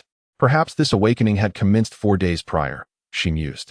Under Gordon's watchful gaze, she ascended the familiar ladder leading from the sewer. Just before departing, she silently mouthed a message to the owner of the golden-hued, slit-like eyes below.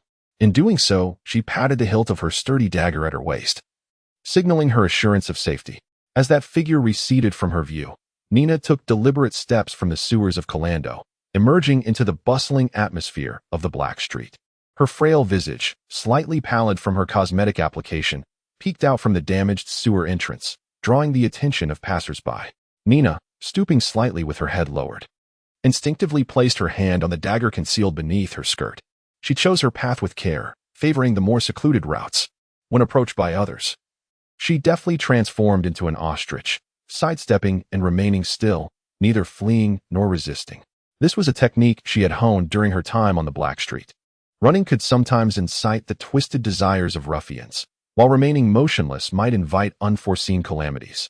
Approximately 10 minutes later, she reached the intersection of the Black Street and the civilian district without incident. The city guards were still present, yet the fog that had once cloaked her form had dissipated. A predicament lay before Nina. Given her current appearance, daring to enter would likely result in her expulsion. She spotted children eyeing her with predatory intent, seemingly poised to bombard her with vegetables and stones the moment she stepped into the civilian area. Soon, an opportunity presented itself. Nina seized the moment and proceeded cautiously. 15 minutes later, after hiding in the shadows and waiting for the last customer to depart from Fran's alchemy shop, she slipped inside with careful footsteps. The foul odor clinging to her was immediately noted before she could utter a word. What an awful smell. Oh, it's you, Nina, exclaimed Rovi, seated at the front desk, initially inclined to complain about the stench. However, upon recognizing her, her eyes lit up with enthusiasm. The unpleasant odor was soon forgotten. To her, adventurers were expected to be odorous. After all, they wagered their lives in battles, quests, and explorations. In her eyes, Nina was no different from those adventurers. A figure of admiration, an idol, indeed, whose very essence was regarded as fragrant. Do you have anything to sell? I'll go inside and call my sister out, Rovi said, having first spritzed a drop of odor-neutralizing perfume onto Nina before darting away like a gust of wind. Once again, a loud commotion erupted as someone rushed into the inner room, startling Fran Willow, who was engrossed in her experiments. The potions, meticulously crafted at great expense, were nearly ruined. However, upon hearing Lovey's mention of Nina's return, Fran initially assumed there was an issue with the merchandise. She turned her attention to the dragonborn girl standing there, somewhat flustered, and gently inquired, "Is there something else? If you wish to return your purchase, today is still acceptable. If you wait until tomorrow, a depreciation fee may apply." Fran's voice was soft, and she noticed the hesitation glimmering in the dragonborn girl's eyes. Unexpectedly, Nina's words caught her off guard. "Sister Fran, I have a business proposition for you involving 2,000 gold coins." With that, she closed the shop door. The atmosphere instantly grew heavy. The wooden door effectively severed the alchemical shop from the outside world. It was impossible for Nina not to feel nervous, yet she maintained a facade of fragility as she timidly asked, "Sister Farah, how about it? Have you found Flandra? Where is he?" Fran Willow regarded the dragonborn girl with curiosity, unable to fathom that this little girl, who had just learned of Flandra's whereabouts, was now before her. Nina hesitated in her response, and Fran Willow, understanding her silence, shifted her inquiry. "Why do you seek me? You could go to the temple yourself to submit the task. The Temple of Justice does not refuse entry to anyone, unless you harbor a secret." Nina contemplated defending herself, but felt that her silence only deepened the suspicion. Therefore, she lowered her head, refraining from speaking. Nevertheless, Fran Willow, perceptive as she was, confronted her directly. "I can prepay you after evaluation, but you must disclose how much I can expect to gain from this." Her tone had shifted from gentle to businesslike. If there was a demand from the client, she would not hold back.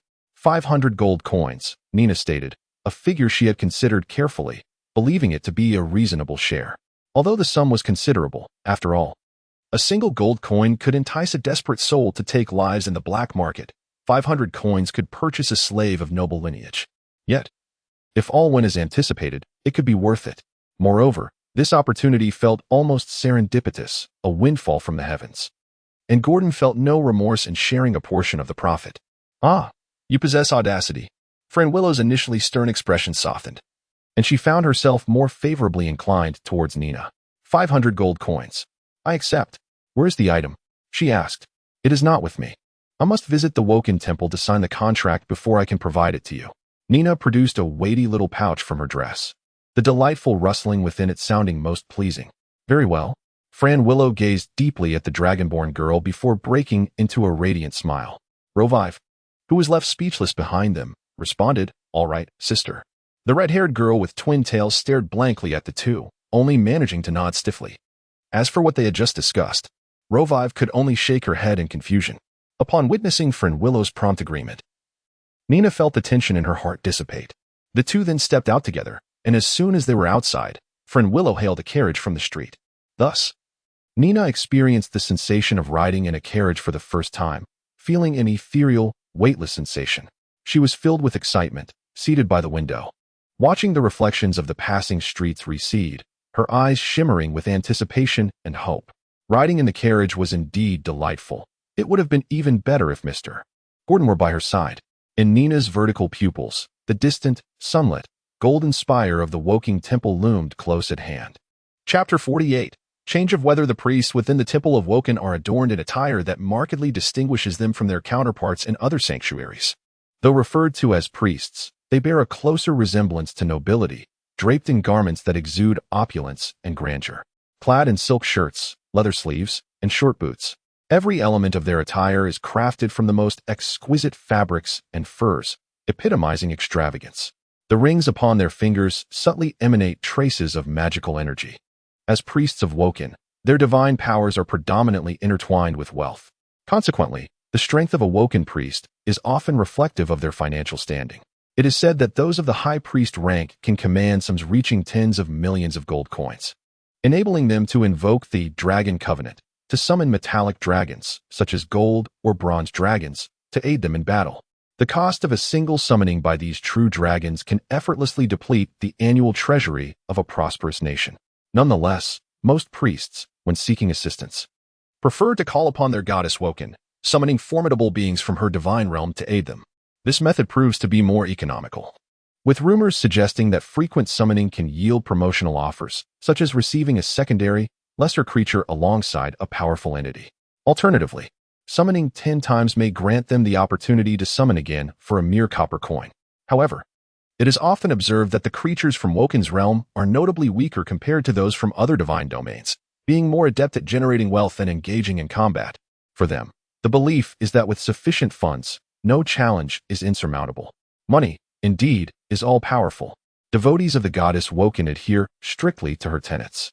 Thus, Nina and friend Willow, the half-elf, presented no less than 2 silver coins to gain entry into the temple, epitomizing the adage that without money, one can scarcely advance. However, friend Willow, having previously navigated this process, was familiar with the terrain and promptly procured a contract imbued with the goddess's influence from the temple's priests. Subsequently, she appended a clause regarding a heart-shaped sapphire to the standardized contract issued by the Temple of Woken, delineating the responsibilities and obligations of both parties. It is noteworthy that when assessing inequalities and responsibilities and obligations within the contract, the document automatically adjusts, either reducing the burdens or rendering sections blank, thus exhibiting the fairness of Woken in trade transactions. Yet, the cost to be paid remains staggering. The total value of the goods must yield 1/10 as a tribute to the goddess. In other words, for Nina and friend Willow to secure the goddess's endorsement of their contract, they would need to offer 200 gold coins to Woken. This revelation took Nina by surprise. Yet it was somewhat expected. The knowledge she possessed was primarily gleaned from Grandmother Orlan or the adventurers in the tavern. Misled by hearsay, she assumed that merely purchasing a contract would suffice for divine recognition, failing to consider that if it were as simple as 1 gold coin, the goddess's endorsement would be easily attainable. In this world, tales of greedy merchants and individuals who have lost everything to deception would not abound. Nevertheless, even the sum of 200 gold coins falls within Nina's acceptable range, especially since she had already spent 500. Extracting 200 gold coins for the sake of security is not an unreasonable proposition, particularly as they would be divided proportionately. This implies that Nina need only contribute 150 coins, with the remaining amount borne by Fran. Furthermore, the validity of this contract hinges upon Nina's heart-shaped sapphire being a genuine relic of Flandra. Only then will it take effect. Thus, there is no need for concern regarding the potential loss of the promised 2,000 gold coins if the sapphire is not indeed a relic of Flandra. In addition to the 200 gold coins owed to the goddess Woken, after Nina, with the assistance of the priest, scrutinized the contract and affixed her seal, half an hour had already elapsed. The increasingly radiant sun illuminated the towering temple, coated in golden lacquer, casting a shimmering glow that made the circular roof reflect the brilliance of pure gold. Nina and friend Willow had exited the temple's grand entrance, and an imperceptible divine connection now linked the two. The contract remained within the Woken temple, binding them to adhere strictly to its stipulations until the specified date of termination. Failure to comply would invoke the divine wrath of the goddess Woken, underscoring the formidable power of her covenant. The fury of a deity is not something an ordinary person can withstand. Even a legendary mage would exercise utmost caution when confronting a divine being, let alone mere mortals. As they boarded the carriage, Nina entrusted the sapphire concealed on her person to the half-elf before her. With the divine constraints in place, she felt assured that the seemingly serene individual before her harbored no ill intentions. Upon catching sight of the heart-shaped sapphire reflecting blinding white light under the sun, friend Willow momentarily disregarded Nina's earlier fib, proceeding to examine the gemstone with utmost care. As time passed, her expression softened, gradually giving way to a smile. When the carriage finally halted at the Adventurers Guild, friend Willow leaned close to Nina and whispered, "Congratulations. If all goes well, you shall be crowned the luckiest adventurer in Kalando this year, you fortunate dragonborn." Nina gazed at the slender figure of the half-elf, her waist-length hair elegantly tied with a ring, as she gracefully entered the bustling Adventurers Guild. The processes of task delegation and subsequent arrangements were entirely entrusted to friend Willow, a responsibility already delineated in the contract. Nina merely needed to hand over the sapphire and, upon the settlement of the gold, pay her 500 gold coins. Roughly half an hour passed in the carriage, with the blazing golden sun nearing its zenith. At last, friend Willow emerged from the Adventurers Guild, her face adorned with a smile, and teased Nina, "You are quite the little heiress now. Most second-tier adventurers likely do not possess the wealth you do. Would you consider treating yourself to a new outfit?" "No," I merely require a list from your alchemy shop, if that is permissible, Lady Willow. Nina shook her head. Of course. Having just received a reward of 500 gold coins from Nina, Fran Willow was more than willing to earn a little extra. What items? Invisibility potions. Along with luck potions. 10 of each, please, packaged together. Nina seemed to recall something amusing, a smile tugging at the corners of her mouth. A certain black dragon yawned in the sewers, continuing to observe the corridor, anticipating the familiar sounds to arise. It began to feel a twinge of worry. Its restlessness and aloof demeanor rendering the goblins' training noises in the bonfire hall nearly imperceptible. Fearing to provoke the sovereign of the Blackfire clan, the great and benevolent True Dragon. Meanwhile, at the Adventurers Guild, a noblewoman, a relative of Flandra, was sprawled across an oak table, weeping uncontrollably, clutching a heart-shaped sapphire tightly in her grasp. Once her sobs began to subside, the noblewoman choked out to a guild officer, President Bum, I wish to issue a commission. The task was to exterminate all ratfolk and their associated creatures in the sewers of Carindor. The reward would be 5 times the average price. To be claimed with the heads of ratfolk or giant rats. I want the ratfolk of Carindor sewers to serve as a funeral accompaniment for my poor Flandra, she declared. Her once regal countenance now marred by uncontrollable fury. The skies over the black market were about to change. Chapter 49, The Desecrated Priest Gym. Why have so many adventurers invaded my territory? Do you know the reason? Boss, it is said that the commission from Flandre has been completed by someone. Then the esteemed mage discovered through retrospection that the murderer of Flandre was the ratman from the sewers. Consequently, the Durin family issued a bounty to exterminate the sewer rats and avenge their young Flandre. It is rumored that a common ratman's head is worth 20 coppers, while a more advanced ratman fetches 3 silver coins. The adventurers have gone mad, coming to the Blackstreet sewers with sacks in hand to collect their rewards. Even among our gang, many are eager to venture into the sewers in hopes of making some money. A lean man, marked by a mottled scar stretching from his eyelid to his lip, quickly relayed what he knew to Finch. Undoubtedly the strongest figure in the southern part of the Blackstreet. Finch's expression grew increasingly grim as he listened, nearly dripping with tension, remaining utterly silent. His subordinate Jim, frightened, trembled and hunched his back, waiting for Finch's command. Enough. You may leave. Restrain our gang members. Do not engage in conflict with those adventurers. Finch finally calmed himself and spoke to Jim with a measured tone. Yes, boss. I shall inform the brothers at once to avoid conflicts with those adventurers. Jim felt as though he had been granted a reprieve and hastily accepted the order, his heart swelling with admiration for his boss, who seemed to have grown even stronger. As a second-tier, elite rover, he felt somewhat unsettled. He feared that even stealth would be futile before Finch. Finch spent little time at the headquarters before departing the Dragon Hunter's territory, heading straight to a thorny inn in the civilian district. He approached the last room at the end of the corridor and knocked softly on the wooden door, whispering, Lord Vimir, are you there? It is Finch. This name referred to the black-robed old crone who had accompanied Finch to inspect the Blackstreet scene earlier. However, the voice that answered from within was that of a young, delicate woman, imbued with languor and mystery. Finch, what brings you here? Come in. The cheerful tone was somewhat prolonged, clearly indicating her good mood. The door opened automatically, and Finch glanced down the corridor to ensure no one was watching before entering the room. Upon stepping inside, he beheld a lithe young woman with black hair reclining on the bed, her frail hand lifting a wine glass filled with a crimson liquid. Her gaze met his, accompanied by a beguiling smile. Yet, Finch could only admire her from a distance, this woman who had seemingly rejuvenated within a few days. This ability belonged uniquely to the cult of the Ouroboros, evil deity, capable of healing injuries through life force, then shedding her old self like a snake to regain youthful beauty. Though he had heard of such things, this was Finch's first encounter. He bowed respectfully and said, Lord Vimir, you must have received divine favor. It is truly enviable. What brings you to me? Speak. The languorous and indulgent voice of Vimir curled around the air as she elegantly crossed her long, slender legs, creating a graceful arc. For reasons unknown, Finch felt an unsettling greed in her gaze, yet his thoughts were preoccupied with the unrest in the Blackstreet, leaving little room for concern regarding Vimir's peculiar demeanor. The arrival of numerous adventurers in the Blackstreet stirred a sense of anxiety within him. He feared for the impending ritual dedicated to the Serpent Lord. Clearly caught off guard by the sudden influx of adventurers, Finch's unease was quite understandable. After all, anyone preparing for a dark deity's ritual would feel perturbed by the presence of such unpredictable beings lurking nearby. The previously languid woman abruptly straightened her posture, questioning where the adventurers would venture amidst the rogues that populated the Black Street. Finch, unable to withhold information, recounted the events that transpired in Carindor earlier that day. Fear not, there is no cause for alarm. They are pursuing their own objectives while we prepare for ours. Whether the rat men can endure beyond 3 months remains uncertain. Once the storm passes, the sewers will revert to their usual desolate state, just as before. Understood, my Lady Vimmer, Finch replied respectfully, intending to take his leave.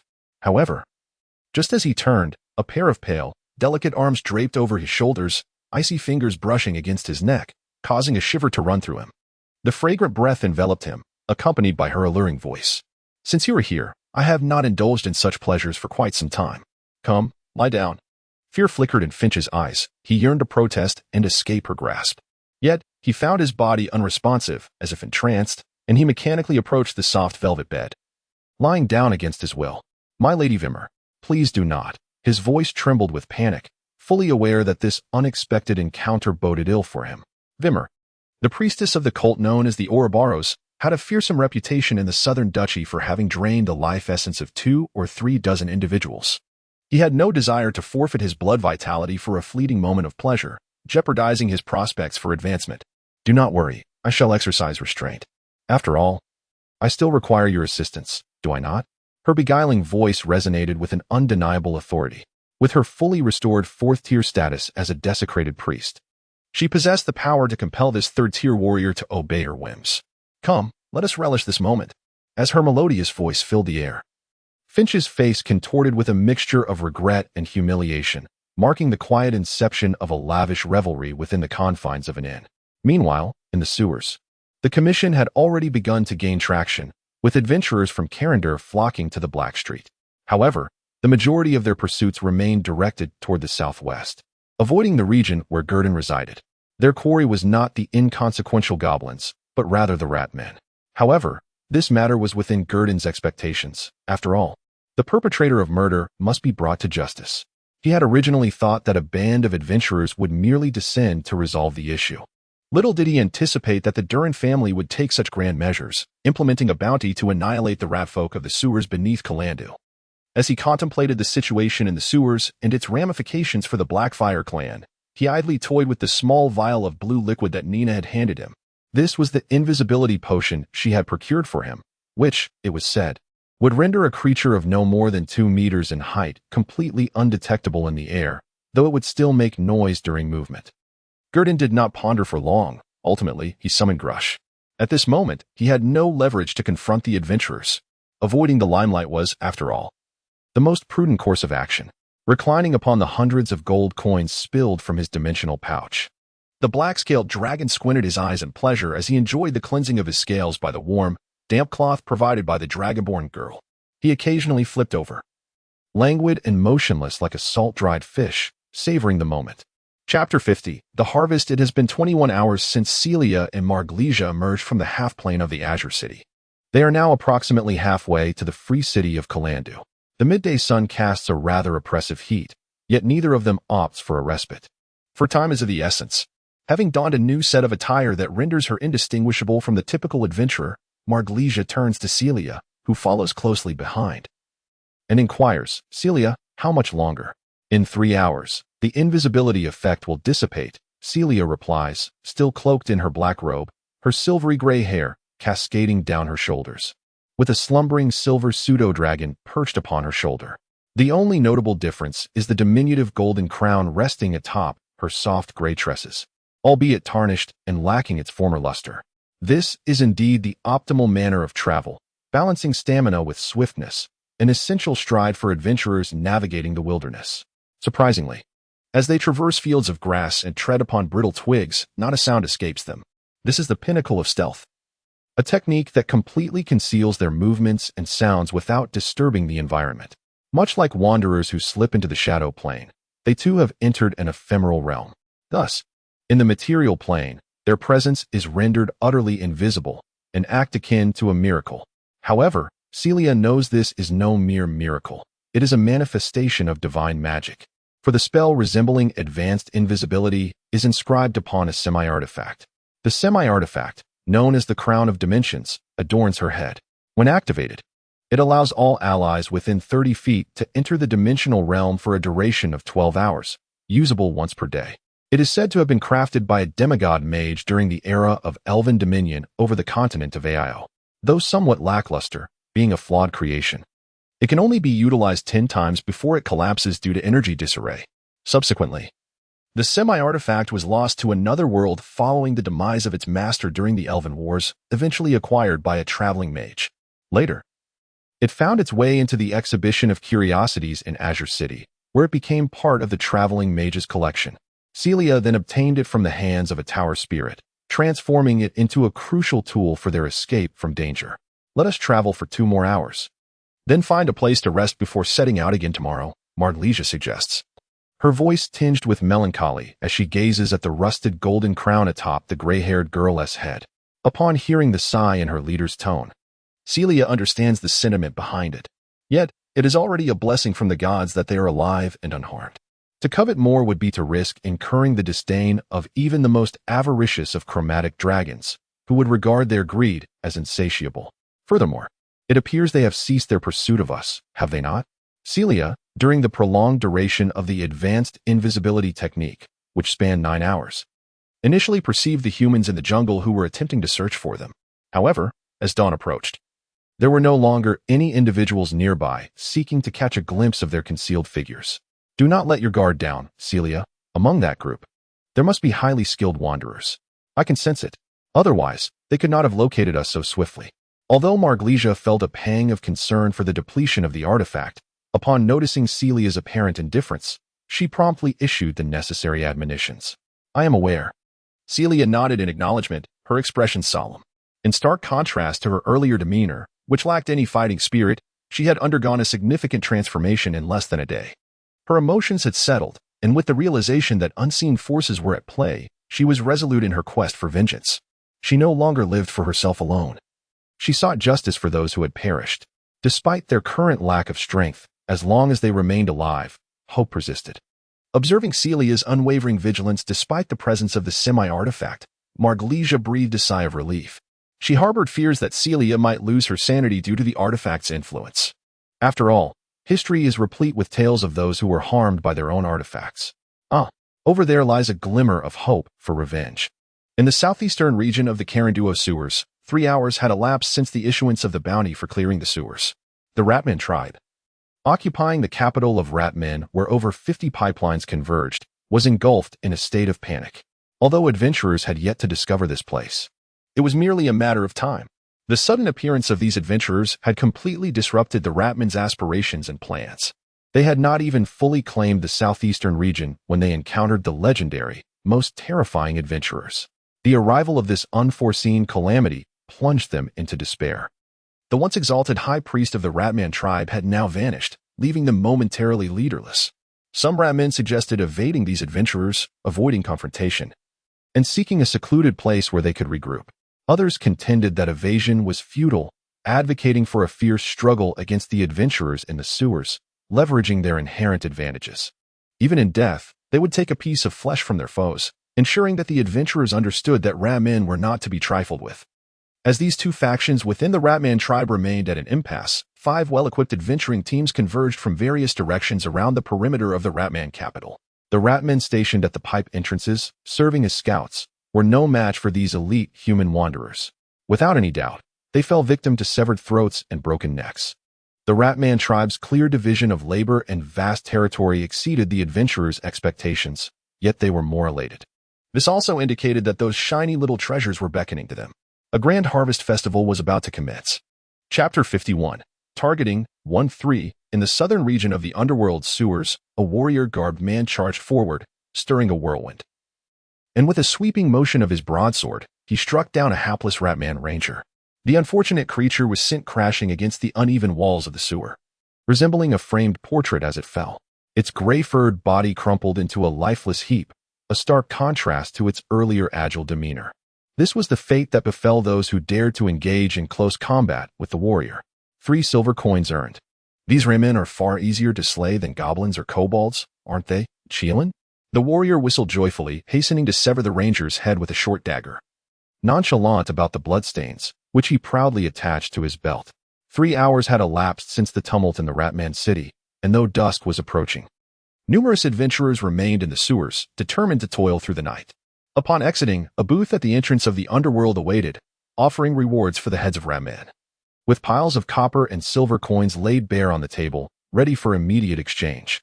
Nearby, a tavern beckoned, where one could indulge in drink and then enjoy a restful slumber. Truly a seamless service. Do not be reckless. Without my arrow protection, your brashness would have left you riddled with bolts. Although clad in a gray robe typical of mages, she wielded a light crossbow. Dispatching a stunned Ratman with a well-aimed shot that struck true in its brow, the fletching still quivering slightly. This was to be expected on the continent of EO. Low-tier mages possessed exceedingly few spell slots, leaving them with limited abilities. Most of their slots were reserved for protective spells, such as mage armor, arrow protection, environmental adaptation, and oil on feet. A pure mage, lacking magical artifacts, was truly vulnerable at lower levels. After a skirmish, their spell slots could be nearly depleted, leaving them in a state of inactivity, reliant on others for protection, a burden that even a common goblin could easily vanquish. Thus, opting for a light crossbow or taking on a hybrid warrior role became a necessary choice for many low-tier mages venturing into perilous quests. Haha. The valiant warrior chuckled sheepishly, nodding in agreement. He refrained from further conversation, acknowledging the mage's valid point. Without arrow protection, he might have succumbed to the Ratman's crossbow bolt in the first volley. Enough chatter. You two. The battle is not yet concluded. Whether we can enjoy a hearty mug of oat ale at the hearth tonight hinges on this encounter. Such opportunities are rare. The sound of steel-piercing flesh accompanied the unique counting method of their commander, Ryan.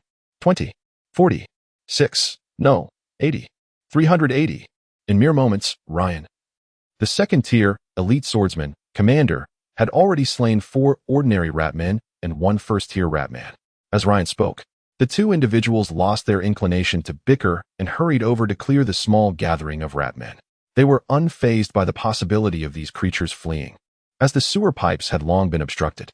Only a narrow gap remained, where 2 of their own comrades, a dwarven warrior and a half-elf ranger, stood guard. They had invested considerable time in setting up to seize this minor Ratman enclave, all for the purpose of relishing the fruits of their labor at this very moment. The slaughter had yet to cease. Such coordinated assaults by adventurer groups like Ryan's were commonplace in the sewers. The Ratmen were caught off guard by this sudden onslaught, left with no avenue for escape. Within less than a day, the Ratmen had failed to mount any effective resistance and were thoroughly scattered. However, one could hardly blame them. The dark alleys of the sewers had seen an influx of hundreds of adventurers, with 70 to 80 low-tier teams. The Ratmen, who had languished in the sewers for years, had entirely forgotten the existence of adventurers. After all, few ventured into the sewers of the black market unless compelled by a contract, as the place was filthy, foul-smelling, and poorly lit. Yet now here they were. Thus, they reveled in this carnage, eager to claim the generous rewards offered by the Dulwan family. Nevertheless, the world is home to peculiar adventurer teams that, even when fortune smiles upon them while they recline, can still miss encounters with the charming silver creatures. For instance, "Boss, where on earth are we? I haven't seen a single Ratman." A well-equipped adventurer team, brandishing torches, cautiously advanced through the dimly lit sewer. One robust barbarian inquired of the team leader, Shiri, his voice echoing throughout the subterranean passage. "Barn, lower your voice, even if there were Ratmen. Your booming voice would scare them all away," Sean, the rearguard warrior, admonished quietly. "But there is truly nothing here. We've been walking for 30 minutes, and the torch is nearly burnt out. Not a single rat hair in sight. Yet I saw at the black market's exchange that the heads of Ratmen pickled in lime are stacking as high as houses. I still hope to cuddle with a woman tonight." Barn expressed his frustration, uncertain whether it stemmed from the absence of Ratmen or the potential thwarting of his evening plans. His voice had softened considerably, no longer resonating with such volume. "All day, you think only of that. Barn, one day you'll meet your end because of it." A sharp female voice cursed, belonging to a shore-haired rogue clad in leather armor, clearly displeased with her teammate. "Manner. Dying at the hands of a woman is a form of honor for a northerner.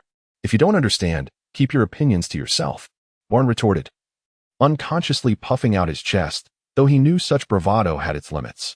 Otherwise, this little team might as well disband on the spot. "Don't rush.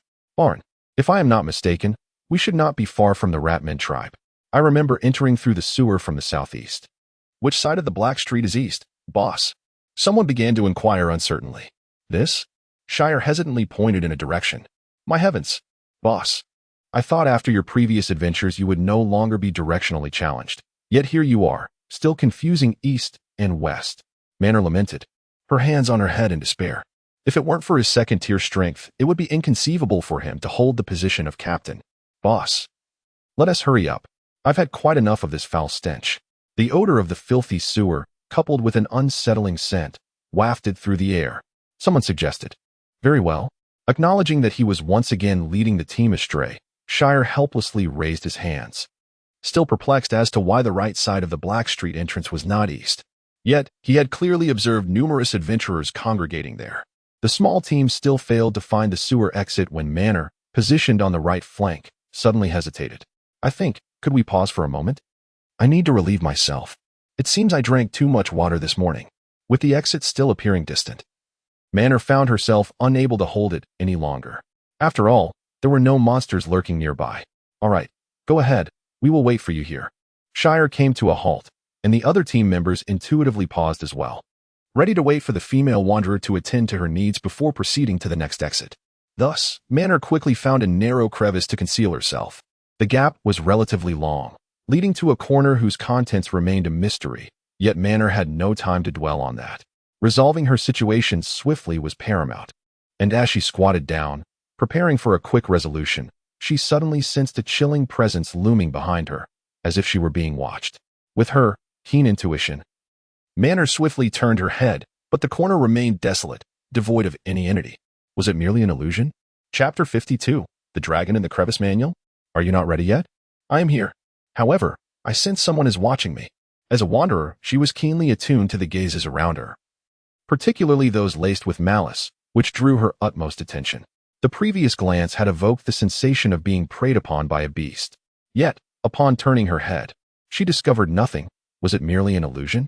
Manuel felt a flicker of uncertainty and decided to consult her companions.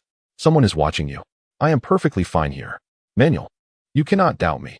I have no interest in your rather flat chest or rear, as uninspiring as any man. Ha. Barn, the barbarian from the north, continued to seize every opportunity to taunt Manuel, for she had relentlessly mocked his attributes. After all, he had braved the lairs of ogres and escaped the clutches of frost giants. Even the wolf girl raised by winter wolves had once crossed his path. A mere sewer was nothing to the well-traveled Barn. What could possibly emerge from here? A goblin warrior? A bear goblin? Or perhaps a dog-headed sorcerer? None of these pose a challenge. Before Barn, all are but trivial matters. And stronger monsters? Don't be ridiculous. What? Could a dragon possibly appear? Surely no chromatic or metallic dragon would hide in such a crevice, and even the black dragon, which favors swamps, would likely keep its distance from a sewer.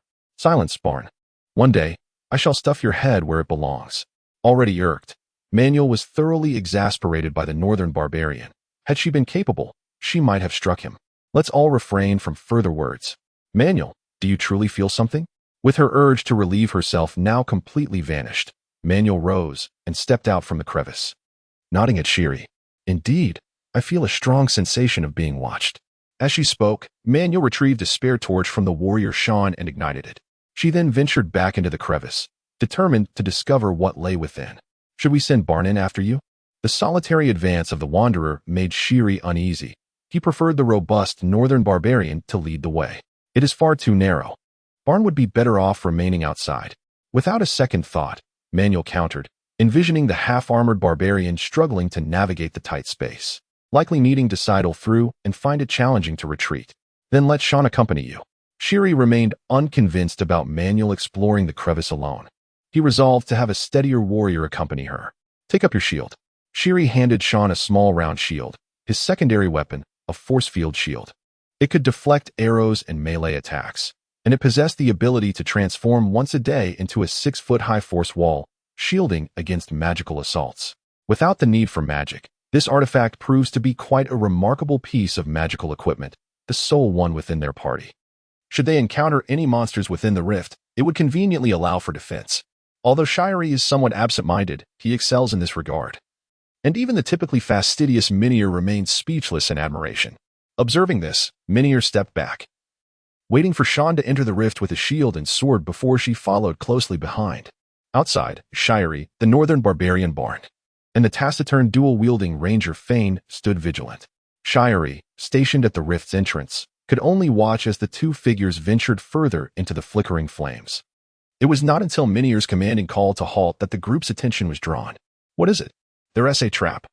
Albeit a rudimentary warning trap that even goblins could construct. However, they prefer to use iron jaws to ensnare their prey. It appears to be a ratman lair. Within the torchlight illuminating 20 feet, Minier, glancing ahead, made a new discovery.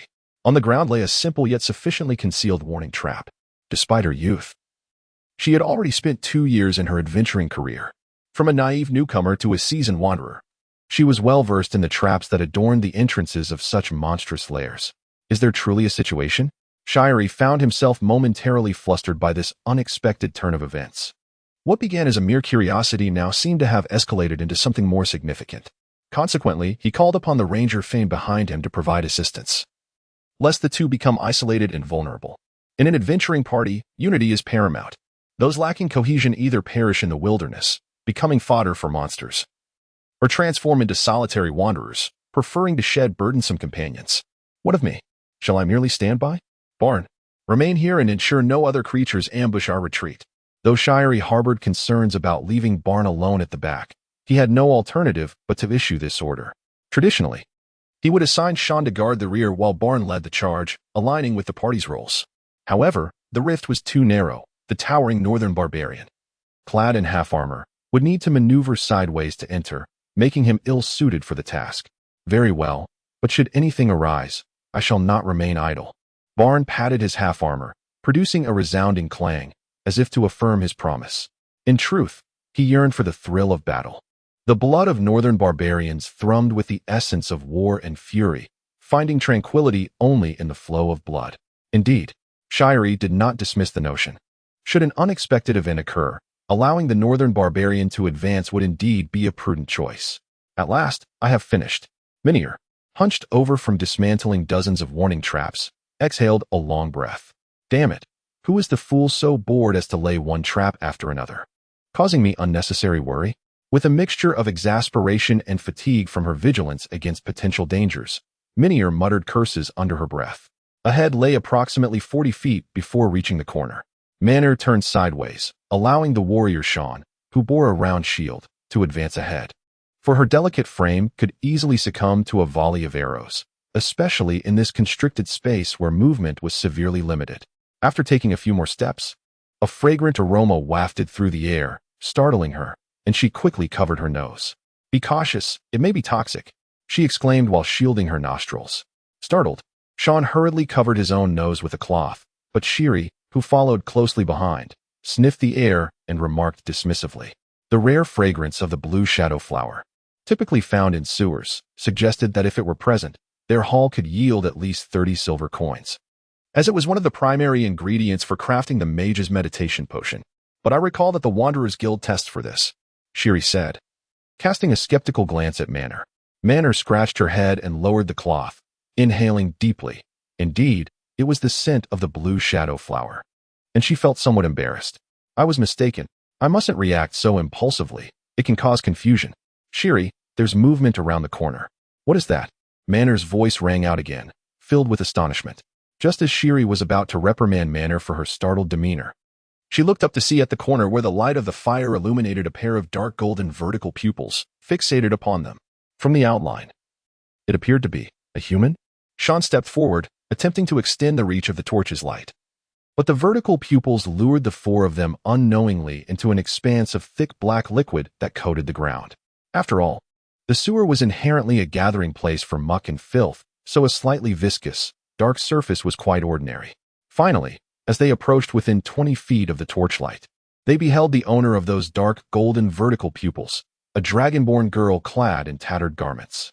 Her exquisite features and petite stature spoke volumes of her delicate beauty, while those vertical pupils added an exotic charm. This is remarkable. At least 300 gold coins, if sold to those noble lords, Shirey murmured, gazing at the dragonborn girl, before promptly issuing a command. Sean, capture her. Alive.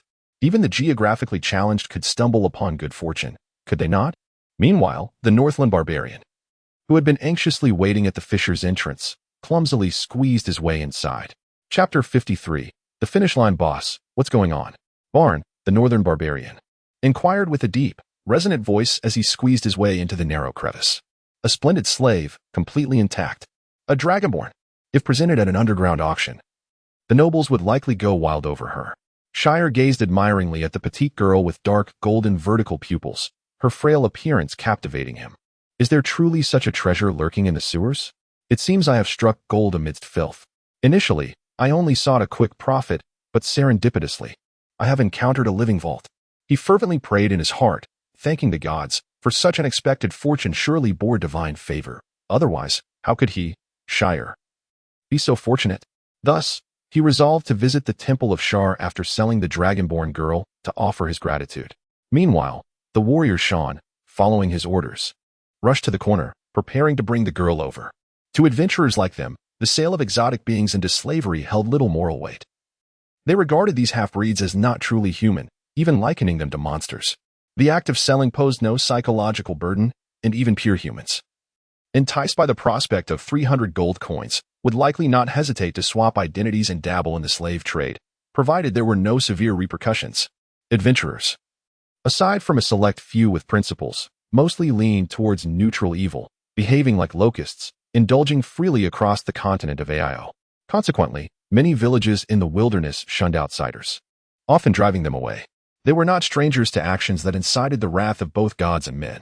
However, Sean suddenly froze, just over 6 feet away from the dragonborn girl, hindered by an obstruction. Unbeknownst to Shire, he did not understand Sean's sudden stillness, prompting him to urge, "Any tavern in Karandu would welcome us with open arms." As he spoke, he could not help but lick his lips, sensing the eagerness of his companion. The dual-wielding ranger Fane, behind him. After all, wasn't adventuring about living lavishly and seeking thrills?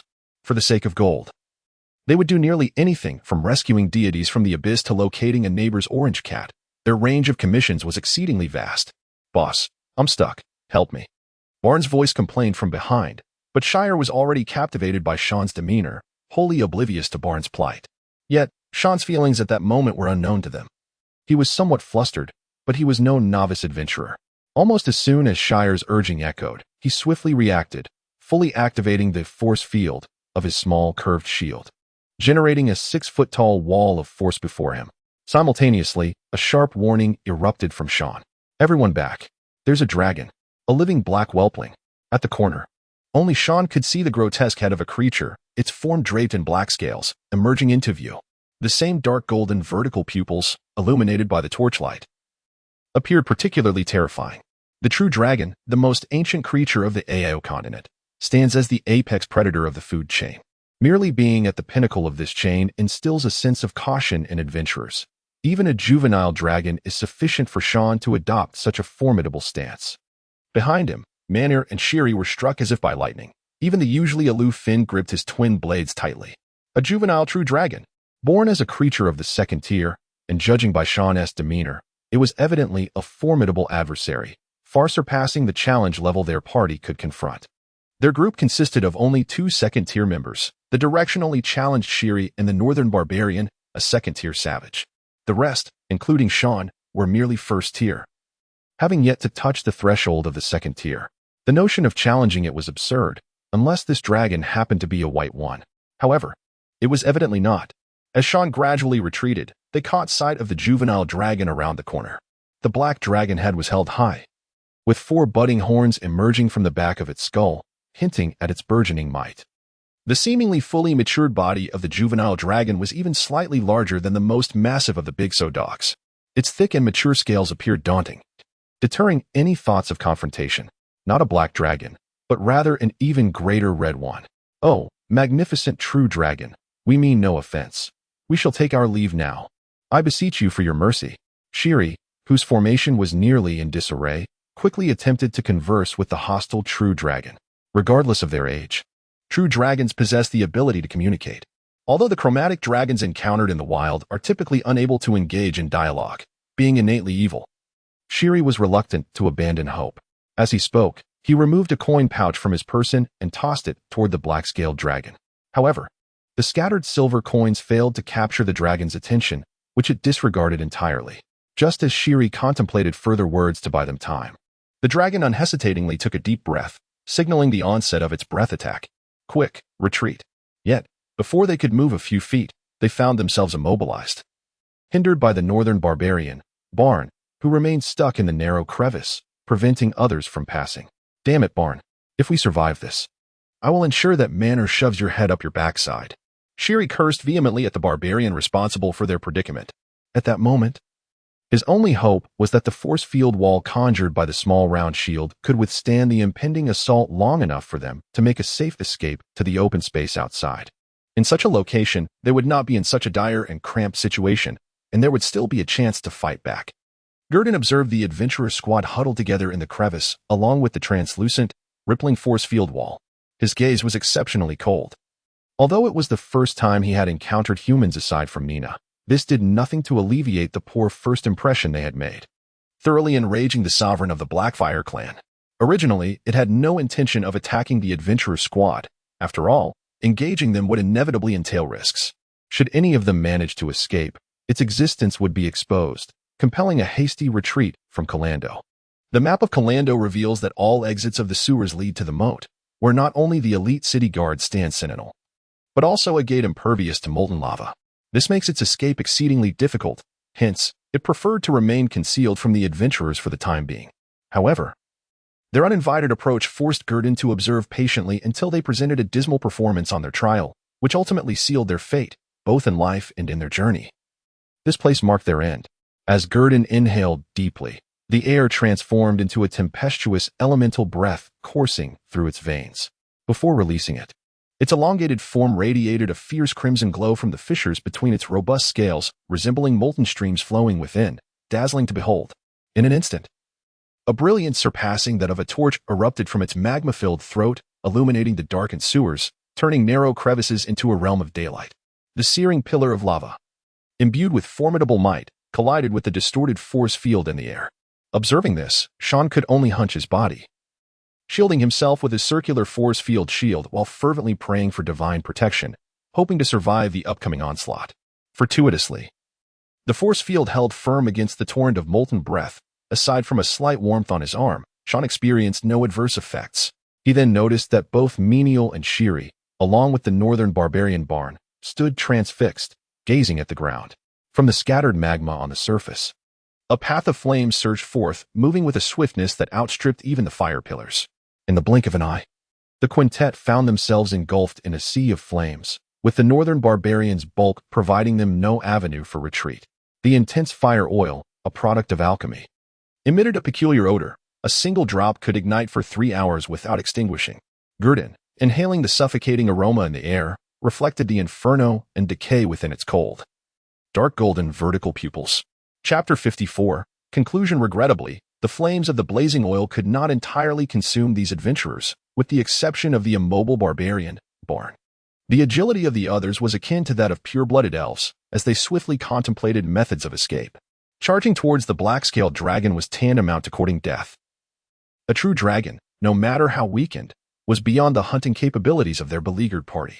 The only viable option was to clamber over the 7-foot-high mound of flesh, stepping on Barn's head to extricate themselves from the claustrophobic crevice that rendered their legs weak. As for abandoning Barn, they felt justified in their decision. After all, he had committed a grievous error. Inflicting a few stabs upon him was already a testament to their camaraderie. The first to leap off Barn's shoulder was the dual-wielding ranger. Fane, the half-elf, almost in the blink of an eye, had already vaulted behind Barn before the northern barbarian could react. Yet, in the very next moment, Fane turned and fled without a trace of mercy. He was determined to escape this cursed fissure, to flee from this foul-smelling sewer. Damn the ratfolk. Damn the quest. Remaining in the sewers, tormenting these pitiful and helpless adventurers, was there any enjoyment in that? However, everything was about to slip away from him. Fane's mind was a tempest of thoughts, oscillating between fear and fleeting joy, his thoughts a chaotic whirl. Yet his legs did not cease their movement, resembling a lithe cheetah as he dashed towards the exit. Behind him, Fane heard the flames roaring back to life and the thunderous roar of the dragon. The dragon's roar momentarily halted Fane's steps, leaving his mind in a state of bewilderment. Before him loomed a black-scaled true dragon, engulfed in flames, its roar echoing fiercely. Scalding magma sprayed around it from its charge as it barreled forward with tremendous force, sending two figures struggling in the inferno crashing beneath the relentless feet of the northern barbarian. Having barely made any distance, he was soon engulfed by the chilling cries of his comrades. There was the wail of Manor and the anguished shout of the warrior Sean, without exception. They were all lamenting. The force of the charge had nearly shattered their pelvises, rendering it difficult for them to even stand. The merciless flames below devoured their flesh and seared their skin. The voice of Barn, the trapped northern barbarian, along with their leader Shiri, reached Fane's ears from afar. "Boss, you must save me. Let go of me, you filthy fool. All muscle and no brains, you northern barbarian." Barn, who had affectionately called Shiri boss throughout their journey, was desperately clutching Shiri's hand with his active right hand, trying to prevent her from climbing over him. His plea was both earnest and urgent. As a northern man, he could withstand the bitter cold for an entire day without issue, but under the scorching sun, he would barely endure an hour. Moreover, how could one endure the searing torment of the blazing oil? With the prowess of the five comrades, even when confronted by a fledgling dragon, they would never find themselves in such a dire predicament, fleeing for their lives and neglecting the safety of their companions. The barbarian from the north, the second-tier warrior Barn, had already earned the ire of Shiri, particularly after Barn had seized one of her hands. The amalgamation of old grudges and new animosities surged within her, prompting Shiri to draw her sharp short sword, aiming to inflict a wound through the crevice of Barn's half-armor. It was not a desire to slay him, but rather to compel him to release his grip.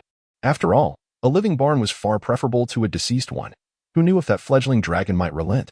Especially after Shiri witnessed the larger figure of a warrior and a wayward lady being sent sprawling beneath Barn's feet by the horned black dragon, with her hand ensnared. Shiri's fury intensified, and without uttering a word, she thrust her blade into the gap of Barn's armor. Once a swordsman of the Empire, she was adept at wielding any sharpened weapon with finesse. The blade penetrated 3 inches deep, eliciting a muffled groan from Barn. Yet, he stubbornly refused to relinquish his hold, gripping his former captain tightly, for this was his sole hope for survival, and he would not let go at any cost. Shiri, undeterred by the situation, noticed the black fledgling dragon emerging from the flames, drawing ever closer, and her eyes reddened with fury, bordering on madness. She had forgotten that engaging in a struggle with Barn could yield no alternative outcome. Despite the disarray in his mind following Shiri's previous blow, Barn was incensed by her current actions. If she would not save him, then they would perish together. Suppressing the intense pain radiating from his ribs, Barn unleashed an unparalleled strength, not to confront the true dragon, but to violently pull his former captain towards him. In the depths of his agony, he delivered a fierce headbutt, declaring, "Captain, you have forced my hand." As he spoke, he launched a second headbutt, blood gushing from both their foreheads. However, the Imperial swordsman Shiri fared worse. Her nose was shattered, several teeth were lost amidst the facial assault, and blood obscured her contorted visage. "Oh, divine dragon! If only every intruder to my lair could be as manageable as you two." Barn and Shiri both heard the universal tongue emanating from behind them, undoubtedly spoken by the black fledgling dragon approaching Barn. In the midst of the inferno, it was the only creature that could saunter calmly while conversing. Gurdon's limbs trod upon the lifeless body of the wayward lady, feeling the softness beneath his feet. With his dark golden vertical pupils, he fixated on the two adventurers inflicting harm upon one another, deriding them with words steeped in sarcasm. "Do not rejoice too soon, once Fane escapes. You will not evade your fate." Countless adventurers were aware that within the sewers of Kalandu lurked a hidden fledgling dragon. You shall meet your demise or be captured, destined to be delivered to those sorcerers who harbor an interest in your corporeal form. Your kin, the Dragonborn, will be sold into bondage, and your treasures shall be divided among the conquerors. With a voice slightly lisping due to missing teeth, Shiri regarded the young dragon before him with a scornful gaze. Reveling in his bravado, realizing that escape was futile, a surge of courage unexpectedly filled his chest, even if it meant inciting the wrath of a true dragon. He felt no fear. Moments ago, he had spotted the dual-wielding ranger, Fane, nearing the rift's exit, which brought a modicum of solace, easing the pain etched upon his face. At the very least, this dragon would not endure for long. What a bargain! However, in the next instant, he was met with the derisive gaze of the true dragon. Is that so? Fane, having just emerged from the rift, believing he had evaded danger, suddenly heard a fierce rush of wind to his left. As a half-elf, his reflexes were remarkably swift. He immediately raised his twin blades to intercept the stark white bone club that loomed even in the shadows. In that moment, He discerned the assailant's form, a goblin, a formidable goblin warrior. Before he could fathom the presence of goblins at the entrance, a gale struck from his right, and this time he could not evade. A sickening crack echoed from his kneecap, accompanied by a wave of excruciating pain that caused him to falter. Losing his balance and collapsing to one knee, clutching his leg in anguish, despair enveloped him as he gazed upon the elite goblins emerging from the shadows. Their numbers totaling 10. Even if he were to survive this encounter, it seemed an ambush long in the making was upon him. Even Shiri, should he be present, would find it difficult to extricate himself. They had him ensnared. Once the goblins hoisted Fane and carefully navigated through the warning traps via another passage, they unceremoniously deposited him in the hall of flickering bonfires, at the feet of the great dragon resting upon its dais. Upon seeing the black hatchling once more, Fane noted its noticeable growth since their initial encounter. On the dais, the black-scaled dragon allowed the dragonborn maiden to wipe the blood from its claws with a silken cloth. It gazed down languidly and contentedly at the adventurer prostrate before it, a flicker of avarice briefly glimmering in its eyes before fading away. Chapter 55, Battle Achievements, 2-2. In the flickering light of the bonfire hall, atop the elevated platform, Godin gazed down upon the prostrate adventurers below.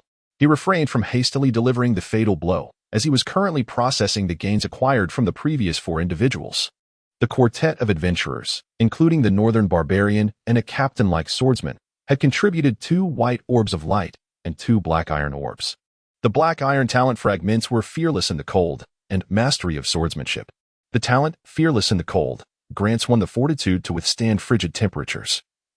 In the midst of icy landscapes, one could endure for an extended duration and exhibit a measure of resistance against the frost breath of winter wolves and white dragons, as well as certain frostbite afflictions. However, this does not serve as an invitation to provoke them.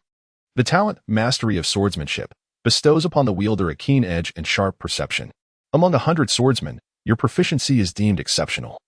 The sword becomes an extension of your being, enabling you to perform astonishing feats, even slicing potatoes into translucent, paper-thin pieces. Godin opted for immediate disintegration of the fragments. Engaging with humanoid beings has its drawbacks, particularly regarding the talent fragments they possess, which often harbor a profound animosity towards true dragons. The former fragment clearly reflects a disdain for the body of the magma dragon, as the heart of flame is no mere illusion, even in the bitter cold. The internal heat of the magma dragon suffices to dispel the chill. However, the sole downside is that, in such an environment, damage from cold-type spells may be doubled.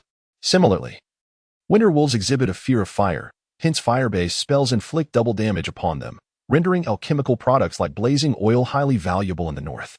The latter fragment reveals a resentment towards its claws, as it designates a specific type of military standard longsword, somewhat akin to a rapier, which bears no relation to Godin's own claws. Otherwise, Godin would indeed be curious to test whether his claws could slice potatoes into shreds. The white orbs contained first-tier talent fragments, theft, and iron wall. The talent, theft, enables one to deftly pilfer wealth from unsuspecting individuals in bustling marketplaces and trade districts without arousing suspicion. The talent, iron wall, signifies that your shield resembles an impenetrable barrier, effortlessly deflecting incoming projectiles, providing both you and your allies with formidable assurance. Once again, 2 worthless fragments. Why was there no stealth? Do wanderers not possess stealth? Godin muttered as he disassembled these 2 fragments, then shifted his gaze to the adventurer below, who was now half wet with fear.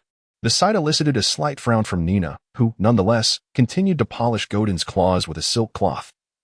Muttering to herself, "Mr. Godin, these tasks could easily be entrusted to goblins. Their filthy blood should not stain your claws." This was a secret not to be revealed to anyone, though it was hardly difficult to deduce. Thus, Godin reclined languidly, extending his claws to allow the dragon and maiden, Nina, to attend to them, while he pondered silently. This talent appears somewhat reminiscent of the template of the god of slaughter. However, the deity bestows experience upon the divine offspring rather than fragments of talent. Moreover, through the guise of another's hand, Godin is unable to acquire these talent fragments. Otherwise, it would indeed be a splendid idea to cultivate a cadre of followers, allowing him to effortlessly amass fragments. Alas, all of this exists only in a dream. And for the time being, Godin has yet to discover this functionality within the system panel.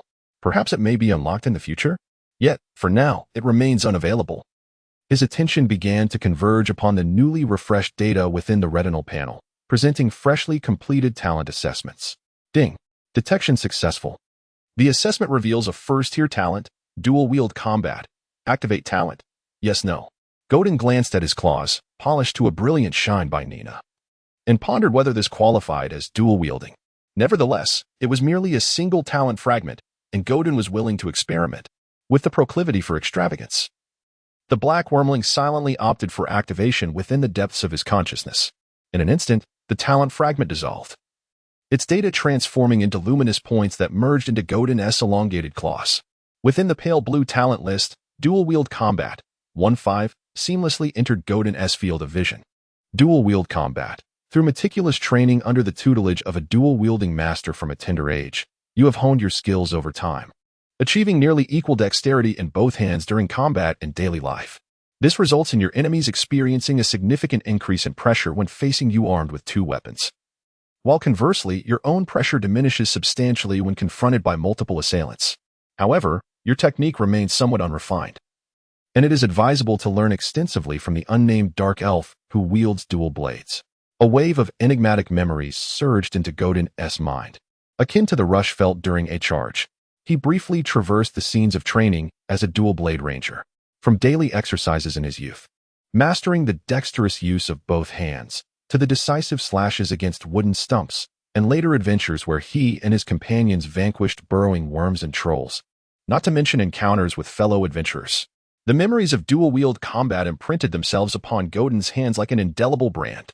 Prior to absorbing dual-wield combat, his claws were merely instruments of tearing, seldom employed, for while the true dragon's talons are indeed sharp, their combat was predominantly dictated by the legacy of dragonkind. Typically, a true dragon would ascend to the skies, utilizing a thunderous roar to intimidate foes, then summon tempestuous winds to unleash breath attacks upon ground forces. Occasionally, they would plunge into the fray, leveraging their massive stature to bite with dragon teeth or whip with their tails. Only against nearby enemies would they raise their claws for rending attacks. Now, Godin sensed that while his hands had previously exhibited agility, such dexterity was merely ordinary in its interpretation. Rather than this deeper layer, it is now capable of achieving feats in battle that were previously unattainable with mere claws. For instance, it can rise upright and simultaneously strike at two foes without the slightest distraction, with the force of attacks from both claws being nearly identical, thereby eliminating any distinction between left and right. Indeed, Godin gazed at the talent list featuring dual-wield combat, feeling quite satisfied, for it was certainly not inconsequential.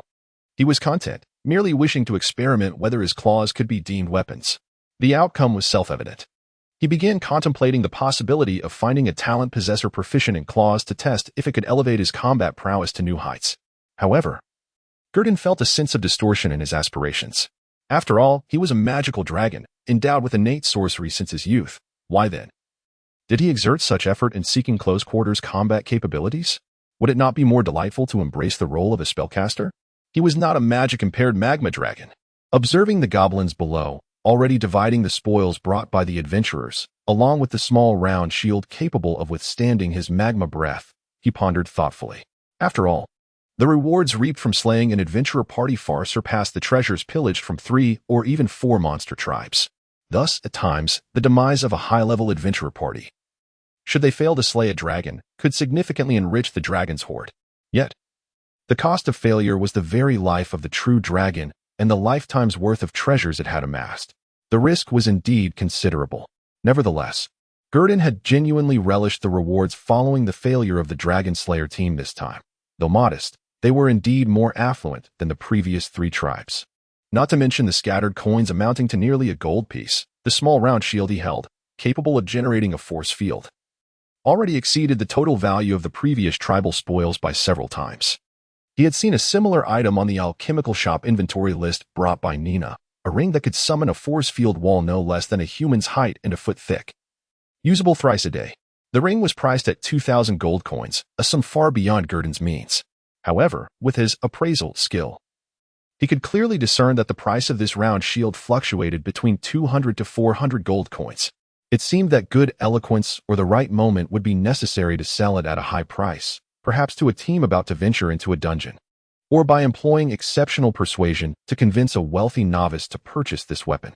Yet, upon reflection, he realized that this could expose his trail, prompting Gurdon to abandon the idea. Leaving it for Nina seemed a reasonable choice, as this item boasted decent defensive capabilities, particularly suitable for the narrow confines of the sewers. Had it not been for the force field's limited duration and the panic induced by the fire oil traps below, Gurdon would have had no choice but to devise alternative means to retain this adventurer party. Regardless, they had already dispatched more than half of the goblins from the bonfire hall through another passage, severing their escape route.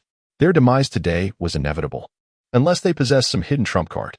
However, if that were the case, Gurdon could only lament his misfortune, abandoning the sewer in search of an exit. He would also have to forsake the recently acquired subordinates, as their overwhelming numbers would too easily betray his presence. Nevertheless, the final outcome remained gratifying. Gurdon gazed upon his rejuvenated personal panel. Chapter 56, Experiment. 1-2 Gordon Ojuin Targaryen title. Sovereign of Blackfire. 87-100. Race. Lava Dragon Age. WIRM. 0 to 5 years. Health. 40-40 rank. 2 talents. First tier talents. Trap Mastery. 1-4. Gluttony. 5-9. Dark Vision. For 11. Endurance. 1-7. Robustness. 10-20. Dual Wielding. 1-5. Second tier talents. Scaled Armor Enchantment. For 20. Steel Teeth and Claws. 1-10. WRM's Roar. 1-8. Charge. Proficient. 1-8. Frenzy. 1-18. War Command. 1-18. Spell Enhancement. 1-50. Sound Imitation Skills. Flame Immunity. Bite and Claw. Lava Spit. Soul Talent. Talent Plunder. Free Talent Fragments. First tier Free Talent Fragments 2. Second tier Free Talent Fragments 2. Gordon has consistently adhered to the principle that as long as others cannot vanquish him, he still possesses a chance. He wisely allocated 2 black iron talent points to Scaled Armor Enchantment. Scaled Armor Enchantment. 420. 620. It was yet another novel experience.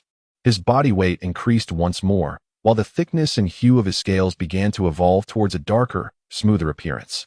The scales on his abdomen appeared increasingly mature, transitioning from a pale yellow to a grayish hue. Were an uninformed observer to witness this transformation, they would undoubtedly remark that this dragon had endured considerable trials over the years, evidenced by its darkened scales. The remaining 2 first-tier talent points were a foregone conclusion. He would undoubtedly maximize robustness first. Whether in enhancing his strength or constitution, robustness far surpasses endurance. Although this allocation might render Gordon's stamina insufficient, he has yet to encounter any creature that necessitates a prolonged struggle. Furthermore, he is eager to discover how his talents will elevate upon fully developing robustness. It is noteworthy that both Sharp Claws and Hard Scales require merely 10 fragments of any first-tier type for advancement, whereas robustness demands 20. The correlation between the number of required fragments and the potency of the talent, as evidenced by spell enhancement, is undeniably sound. Thus, this prospective progression is more than sufficient to motivate Gordon to invest his remaining talent fragments. Robustness, 10-20, 12-20. Health, 40-40 to 42-42. The sensation of increased physical strength returned, and his form similarly expanded at an almost imperceptible rate. Now, when Gordon crouches, he need not be significantly shorter than Nina. With the addition of his elongated dragon tail, he now easily surpasses Nina's height. Within less than a week, Gordon has grown at such an astonishing pace. Surely, if Tiamat were to learn of this, she would undoubtedly regard Gordon as a most peculiar dragon indeed. However, the molten dragon gene within Gurdon did not exhibit any anomalies. It merely grew slightly faster than an ordinary whelp and possessed a few additional innate talents and specialties. Everything else was quite normal, capable of magic, and its appearance was unremarkable, conforming to the typical characteristics of a molten dragon whelp. After allocating its points, Gurdon withdrew its gaze from the data panel within its retina and looked up at the dragonborn girl seated on a small chair left by a former spellcaster.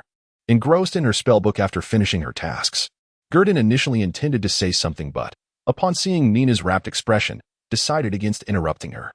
Its gaze then shifted to the largest open space within the bonfire hall, where a group of elite goblins had gathered. Some of them wielded newly acquired weapons, including a warrior's longsword and a ranger's dual daggers, brandishing them with enthusiasm. Despite the peculiar weapons, these elite goblins still preferred their own hefty and fearsome arms. Nevertheless, a few opted to replace their bone hammers with weapons obtained from human adventurers. Among them was the goblin, smaller than usual and once a messenger, now toying with a dagger pilfered from a female rogue's belt. Grush, the leader of the Blackfire clan, wielded two blade axes with a fierce flourish. These were weapons left behind by a second-tier barbarian, and although the half-armor it donned was somewhat oversized, it mattered little, as long as its defenses remained intact. The weight of the half-armor was negligible for a goblin, though it might slightly hinder movement due to the ill fit. Observing their weapon exchanges, Gurdon felt no genuine anger over the perceived violation of its draconic treasures, for these had originally been bestowed upon them. Initially, Grush appeared somewhat intimidated and astonished, for even acquiring a single copper coin from a true dragoness clause signified a level of importance in the dragon's eyes. Dragons, whether metallic or chromatic, or even primal or gem dragons, are notoriously proud and miserly. The rarity with which true dragons regard their treasures is unparalleled. Even their mates and offspring are unlikely to receive a single gold coin from their hordes, let alone their subordinates or minions. Such expectations are folly. They would rather let their treasures decay and rust in their vaults than provide their followers with new equipment. This sentiment is well known throughout the continent of Aiou. Thus, after Gurdon bestowed weapons upon them, a new entry in Gurdon's title bar under the Blackfire sovereign transformed from 100% loyalty maintained until the first defeat to loyalty shall forever remain open solely to the true dragon before them until the end of their lives. It was evident that they had become a reflection of Gurdon. This realization, however, initially eluded Gurdon. The primary reason lies in their consistent demeanor, which has always been that of the most loyal sycophants, rendering any signs of anomaly imperceptible. Thus, Gurdon did not bother to examine the title. It was only later, in a moment of boredom, that he discovered the alteration in the title.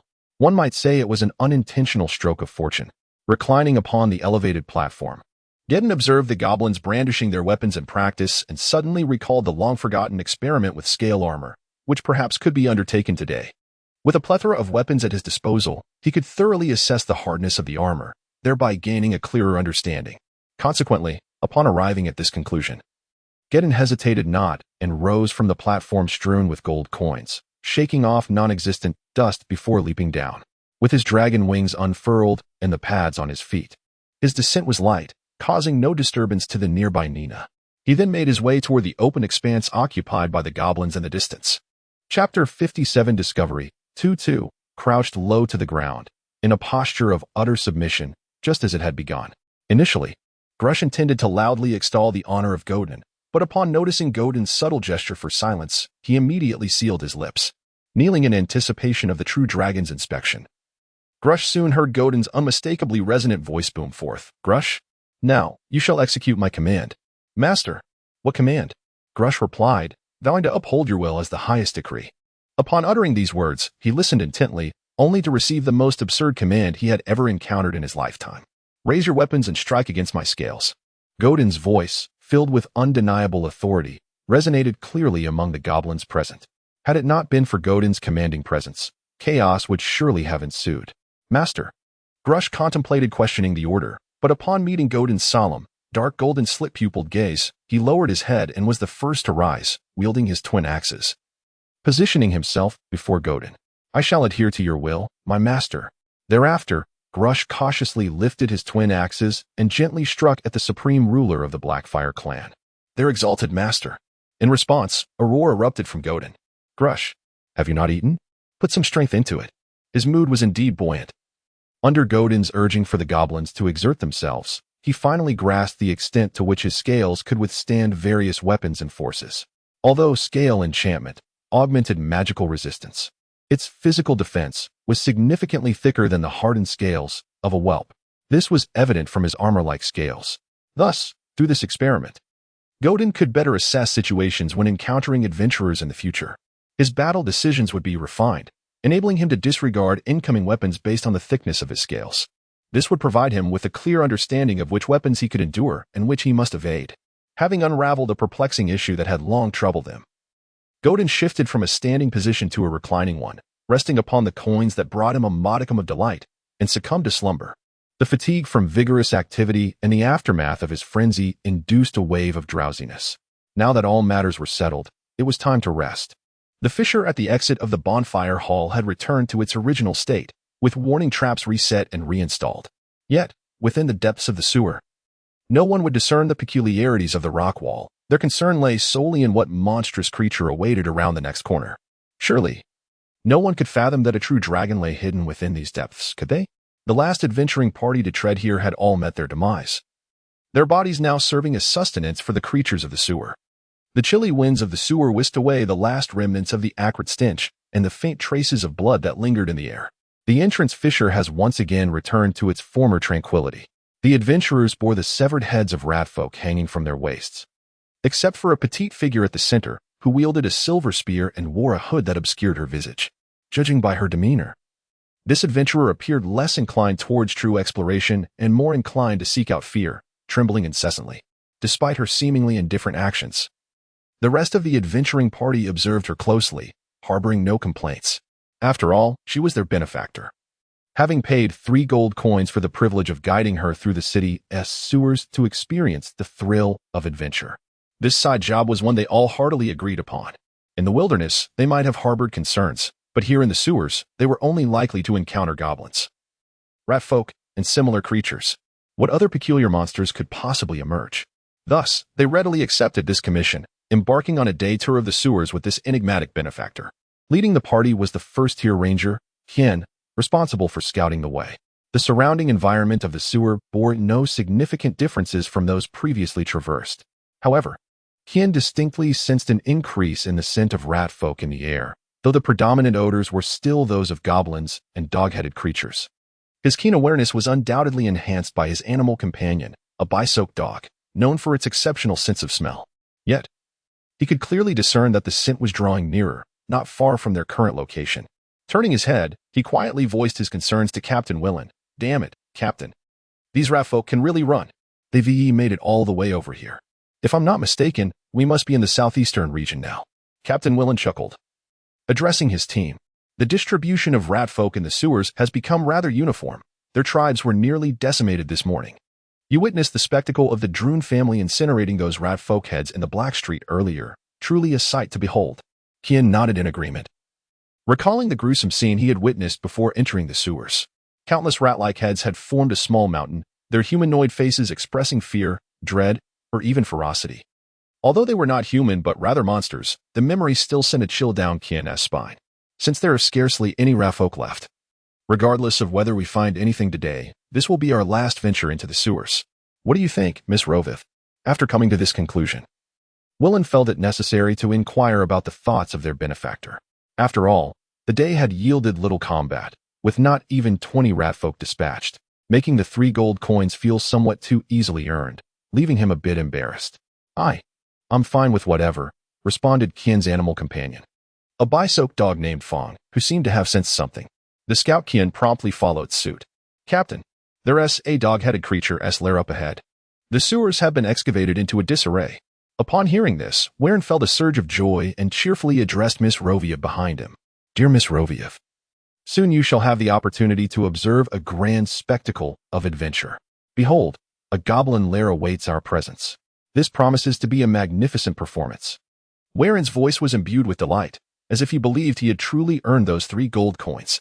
At that moment, a chilling draft swept through the sewer, causing Roviev, the young woman who had secretly ventured out for adventure, to shiver slightly and tighten her cloak. While she felt a thrill at the prospect of witnessing an exhilarating battle, an unexpected sense of unease crept into her heart. Yet, as she touched the silver ring on her finger, her worries subsided. Having experienced the life of an adventurer, she found it undeniably more thrilling than what was depicted in the Lich's adventure house. With a spear in hand, Roviev followed closely behind the adventuring party, savoring the moment with a sense of satisfaction.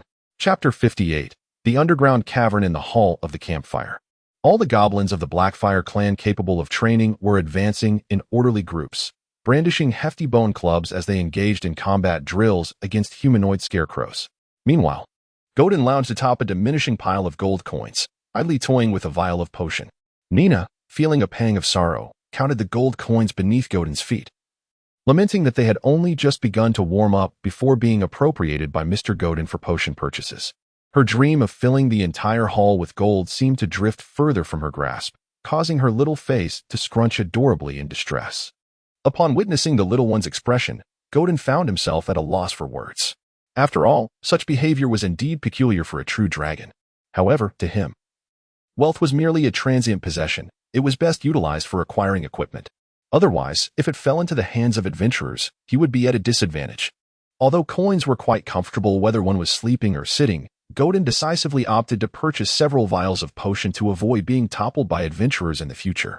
In his claws was a vial of enhanced breath, a disposable potion sold for 10 gold coins at Flan's alchemy shop, specifically designed to amplify the breath of draconic descendants or sorcerers. This meant that with a single breath, Godin would expend 10 gold coins, which felt rather extravagant. Nevertheless, as long as it could bolster his combat prowess, Godin was willing to splurge.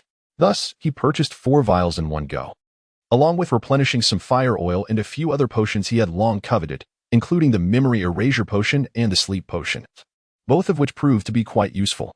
For Godin, the fire oil was an ideal means to create advantageous conditions, enhancing his own capabilities while undermining his foes.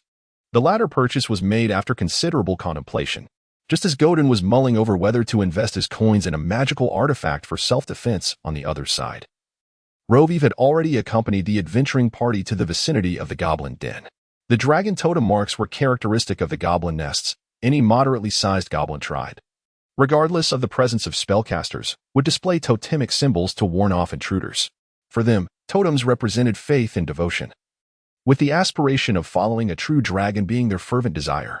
However, for the frail draconic offspring, they were more inclined to domesticate them, treating them as ornamental treasures or as trump cards for their tribes.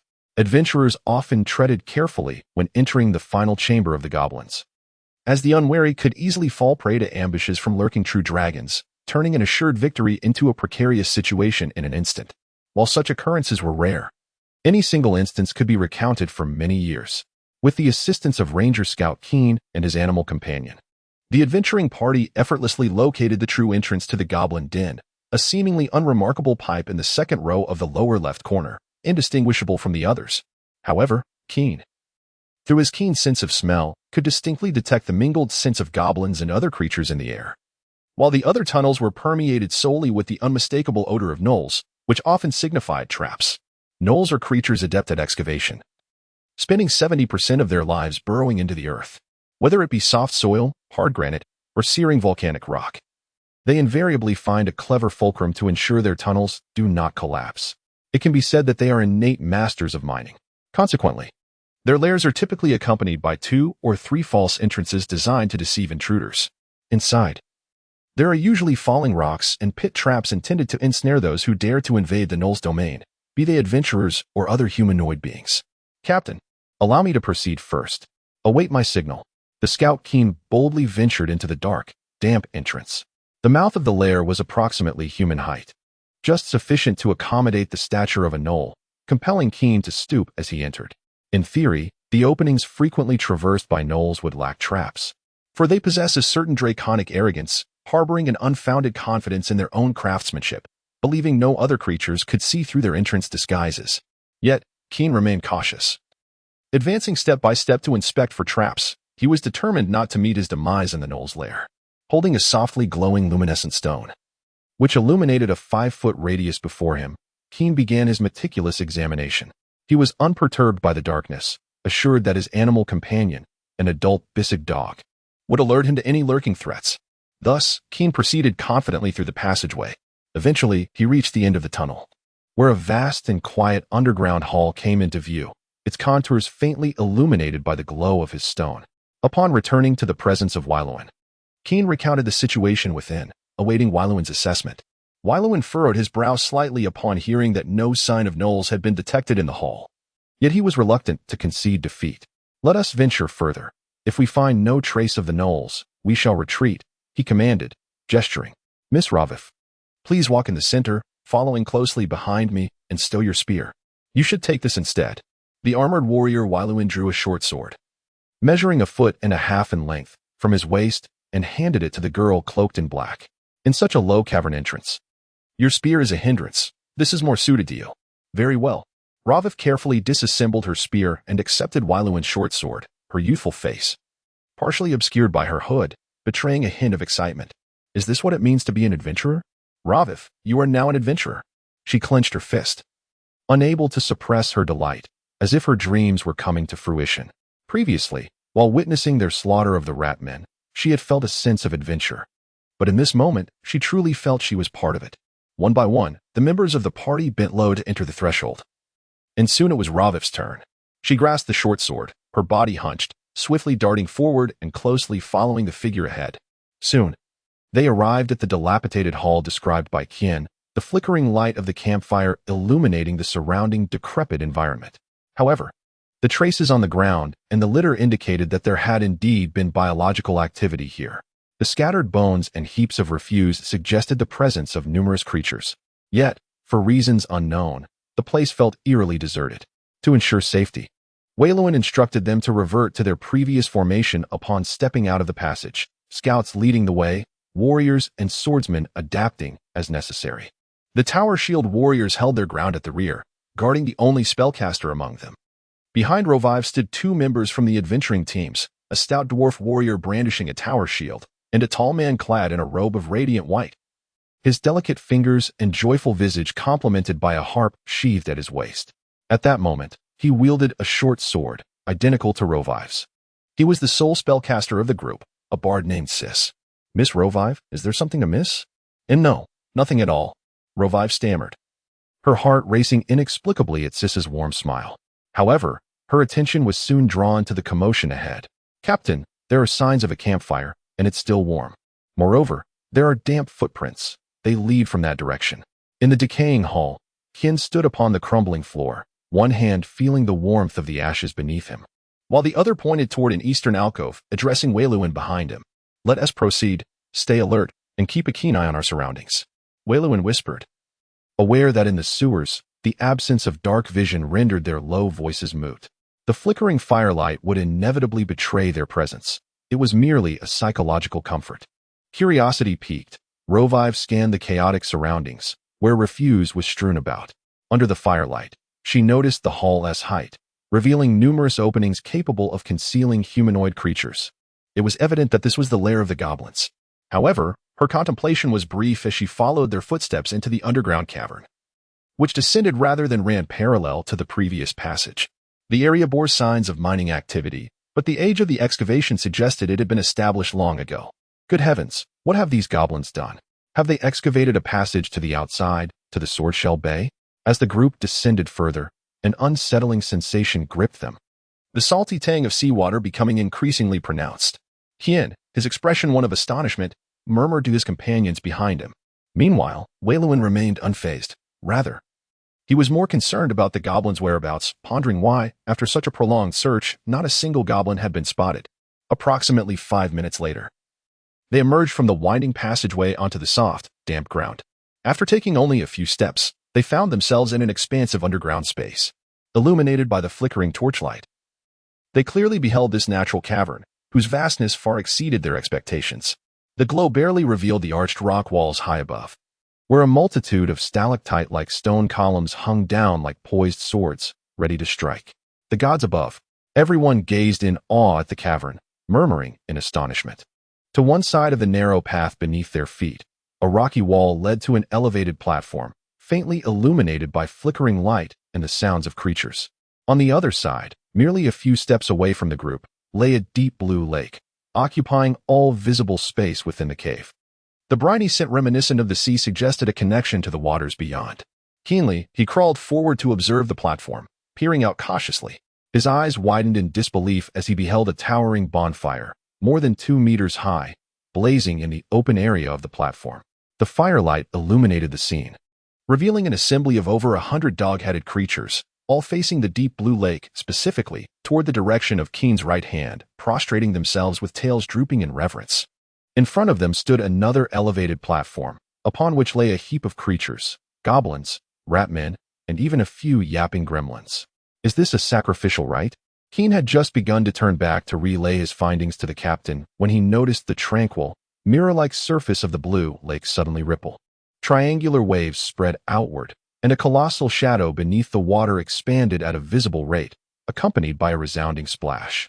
When they looked again, a monstrous creature had risen from the depths, its menacing form emerging partially from the lake's surface. With eerie green slit pupils, bluish-green scales, and fin-like dragon wings, it appeared particularly fearsome and terrifying under the flickering firelight. Its gaze fixated on Keen, filled with greed and rage. A Tier 3 monster, a subspecies of true dragon. The Sea Dragon Beast.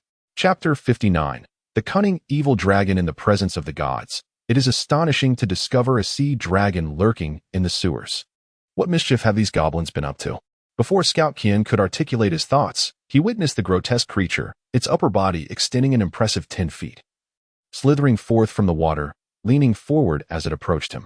Its throat emitted a terrifying roar, which, although the sea dragon was not a true dragon, was still potent enough to instill fear in the hearts of the faint-hearted, be they adventurers or humanoids, rendering them paralyzed and susceptible to its voracious appetite. Even Kian, a seasoned professional, found himself momentarily daunted by the abrupt roar, pausing for several seconds. Fortunately, a familiar melody graced his ears, alleviating the dread that had seized him, allowing him to regain his composure and move with greater agility, thus avoiding a fate of waiting in vain. This was none other than their team's sole spellcaster, Sis, whose unique bardic ability, Inspire Courage, could influence the very essence of the mind through music. Inspire Courage effectively dispelled the fears of his comrades, enhancing their combat prowess and enabling them to unleash their full potential, while also providing them with certain resistance against enchantments and fear-inducing spells. Run swiftly, Captain. The fins on that creature's back have transformed into a deep purple hue, indicating it is an elder sea dragon, Kian shouted, fully aware of the terror that this monster embodied. The sea dragon was notorious for plundering merchant vessels and capsizing ships, often proving to be more ferocious than pirates. For while pirates might adhere to a code, these beasts were devoid of any desire for communication. They sought treasure from the ships and the sweet, sanguine flesh of their victims, the former being a common trade among those of draconic lineage, and the latter a favored delicacy for savage beasts. Even the most diminutive goblin harbored an instinctual penchant for collecting shiny trinkets and coins. The members of the party, including their leader, Wyrinth, instinctively recoiled at the sight of the creature, taking several steps back in response to its roar. The initial shock waned only when Sis's music reverberated through the lofty cavern. Nevertheless, this band of adventurers ultimately refused to be cowed by the monstrous presence before them. They had weathered many storms, and while they had yet to hunt a creature of this tier, they had encountered their kind before. Everyone, gather around. Bag. Raise your tower shield and stand at the forefront. Wyrin commanded, swiftly consolidating their formation into a tighter unit and positioning the second-tier shield warrior, the dwarf Bag, to defend. After all, true dragons are notoriously cunning. Even the white dragon is deserving of the title of a treacherous beast, with ambush being their hallmark tactic. They could not afford to allow this creature to isolate and weaken them. Stand behind me, my friends. The shield-bearing dwarf, Bag, unyieldingly raised his tower shield. Positioning himself in front of his 5 companions, his gaze unwaveringly fixed upon the menacing creature before them. He understood that should he falter, his allies would be utterly defenseless. The iron-tipped arrows he possessed would scarcely penetrate the scales of the sea dragon beast. However, as a ranger scout, he had prepared a selection of arrows specifically designed to combat formidable foes. Meanwhile, Wyrin and another swordsman drew their longswords. The tips aimed defiantly at the approaching sea dragon beast, standing their ground. Even Laviv, trembling with trepidation, brandished a silver polearm bereft of a spearhead, quaking as she faced the colossal entity. For a fleeting moment, the cavern resonated solely with the melodies of the bard, Sais. Indeed, their defensive formation, akin to that of a porcupine, proved effective. Despite the cunning ferocity of the sea dragon beast, it seemed at a loss for how to engage them. Yes. Retreat slowly. Leave this place. Wyrin, sensing a flicker of apprehension in the sea dragon beast, whispered to his nearby companions. However, the sea dragon beast, despite its hesitation to attack, was far from relinquishing the opportunity for fresh prey. It unleashed a formidable roar toward the dog-headed creatures still fixated on their position. Seize them, and offer them to me. In the tongue of dragons. Upon hearing this command, the dog-headed creatures, resembling upright red lizards, hastily grabbed their weapons from the ground, barking excitedly as they charged down from their elevated position toward the adventuring party. Fight for the strong. This is the glory of the dog-headed. Although the sea dragon beast was not a true dragon, it did not hinder the dog-headed creatures, who revered strength, from pledging their allegiance to it, despite its foolishness. The sea dragon beast possessed the bloodline of a true dragon. Summoning subordinates was an essential skill for any true dragon. Almost all true dragons viewed their minions as a reserve of sustenance, indifferent to their losses. To them, as long as they could deplete the life force of these adventurers, be it stamina or magic, each sacrifice was a worthwhile exchange.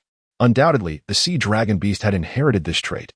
The adventuring party, witnessing the swarm of dog-headed creatures rushing toward them, initially felt a fleeting sense of triumph, only for it to evaporate, replaced by a complete immersion in the battle ahead. The dog-headed creatures were not particularly fearsome, and the majority were merely ordinary specimens, with none beyond the second rank. Only a handful of first-rank dog-headed creatures mingling among them.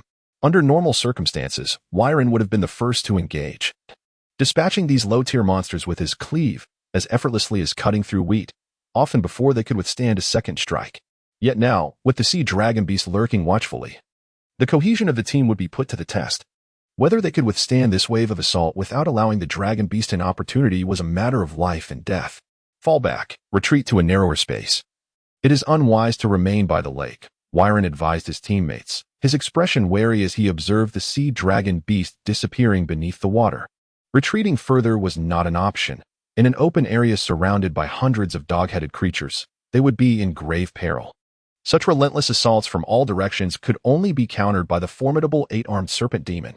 However, as time progressed, the dog-headed creatures had been vanquished to the tune of a quarter, their lifeless bodies piled at the cave's entrance, reaching a height of 3 feet.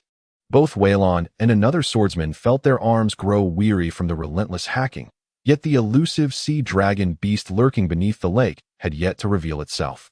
Were they truly to let it slip away?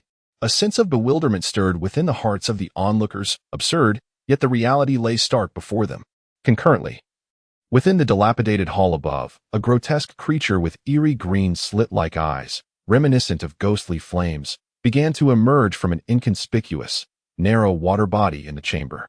As its entire form ascended from the water, it shook off the droplets clinging to its scales with a hint of disdain. How insipid fresh water could be.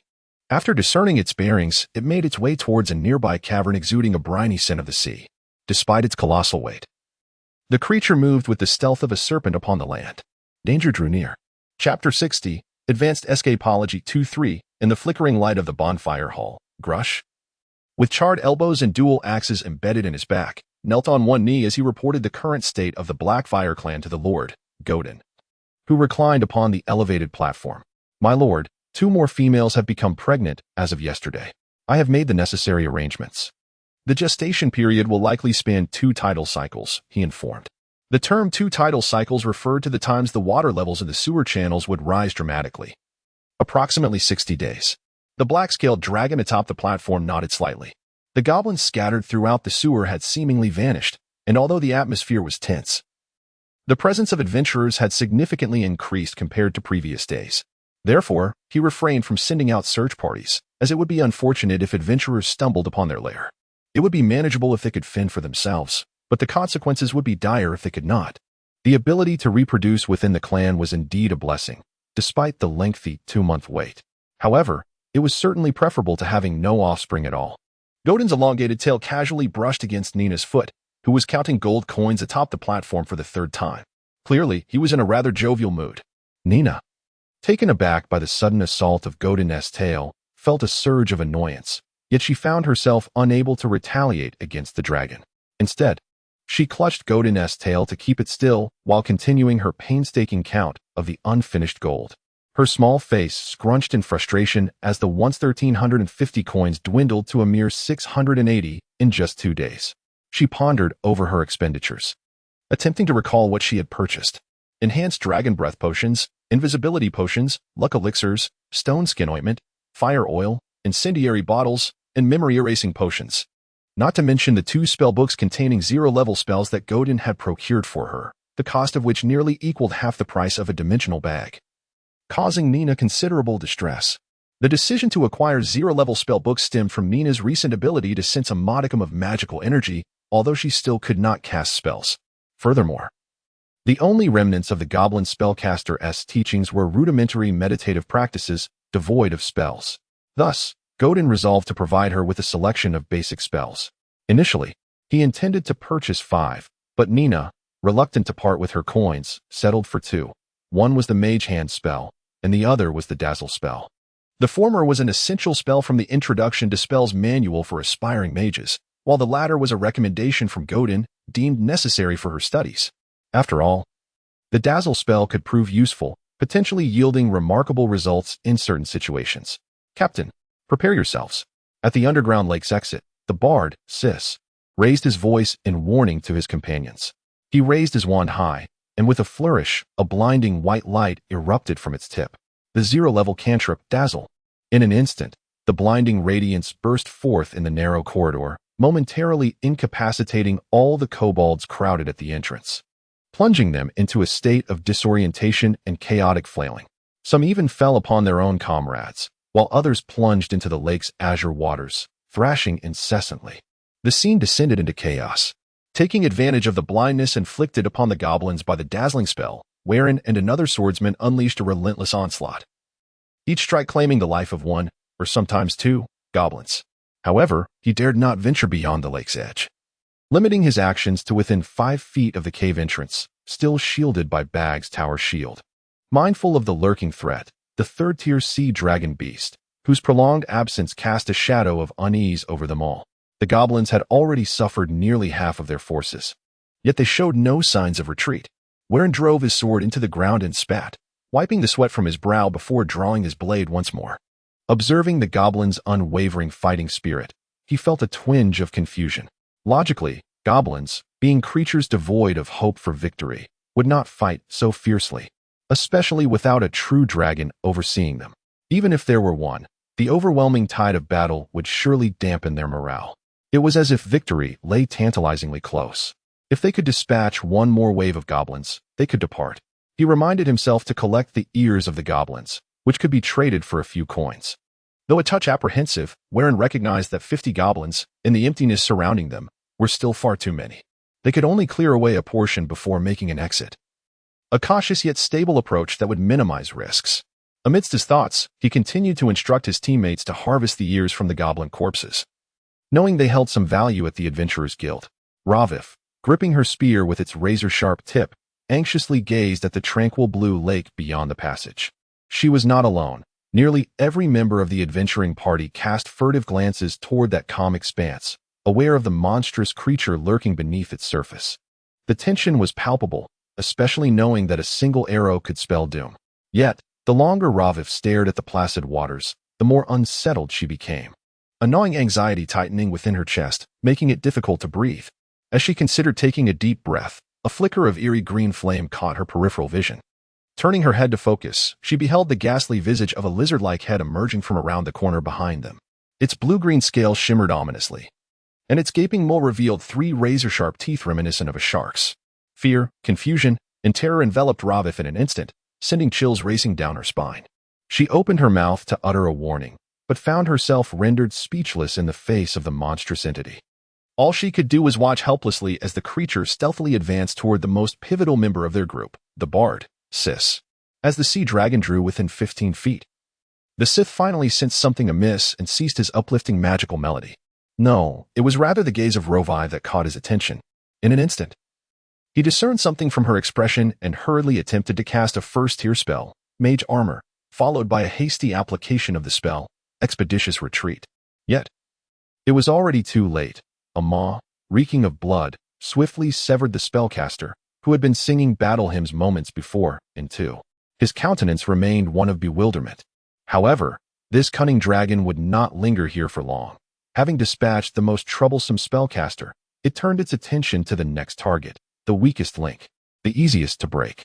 A massive tail swept towards Rovive with a menacing arc. The sound of the wind alone foretold that should she be struck by this colossal appendage, survival would be a mere stroke of luck. Yet, the others remained paralyzed in shock. The only one capable of saving Rovive was herself. Feeling the fear scale at her side, she summoned an unexpected courage, biting down hard on her own tongue to shake off the dragon's intimidation.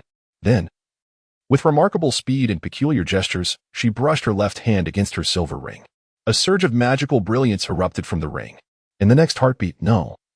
In less than half a second, Rovive's petite form vanished from the cavern, having invoked a 6th-tier spell, Greater Escape. Chapter 61 above, 3-3, as the leader of the hall. My tribulation has been augmented. The spell of Higher Escape, alongside the teleportation spell, is classified as a 6th-tier spell. However, the former lacks the stability of the latter, instead randomly transporting the caster within a radius of 10 miles. Most mages do not memorize this spell. Yet, it possesses a unique characteristic unattainable by teleportation. It can be cast instantaneously, allowing for the instantaneous relocation of the body. In the blink of an eye, one can find themselves several miles away. This makes it an excellent skill for evading area of effect spells or targeted attacks. There is no concern of being scorched by a meteor shower while halfway through opening a portal, nor the risk of being seized by the arm during the transfer. Leaving the upper half of the body miles away, while the lower half remains in place.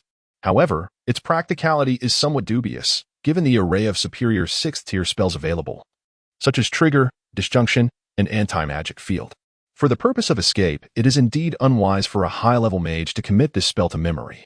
Furthermore, there are 3rd-tier spells like Blink and Haste, as well as the more reliable teleportation spell. With these spells at their disposal, high-level mages have no need for a spell fraught with randomness and uncertainty.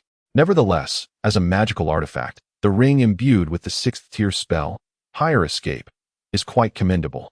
It does not occupy a spell slot and serves as a trump card for escape, making it a decent magical ring among its peers, albeit with a hint of unpredictability. In truth, Roviv was reluctant to employ this spell, but in her predicament, she found herself left with no alternatives. Should she endure a blow, she might forfeit her chance to use the Ring of Escape. She was not like those seasoned adventurers, robust enough to withstand the onslaught of 3rd-tier monsters. The likelihood of being flung against a wall, losing her combat ability, and becoming a mere plaything for the sea dragon beast was alarmingly high, with the possibility of her life being extinguished on the spot. At present, Roviv felt a slight sense of relief in knowing that she was in the sewers and not amidst the desolation outside the city. The safety and distribution of monsters here were undoubtedly superior to those in the wild. Out there, it would be all too easy to be randomly transported into the territory of an ogre or wolfman, or even into a dragon's lair. Yet, in the sewers, having traversed them for some time, she had encountered only a few rat men and the dog-headed creature she had seen earlier, with no other monsters in sight. The density of monsters was certainly low, and as long as her Higher Escape spell did not fail her spectacularly, she would avoid being transported into a monster's den. After all, there was a 3rd-tier dragon beast lurking in the sewers of Karandu, and if this information were to circulate, the noble lords would undoubtedly pay a handsome sum to enlist the services of an experienced adventurer team to slay it. Anyone aware of a monster lurking beneath their feet would likely find it impossible to sleep, even knowing it was a sea dragon beast unable to stray far from the ocean. As Roviv's body vanished into the depths of the cavern, her thoughts were in disarray. The recent tragic demise of the bard, Sis, has made her acutely aware that death is not merely a simplistic line in a novel. It is a gruesome and painful reality. Just moments ago, the melodious bard had been uplifting their spirits with song, only to be abruptly ambushed by a sea dragon, which severed his head, leaving a pool of blood in its wake. This stark reality was difficult for the young girl, barely 11 or 12, to fathom. Particularly distressing was the thought of the adventurer team, devoid of a spellcaster's aid, confronting a fully empowered sea dragon, flanked by its minions, the goblin kin. Even without full understanding, she sensed their fate was sealed. "I will inform the Adventurers Guild and ensure that vengeance is taken for you," she resolutely vowed. However, as she emerged from her daze and focused on the scene before her, she was momentarily struck dumb, astonishment etched across her delicate features, her small hands instinctively pressing against the cold wall beside her. Before her, illuminated by the flickering firelight, sat a serene white-haired dragonborn girl, comfortably perched on a chair, diligently transcribing something at a table. Nina. The name sprang to her mind as she beheld those piercing vertical pupils and a familiar visage. Though she had only encountered the dragonborn girl twice, it did not diminish her admiration, for Nina had already become a formidable adventurer at such a tender age, inspiring awe in Rovith. Yet, what was she doing here? Nina. She could not help but call softly, startled by the gentle voice calling her name. Nina lifted her head from her writing. To her surprise, she saw a girl clad in a black cloak, gripping a silver spear, standing close to the elevated platform in the firelit hall, gazing at her with wide eyes. From Nina's vantage point, aided by the glow of the fire, she could clearly discern the girl's features and her flowing crimson hair peeking from beneath the hood. This was the girl from Fran's alchemical shop who had mistaken her for a ghost. What was her name again? In her fervent study of the zero-ring spell model, Nina had momentarily forgotten the girl's name. Yet there was no doubt she recognized her, having seen her more than once. But why was she here? Nina. How did you come to be here? Are you also here to hunt the ratmen?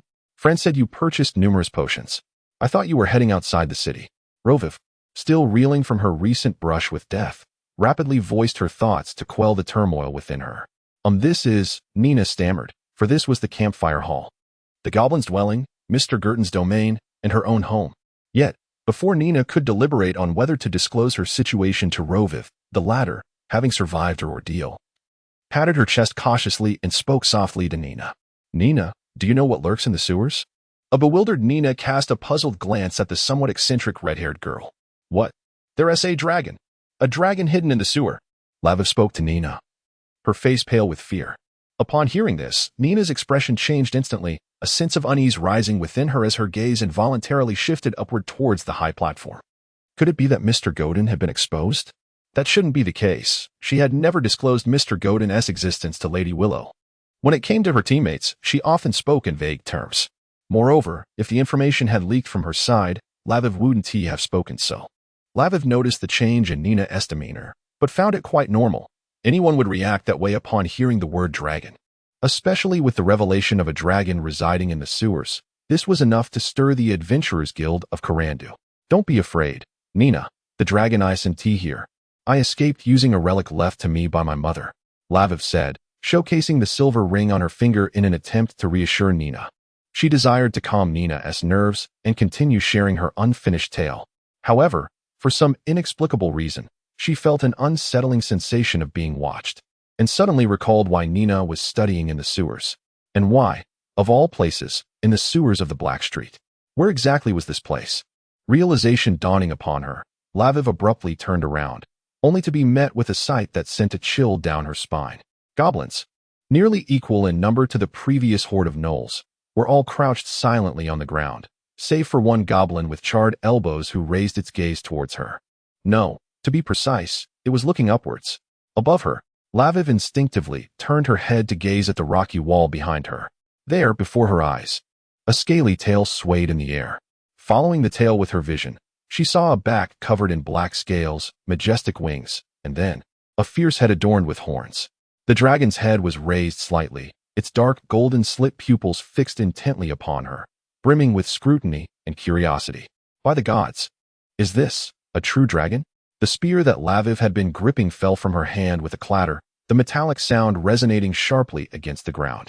Chapter 62 Surprise 1-2 Gadon flicked his tail and leaped down from the platform, his robust, muscular form landing soundlessly on the ground.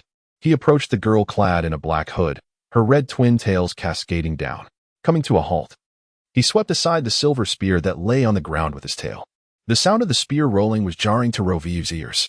With the area cleared, Gadon crouched before the crimson-haired girl. Given Gadon's height and the slight spread of his wings, the shadow cast by them enveloped the girl entirely, adding to the imposing aura he exuded as he looked down upon her. Though Gadon's eyes brimmed with a thirst for knowledge, his expression remained unchanged, cold and indifferent. He was contemplating, yet Roviv could no longer contain her fear. Dragon. Black dragon as Roviv gazed at the menacing creature before her. She could clearly hear its breath, suffused with the scent of sulfur, wafting from its mouth, spreading and dissipating. Trembling, she raised her hand to point at it, murmuring, don't come closer. My flesh is not delicious." Overwhelmed by the silent pressure and the terrifying presence of the black dragon, compounded by her own psychological associations, she stumbled backward, losing her balance and sitting down heavily on the ground, her voice cracking with suppressed sobs. "Perhaps I should help you calm down?" Gadon's voice resonated like a heavy rock, clear and distinct in Roviv's ears, sending a shiver down her spine. "A communicating true dragon, not a chromatic dragon? Who are you? What do you want?" Roviv's voice trembled, casting a pleading glance toward Nina, who was watching from a distance. Nina, upon seeing her distress, made a reassuring gesture, choosing to remain silent, trusting everything to Mr. Gadon. She would not dare to interfere with his intentions, for she was intimately connected with him. "My name is Gadon. As you can see, I am indeed the genuine article.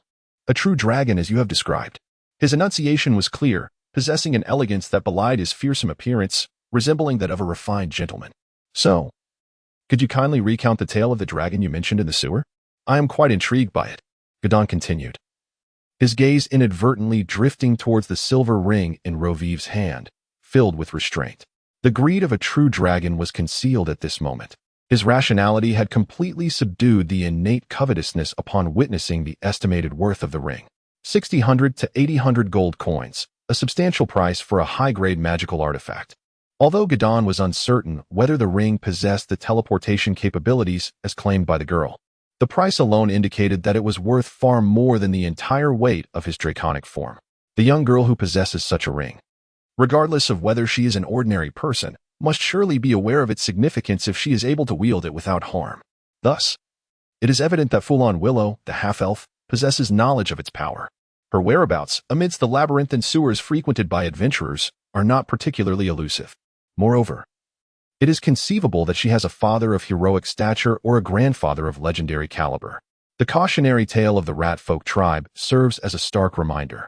Gurdon has not inflated his ego to the point of believing he can act without consequence in the absence of others. Furthermore, upon learning of the rat folk's misfortunes, he has devised a strategy for dealing with any formidable adversaries who might discover his presence. Thus, he harbors no intentions of harm towards the girl.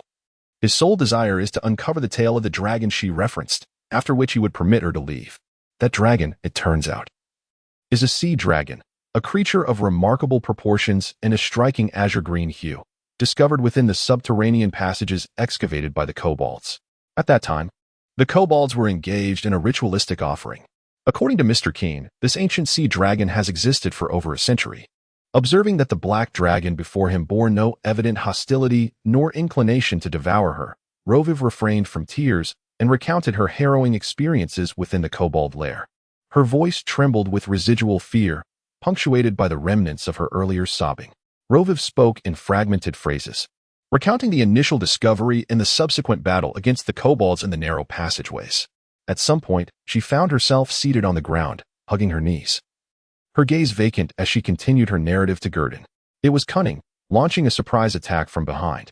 I noticed it, but in that moment, I was paralyzed, unable to utter a word. I could only watch helplessly as it devoured Mr. Sis's head in one swift bite. The lingering terror in Roviv's vacant eyes tightened her curled form, resembling a quail in its fragility. Sis was the bard of my adventuring party, the sole spellcaster, she added. Gurdon's expression shifted peculiarly upon hearing Roviv's mention of the underground cavern and the cerulean lake. As memories of Nina's words regarding the seafood oysters in the sewers resurfaced, a sudden thought struck him. Could this underground cavern be connected to the outer ocean? The ultimate escape route? Did he have a means of retreat? The mere notion filled Gurdon with uncontainable joy, causing him to part his fearsome maw, lined with sharp teeth, in a grin that was both intimidating and exhilarating. This expression was known only to Nina, recognizing it as Gurdon's manifestation of delight, reminiscent of the playful mischief he displayed when he teased her small feet with his tail. Gurdon, unfazed by how others might perceive him, continued to inquire of the somewhat dazed girl, what tales do adventurers speak of regarding that underground lake? Mr. Keene remarked that there might be a connection to the Swordshell Bay. Upon hearing this, Gordon realized that capturing the dog-headed creature's lair was imperative. He began to delve into the archives of the dragon's legacy, focusing on the information regarding the sea dragon beast. To navigate this underground passage, the foremost challenge to address was indeed this sea dragon beast. This creature, a subspecies of true dragons, belongs to the dragon beast category, with adults varying between the second and third tiers.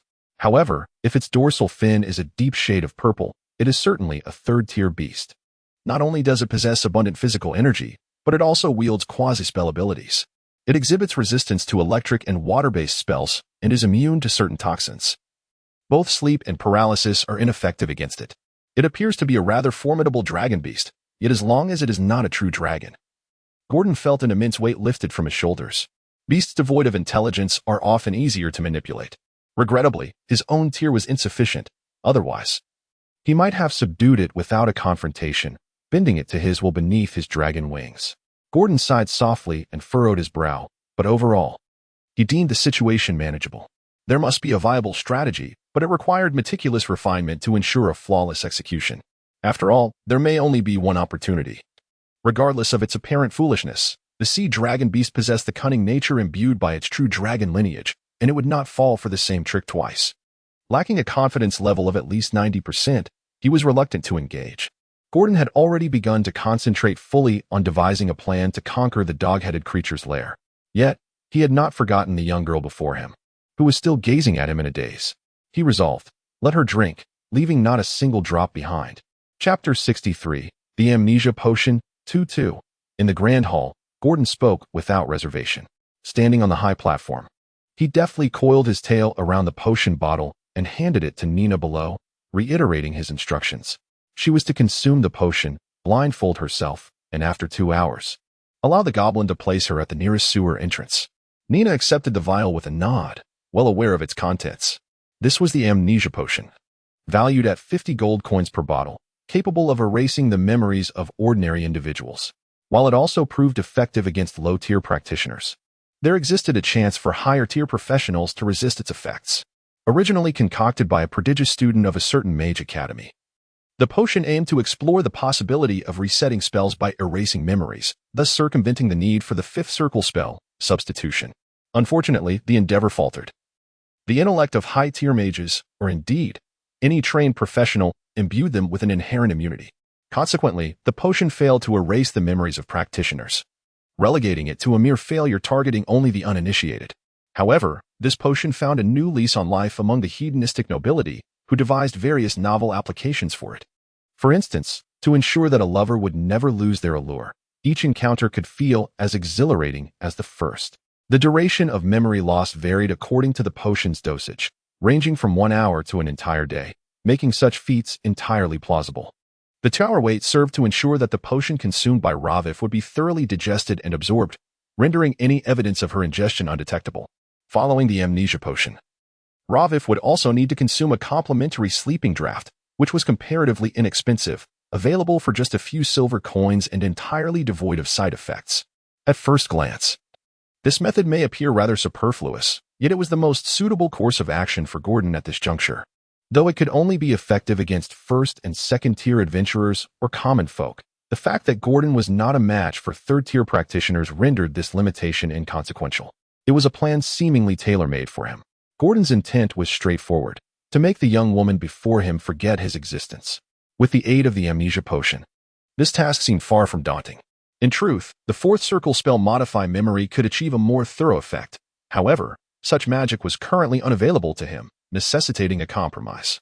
Furthermore, Modify Memory carried the risk of spell fluctuations, which could potentially alert a high-tier mage to his presence. Thus, the potion offered a more discreet alternative. The risk of exposure remained minimal.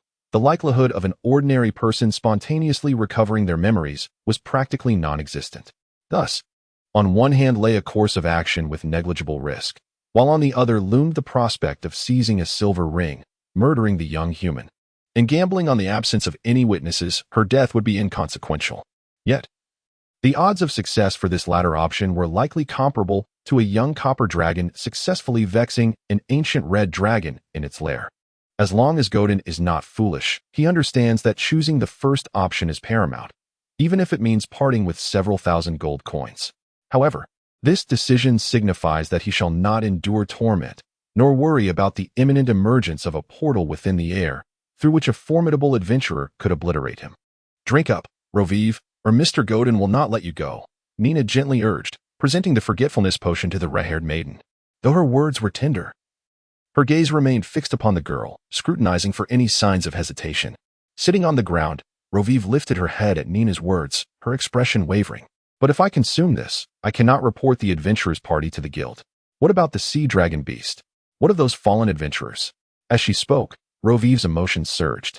Working at Flan's alchemical shop, she was well aware of the potion's effects. She would indeed forget all that transpired today, including the hiring of the adventurers to guide her into the sewers. Every detail would fade into oblivion. Her memories might linger only up until yesterday or this morning. Without external prompts, she would remain oblivious to her own amnesia. Yet, she was reluctant to erase the memories of those who had perished, in part due to her actions. Nina observed the genuine amber eyes devoid of pretense and smiled softly, her vertical pupils glistening as she reassured Raviv. "Rest assured, Raviv. Mr. Godin will undoubtedly resolve this dilemma for you." Her gaze swept across the fire-lit hall, taking in the somewhat endearing goblins, the familiar dilapidated structures, and the black-scaled dragon. Frowning atop the platform, gesturing with its claws upon the ground, she added, "Not only for you, but Mr. Godin is also acting for his own sake and that of his clan." The latter part of her statement remained unvoiced, a thought nestled within her heart. Nina had been listening intently, fully aware of the implications of the caverns beneath the dog-headed man's lair connecting to the ocean. This meant that the black whelp possessed a concealed escape route unknown to others, which could prove invaluable in critical moments. Roviv regarded Nina and then glanced at the dragon, seemingly deep in calculations. Finally, she sighed, rose to her feet, brushed off the dust from her attire, and accepted the potion from Nina's hand. She downed it in one swift motion, the pale skin of her neck accentuating the act under the flickering firelight. After finishing, Roviv opened her mouth and grasped Nina's hand, intertwining their pinky fingers. In a faint, almost inaudible whisper, she murmured into Nina's ear, "Nina, it's a pinky promise. You must not lie." Then, she proceeded to consume another vial of sleeping potion from Nina, soon succumbing to a drowsy slumber upon the ground, devoid of consciousness. Witnessing this scene while performing calculations based on Roviv's information, Godin nodded slightly in acknowledgement. A great weight was suddenly lifted from his heart. For the girl before him held little credibility in Gedon's eyes. With the consumption of the memory-erasing potion, there would be no issues. Next, Gedon merely needed to devise a plan to subdue the sea dragon beast, and all would be well. Now that he understood it was merely a dragon beast, the task became considerably simpler. The advantage lay with it, while Gedon operated from the shadows. With careful consideration, it was indeed feasible for a fledgling dragon to contend with an elder dragon beast. After all, there was the power of financial investment to consider. Gedon glanced at the golden coins beneath him. For the first time, he found these delightful treasures far more appealing than any mere ore. Chapter 64. Regret. 2 hours swiftly elapsed as Gedon observed Nina, now disguised, leading the goblins while carrying away the red-haired girl possessing the advanced magical artifact from the bonfire hall.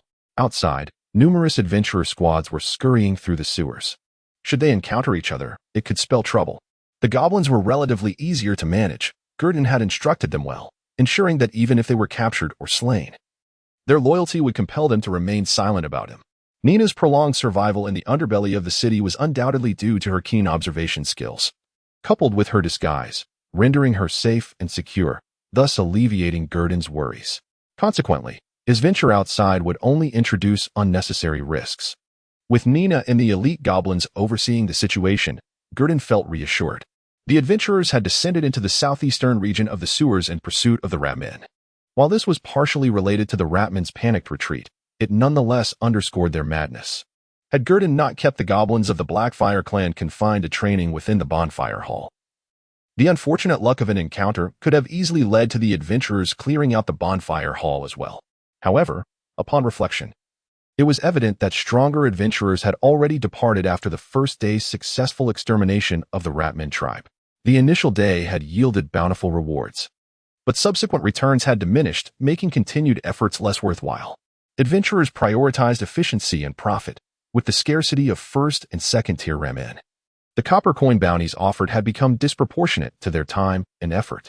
Currently, the remaining teams in the sewers were predominantly comprised of minor players, none exceeding the third tier. If they were to venture forth, they might simply be delivering themselves as an unexpected meal. Of course, risk still lingered. Moreover, Gedon found his thoughts increasingly consumed by the prospect of the kobold lair, though he had mentally rehearsed his plans numerous times. The mere idea of the cave beneath the kobold's lair connecting to the vast ocean provoked an uncontrollable excitement within him. If that cave indeed led to the sea, he might finally settle in the city sewers, allowing for sustained growth without the need to plan an escape after his youth. Perhaps he could even endure into his adolescence. Perched atop the platform, the black-scaled dragon, lost in thought, involuntarily revealed a grin, showcasing a maw capable of devouring dozens of pounds of meat. His gaze fell upon Gedon's chin, adorned with sharp, backward-facing hooks, resting atop a pile of gleaming gold coins. The elongated tail of the dragon hung over the edge of the platform, draping down halfway. With narrowed slitted eyes, devoid of focus, the dragon pondered silently, though his peripheral vision remained vigilant, monitoring both sides of the passageway. As Nina approached, he inquired in a deep, resonant voice, "Nina, did anything unexpected occur along the way?" "Not at all, Mr. Gedon," Nina replied. "The sewers are far quieter than usual. There has been not a ripple of disturbance." As Nina turned a corner towards the back of the high platform, she occasionally lifted her head to glance at Mr. Gedon. Soon, her voice echoed once more. "Mr. Gedon, the goblin lair. I can help you investigate it. After all, we still have the invisibility potion. With it, I can manage just fine." Nina climbed onto a stepping stone behind the high platform, grasped the edge with both hands, and hoisted herself up, breathing slightly heavily. She stepped over Gadon's elongated dragon form and stood before him. Her small, vertical pupils brimmed with sincerity, almost overflowing with desire. However, Gadon gazed at her for a long moment before shaking his head in denial. Nina, the reason I have tamed the goblins as my minions is not to have them training here. They can be sent when the time comes. You need not venture forth. Gadon was reluctant for Nina to take such risks, deeming it rather pointless, for he was not alone in this endeavor. Upon noticing the hint of disappointment in Nina's expression, he softened his tone and added, "At least not now. Moreover, I do not intend to act in the coming days, as the outside remains perilous. Once the sewer commission is lifted, we can proceed without haste. At that time, I would appreciate your assistance in procuring some alchemical potions, scrolls, and other materials from the alchemist shop, while also observing the condition of that little girl." Gadon had initially planned to delay his actions for several days. A week would be within his patience. To seek trouble with the sea dragon at the goblin lair today or tomorrow could easily lead to the tales spun by bards of an adventuring party drawn in by the clash of dragons, only to reap the rewards by slaying the foul beasts. He had no desire to play a mere supporting role in such stories.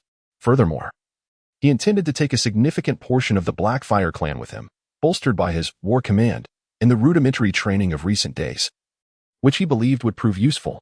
With so many adventurers in the sewers, leading a goblin army could easily attract unwanted attention. Upon hearing Gadon's explanation, Nina nodded in agreement but cast a sympathetic glance at the pile of gold beneath him. Her dream seemed ever more distant. Yet, she understood that some things could not be compromised, so she refrained from voicing her thoughts. Nevertheless, it left her feeling somewhat unfulfilled that her assistance to Gadon was so minimal. Deep down, she yearned to fight alongside him. If only I were a sorceress like Sister Celia, perhaps I could stand shoulder to shoulder with Mr. Gadon without waiting long, Nina mused, watching Gadon as he scrutinized the alchemist shop list. Growing up in an orphanage, the matron's words had long been etched in her heart. Everything must be earned through one's own efforts.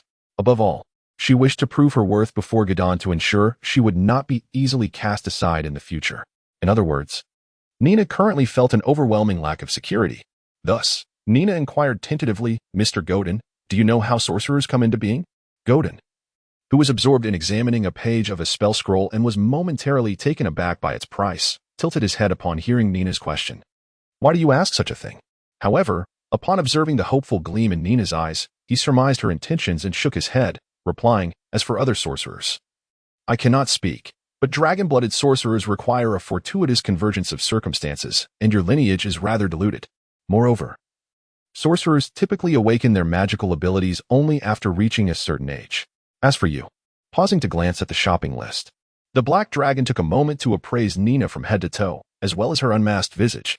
In comparison to the age at which dragon-blooded sorcerers typically awaken, he shook his head with a hint of regret and remarked, "You are still too young." Chapter 65, Dragon-Blooded Creatures, 2-3. Nina, indeed, is quite young, although her demeanor often belies her age. In the mere span of a few days since Gordon's birth, he has grown to her waist height and can now sit at a level with her.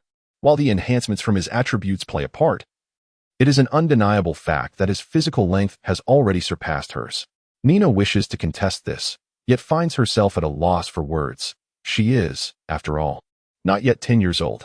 The awakening age for dragonborn sorcerers typically falls between 12 and 13, with some even awakening as late as 20. It does seem a touch premature for her to contemplate the awakening of her sorceress talents. However, if one were to consider the offspring of deities, it is not entirely implausible for such talents to manifest at birth. Ultimately, Nina relinquishes her pursuit of further inquiries into Gordon's plans regarding dragon-blood sorcerers, and instead scurries down to the platform below, taking a seat on the small chair left by the caster. She then resumes her arduous study of the esoteric and tedious tome on magic, seeking to deepen her understanding of the arcane arts. Nina has yet to achieve the ease of contact with the magical net laid by the goddess Mystra across the continent of Io, as described in the mage's introductory manual. Thus, the 2 0-level cantrips remain of little use for now. After all, without access to the magical net, the construction of spell models within it, to be released through gestures or incantations, remains a distant prospect. Her journey as a mage is still a long and winding road ahead. However, Nina's inquiries have prompted Gordon to ponder what would be necessary to create dragonborn minions. The prospect of endowing the goblins of the Blackfire clan with dragon blood seems a promising avenue for enhancing their strength. Of course, he lacks the discerning eye for beauty that a true dragon possesses. He has attempted to find any semblance of beauty among the female goblins. Yet it appears that due to the nature of his soul, he is incapable of perceiving any aesthetic appeal in them. Conversely, he can discern beauty and ugliness in humans or in the memories of true dragons. Yet, true dragons generally wait until they reach their youth, typically between the ages of 51 and 100, before they possess the capability to mate and produce offspring with bloodlines. Even if Gordon desires this, he finds himself powerless to act. It is noteworthy that the majority of the first-generation dragonborn in EO were born from these young dragons during their travels, utilizing their keen eyes to discover and unearth beauty. After all, in the pursuit of treasure and the establishment of territories, selecting an appropriate location can take some dragons up to half a century. During this time, they naturally engage in various activities to serve as a form of amusement. Over the course of 7 centuries of revelry, although a significant portion of a dragon's life is spent in slumber, the progeny they have produced is still quite remarkable. Gordon, amidst the vast and profound legacy of dragons, soon uncovers the methods to catalyze the creation of dragon-blooded beings, which can be categorized into 3 distinct types. One method involves mating with dragons, as there is no reproductive isolation, resulting in offspring that undoubtedly possess draconic lineage, commonly referred to as dragonbloods, which serve as the primary source of dragon blood sorcerers.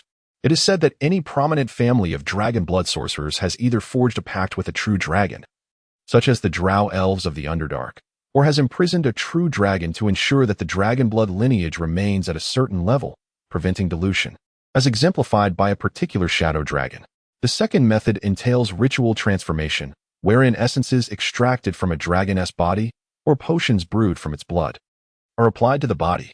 This process metamorphoses individuals into dragon blood beings, as seen with the fire blood dwarves enslaved by red dragons and the woodland sprites manipulated by green dragons. Numerous powerful dragon-blooded vassals also opt to directly absorb the pure blood of a true dragon to undergo this transformation, though this often carries the peril of death. The third method involves the consumption of parts of a dragon's body, such as eating dragon meat or drinking dragon blood, which over time fosters the emergence of draconic blood within one's own veins.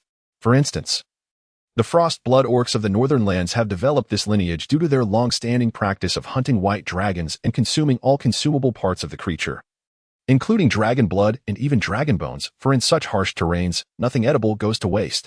Over time, the draconic blood has accumulated within the Orcish bodies, transforming them into dragon blood beings. At present, the most reliable approach for Gurdon is the second method, utilizing the dragon blood ritual transformation to convert his vassals into dragon blood beings. However, this ritual necessitates a spellcaster of a certain caliber, requiring at least a 4th-tier spellcaster to perform it, typically an adult true dragon who possesses a corresponding sorceress rank. Additionally, there exists another method involving the use of spells and divine techniques to experiment and create dragon blood beings. The mother of dragons, Tiamat, has engaged in such practices, and it is also a forte of the platinum dragon god, Bahamut. Numerous legendary mages dedicated to the study of sorcery have pursued this avenue, with dragon lions potentially being the product of such magical experimentation. Creatures like chimeras and 3-headed dragons, which are not inferior to ordinary true dragons, are also creations of deities, their bodies coursing with authentic draconic blood, despite having no ancestral ties to true dragons. Gurdon has perused the legacy of dragons and redefined the concept of dragon blood beings. Yet, constrained by limitations, he must abandon this notion, for even if a 4th-tier spellcaster were willing to conduct the ritual, he would lack sufficient quantities for transformation. Moreover, the efficacy of utilizing the bloodline of a whelp remains uncertain.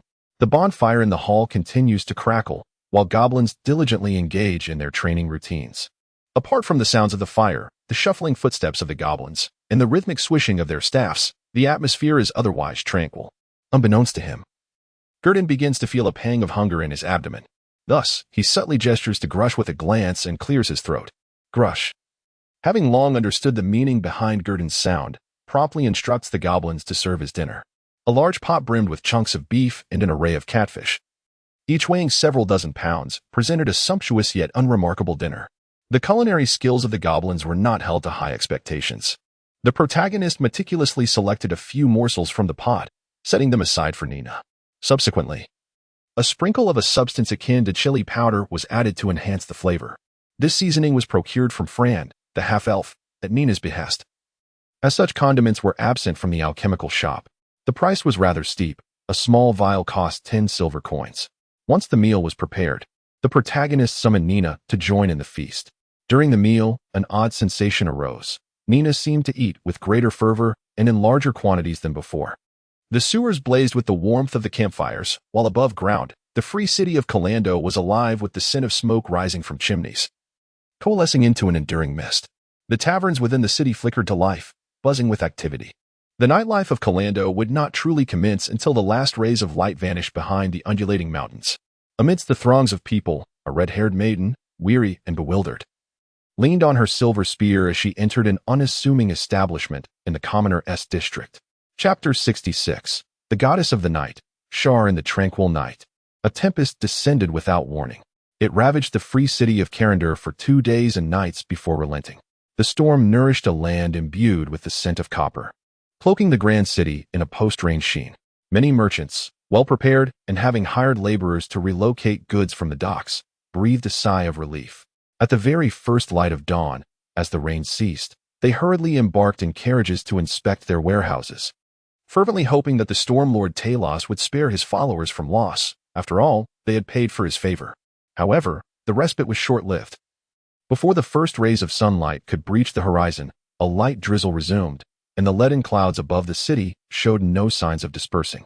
It appeared that the storm's aftermath was far from over. Cecilia rose and approached the sole window in the room, observing the droplets cascading from the eaves outside. The rusty little crown atop her flowing gray hair had been removed. The dimensional crown now had only 2 uses left, and she dared not deploy it recklessly. Here in Carandur, such an elven-styled magical artifact, when worn, often attracted unwarranted envy, prompting her to remove it before entering the city. "Captain, do you think they will believe us?" Cecilia's voice, imbued with youthful innocence and gentleness, resonated within the modest confines of the inn room as she gazed out at the rain-soaked streets of the civilian quarter, nearly devoid of life. Her gray eyes, deep and cool, contrasted with her delicate tone. The gentle flutter of her elegant black robes signified that this adventure had indeed fostered considerable growth within the young sorceress, both in mindset and power.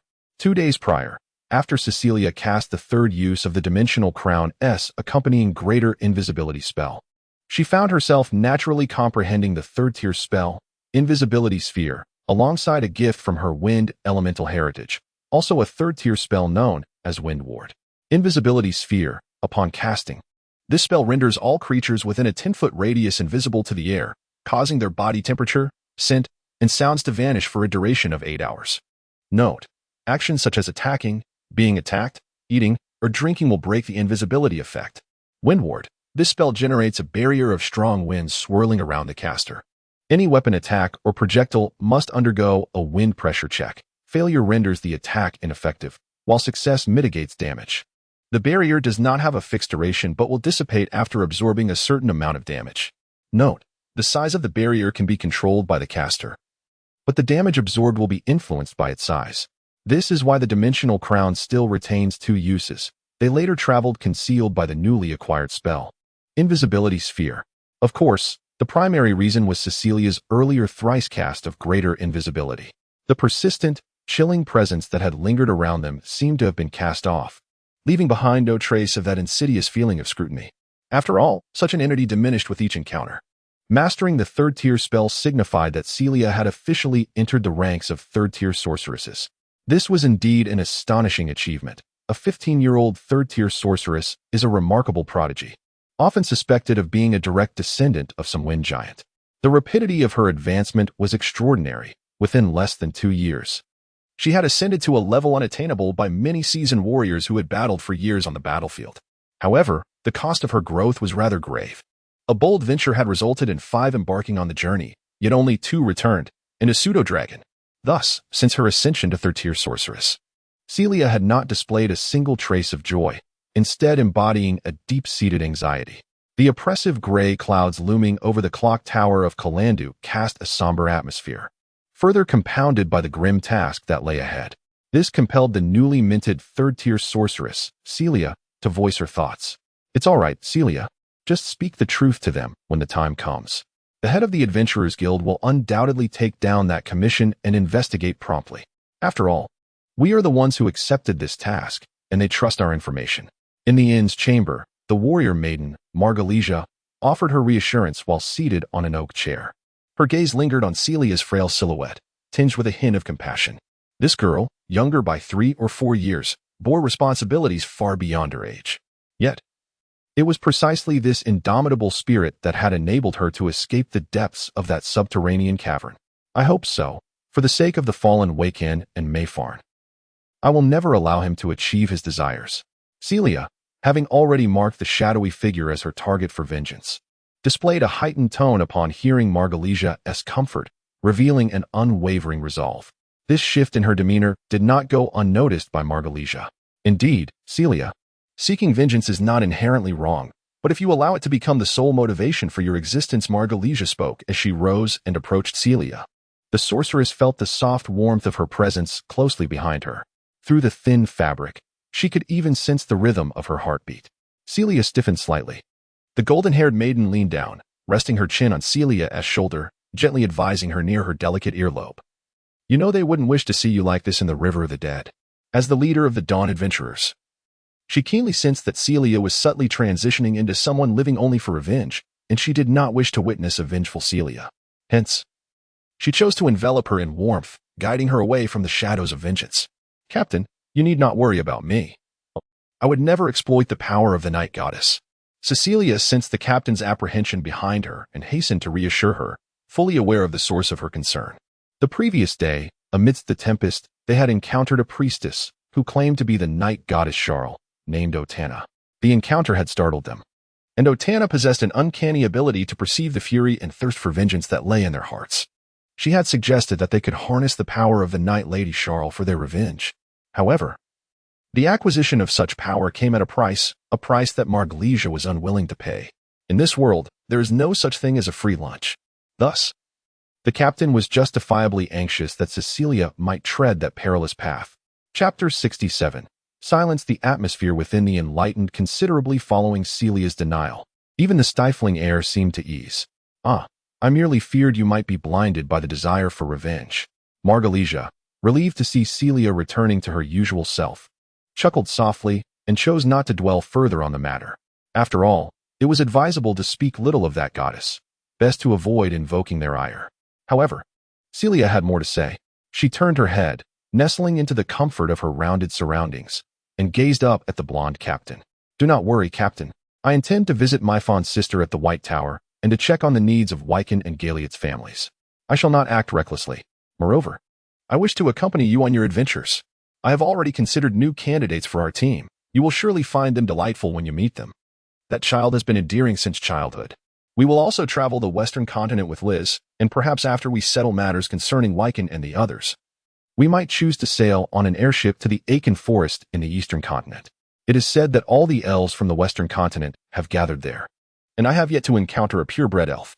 The new realm of the Italia Kingdom is also a splendid option. It is rumored to be home to many adventurers. As Celia contemplated Nina's visage and the horizon of their future, a smile crept upon her lips as she rambled onto Margalesia. Nearby, the pseudo-dragonless, feigning slumber atop the table, trembled slightly, hesitating to reveal the truth she held. That little girl has someone behind her. No, a dragon. Margalesia, resting her hands on Celia's shoulders, gently nudged her head away from her chest, finding it somewhat ticklish. She regarded the now smiling girl with a neutral expression and nodded with a smile. She had learned of Nina's existence from Celia during their journey. However, they still had matters to attend to in Kalandu, and planned to bring Nina along once the dust settled. Safety was still a concern. It is getting late. Captain, I shall take my leave now. Remember to proceed according to plan. Yes. Be careful on your way. Margalesia nodded, for their plan had been crafted along the journey, and they were merely executing it now. Celia peered outside at the sky. Although the rain continued to fall, the previously desolate streets of the common area had begun to bustle with shops opening their doors. Thus, she interrupted their conversation, extricating herself from Margalesia's embrace to gather her belongings for departure. Meanwhile, the obedient pseudo-dragon Liz nestled on Celia's shoulder, her slit pupils darting about. Lost in thought. Before long, the sorceress girl clad in a black hood, accompanied by the elusive pseudo-dragon, departed from the White Horse Inn. She navigated around the puddles on the ground, making her way towards the Adventurers Guild, distancing herself further from the inn structure. The rain continued to fall, yet not a single droplet could breach her formidable wind barrier to land upon her resplendent black robe, intricately woven with golden threads. Almost immediately after Celia departed, a tall, slender man clad in black leather armor arrived before the White Horse Inn. Labeg, catching a whiff of the air, felt a twinge of suspicion, however. Upon spotting the lustrous golden hair through the window, his demeanor brightened considerably. At last, the master's task could be fulfilled, justifying his daring night venture into Kalandu, as he had finally caught the scent of their shadows at the city gate. This man, an assassin of shadows, who had once slain a severely injured fifth-tier spellcaster, elemental master, could not help but lick the raindrops from his lips. Yet, within a second, his expression soured as he spat them out, cursing vehemently. Damn it! The taste was indistinguishable from that of that wretched Lilia. It was utterly revolting. Labeg had tasted the briny sea, and instantly, the rancid odor of dead fish erupted within his mouth, causing him immense nausea.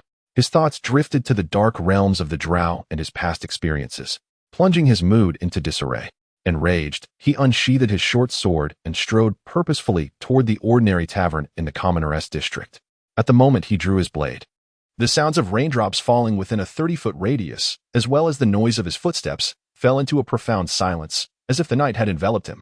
Upon deciding to engage in battle, Labeg's innate ability, Silent Steps, awakened, a power derived from a lineage of sorcerers from the Dark Realms. This ability rendered all creatures within a 30-foot sphere incapable of producing sound, no matter how vigorous their movements might be, ensuring that no noise would escape this domain. Thus, his faction was often dubbed the Mage Killers or Spellbreakers. As a natural predator of spellcasters, he thrived in this role, though his physique was somewhat frail. A few careless encounters with the drow could leave him in dire need of healing, lest he be mercilessly toyed with. This was precisely why he had fled the Dark Realms. It was no place for a normal man. Labeg, well versed in the art of stealth, felt confident in dispatching a few adventurers of lesser than third-tier rank, viewing the task as mere child's play. His mindset remained casual, akin to a game of cat and mouse. However, the storm had obscured his trail, leaving him drenched and disoriented. With his short sword in hand, Labeg gazed at the overcast sky, his expression darkening. After such a prolonged delay, the master must be growing impatient. He wondered if the mage's legacy had been secured. His feelings toward this place were thoroughly abysmal. Let the damned weather go to hell. Upon entering the White Horse Inn, the front desk attendant, who was welcoming guests, intended to advise the tall, slender man to sheath his weapon to avoid unnecessary complications. However, she found herself rendered utterly speechless. As if the entire world had descended into a hushed stillness, though the rain outside continued to pour, a most peculiar occurrence. Just as she attempted to utter a word, a flash of bright silver steel swept toward her, and she promptly lost consciousness. After delivering a fatal blow, Labeg did not linger but ascended the stairs with the singular intent to eliminate all witnesses, a primal instinct of an assassin. In a room on the second floor, Margalija, blissfully unaware of the impending danger, gazed out at the rain, silently invoking the war god, Tampus, to bless the success of their vengeful campaign. Suddenly, the round oak doorknob turned silently, and Margalija's curiosity began to stir. In an instant, her expression shifted dramatically as she rushed towards the longsword resting against the bed. Just as she grasped the hilt, the wooden door facing the window creaked open without a sound. With a soft creak, Nina wrapped her thin dress tighter around herself. Stepping into the familiar alchemical shop, the Fran Alchemical Atelier, chilled by the rain. Chapter 68 Heavy Rain. 2-2. Good morning, Rovif. Nina greeted the red-haired girl with twin ponytails who opened the door. At that moment, Rovif lazily rubbed her eyes, a book still clutched in her hands, left ajar. Nina's breath, still tinged with the morning's damp chill, hung in the air like a mist under the dim sky, appearing almost ethereal. Rovif, still bleary-eyed and surprised to see Nina after several days, beamed with delight. Good day, Nina. She seemed to have completely forgotten the previous incident in the sewer, immediately grasping Nina's small hand with familiarity. What have you brought this time? Surely your trip out of town was fruitful. Did you encounter fearsome wolfmen or trolls? Have you seen the legendary evil true dragon? Before Nina could formulate a response, Rovif's exuberant chatter roused friend Willow from the inner room. Rovif, keep your voice down. I can hear your incessant chattering even from here. The half-elf spellcaster, having just completed her meditation, approached with measured steps. Upon noticing Nina, drenched from the rain, she promptly cast a warmth-preserving spell upon her before bending down to address her. "Welcome to Fran's alchemical shop. What treasures do you wish to sell this time, Miss Nina? I assure you, I shall offer you a splendid price." Her tone was playful, filled with a teasing warmth directed at the draconic girl, causing Nina's cheeks to flush crimson. She quickly waved her hands and whispered, "No, Madam Willow, I am not here to sell materials. I wish to purchase some spell scrolls and a few alchemical potions." "Oh, have you exhausted your last batch?" Fran Willow inquired. Her curiosity piqued as she observed the girl, who possessed thousands of gold coins yet had not adorned herself in new attire. Nina lowered her gaze in silence, prompting Fran Willow to realize these were questions best left unasked. She chuckled lightly to ease the moment. "Then, what do you intend to purchase this time? Spell scrolls of which tier? I may not have those that are too high level." Her voice remained gentle and patient. Even the most restless barbarian would find solace in her words. Quite a few, Madam Willow. May I take a look?" Nina, clutching her dimensional pouch, felt a twinge of apprehension as she tentatively inquired.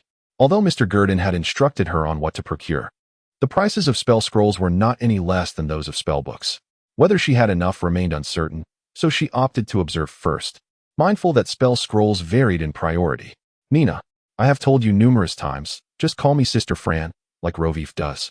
Come with me, the spell scrolls are inside," Fran Willow said with a hint of exasperation. Nina was wonderful in many regards, but far too reserved. She made a gesture for the draconic girl to enter the inner room, where she kept her collection of spell scrolls. The storage of spell scrolls always required careful placement, never to be left in plain sight within the alchemical shop.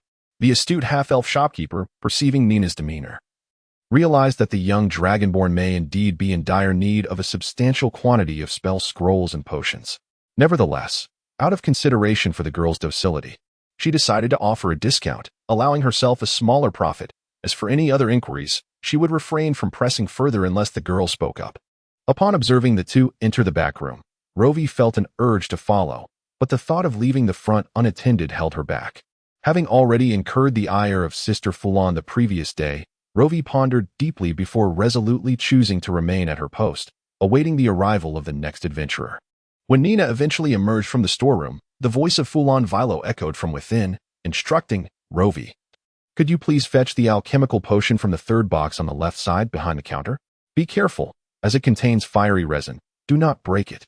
With a quick wipe of her tear-stained eyes, Rovi leapt down from her stool and took the alchemical list from Nina, simultaneously searching for the items while inquiring, "Nina, are you really leaving?" "Yes. Rovi, I appreciate your help with the alchemical potions. It's nothing. Just promise me that when you have the time, you'll share your adventure stories with me. I yearn to partake in adventures myself, but..." Rovi sighed, her spirits dampened.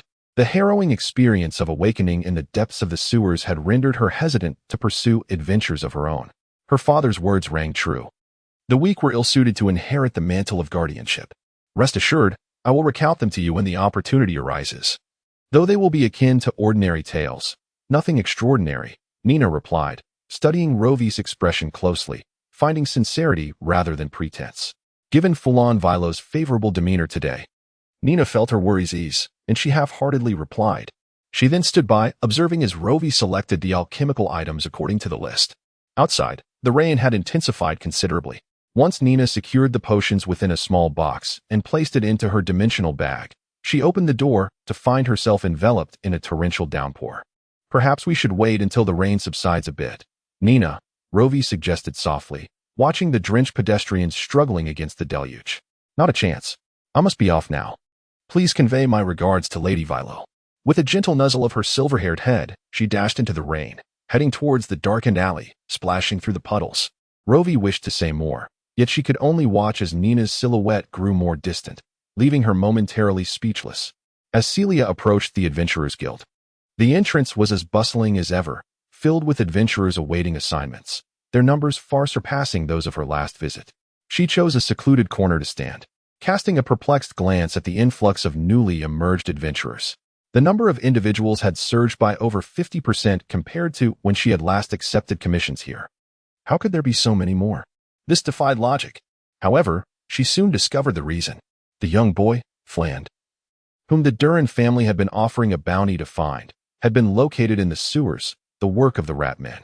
Consequently, while they were absent, The Durin family had posted a lucrative commission with the Adventurers Guild to cleanse the sewers of these creatures. Yesterday marked the final day for claiming rewards, which explained the considerable influx of adventurers today. For some, cleansing the sewers was merely a leisurely respite. Now the true business was about to commence. The wilds, high mountains, dense forests, secluded valleys, and ancient ruins across the desolate lands of the AIO continent constituted their genuine battleground. This was merely an appetizer. Celia could not help but marvel at the luck of that person hiding in the sewers. If she possessed 2,000 gold coins, it would be sufficient to take Nina and the captain to a small kingdom to purchase a territory. The rain intensified, and more adventurers gathered under the eaves to escape the downpour. However, few dared to approach Celia, the black-robed spellcaster. Though youthful as suggested by the pale skin glimpsed through the fabric, exuded an aura of danger along with an inexplicable whirlwind. Many preferred to crowd with ordinary adventurers rather than venture near Celia. Finally, as the rain reached a certain intensity, the creaking sound of the Adventurers Guild door echoed. Boom! A resounding thunder followed suit, causing the downpour to intensify further, and a putrid odor wafted through the street. A shower of pale pink blood rained down, continuously flowing into the sewers below. Chapter 69, Dragon Slaying, 1-2, Karandu, the Black Street. The rain falling from the heavens not only intensified but abruptly transformed into a sanguine downpour. Nina found herself utterly disheveled by the increasingly torrential rain. The disguise upon her face was washed away to a considerable degree, revealing skin that had become pale from years of hiding in the sewers. In the past, her complexion was devoid of color, but the nourishment she had received in recent days was the finest she had experienced since leaving the orphanage, rendering her skin exceptionally vibrant. Fortunately, there were not many people on the streets at present, and her disguise did not dissolve as swiftly as one might expect when exposed to water. Most passers-by, upon noticing Nina struggling through the rain, merely glanced over and moved on. A mixed-blood wretch caught in the rain was hardly a sight worth lingering on. In previous years, they might have taken the time to gawk. Yet, this bizarre and foul-smelling blood rain had captured the attention of the majority of Karandu's residents. Their gazes drifted towards the dense clusters of buildings outside their windows, the distant clock tower, and the ominous, low-hanging gray clouds. Suddenly, a bolt of lightning, accompanied by a resounding clap of thunder, streaked across the sky, illuminating the dim atmosphere for a fleeting moment, as if an incandescent brilliance. In that instant, all who beheld the sky over the city, residents and creatures alike, were left awestruck by the sight and sound. The enormous shadow amidst the lowering clouds flickered in the light of the lightning, creating an illusionary effect. However, if this were not a mere figment of imagination, and if the scale were accurate, it was the silhouette of a colossal dragon, stretching over 100 feet from snout to tail. The form of the dragon far exceeded that of an adult dragon and reached the level of an ancient WRM. Yet, within the shadow, the dragon appeared to be struggling, contorted as if ensnared within the clouds, unable to move. Nonetheless, none of this concerned Nina. In the realm of her dark vision, she thrived, moving with swiftness surpassing that of her surroundings, traversing the dim corridors and emerging from the constricted sewer pipes. Gadon, a hatchling dragon barely a week old, sat huddled in the passageway, folding its developing wings, illuminated by the flickering light of the hall's fire. It gazed down at the river below, which emitted strange colors and odors, its brow furrowed in contemplation. The creature's dark, golden vertical pupils seemed lost in thought. Gadon unfurled its left wing, which had begun to take on the semblance of a true dragon, gesturing for Nina to approach. Upon seeing Gadon's beckoning, Nina hurried over. Upon reaching her destination, as she retrieved the still-warm dimensional bag from her clothing to offer to the dragon before her, she felt herself enveloped by a heavy, secure cloak. It was none other than the black dragon's wing. The warmth emanating from the wing was comforting, banishing the chill brought on by the rain. Then, a familiar, rich voice reached her ears, causing her to stiffen slightly. Nina, do not allow yourself to be caught in the rain like this again. We are not without the means to procure an umbrella. Gadon's words held a hint of reproach, as it sought to impart wisdom to the dragon-blooded girl before it. However, Nina understood that Mr. Gordon was not concerned with money, but rather with her. She seemed to possess a slightly more avaricious attitude towards wealth than Gordon himself. An inexplicable emotion lingered in her heart, but it did not remain for long before she suddenly recalled what she intended to say. She parted her lips, hesitating with a hint of sorrow as she spoke. But, Mr. Gordon, we truly have no money left. The spell scrolls and alchemical potions you requested have reduced our final fortune of 680 gold coins to less than 10 copper pieces. This is with Lady Willow's generous 10% discount. Otherwise, we might still be lacking some of the items you desire. Gordon replied. Very well. Are those items ready? All ready, Mr. Gordon. She replied dutifully, retrieving the items he sought from her dimensional bag in an orderly fashion under the protection of Dragonwing. Soon, scrolls inscribed with arcane runes were stacked in a pile, each contained within a cylindrical tube, alongside heaps of alchemical potions. Gordon cast a satisfied glance over the collection and nodded. The intoxicating allure of such wealth brought him an inexplicable joy. And even if he ultimately could not defeat that sea dragon beast, he felt assured of a safe escape. He casually picked up one of the scroll tubes, while Nina softly explained to him. The spell scroll, encased within the tube, could be released by simply twisting the lower part of the tube and breaking it open, allowing the scroll to tear free and the spell within to be unleashed at will.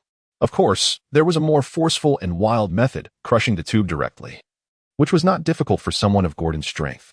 The former was the method that Fran Willow had entrusted to Nina, simple enough for even a 3-year-old to cast a fireball spell.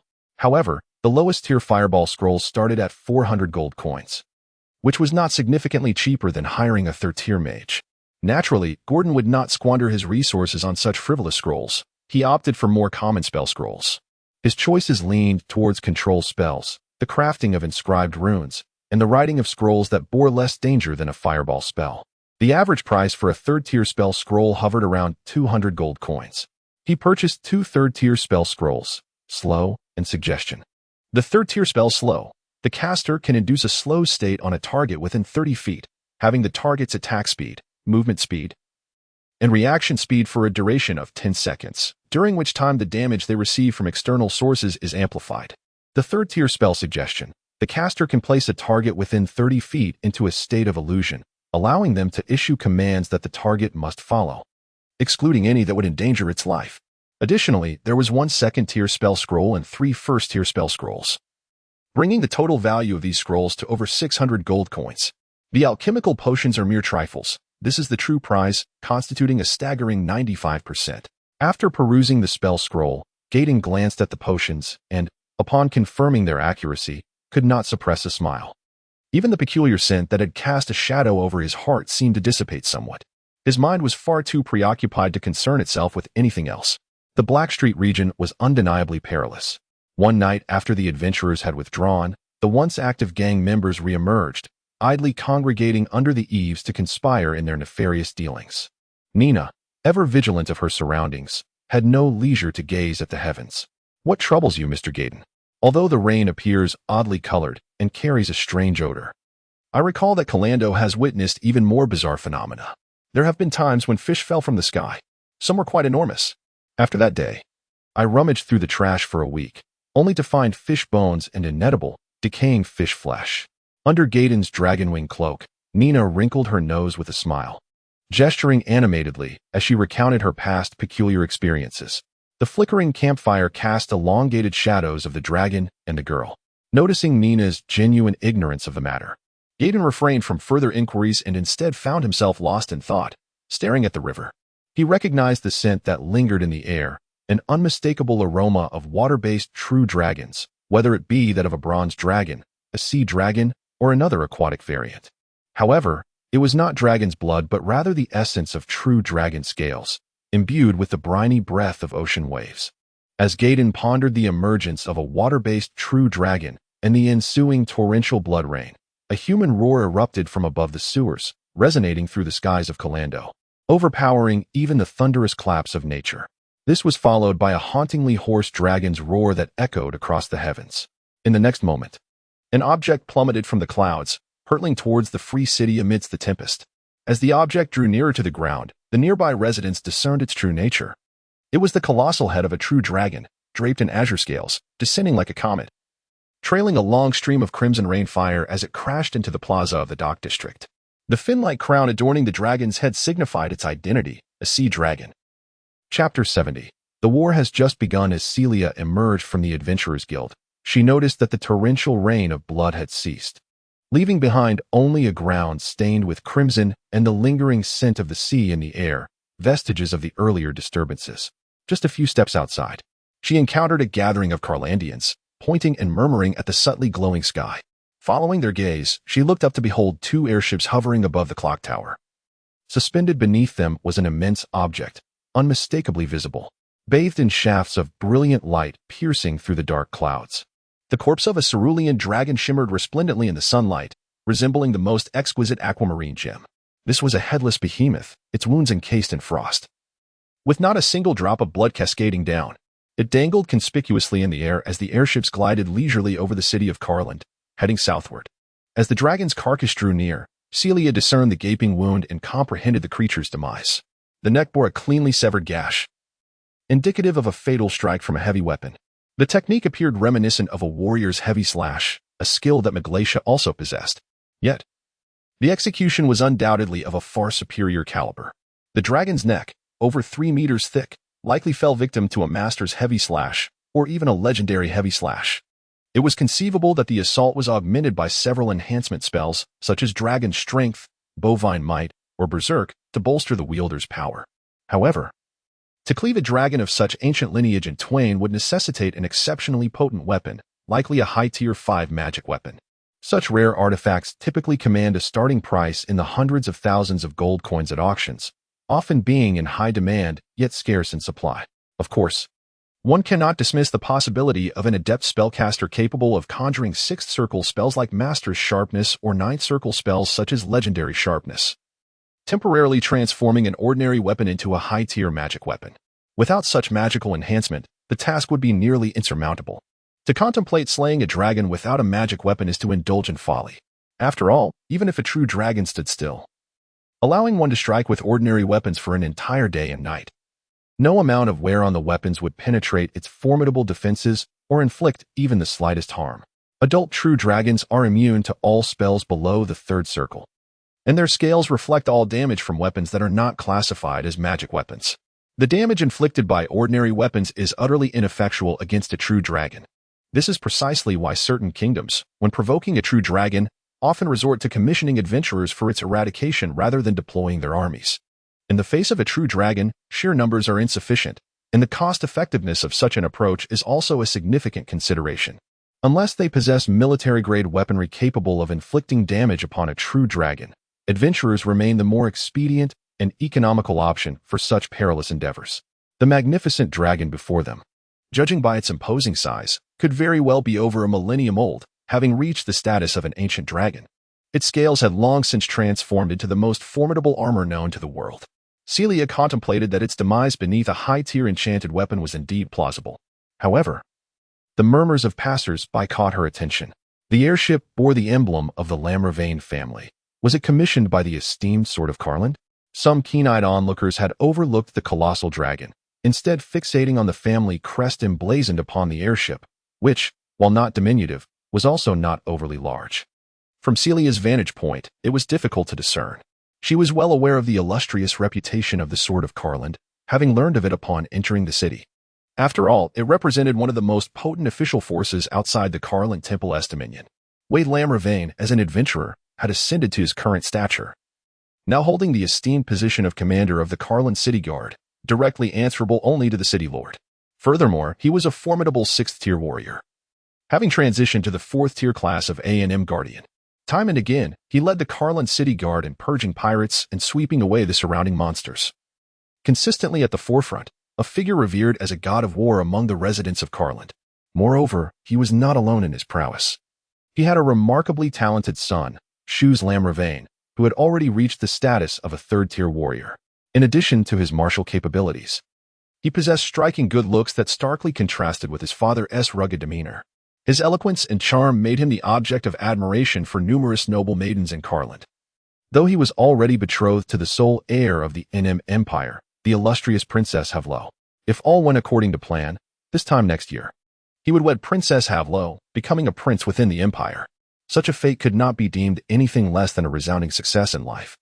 And the exploits of both father and son were widely celebrated among adventurers in Carland, hence the inquiries regarding them.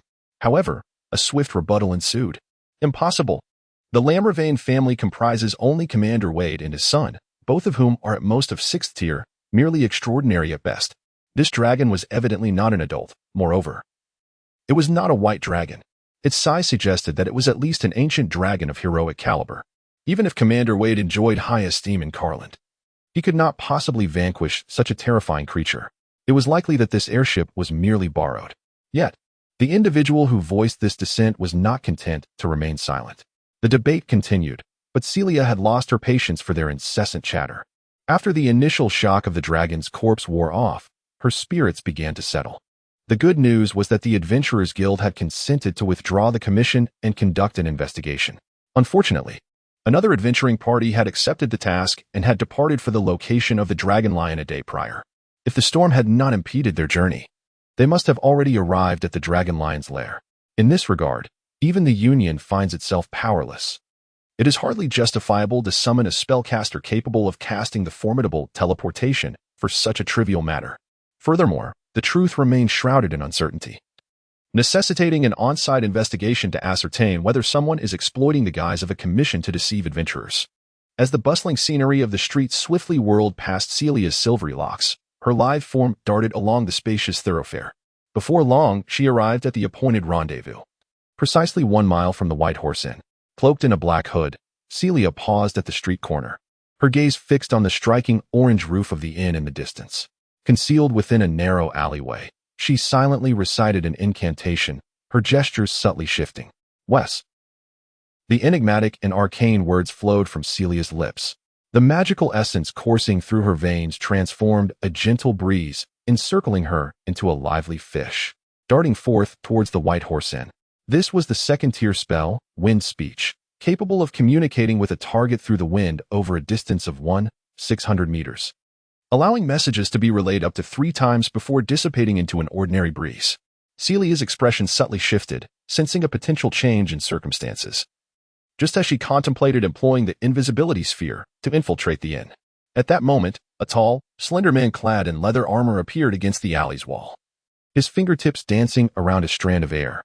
He observed the woman below with a faint, silent smile playing at the corners of his mouth. "Found you at last, young sorceress."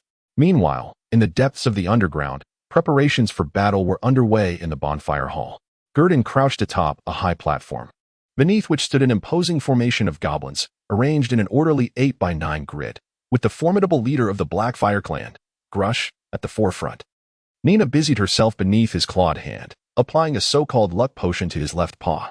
Gurdon permitted her actions, for he held little faith in such superstitions.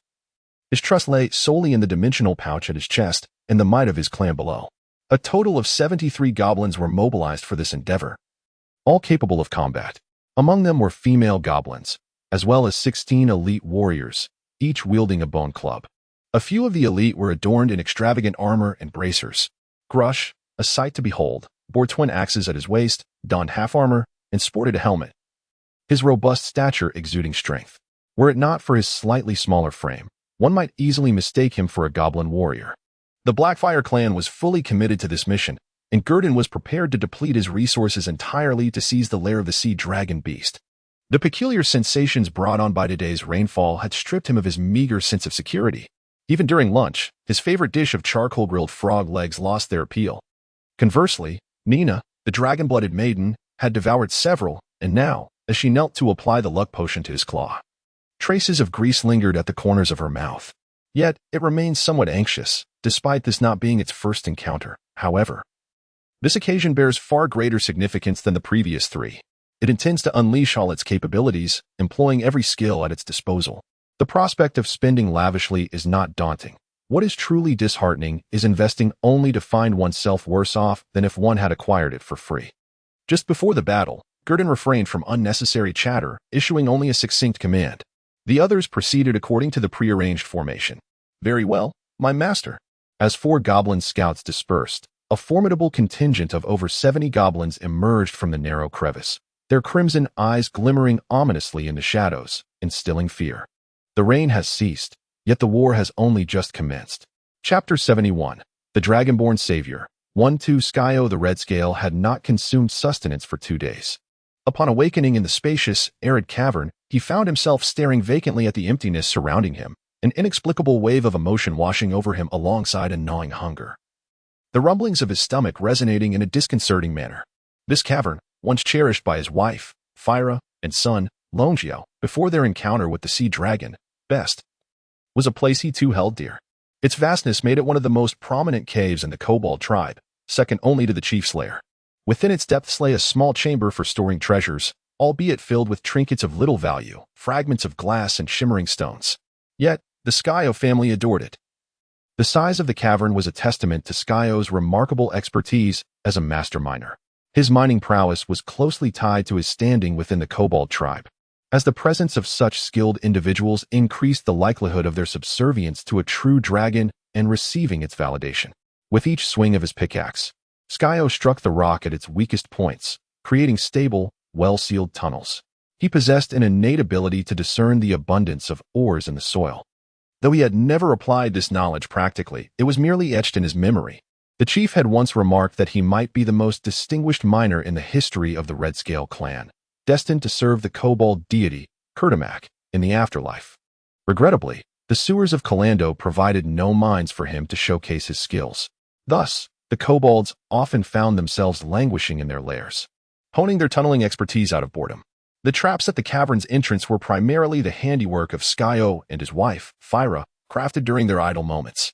However, since Fyra was taken by the self-proclaimed greatest master of the Redscale clan, the sea dragon Best, he had not ventured out for an extended period. Relying solely on the food portions his son, Longiao, apportioned to him, Best held little regard for kobolds who mined. He favored those who embraced combat, leading to Skyo's diminished status in the clan, given his lackluster fighting skills. Had it not been for his son's formidable strength, achieving the rank of elite kobold, Skyo would have long been left behind by the clan. Yet 2 days prior, his son had perished at the hands of a band of adventurers, cleaved in twain by a heavy sword. Skyo had intended to beseech Lord Best for a dignified kobold funeral for his son, to inter him within the mine. This was the first genuine appeal he had made to the ruler of the Redscale clan since the departure of his wife, Fyra. He roared as he used his membranous arms to shove all the accumulated bodies into the sea, planning to feast upon them once they had bloated. In non-combat situations, he believed this would yield a more flavorful meal. As for Skyo, he had little inclination to concern himself with an inconsequential kobold. Had it not been for the substantial coins amassed by Best, its mood would have been considerably less buoyant, especially with the loss of a significant portion of its kin and the pressing need for more manpower. In accordance with its previous temperament, it would have long since cast them into the sea to be pickled.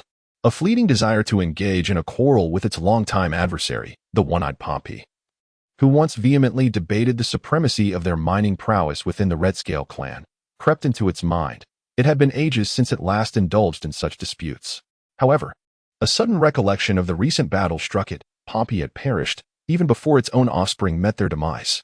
The once fiery admonitions against its draconic visage were silenced forever. A single, brutal strike had severed the eye from the jaw, leaving behind but a sliver of flesh. Were it not for the conspicuous circular white patch upon the corpse's chest, Skyo would scarcely have believed that it was indeed. As memories continued to unfold, it was unclear how much time had passed when it heard voices emanating from outside the cave. Was it Yura? Yura? The voices of goblins? Had those impertinent creatures dared to encroach upon the Redscale clan? It seemed age had truly caught up with it, in their youth. The goblins would have united in defense against such incursions, though Skyo's actual age placed it in the prime of its life among the kobolds. Its appearance had become akin to that of a wizened crone, its vitality drained, curled up in the arid cave, awaiting its inevitable demise. Before long, the first batch of Redscale kin ventured forth, but an hour, or perhaps 2, passed with only the distant echoes of Yura Yura resonating at the entrance of the kobold's lair. Even in such a state, they dared to provoke. Thus, the leader of the kobolds understood that if action were not taken to vanquish these goblins, its authority would be utterly diminished.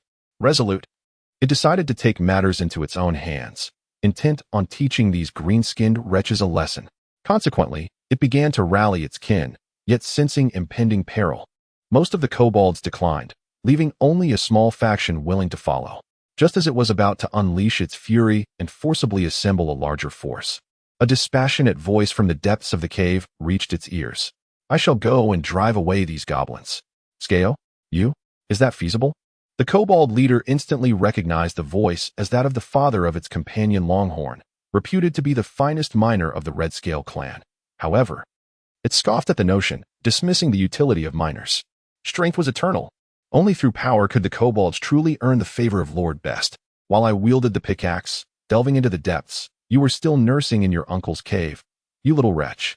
Skeo, sensing the leader's skepticism, found an unexpected surge of defiance and retorted vehemently, leaving the newly appointed kobold leader, Dipasai, flushed with indignation yet unable to retort, for Skeo's words bore an undeniable truth.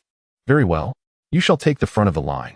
As the leader, Dipasai had the authority to dictate the placement of the kobolds, intending to use this audacious relic of an elder as cannon fodder. The second squad then surged forth towards the taunting goblins, their shouts of Yura Yura echoing ominously in the air. The equipment of the goblins predominantly consists of round shields crafted from their own scaled hides and long spears forged through melting and polishing. Dealing with those diminutive green-skinned creatures is indeed remarkably simple. Dipasai could hardly comprehend how the initial group had suffered defeat. However, they soon pursued a goblin, clearly on the brink of collapse yet sprinting faster than any of them, out of the entrance. As Dipasai emerged, it was met with the sight of hundreds of diminutive crimson eyes fixated on its small cadre of goblins, fewer than 10 in number. Dipasai's immediate reaction was the realization that this predicament was beyond their capabilities. Only their master, Best, could resolve it. By the gods above. Yet, just then, a shadow leaped down from above the entrance, completely obstructing their escape route. As Dipasai contemplated issuing a command to attack this audacious intruder, it beheld the creature's dark golden slit-like pupils, fearsome dragon horns, and majestic black wings. The goblin god, Lord Best. Who could possibly inform me that this was not reality? By the deities, this was indeed a true dragon. How could a genuine dragon exist in the sewers? Although it was merely a whelp, it was still a dragon. Dipasai was rendered speechless by the sight of the black dragon, and then it heard an imperious voice, imbued with a commanding presence that compelled it to kneel, resonating in the tongue of dragons. Bow your feeble knees and offer your loyalty to the great ruler of the Blackfire clan, the magnificent lord of the molten dragons, you wretches. Yet, the magnificent dragon. We goblins do not serve two masters, as you are well aware. If you desire a true dragon contest, I can summon our great ruler of the Redscale clan, the esteemed Sea Dragon Lord Best. Dipasai had never heard of the Blackfire clan nor understood what a molten dragon was, but it had no intention of seeking another master. Even though the dragon before it was indeed a true dragon, as a whelp, it was still far too feeble to compare with the mighty Lord Best. Thus, with a hint of haughty humility, Dipasai gazed upon the dark-hued whelp, which was, in truth, minuscule when juxtaposed with the grandeur of Lord Best, merely the size of one of its wings. Was this creature truly hoping to persuade it to change allegiances? Are you an elite goblin of the first tier? The whelp questioned with curiosity. Dipasai raised its neck proudly and nodded vigorously. Indeed, I am the goblin leader appointed by Lord Best, Dipasai. Just as it attempted to complete its name in the dragon tongue, the whelp grinned widely and lunged forward. Dipasai barely had time to raise its shield in defense, but the force behind the shield was enough to pin it to the ground, rendered immobile by the whelp's sharp claws. That is excellent. This time, it shall not be wasted. Dipasai yearned to struggle and utter something, but the black-scaled whelp spoke words that left it perplexed. Yet, this confusion would remain unresolved until its consciousness faded away. The claws of the black-scaled whelp had already pierced its heart. Gurdon trampled upon the elite gnoll, disassembling the acquired orb of white light, shield mastery, and enhancing his robustness. Robustness, 1220, 1320, life, 4242 to 4343. He sensed the fortification of his physique, and then surveyed the remaining gnolls, who, though somewhat flustered, remained resolute. With a sigh of resignation, he shook his head, realizing the vast disparity between himself and the sea dragon beast. Even if these gnolls acknowledged him as a true dragon, they could not bow in deference. The difference in size was insurmountable. No matter how foolish they might be, they would never pledge allegiance to such a diminutive master. Even when he had threatened them with death, they still refused to acknowledge him as their lord. Just as Gurdon contemplated abandoning his efforts to subjugate the gnolls, he heard an urgent voice. O mighty true dragon, I, Sigio the Red Scale, willingly submit to you, curling beneath your wings, your will. I shall fulfill it with my life. Please accept me, a servant devoid of anything but loyalty. A hunched figure abruptly emerged from the gnoll tribe, kneeling directly on the ground, hands pressed at Gurdon's feet. I accept your loyalty. Gurdon, naturally, did not disdain him, although frail and feeble. As long as he was willing to surrender, his plans would proceed more smoothly. He possessed a title bar and was unafraid of the possibility of feigned submission. As long as there was any movement in the title bar, it would signify true allegiance. Thus, at the first moment of agreement, Gurdon opened his own panel once more. Indeed, the knoll before him was genuinely devoted. Beside the Master of Black Fire, in the title bar, an oddly twisted font formed from began to coalesce. However, it was not the title Gurdon had anticipated, such as Nolan Slaver, Tyrant, Ruler, or Nemesis. Instead, it was Savior of the Dragonkin. Gurdon clicked on the title bar for further information. Chapter 72. The plan begins 2-2 in the sewers at the entrance of the dog-headed creature's lair. Gurdon stood amidst a throng of goblins and the captured dog-headed beings, gazing blankly at the newly acquired title that appeared on the panel. Title: Savior of the Dragonborn, with the bloodline of a lava dragon and true dragon coursing through your veins. Your mere presence has instantaneously rescued and captivated a dragonborn in despair. Though it is merely the smallest of dragon-like creatures, a dog-headed being, there is no doubt that you have become a towering figure in its eyes, akin to a deity. You have shown it the dawn in the darkness, and it now reveres you, a pure-blooded true dragon, with unwavering devotion, considering you its savior. Effect: 1. Dragon Breath Enhancement 2. Its loyalty is at 100. It will never wane until it encounters a more powerful true dragon. 3. Unlocked. Beneath the title effects, there was also faint blue text, akin to that of Master of Black Fire, Savior of the Dragonborn, 110. The meaning was clear. The next unlocking would require the submission of 9 despairing souls. Gurdon observed this title and then glanced at the still kneeling Skeo. Looking at the frail and stooped dog-headed creature, it couldn't help but ponder the depth of its misfortune. How wretched must this creature be to place its hopes upon it? The current form of Skeo resembled that of a growing drake, nearly 2 or 3 times larger than at birth, a stark contrast to the elder sea dragon.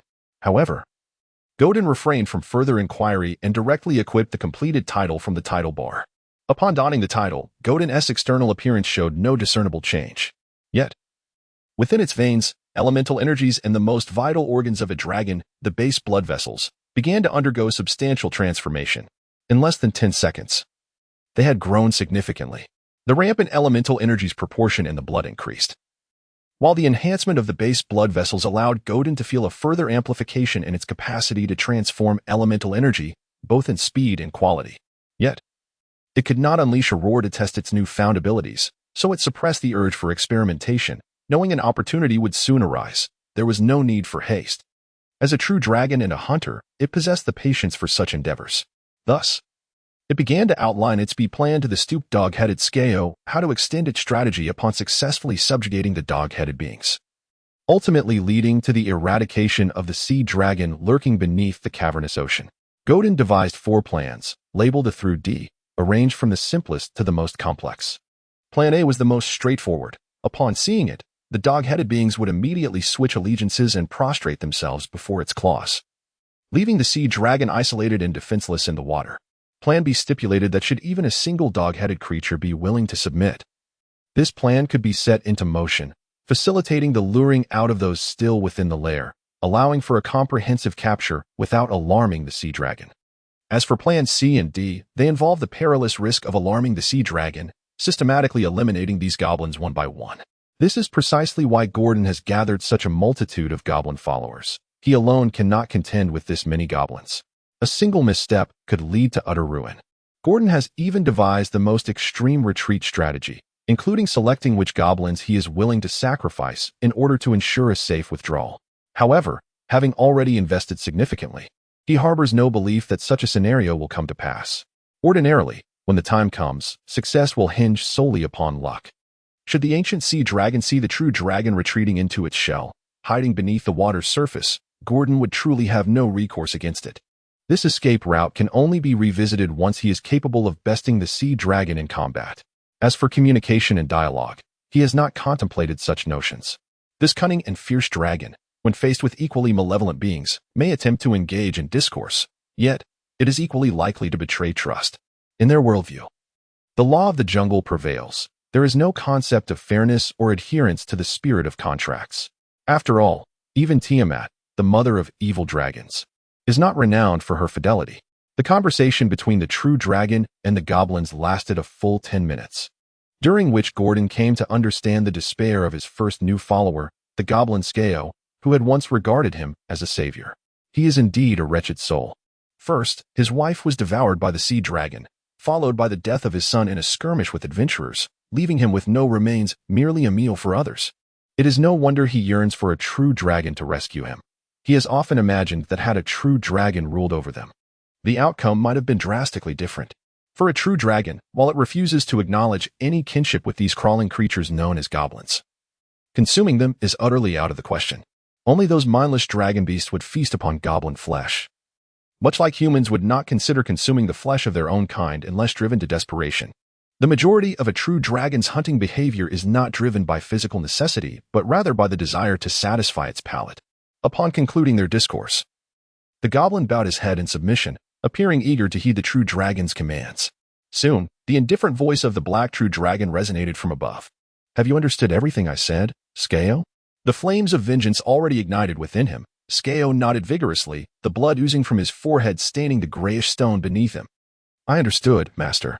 His voice was now imbued with determination and strength, a stark contrast to the earlier frailty that had marked him. It was a robust and spirited tone that caused Gordon to glance sideways. This goblin had transitioned from a state of near death to one of renewed vigor. Only Skeo himself comprehended the depth of his own transformation. In their exchange, he had neither exaggerated nor diminished the strength of the sea dragon, Best, presenting the facts to Gordon in a manner he had not anticipated. The new master before him had long been acquainted with the sea dragon Best, possessing knowledge that rivaled that of any goblin who typically lingered in their lairs, evidently having prepared for this moment. How could Skeeger not be filled with both astonishment and elation? Moreover, with Godin's preliminary plans laid bare before him, Skeeger was infused with confidence regarding this war of expansion. Humans are often blinded by their perceptions, and goblins are no exception. At this moment, Skeeger had come to envision Godin as a divine entity sent to rescue him. After all, the goblin tribes had their own traditions of being saved by true dragons, did they not? It was otherwise inexplicable how a dragon whelp, seemingly no older than 3 years, could so swiftly expand its territory. A young dragon, like his new master Godin, was indeed a rarity. Of course, Skeeger remained oblivious to the significance of the oceanic passage for Godin. Upon receiving Godin's nod, he commenced the tasks as instructed. He could vaguely hear the goblins within hesitating over whether to disturb the sea dragon Best repose. Without further contemplation, Skeeger strode forth from the narrow goblin passage. As Dragonkin, goblins possess dark vision, allowing them to see clearly as Skeeger emerged from the entrance. This once revered goblin of the Redscale clan bore a troubled expression as he stepped outside, his gait somewhat stooped and lacking the vigor of his former self. One goblin, unable to contain his curiosity, inquired about the situation outside. Skeeger offered a sorrowful smile in response. "They had driven away the goblins and no longer required my presence. They are currently feasting on the remnants left behind by the goblins, and I have been asked to inform you to join them." The earlier discord between Skeeger and the goblin leader had not gone unnoticed by the onlookers. It was entirely plausible for Dipasai to act in such a manner. And since Skeeger was known for his honest and simple nature, the goblins seldom suspected him of deceit. Thus, the moment they heard of food awaiting them outside, they surged forth, eager not to lag behind. The cacophony of barking and hurried footsteps erupted as all the goblins poured out of their lair, swiftly vanishing from the entrance. Once the last goblin had entered the tunnel, a black true dragon emerged from its cloaked state, blocking the only route into the den. In the absence of firelight, the dark golden vertical pupil shone with an extraordinary brilliance. Godin gave a slight nod to Skeeger, who was gazing from a distance, and then, with graceful strides, he entered the narrow passageway. A tumultuous clamor soon ensued, only to be swiftly quelled. Chapter 73. Well done. When the dog-headed Shurgao first beheld his new master, it was not the anticipated black whelpling that entered the lair, but rather more than 30 spirited goblins, each wielding bone hammers or other weapons. Aside from Grush, all the elite goblins were present. The remaining ordinary goblins, robust and valiant green-skinned warriors, were not far from the elite in strength. The black whelpling advanced before them, appearing less as a master and more akin to a pet. Yet, the fervent gazes of the goblins, combined with the sharp and serious glint in their dark golden vertical pupils, suggested that this whelpling was far from the simplicity one might expect. "Master, where's that sea dragon beast?" Gaduin's expression darkened. These dog-headed creatures were proving to be tougher than anticipated. Aside from Shurgao, none had submitted, resolutely refusing to accept a whelpling as their lord. Though their tone was respectful, They remained steadfast in their defiance, causing Godwin considerable frustration. It was not a lack of combat prowess among the dog-headed folk that troubled her, but rather the fear that such anomalies might alert the cunning sea dragon beast. Having more dog-headed allies would have been far more reasonable. She had never intended for those she had just subdued to engage in battle. Master, it is in that underground passage. Following it for about half a candle's duration will lead you there. Aside from a high platform, it is merely the lake where I reside. As a member of the dog-headed clan, Shurgao had naturally visited that site. He described it in great detail, down to the gravel upon the platform and the precise measurements of the passage's widest and narrowest points. He endeavored to relay all he knew to the true dragon before him. Meanwhile, Godwin nodded slightly. Her gaze fixed on the circular body of water to the east of the lair. Can it emerge from there? Godwin raised a claw, gesturing toward the water, and inquired of the dog-headed creature, though she had learned from Rovi that they had been ambushed from behind by the sea dragon beast. The specifics of how they arrived there remained unclear even to Rovi. Indeed, Master, that body of water is a confluence of underground and seawater. The passage has been excavated by us, and Bess can easily emerge from there. However, he detests fresh water and typically avoids that route unless absolutely necessary. As Shurgao spoke, his thoughts drifted back to the past, to the beginning of their enslavement, which commenced with the clan leader's exploration of the waters. Godwin, unaware of the dog-headed creature's unusual demeanor, nodded slightly. This was all part of her plan, since the sea dragon beast could launch a surprise assault. It was only logical that there would be a hidden passage. She was no mage capable of teleportation. She had long devised countermeasures for such scenarios. Master, if you require, I can collapse it. Shurgao seemed to sense the importance reflected in Godwin's gaze and immediately recalled his specialty, excavation. The dog-headed folk were adept at digging underground, whether for mining or constructing structures. He could accurately identify load-bearing points and knew precisely where to excavate without risking collapse. However, this also implies that it can effortlessly identify the vulnerabilities of tunnels and proceed to dismantle them. Oh, Gurdon gazed at the kobold, Skeu, before him. Does it possess such capabilities? Upon reflection, Gurdon found it reasonable. After all, the kobolds excelled in excavation. Why else would the nefarious chromatic dragons favor them as minions?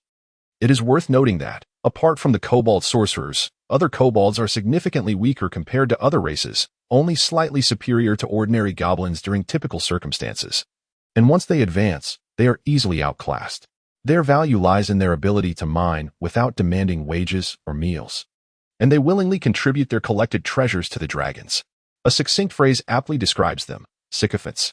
Nonetheless, such sycophants may indeed end up acquiring everything they desire in the end. The delighted dragon lord would not hesitate to transform his minions into kobold dragonblood sorcerers. Can both passages be excavated to collapse? Gurdon inquired. Master, it is certainly feasible. I just require some time. Skeu, visibly excited, rubbed his claws together, eager to grasp the long-neglected pickaxe. Very well, time is abundant, and I must prepare adequately here. Gurdon nodded but suddenly recalled something and asked, would it disturb that sea dragon beast? Rest assured, Master, Bastar is far too indifferent to our existence. It only concerns itself with whether our monthly offerings are delivered punctually. Well then, go ahead. Gurdon naturally acquiesced, watching the kobold's retreating figure with astonishment. Skaen now walked with an upright posture that seemed to elevate him above the others. However, this thought quickly dissipated from Gurdon's mind. With a voice that resonated with the gravitas of a magma dragon, he commanded, warriors of the Blackfire clan, it is time to labor for the lord of the magma dragons.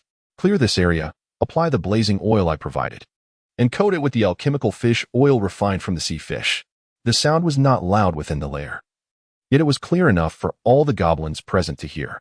These goblins, having undergone several days of training, readily complied, applying the blazing oil given by Gurdon. As it was not their first endeavor, it was merely a change of location. Dig a shallow pit of the same dimensions as the water area and coat it with bright oil. Bright oil is also an alchemical agent that burns in water. Impervious to extinguishment by it, the only effective means of dousing the flames is to roll on the ground to smother them. Instantly, all the goblins became busy, as the kobold lair was still considerably larger than the bonfire hall. However, numerous ruins occupied the space, significantly alleviating their workload. A single bottle of blazing oil could cover an area of 10 by 10 feet of stone slab. This was the most purchased item by Gurdon from Nina, affordable and efficient. As for the refined fish oil, Aside from an overwhelmingly intense scent of the sea, the combustion capability was remarkably poor and the temperature was insufficient, purportedly making it suitable for crafting low-temperature candles. After approximately half an hour, the goblin den gradually concluded its operations.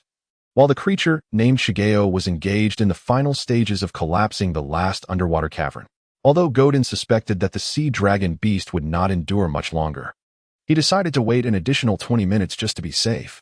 Once Shigeo emerged from the water, holding a mining pick, the goblins outside were neatly seated on the ground. Through the fresh cracks, a wealth of copper coins glimmered with a silvery sheen. Was this a chest of currency? Upon seeing Shigeo's emergence, Godin inquired, as before, about how the passageway had been collapsed, and then he conducted an inspection. Finally, he handed a silver coin to Shigeo, saying, "Go forth, Shigeo. I shall await your good news. Rest assured, my master. Shigeo fears nothing." The upright goblin nodded firmly, setting down the mining pick before striding toward the underground cavern. Godin watched as Shigeo's figure diminished into the distance, silently counting the passage of time until it felt appropriate. He then retrieved his final vial of invisibility potion but did not consume it immediately. Instead, he crushed a vial of fish oil and applied it to his body before drinking the potion. As Godin's form melded into the darkness, the goblin den fell silent, with only the sound of goblin breaths and the wind whistling through the passage. Best was not hungry today, even turning down the pearls within the oysters. It planned to save its appetite for tomorrow when the food would be properly fermented, allowing for a hearty feast. Stretching its elongated body covered in bluish-green scales, it stirred the dark currents of the seabed. Then, with its clawed paws, it played with a collection of rusty coins beneath itself, comprising copper, silver, and gold, though none were particularly appealing in hue. After all, submerged in water, it was not a bronze dragon and did not demand much, merely inheriting a fraction of true dragon traits. It preferred the sensation of these small, hard objects rubbing against its form, a feeling both comfortable and inexplicably pleasurable. However, such moments of contentment are fleeting. Just as it contemplated a good nap, a pristine silver coin, glimmering with a silvery radiance, tumbled down through the azure water, adorned with bubbles, ultimately landing on a coral reef not far from the sea dragon's lair. A coin from the heavens? Best's slit pupils brightened slightly with joy as it turned over in the water, but the dragon tongue emanating from the surface caused a frown to crease its brow. An overwhelming surge of wrath and agitation washed over it. Why were these goblins seeking it out before the time of sacrifice? Swiftly, it twisted its body, propelling the water as it ascended rapidly. In scarcely 3 breaths, it broke through the tranquil surface, gazing at the solitary goblin on the high platform. And with a maw capable of devouring the creature, it inquired, "What business do you have with the great sea dragon, Best? You wretched, loathsome creatures." The hunched goblin before him appeared somewhat apprehensive, much like those encountered in the past. Yet, the words it uttered took Bestir by surprise. Nest, coins, goblins. The simple meaning was swiftly woven together in his mind. Were goblins, laden with coins, seeking the favor of Lord Bestir? Was there an entire chest of coins among them? With the goblin's description, the imagery in Bestir's mind grew increasingly vivid, and his toothy grin widened, ultimately revealing a gap that could terrify a noble lady. "They await your esteemed presence, Lord Bestir." In Bestir's eyes, all goblins bore the same appearance, bending humbly as they expressed their deference. "Well done." Bestir regarded his goblin minion with approval, nodding in satisfaction. He suddenly felt that the minions he had accepted were indeed of some utility. Moreover, he had no belief that this creature dared to deceive him, so he promptly submerged into the water and ascended through the hidden passage below.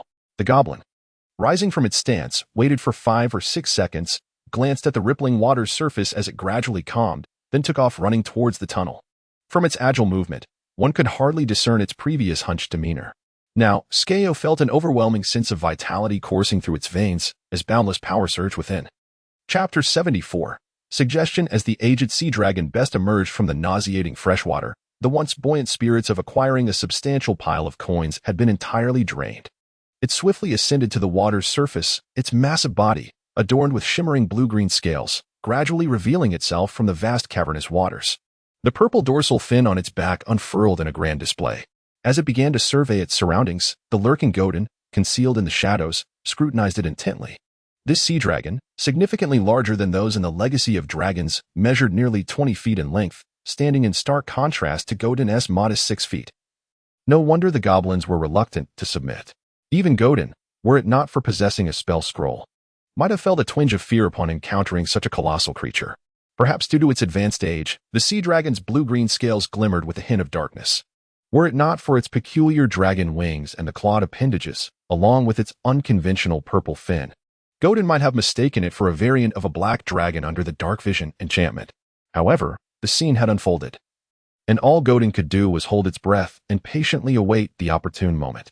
Upon breaking the surface, Best scanned its surroundings and, finding nothing amiss, shook off the repulsive freshwater. The sensation of the freshwater always left it with an uncomfortable feeling, as if seaweed and kelp were lodged in its scales. It greedily inhaled the air, rich with the briny scent of the sea, a fragrance it had never encountered in this place before. Previously, it had only been met with the foul odors of mold and sewage, equally nauseating. If anyone were to ask it which was more bearable, fresh water or the stench of decay, Best would surely consider such a question absurd. Contemplating devouring the speaker, for becoming sustenance was its singular purpose. After a moment of stretching, its vertically slit eyes, glowing with an eerie green luminescence in the darkness, fixated on the sole congregation of creatures nearby. A group of goblins, larger than the ones it had previously consumed, stirred memories of past feasts and ignited Best's appetite. The goblins, seated on the ground and glancing at their surroundings with trepidation, evoked a nostalgic craving within Best. The goblins previously offered by the dog-headed folk had displayed similar expressions, and the taste of their flesh had been delightful, a sweet and tangy sensation that lingered in Best's memory. Yet, Best restrained its hunger, for what captivated its attention more was the dilapidated treasure chest placed before the goblins. Its keen eyes quickly discerned the glimmer of copper and silver coins peeking through the gaps and crevices of the chest. What a splendid sheen they possessed, far surpassing the coins it had encountered beneath the waves. Best marveled inwardly as it slithered forward with the grace of a serpent. The smoothness of the goblin's lair's floor imparted a sensation akin to gliding through water. It felt remarkably silky. In no time, Best arrived before the chest. Although the coins did not include the coveted golden ones, the copper and silver still promised immense satisfaction to Best. As it eagerly opened the chest, brimming with delight and curiosity about whether it contained 1,000 or 800 coins, it suddenly heard a crackling sound from the darkness behind, accompanied by a somewhat familiar roar. Was that a dragon's roar? Yet, before it could grasp the significance of the dragon's call, its attention was irresistibly drawn back to the open chest. However, upon casting a glance inside, a surge of boiling blood rushed through its veins. Rage and humiliation engulfed its chest. It had been deceived. The chest held not 1,000 coins, nor even 100. Aside from a few copper and silver coins visible through the cracks, the rest was nothing but rubble, utterly disappointing. Just as Best's fury began to ignite, it noticed the previously motionless goblins rising to their feet, clutching bottles filled with a viscous substance. Instinctively, it sensed that this was no trivial matter. Thus, it instinctively unleashed its intimidating presence, attempting to make these base, wretched creatures tremble before its draconic majesty. Indeed, as its aura erupted, the green-skinned diminutive beings fell into a stupor. Best smirked disdainfully, about to turn to discover who dared conspire against the cunning sea dragon king, when a dragon's roar echoed from behind once more, this time infused with strands of magical energy. Possessing a trace of sorcerous bloodline, it sensed the embedded magical power, reminiscent of that robed human it had encountered before. An ominous feeling stirred within. Sure enough, after the roar, the goblins, momentarily dazed, regained their composure due to the war command of Gurdon, now even more ferocious than before. One by one, they hurled their prearranged, flammable bottles at the sea dragon beast engulfed in flames. They swiftly retreated. This was no battle in which they could intervene. The sea dragon beast, endowed with advanced reflexes, sensed something amiss as a barrage of glass bottles soared toward it and attempted to twist its body to evade the onslaught. However, a swifter spell struck Best directly, momentarily hindering its agile form. Its once nimble body slowed, and many bottles it could have dodged exploded against its scales. The third-tier spell, Slow, turned its prideful agility into mere illusion, reducing its speed by half.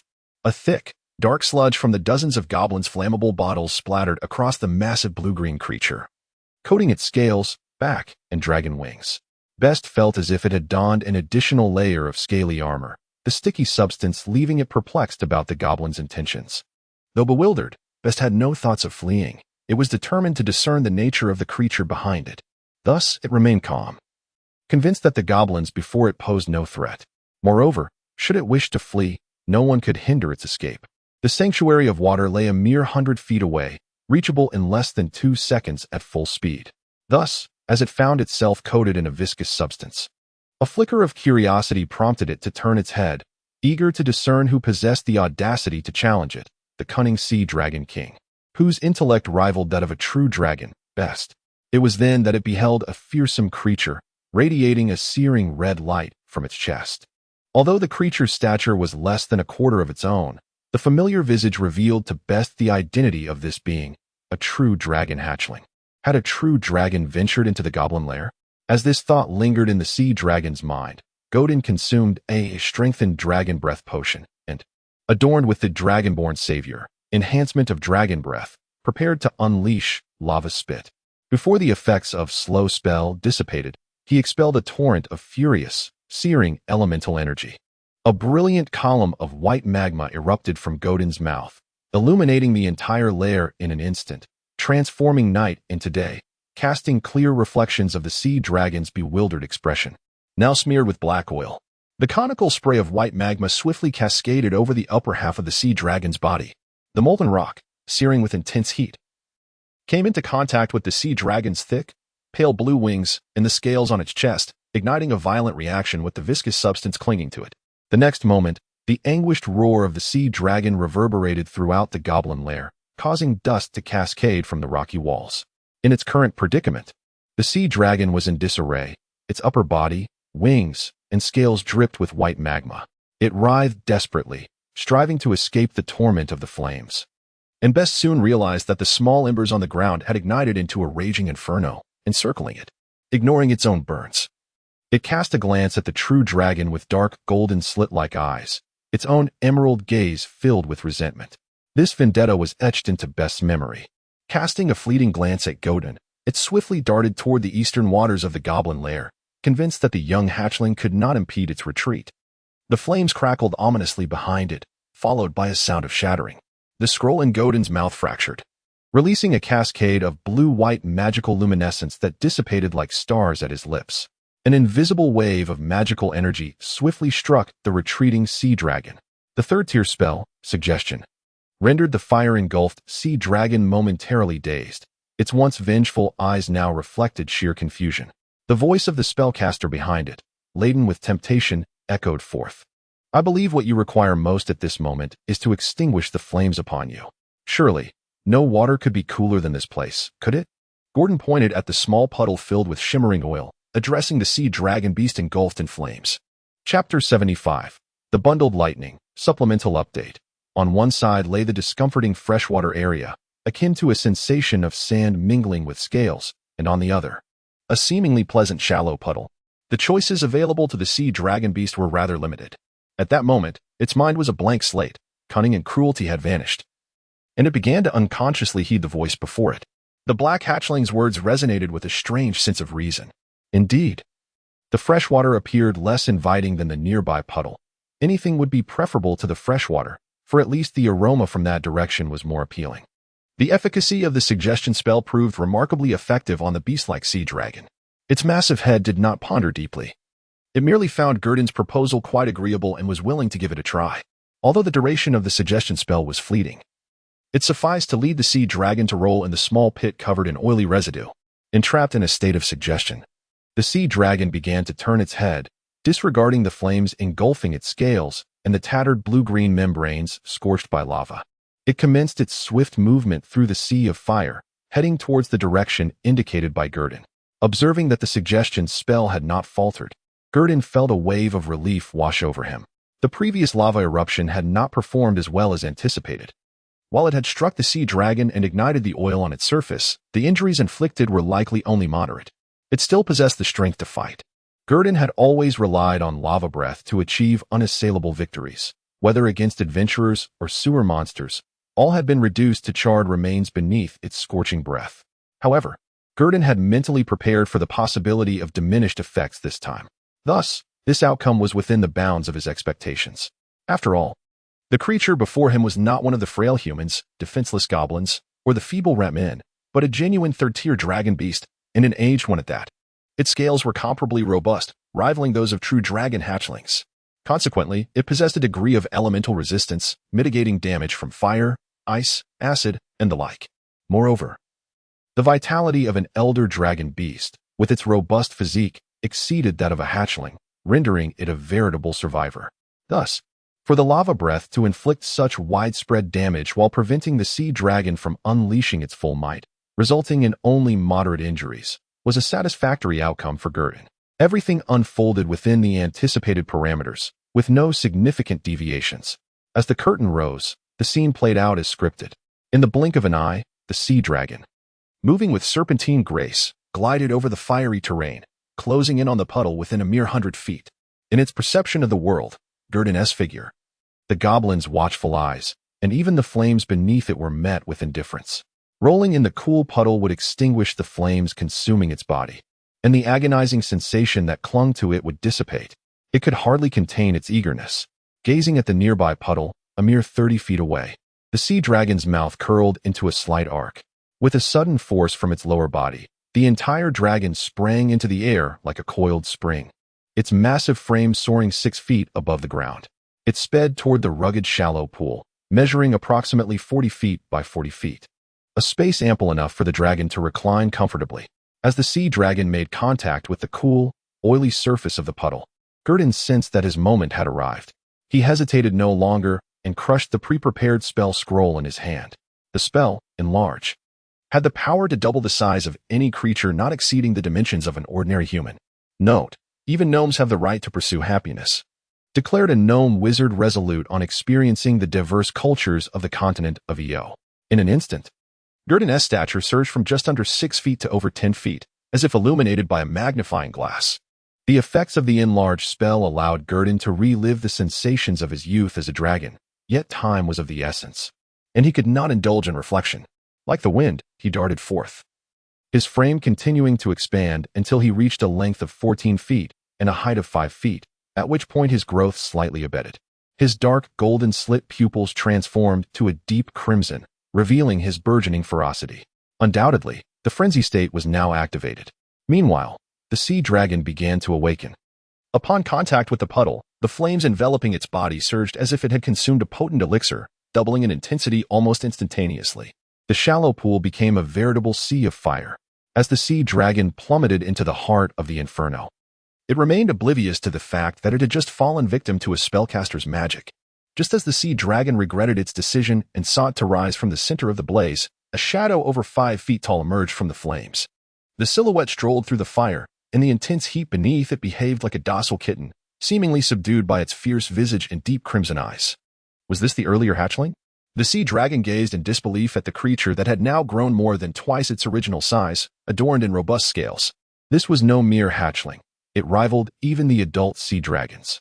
Moreover, its aura was far from ordinary, reminiscent of true dragons that, even in their juvenile forms, could achieve the third tier like the golden and red dragons. Amidst the sea dragon's contemplation of how to address the true dragon before it, Gurdon advanced a certain distance, offering no opportunity for dialogue. With a slight bend of his limbs, he charged forth. An invisible gust of wind erupted from within his scaled body, forming a colossal wind column that visibly skewed the surrounding flames. Harnessing the powerful gust, Gurdon collided directly with the dazed sea dragon. Bang! The clash of scales resonated. The tangible sound of their bodies colliding echoed through the air. The sea dragon beast, which had intended to plead for mercy and draconic, was abruptly thrust against the rocky walls of the cavern behind it. As stones tumbled down, the creature finally uttered its words. Great true dragon, best is willing to submit and follow you until death. However, there exists a saying among the metallic dragonkin: never trust the cunning and malevolent evil dragons, be they dragon beasts or true dragons. Their words are more deceitful than those of mischievous little sprites. Very well, I accept your submission, Gaydon replied, his expression impassive as he glanced at the unresponsive title panel. His voice, devoid of any emotion yet hoarse and powerful, resonated amidst the flames, reaching the ears of the sea dragon beast. Best, just as Best was reveling in the moment and preparing to utter another phrase. Eager to communicate further with the robust black dragon before him, he suddenly beheld the fierce young black dragon unfurling its wings from the flames. launching itself toward him with a ferocious dive aimed directly at the wall below. The chilling sharpness of its claws made its intentions abundantly clear. A dragon must perish today. As an amphibious creature, the sea dragon beast's melee prowess on land had plummeted to an all-time low. All of its exceptional combat skills and agility, honed underwater, could not manifest on solid ground. This was the sole advantage Gaiden held. Nevertheless, he remained vigilant, for he recalled that the sea dragon beast possessed breath weapon damage comparable to that of the bronze and blue dragons. Indeed, the sea dragon beast, claiming to be in a dire predicament, began to fight back with fervor. Its scales crackled with electric sparks, harmonizing eerily with the roaring flames. Flashes of blue lightning flickered unpredictably from its mouth, unleashing the spell, Lightning Bolt. Simultaneously, witnessing this spectacle, a crackling sound emanated from between Gaiden's teeth. The two-ring spell scroll, Energy Protection, valued at 150 gold coins, shattered explosively. The azure and white magical luminescence danced amidst the flames, forming an invisible circular energy barrier that enveloped Gaiden entirely. His dark red vertical pupils gazed unflinchingly at the distant strands of lightning. Chapter 76. The conclusion. A blue bolt of clustered lightning, slightly lighter in hue than the scales of the sea dragon beast, erupted shortly after Gaiden had unleashed the energy protection scroll. Within the dark confines of the cave, a robust, zigzagging flash of lightning surged forth from the illuminated walls, unreservedly hurtling toward Gaiden's obsidian-scaled body. The sea dragon beast, Best, observed as its bolt of lightning was poised to strike the unusually large black WIRM. Feeling a sense of relief, convinced that the dragoness pride would prevent it from evading the impending attack. It was well aware that its lightning was potent enough to incapacitate even the formidable second-tier sea lions, leaving a charred scent in the air for any adventurers daring to trespass into its domain. Throughout its existence, its clustered lightning had never once let it down. If one strike was insufficient, just as Best anticipated the dragon's imminent distress, the bolt of lightning accurately struck the approaching hatchling. However, a violet magical ripple materialized 3 feet in front of the hatchling, intercepting the lightning's onslaught. Best could only watch in disbelief as the protective shield absorbed the entire surge, gradually dissipating into the air. Were Best a humanoid creature, it would have surely displayed a grimace of frustration, its teeth clenched in vexation.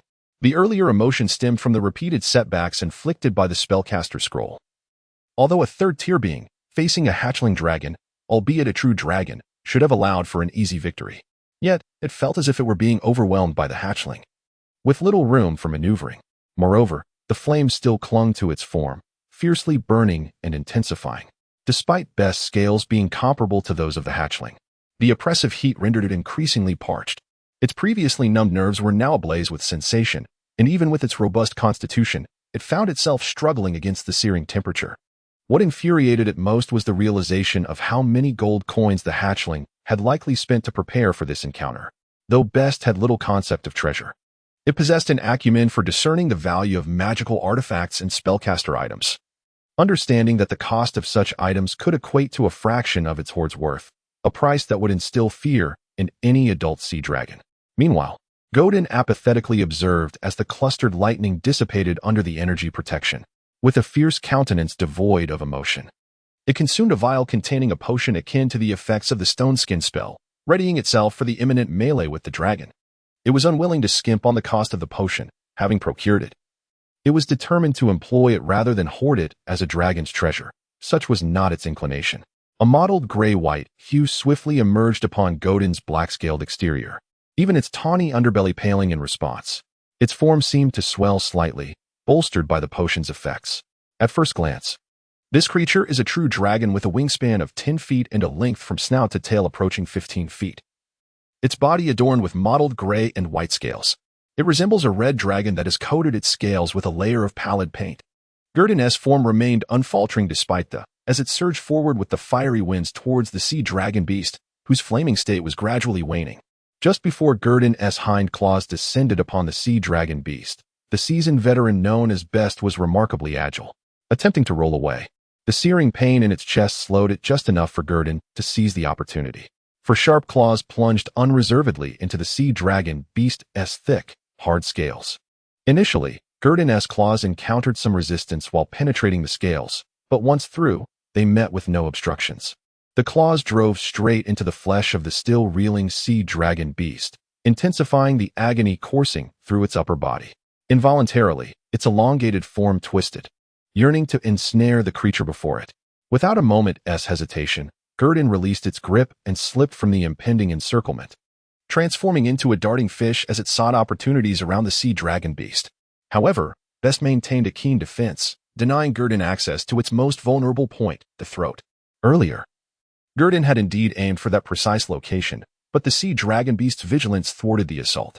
As time ticked away, Best, growing increasingly impatient under Gurdon's relentless onslaught, displayed a glimmer of resolve. A sudden flash of blue electricity re-emerged from its mouth, and its dorsal fins erupted with vibrant blue sparks.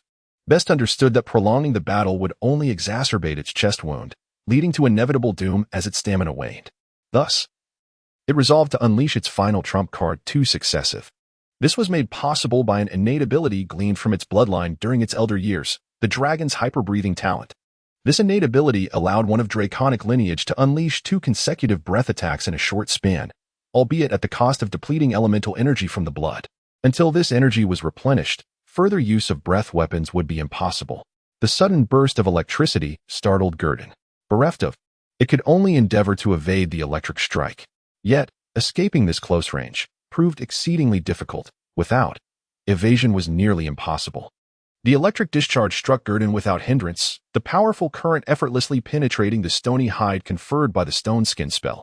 However, it met resistance against Gurdon's, which had accumulated to 6 layers of, significantly diminishing the intensity of the high-voltage surge. This reduction of damage by a substantial 30% left Gurdon merely feeling numb and experiencing muscle spasms rather than complete paralysis. Nevertheless, its claws remained capable of movement. Yet it remained cunningly coiled and rigid, turning its back to the sea dragon beast while stealthily rummaging through its dimensional pouch to conceal its actions. One of its dragon wings was deliberately folded while the other remained spread wide. This posture artfully draped over its body, obscuring its forelimbs and head, presenting an appearance akin to that of a creature rendered into a puddle of mud by electricity. Indeed, upon witnessing this fade of Gurdon, the sea dragon beast harbored no doubts, for it was well aware of the formidable power of its. Thus, Bastet was filled with joy, as its previously diminished vigor from the breath attack was substantially restored. Gathering its resolve, it crawled towards Gurdon. You are destined to fall beneath my feet, young whelp. As Bastet arrogantly proclaimed the impending defeat of the young dragon, a crisp crack echoed, and the crescent-shaped divine light of magic wafted from beneath its dragon wing. An enhanced healing scroll, valued at 80 gold coins and crafted by the priest of the moon goddess Sullen, was concealed beneath the dragon wing and detonated. Although its price nearly rivaled that of a standard second-tier spell scroll, its efficacy was undeniably remarkable, proving perfectly suitable for this moment. Not only could it heal moderate injuries, but it also eradicated ordinary negative conditions within the body. Effects such as paralysis, fear, poisoning, burning, freezing, and sleep could all be dispelled. Bathed in the moonlight, Gurdon was instantly freed from paralysis and let out a soft sigh. Is that so? The unguarded sea dragon beast now exposed its most vulnerable area, the soft throat beneath its jaw. With the grayish-white stone-like coating completely stripped away by, Gurdon's scales regained their glossy black sheen. As it spoke, it lunged upward with ferocity, seizing the sea dragon beast's throat. Its sharp teeth easily pierced through the softer scales, akin to claws tearing through flesh. The sea dragon beast struggled to break free, but Gurdon's 4 claws were firmly embedded in its upper body, rendering it incapable of shaking off the ferocious true dragon. Its attempts at biting were futile against Gurdon's, sounding like the feeble cries of an infant, with no other sound to be heard. As Gurdon drained the searing blood, the beast's struggles grew weaker and weaker. Eventually, the cunning and resentment that once shone in its large, emerald-green slit pupils vanished without a trace, replaced by a gray, nebulous light of deathly silence. In the great hall of the dog-headed people's lair, aside from the crackling of flames, only the beast-like sounds of sucking could be heard. Chapter 77. Harvest. The flickering glow of flames illuminated the entwined forms of 2 draconic beings, their scales reflecting the fiery light in a breathtaking display of splendor. What magnificent creations of the divine they were! Especially the victor of this battle, a true dragon measuring 5 meters in length. Blood from the vanquished beast dripped from its fearsome jaws, while its elongated neck rhythmically swallowed. Its glossy, thick black scales, akin to the finest works of art, shimmered brilliantly in the firelight. The relatively small yet imposing spine rose like a mountain, heavy and immovable. The dark red vertical pupils sent shivers down one's spine. However, this striking posture did not last long, collapsing as the victor released its grip. The reason for this was that Godin had spotted a bronze-hued orb of light emanating from the corpse of the sea dragon beast, prompting its decisive release. Only upon the emergence of the luminous orb could one truly consider it dead. Godin rejected any semblance of instability. The first order of business after releasing its hold was to tidy up the aftermath and relish the sweeter fruits of victory, the shards of innate talent. Although the taste of the sea dragon's blood was undeniably reminiscent of the ocean, sweet and viscous. Akin to sipping yogurt, it paled in comparison to the allure of the higher-tier talent shards. The bronze-hued orb was absorbed into Godin's body nearly 2 seconds after its appearance. Yet it did not rush to inspect it. First, Godin needed to find a suitable location for recovery. After all, the lake within the dog-headed creature's lair remained shrouded in mystery. Despite having gleaned insights from the first-hand experiences of the maiden Rovif and the accounts of the dog-headed Sigio, Godin remained vigilant. Should this sea dragon be akin to a black dragon, perhaps a twin, the situation could become quite awkward. It required a safe distance and a sufficiently concealed position. Soon enough, Godin discovered a place near the exit, amidst the remnants of burned structures. It took careful steps to summon several goblins to guard the cave entrance while it itself concealed within the still-burning flames, lying low near the exit, always facing the passageway, alert to any danger. Once it confirmed that the surroundings posed no threat, Godin began to release its rage state, allowing the weariness that followed to wash over it. It did not forget to instruct one of the goblins to bring in the captured dog-headed creatures. Though the entrance to the lair was relatively remote, there was always a chance that adventurers might chance upon the sight of the captured dog-headed beings, potentially stirring up trouble. Today, Godin felt quite satiated and had no desire to engage with those adventurers.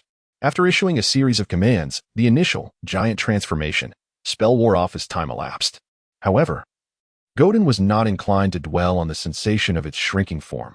It was instead overwhelmed by a heavier sense of exhaustion. In the face of such fatigue, it scarcely wished to move its tail, desiring only to be a languid dragon, quietly basking in the surrounding flames. Nonetheless, Godin was able to concentrate his consciousness to examine his latest acquisition. The orb of bronze hue obtained from the sea dragon appeared distinctly different, suggesting it was a higher-tier talent. Eagerly, Godin engaged his consciousness to interact with the flickering green dots on his retina. A pale blue panel, resembling ripples on water, unfolded within his field of vision, and brief data refreshed in the list. A glance revealed that the progress of analyzing the talent fragment was still at 40%, indicating that it would take some time to complete the analysis. However, besides the orb of bronze-colored talent, Godin also noticed some subtle changes in his panel. In the talent list, several first-tier talents had undergone slight modifications. Godin's memory was sharp, and he immediately recognized the differences. They had all grown, whether it was endurance, glun, or robustness, in dual-wield combat. These first-tier talents had automatically increased slightly. It remained uncertain whether this growth stemmed from the aftermath of battle or other factors. But it was undeniable that this encounter had contributed to his development. The only explanation Godin could conceive was that the rewards were derived from defeating foes of a higher tier. For even ordinary hatchlings without panels, those who survived a challenging hunt would experience significant growth. Thus, it was only logical that he too would evolve, although it was merely a first-tier increase. The fact that it was freely granted brought Godin much joy. The only disappointment was that his second-tier talents seemed stagnant, the numerical values remaining unchanged. It appeared that they could only be enhanced through the accumulation of talent fragments. Just as Godin pondered this, another line of data refreshed. And the detection progress for talents finally completed. Detection successful, identified as a third-tier talent, breath restoration. Activate talent. Yes, no. Yes. Upon seeing the name of this talent, Godin recognized it as an exceptionally rare gift and confirmed its activation without hesitation. Breath restoration, 120. Thus stood out prominently in Godin's talent list, quite conspicuously. The description of the talent, breath restoration, was as Godin had anticipated. It indeed allowed for a second breath attack after a short duration, albeit at the cost of extending his recovery time. However, for Godin, who could only utilize his breath once a day, these considerations were trivial. His previous doubts were resolved. No wonder the sea dragon could unleash bundle lightning twice in succession. It was due to this talent. Once the breath restoration talent fragment integrated into his body, Godin immediately felt a heightened sensitivity in his internal organ blood vessels, and harnessing elemental power became second nature. He even believed that, should he desire, he could expel a cone of molten magma from his mouth once more, albeit not as ferociously as before, yet it sufficed. The capability to use lava breath again provided Godin with a semblance of security. However, before this sense of safety could linger, he was suddenly alerted by a cacophony of barking sounds echoing through the lair. The captives, those dog-headed creatures, were ushered in by the goblins, and at first glance, they beheld the colossal dragon beast lying lifeless in the lair, its neck oozing crimson blood. This was none other than their revered deity, the sea dragon beast best. However, their uproar was not solely due to this grim sight. It was the realization of the sea dragon beast's demise that incited the dog-headed beings to fervently proclaim their submission to the true dragon. The intensity of their pleading was so profound that, despite being discarded by the goblins, they squirmed like maggots, crawling towards the edge of the fiery abyss, kneeling in supplication to Godin, and vociferously confessing their ignorance in the tongue of dragons. Moreover, they unanimously shifted the blame for their predicament onto the deceased sea dragon beast best, asserting that it was under its coercion that they had acted. These dog-headed creatures, who professed unwavering loyalty to the true dragon, were clearly distressed. Enough. Godin's indifferent voice resonated from the flames, instantly plunging the dog-headed lair into an eerie silence. Save for the crackling of fire. Since you sincerely seek to submit, then take your oath. From this moment forth, you shall be the loyal subjects of the great molten dragon lord. Godin's tone was devoid of any emotion. He harbored no particular sentiments towards these dog-headed beings, as they were merely creatures seeking refuge in the strong. Furthermore, with the title of the Lord of Black Fire, Godin was intrigued by the prospect of an experiment and thus welcomed their allegiance. Acquiring followers was a pursuit favored by true dragons, and these dog-headed beings were not traitors. Were they? Indeed, amidst their fervent declarations of submission, Godin's title list expanded with yet another designation. However, this title emerged so swiftly that Godin scarcely had time to discern it before intertwining with the title of Lord of Blackfire, giving birth to an entirely new appellation. Chapter 78, Lord of Karandu title. Lord of Karandu, trigger conditions. 1. The submission of two distinct clans. Note, each clan must consist of no fewer than 30 members. 2. No other forces within a 3-mile radius. 3. The number of vassals reaches 100, including 5 first-tier beings and 1 second-tier vassal. Remark, a nation within a nation. A city within a city, you have achieved this. The sewers of this domain shall heed your command. Any hostile creature daring to intrude upon your territory will be regarded as an invader by your vassals. It must be said that in less than 10 days since your birth, you have accomplished feats that many true dragons of your kin could scarcely imagine. Expand. Let all of Karandu be aware of your ambition. Let the wrath of the lava dragon once again purify this city. Effects of wearing. 1. Enhances strength-related attributes. Robustness. 2-2. Increases dragon breath damage. 1050C. 3. Dragon's might. Young dragon's roar. 1-4. Can influence the morale of all vassals under your command. War mandate. 1-5. The loyalty of vassals who sincerely submit to you shall never wane. 6. Not unlocked. Reputation 300, within a 5-mile radius. Reputation 129. Currently, only these individuals are aware of your existence and comprehend your identity.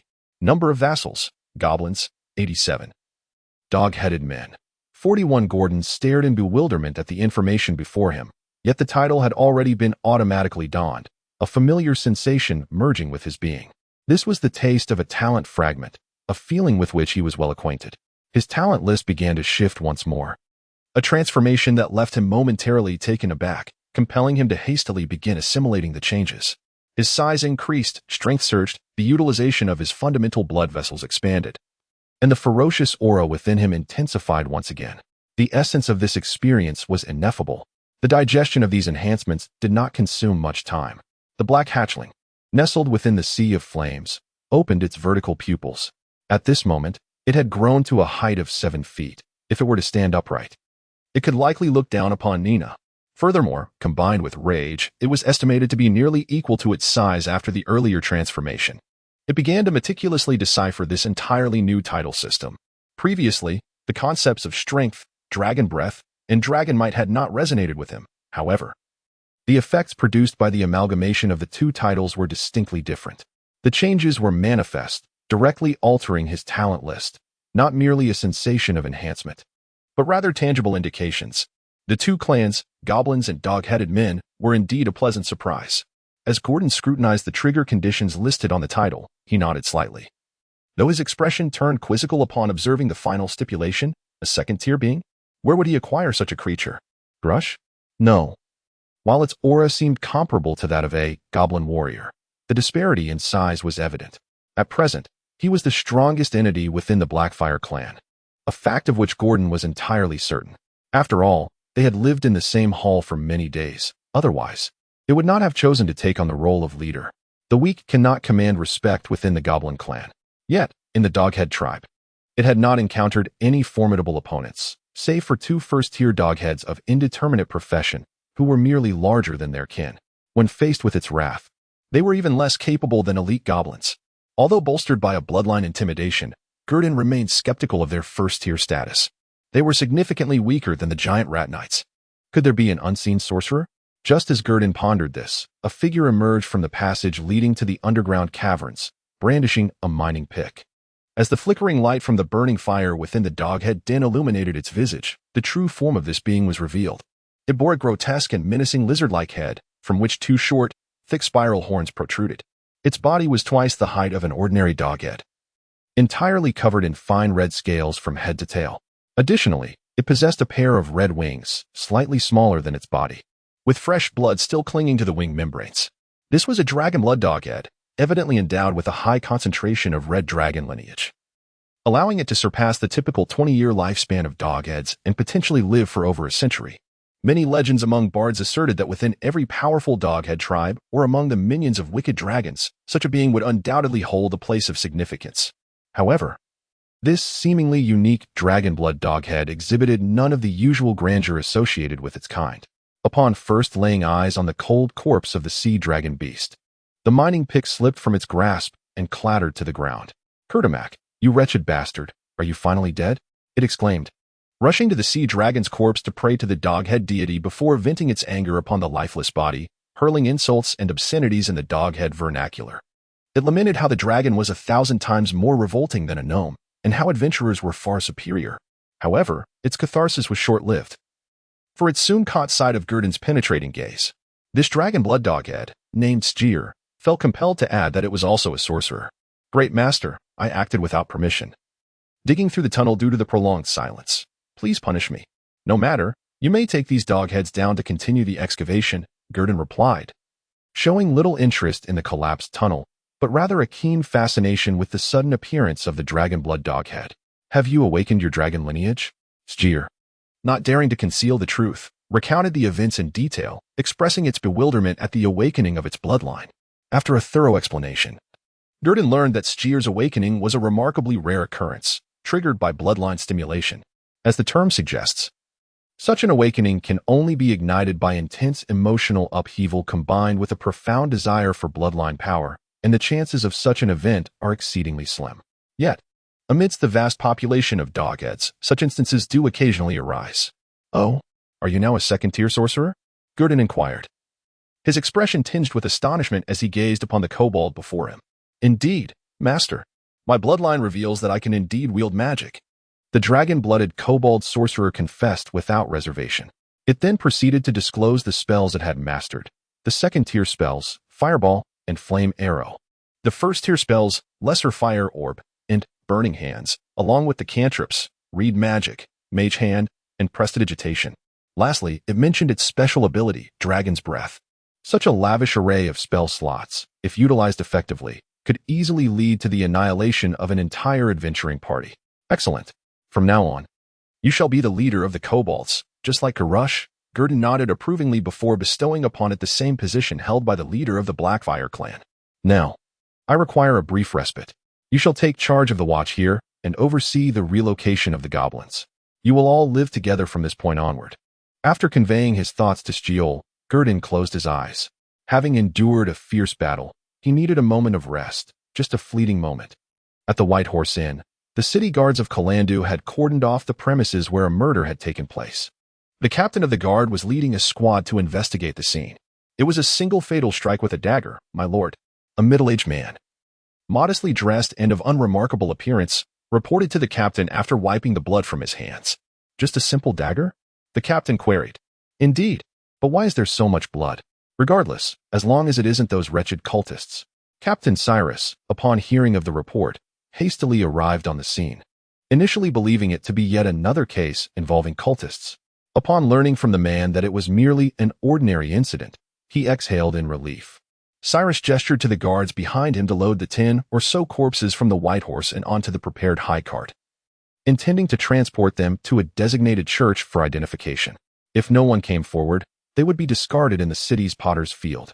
Ah, is this how the nobles behave? Here lie dozens dead, yet it pales in comparison to the worth of a sheep on Queen's Avenue. Hush, keep your voice down.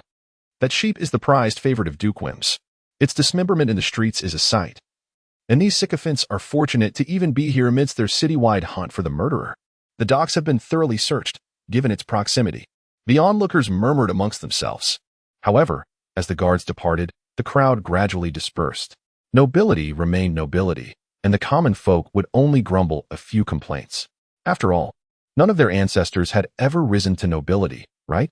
Nonetheless, this murder had instilled a sense of dread throughout the common street, including the adjacent Green Shade Inn. The innkeeper, Eric, wore a grim expression.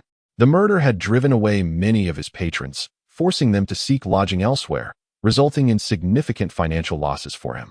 Fortunately, a wealthy gentleman arrived in the morning, albeit with an air of eccentricity, accompanied by a comatose, stunning blonde. Yet, as long as the coffers were filled, he cared little for other matters. The moment Eric received the funds from the enigmatic figure clad in leather, he was acutely aware of all that was to be said and unsaid. In a room on the second floor of the inn, Ravage cast a sullen gaze upon the still unconscious blonde woman sprawled on the bed. In his hand, he held a silver circular collar resembling a noose, hesitating slightly. This morning he had faltered. The infernal gust had diverted the trajectory of his dagger, which had been intended for her back but only grazed her arm instead. What gnawed at him further was the subsequent appearance of the sorceress, who donned a silver crown and vanished right before his eyes. Once again, there was nothing but a trace of blood and no sign of her presence. This peculiar artifact required neither incantation nor gesture. Now, searching for her felt akin to seeking a needle in a vast ocean, and Ravage contemplated the enslavement collar in his grasp with uncertainty. This collar was a creation of the psychic sorcerers, an item he had procured from the shadowy realms. Once donned, it could perpetually charm creatures, compelling them to heed the commands of the ring's master. However, removing the collar proved to be a formidable challenge, necessitating at least a 6th-tier psychic ability for its release. To employ it on the blonde warrior before him seemed an extravagant waste. If he were to force its use, he would much prefer the sorceress. Moreover, she aligned far more with his aesthetic, fragile and diminutive. Curse be it, he decided to wait and see. Ravage stowed away the collar and set several traps commonly used by thieves around the room before striding out. The blonde maiden had already been ensnared by a sleep spell powerful enough to render her unconscious for dozens of hours, alleviating any concern of her awakening prematurely. Ravage's greatest worry lay with the young master, who he believed would soon achieve his aims. He could not afford to dawdle. The wooden door slammed shut with a resounding bang, and silence reclaimed the room. Half an hour later, a petite girl clad in a black and silver robe silently materialized within the chamber.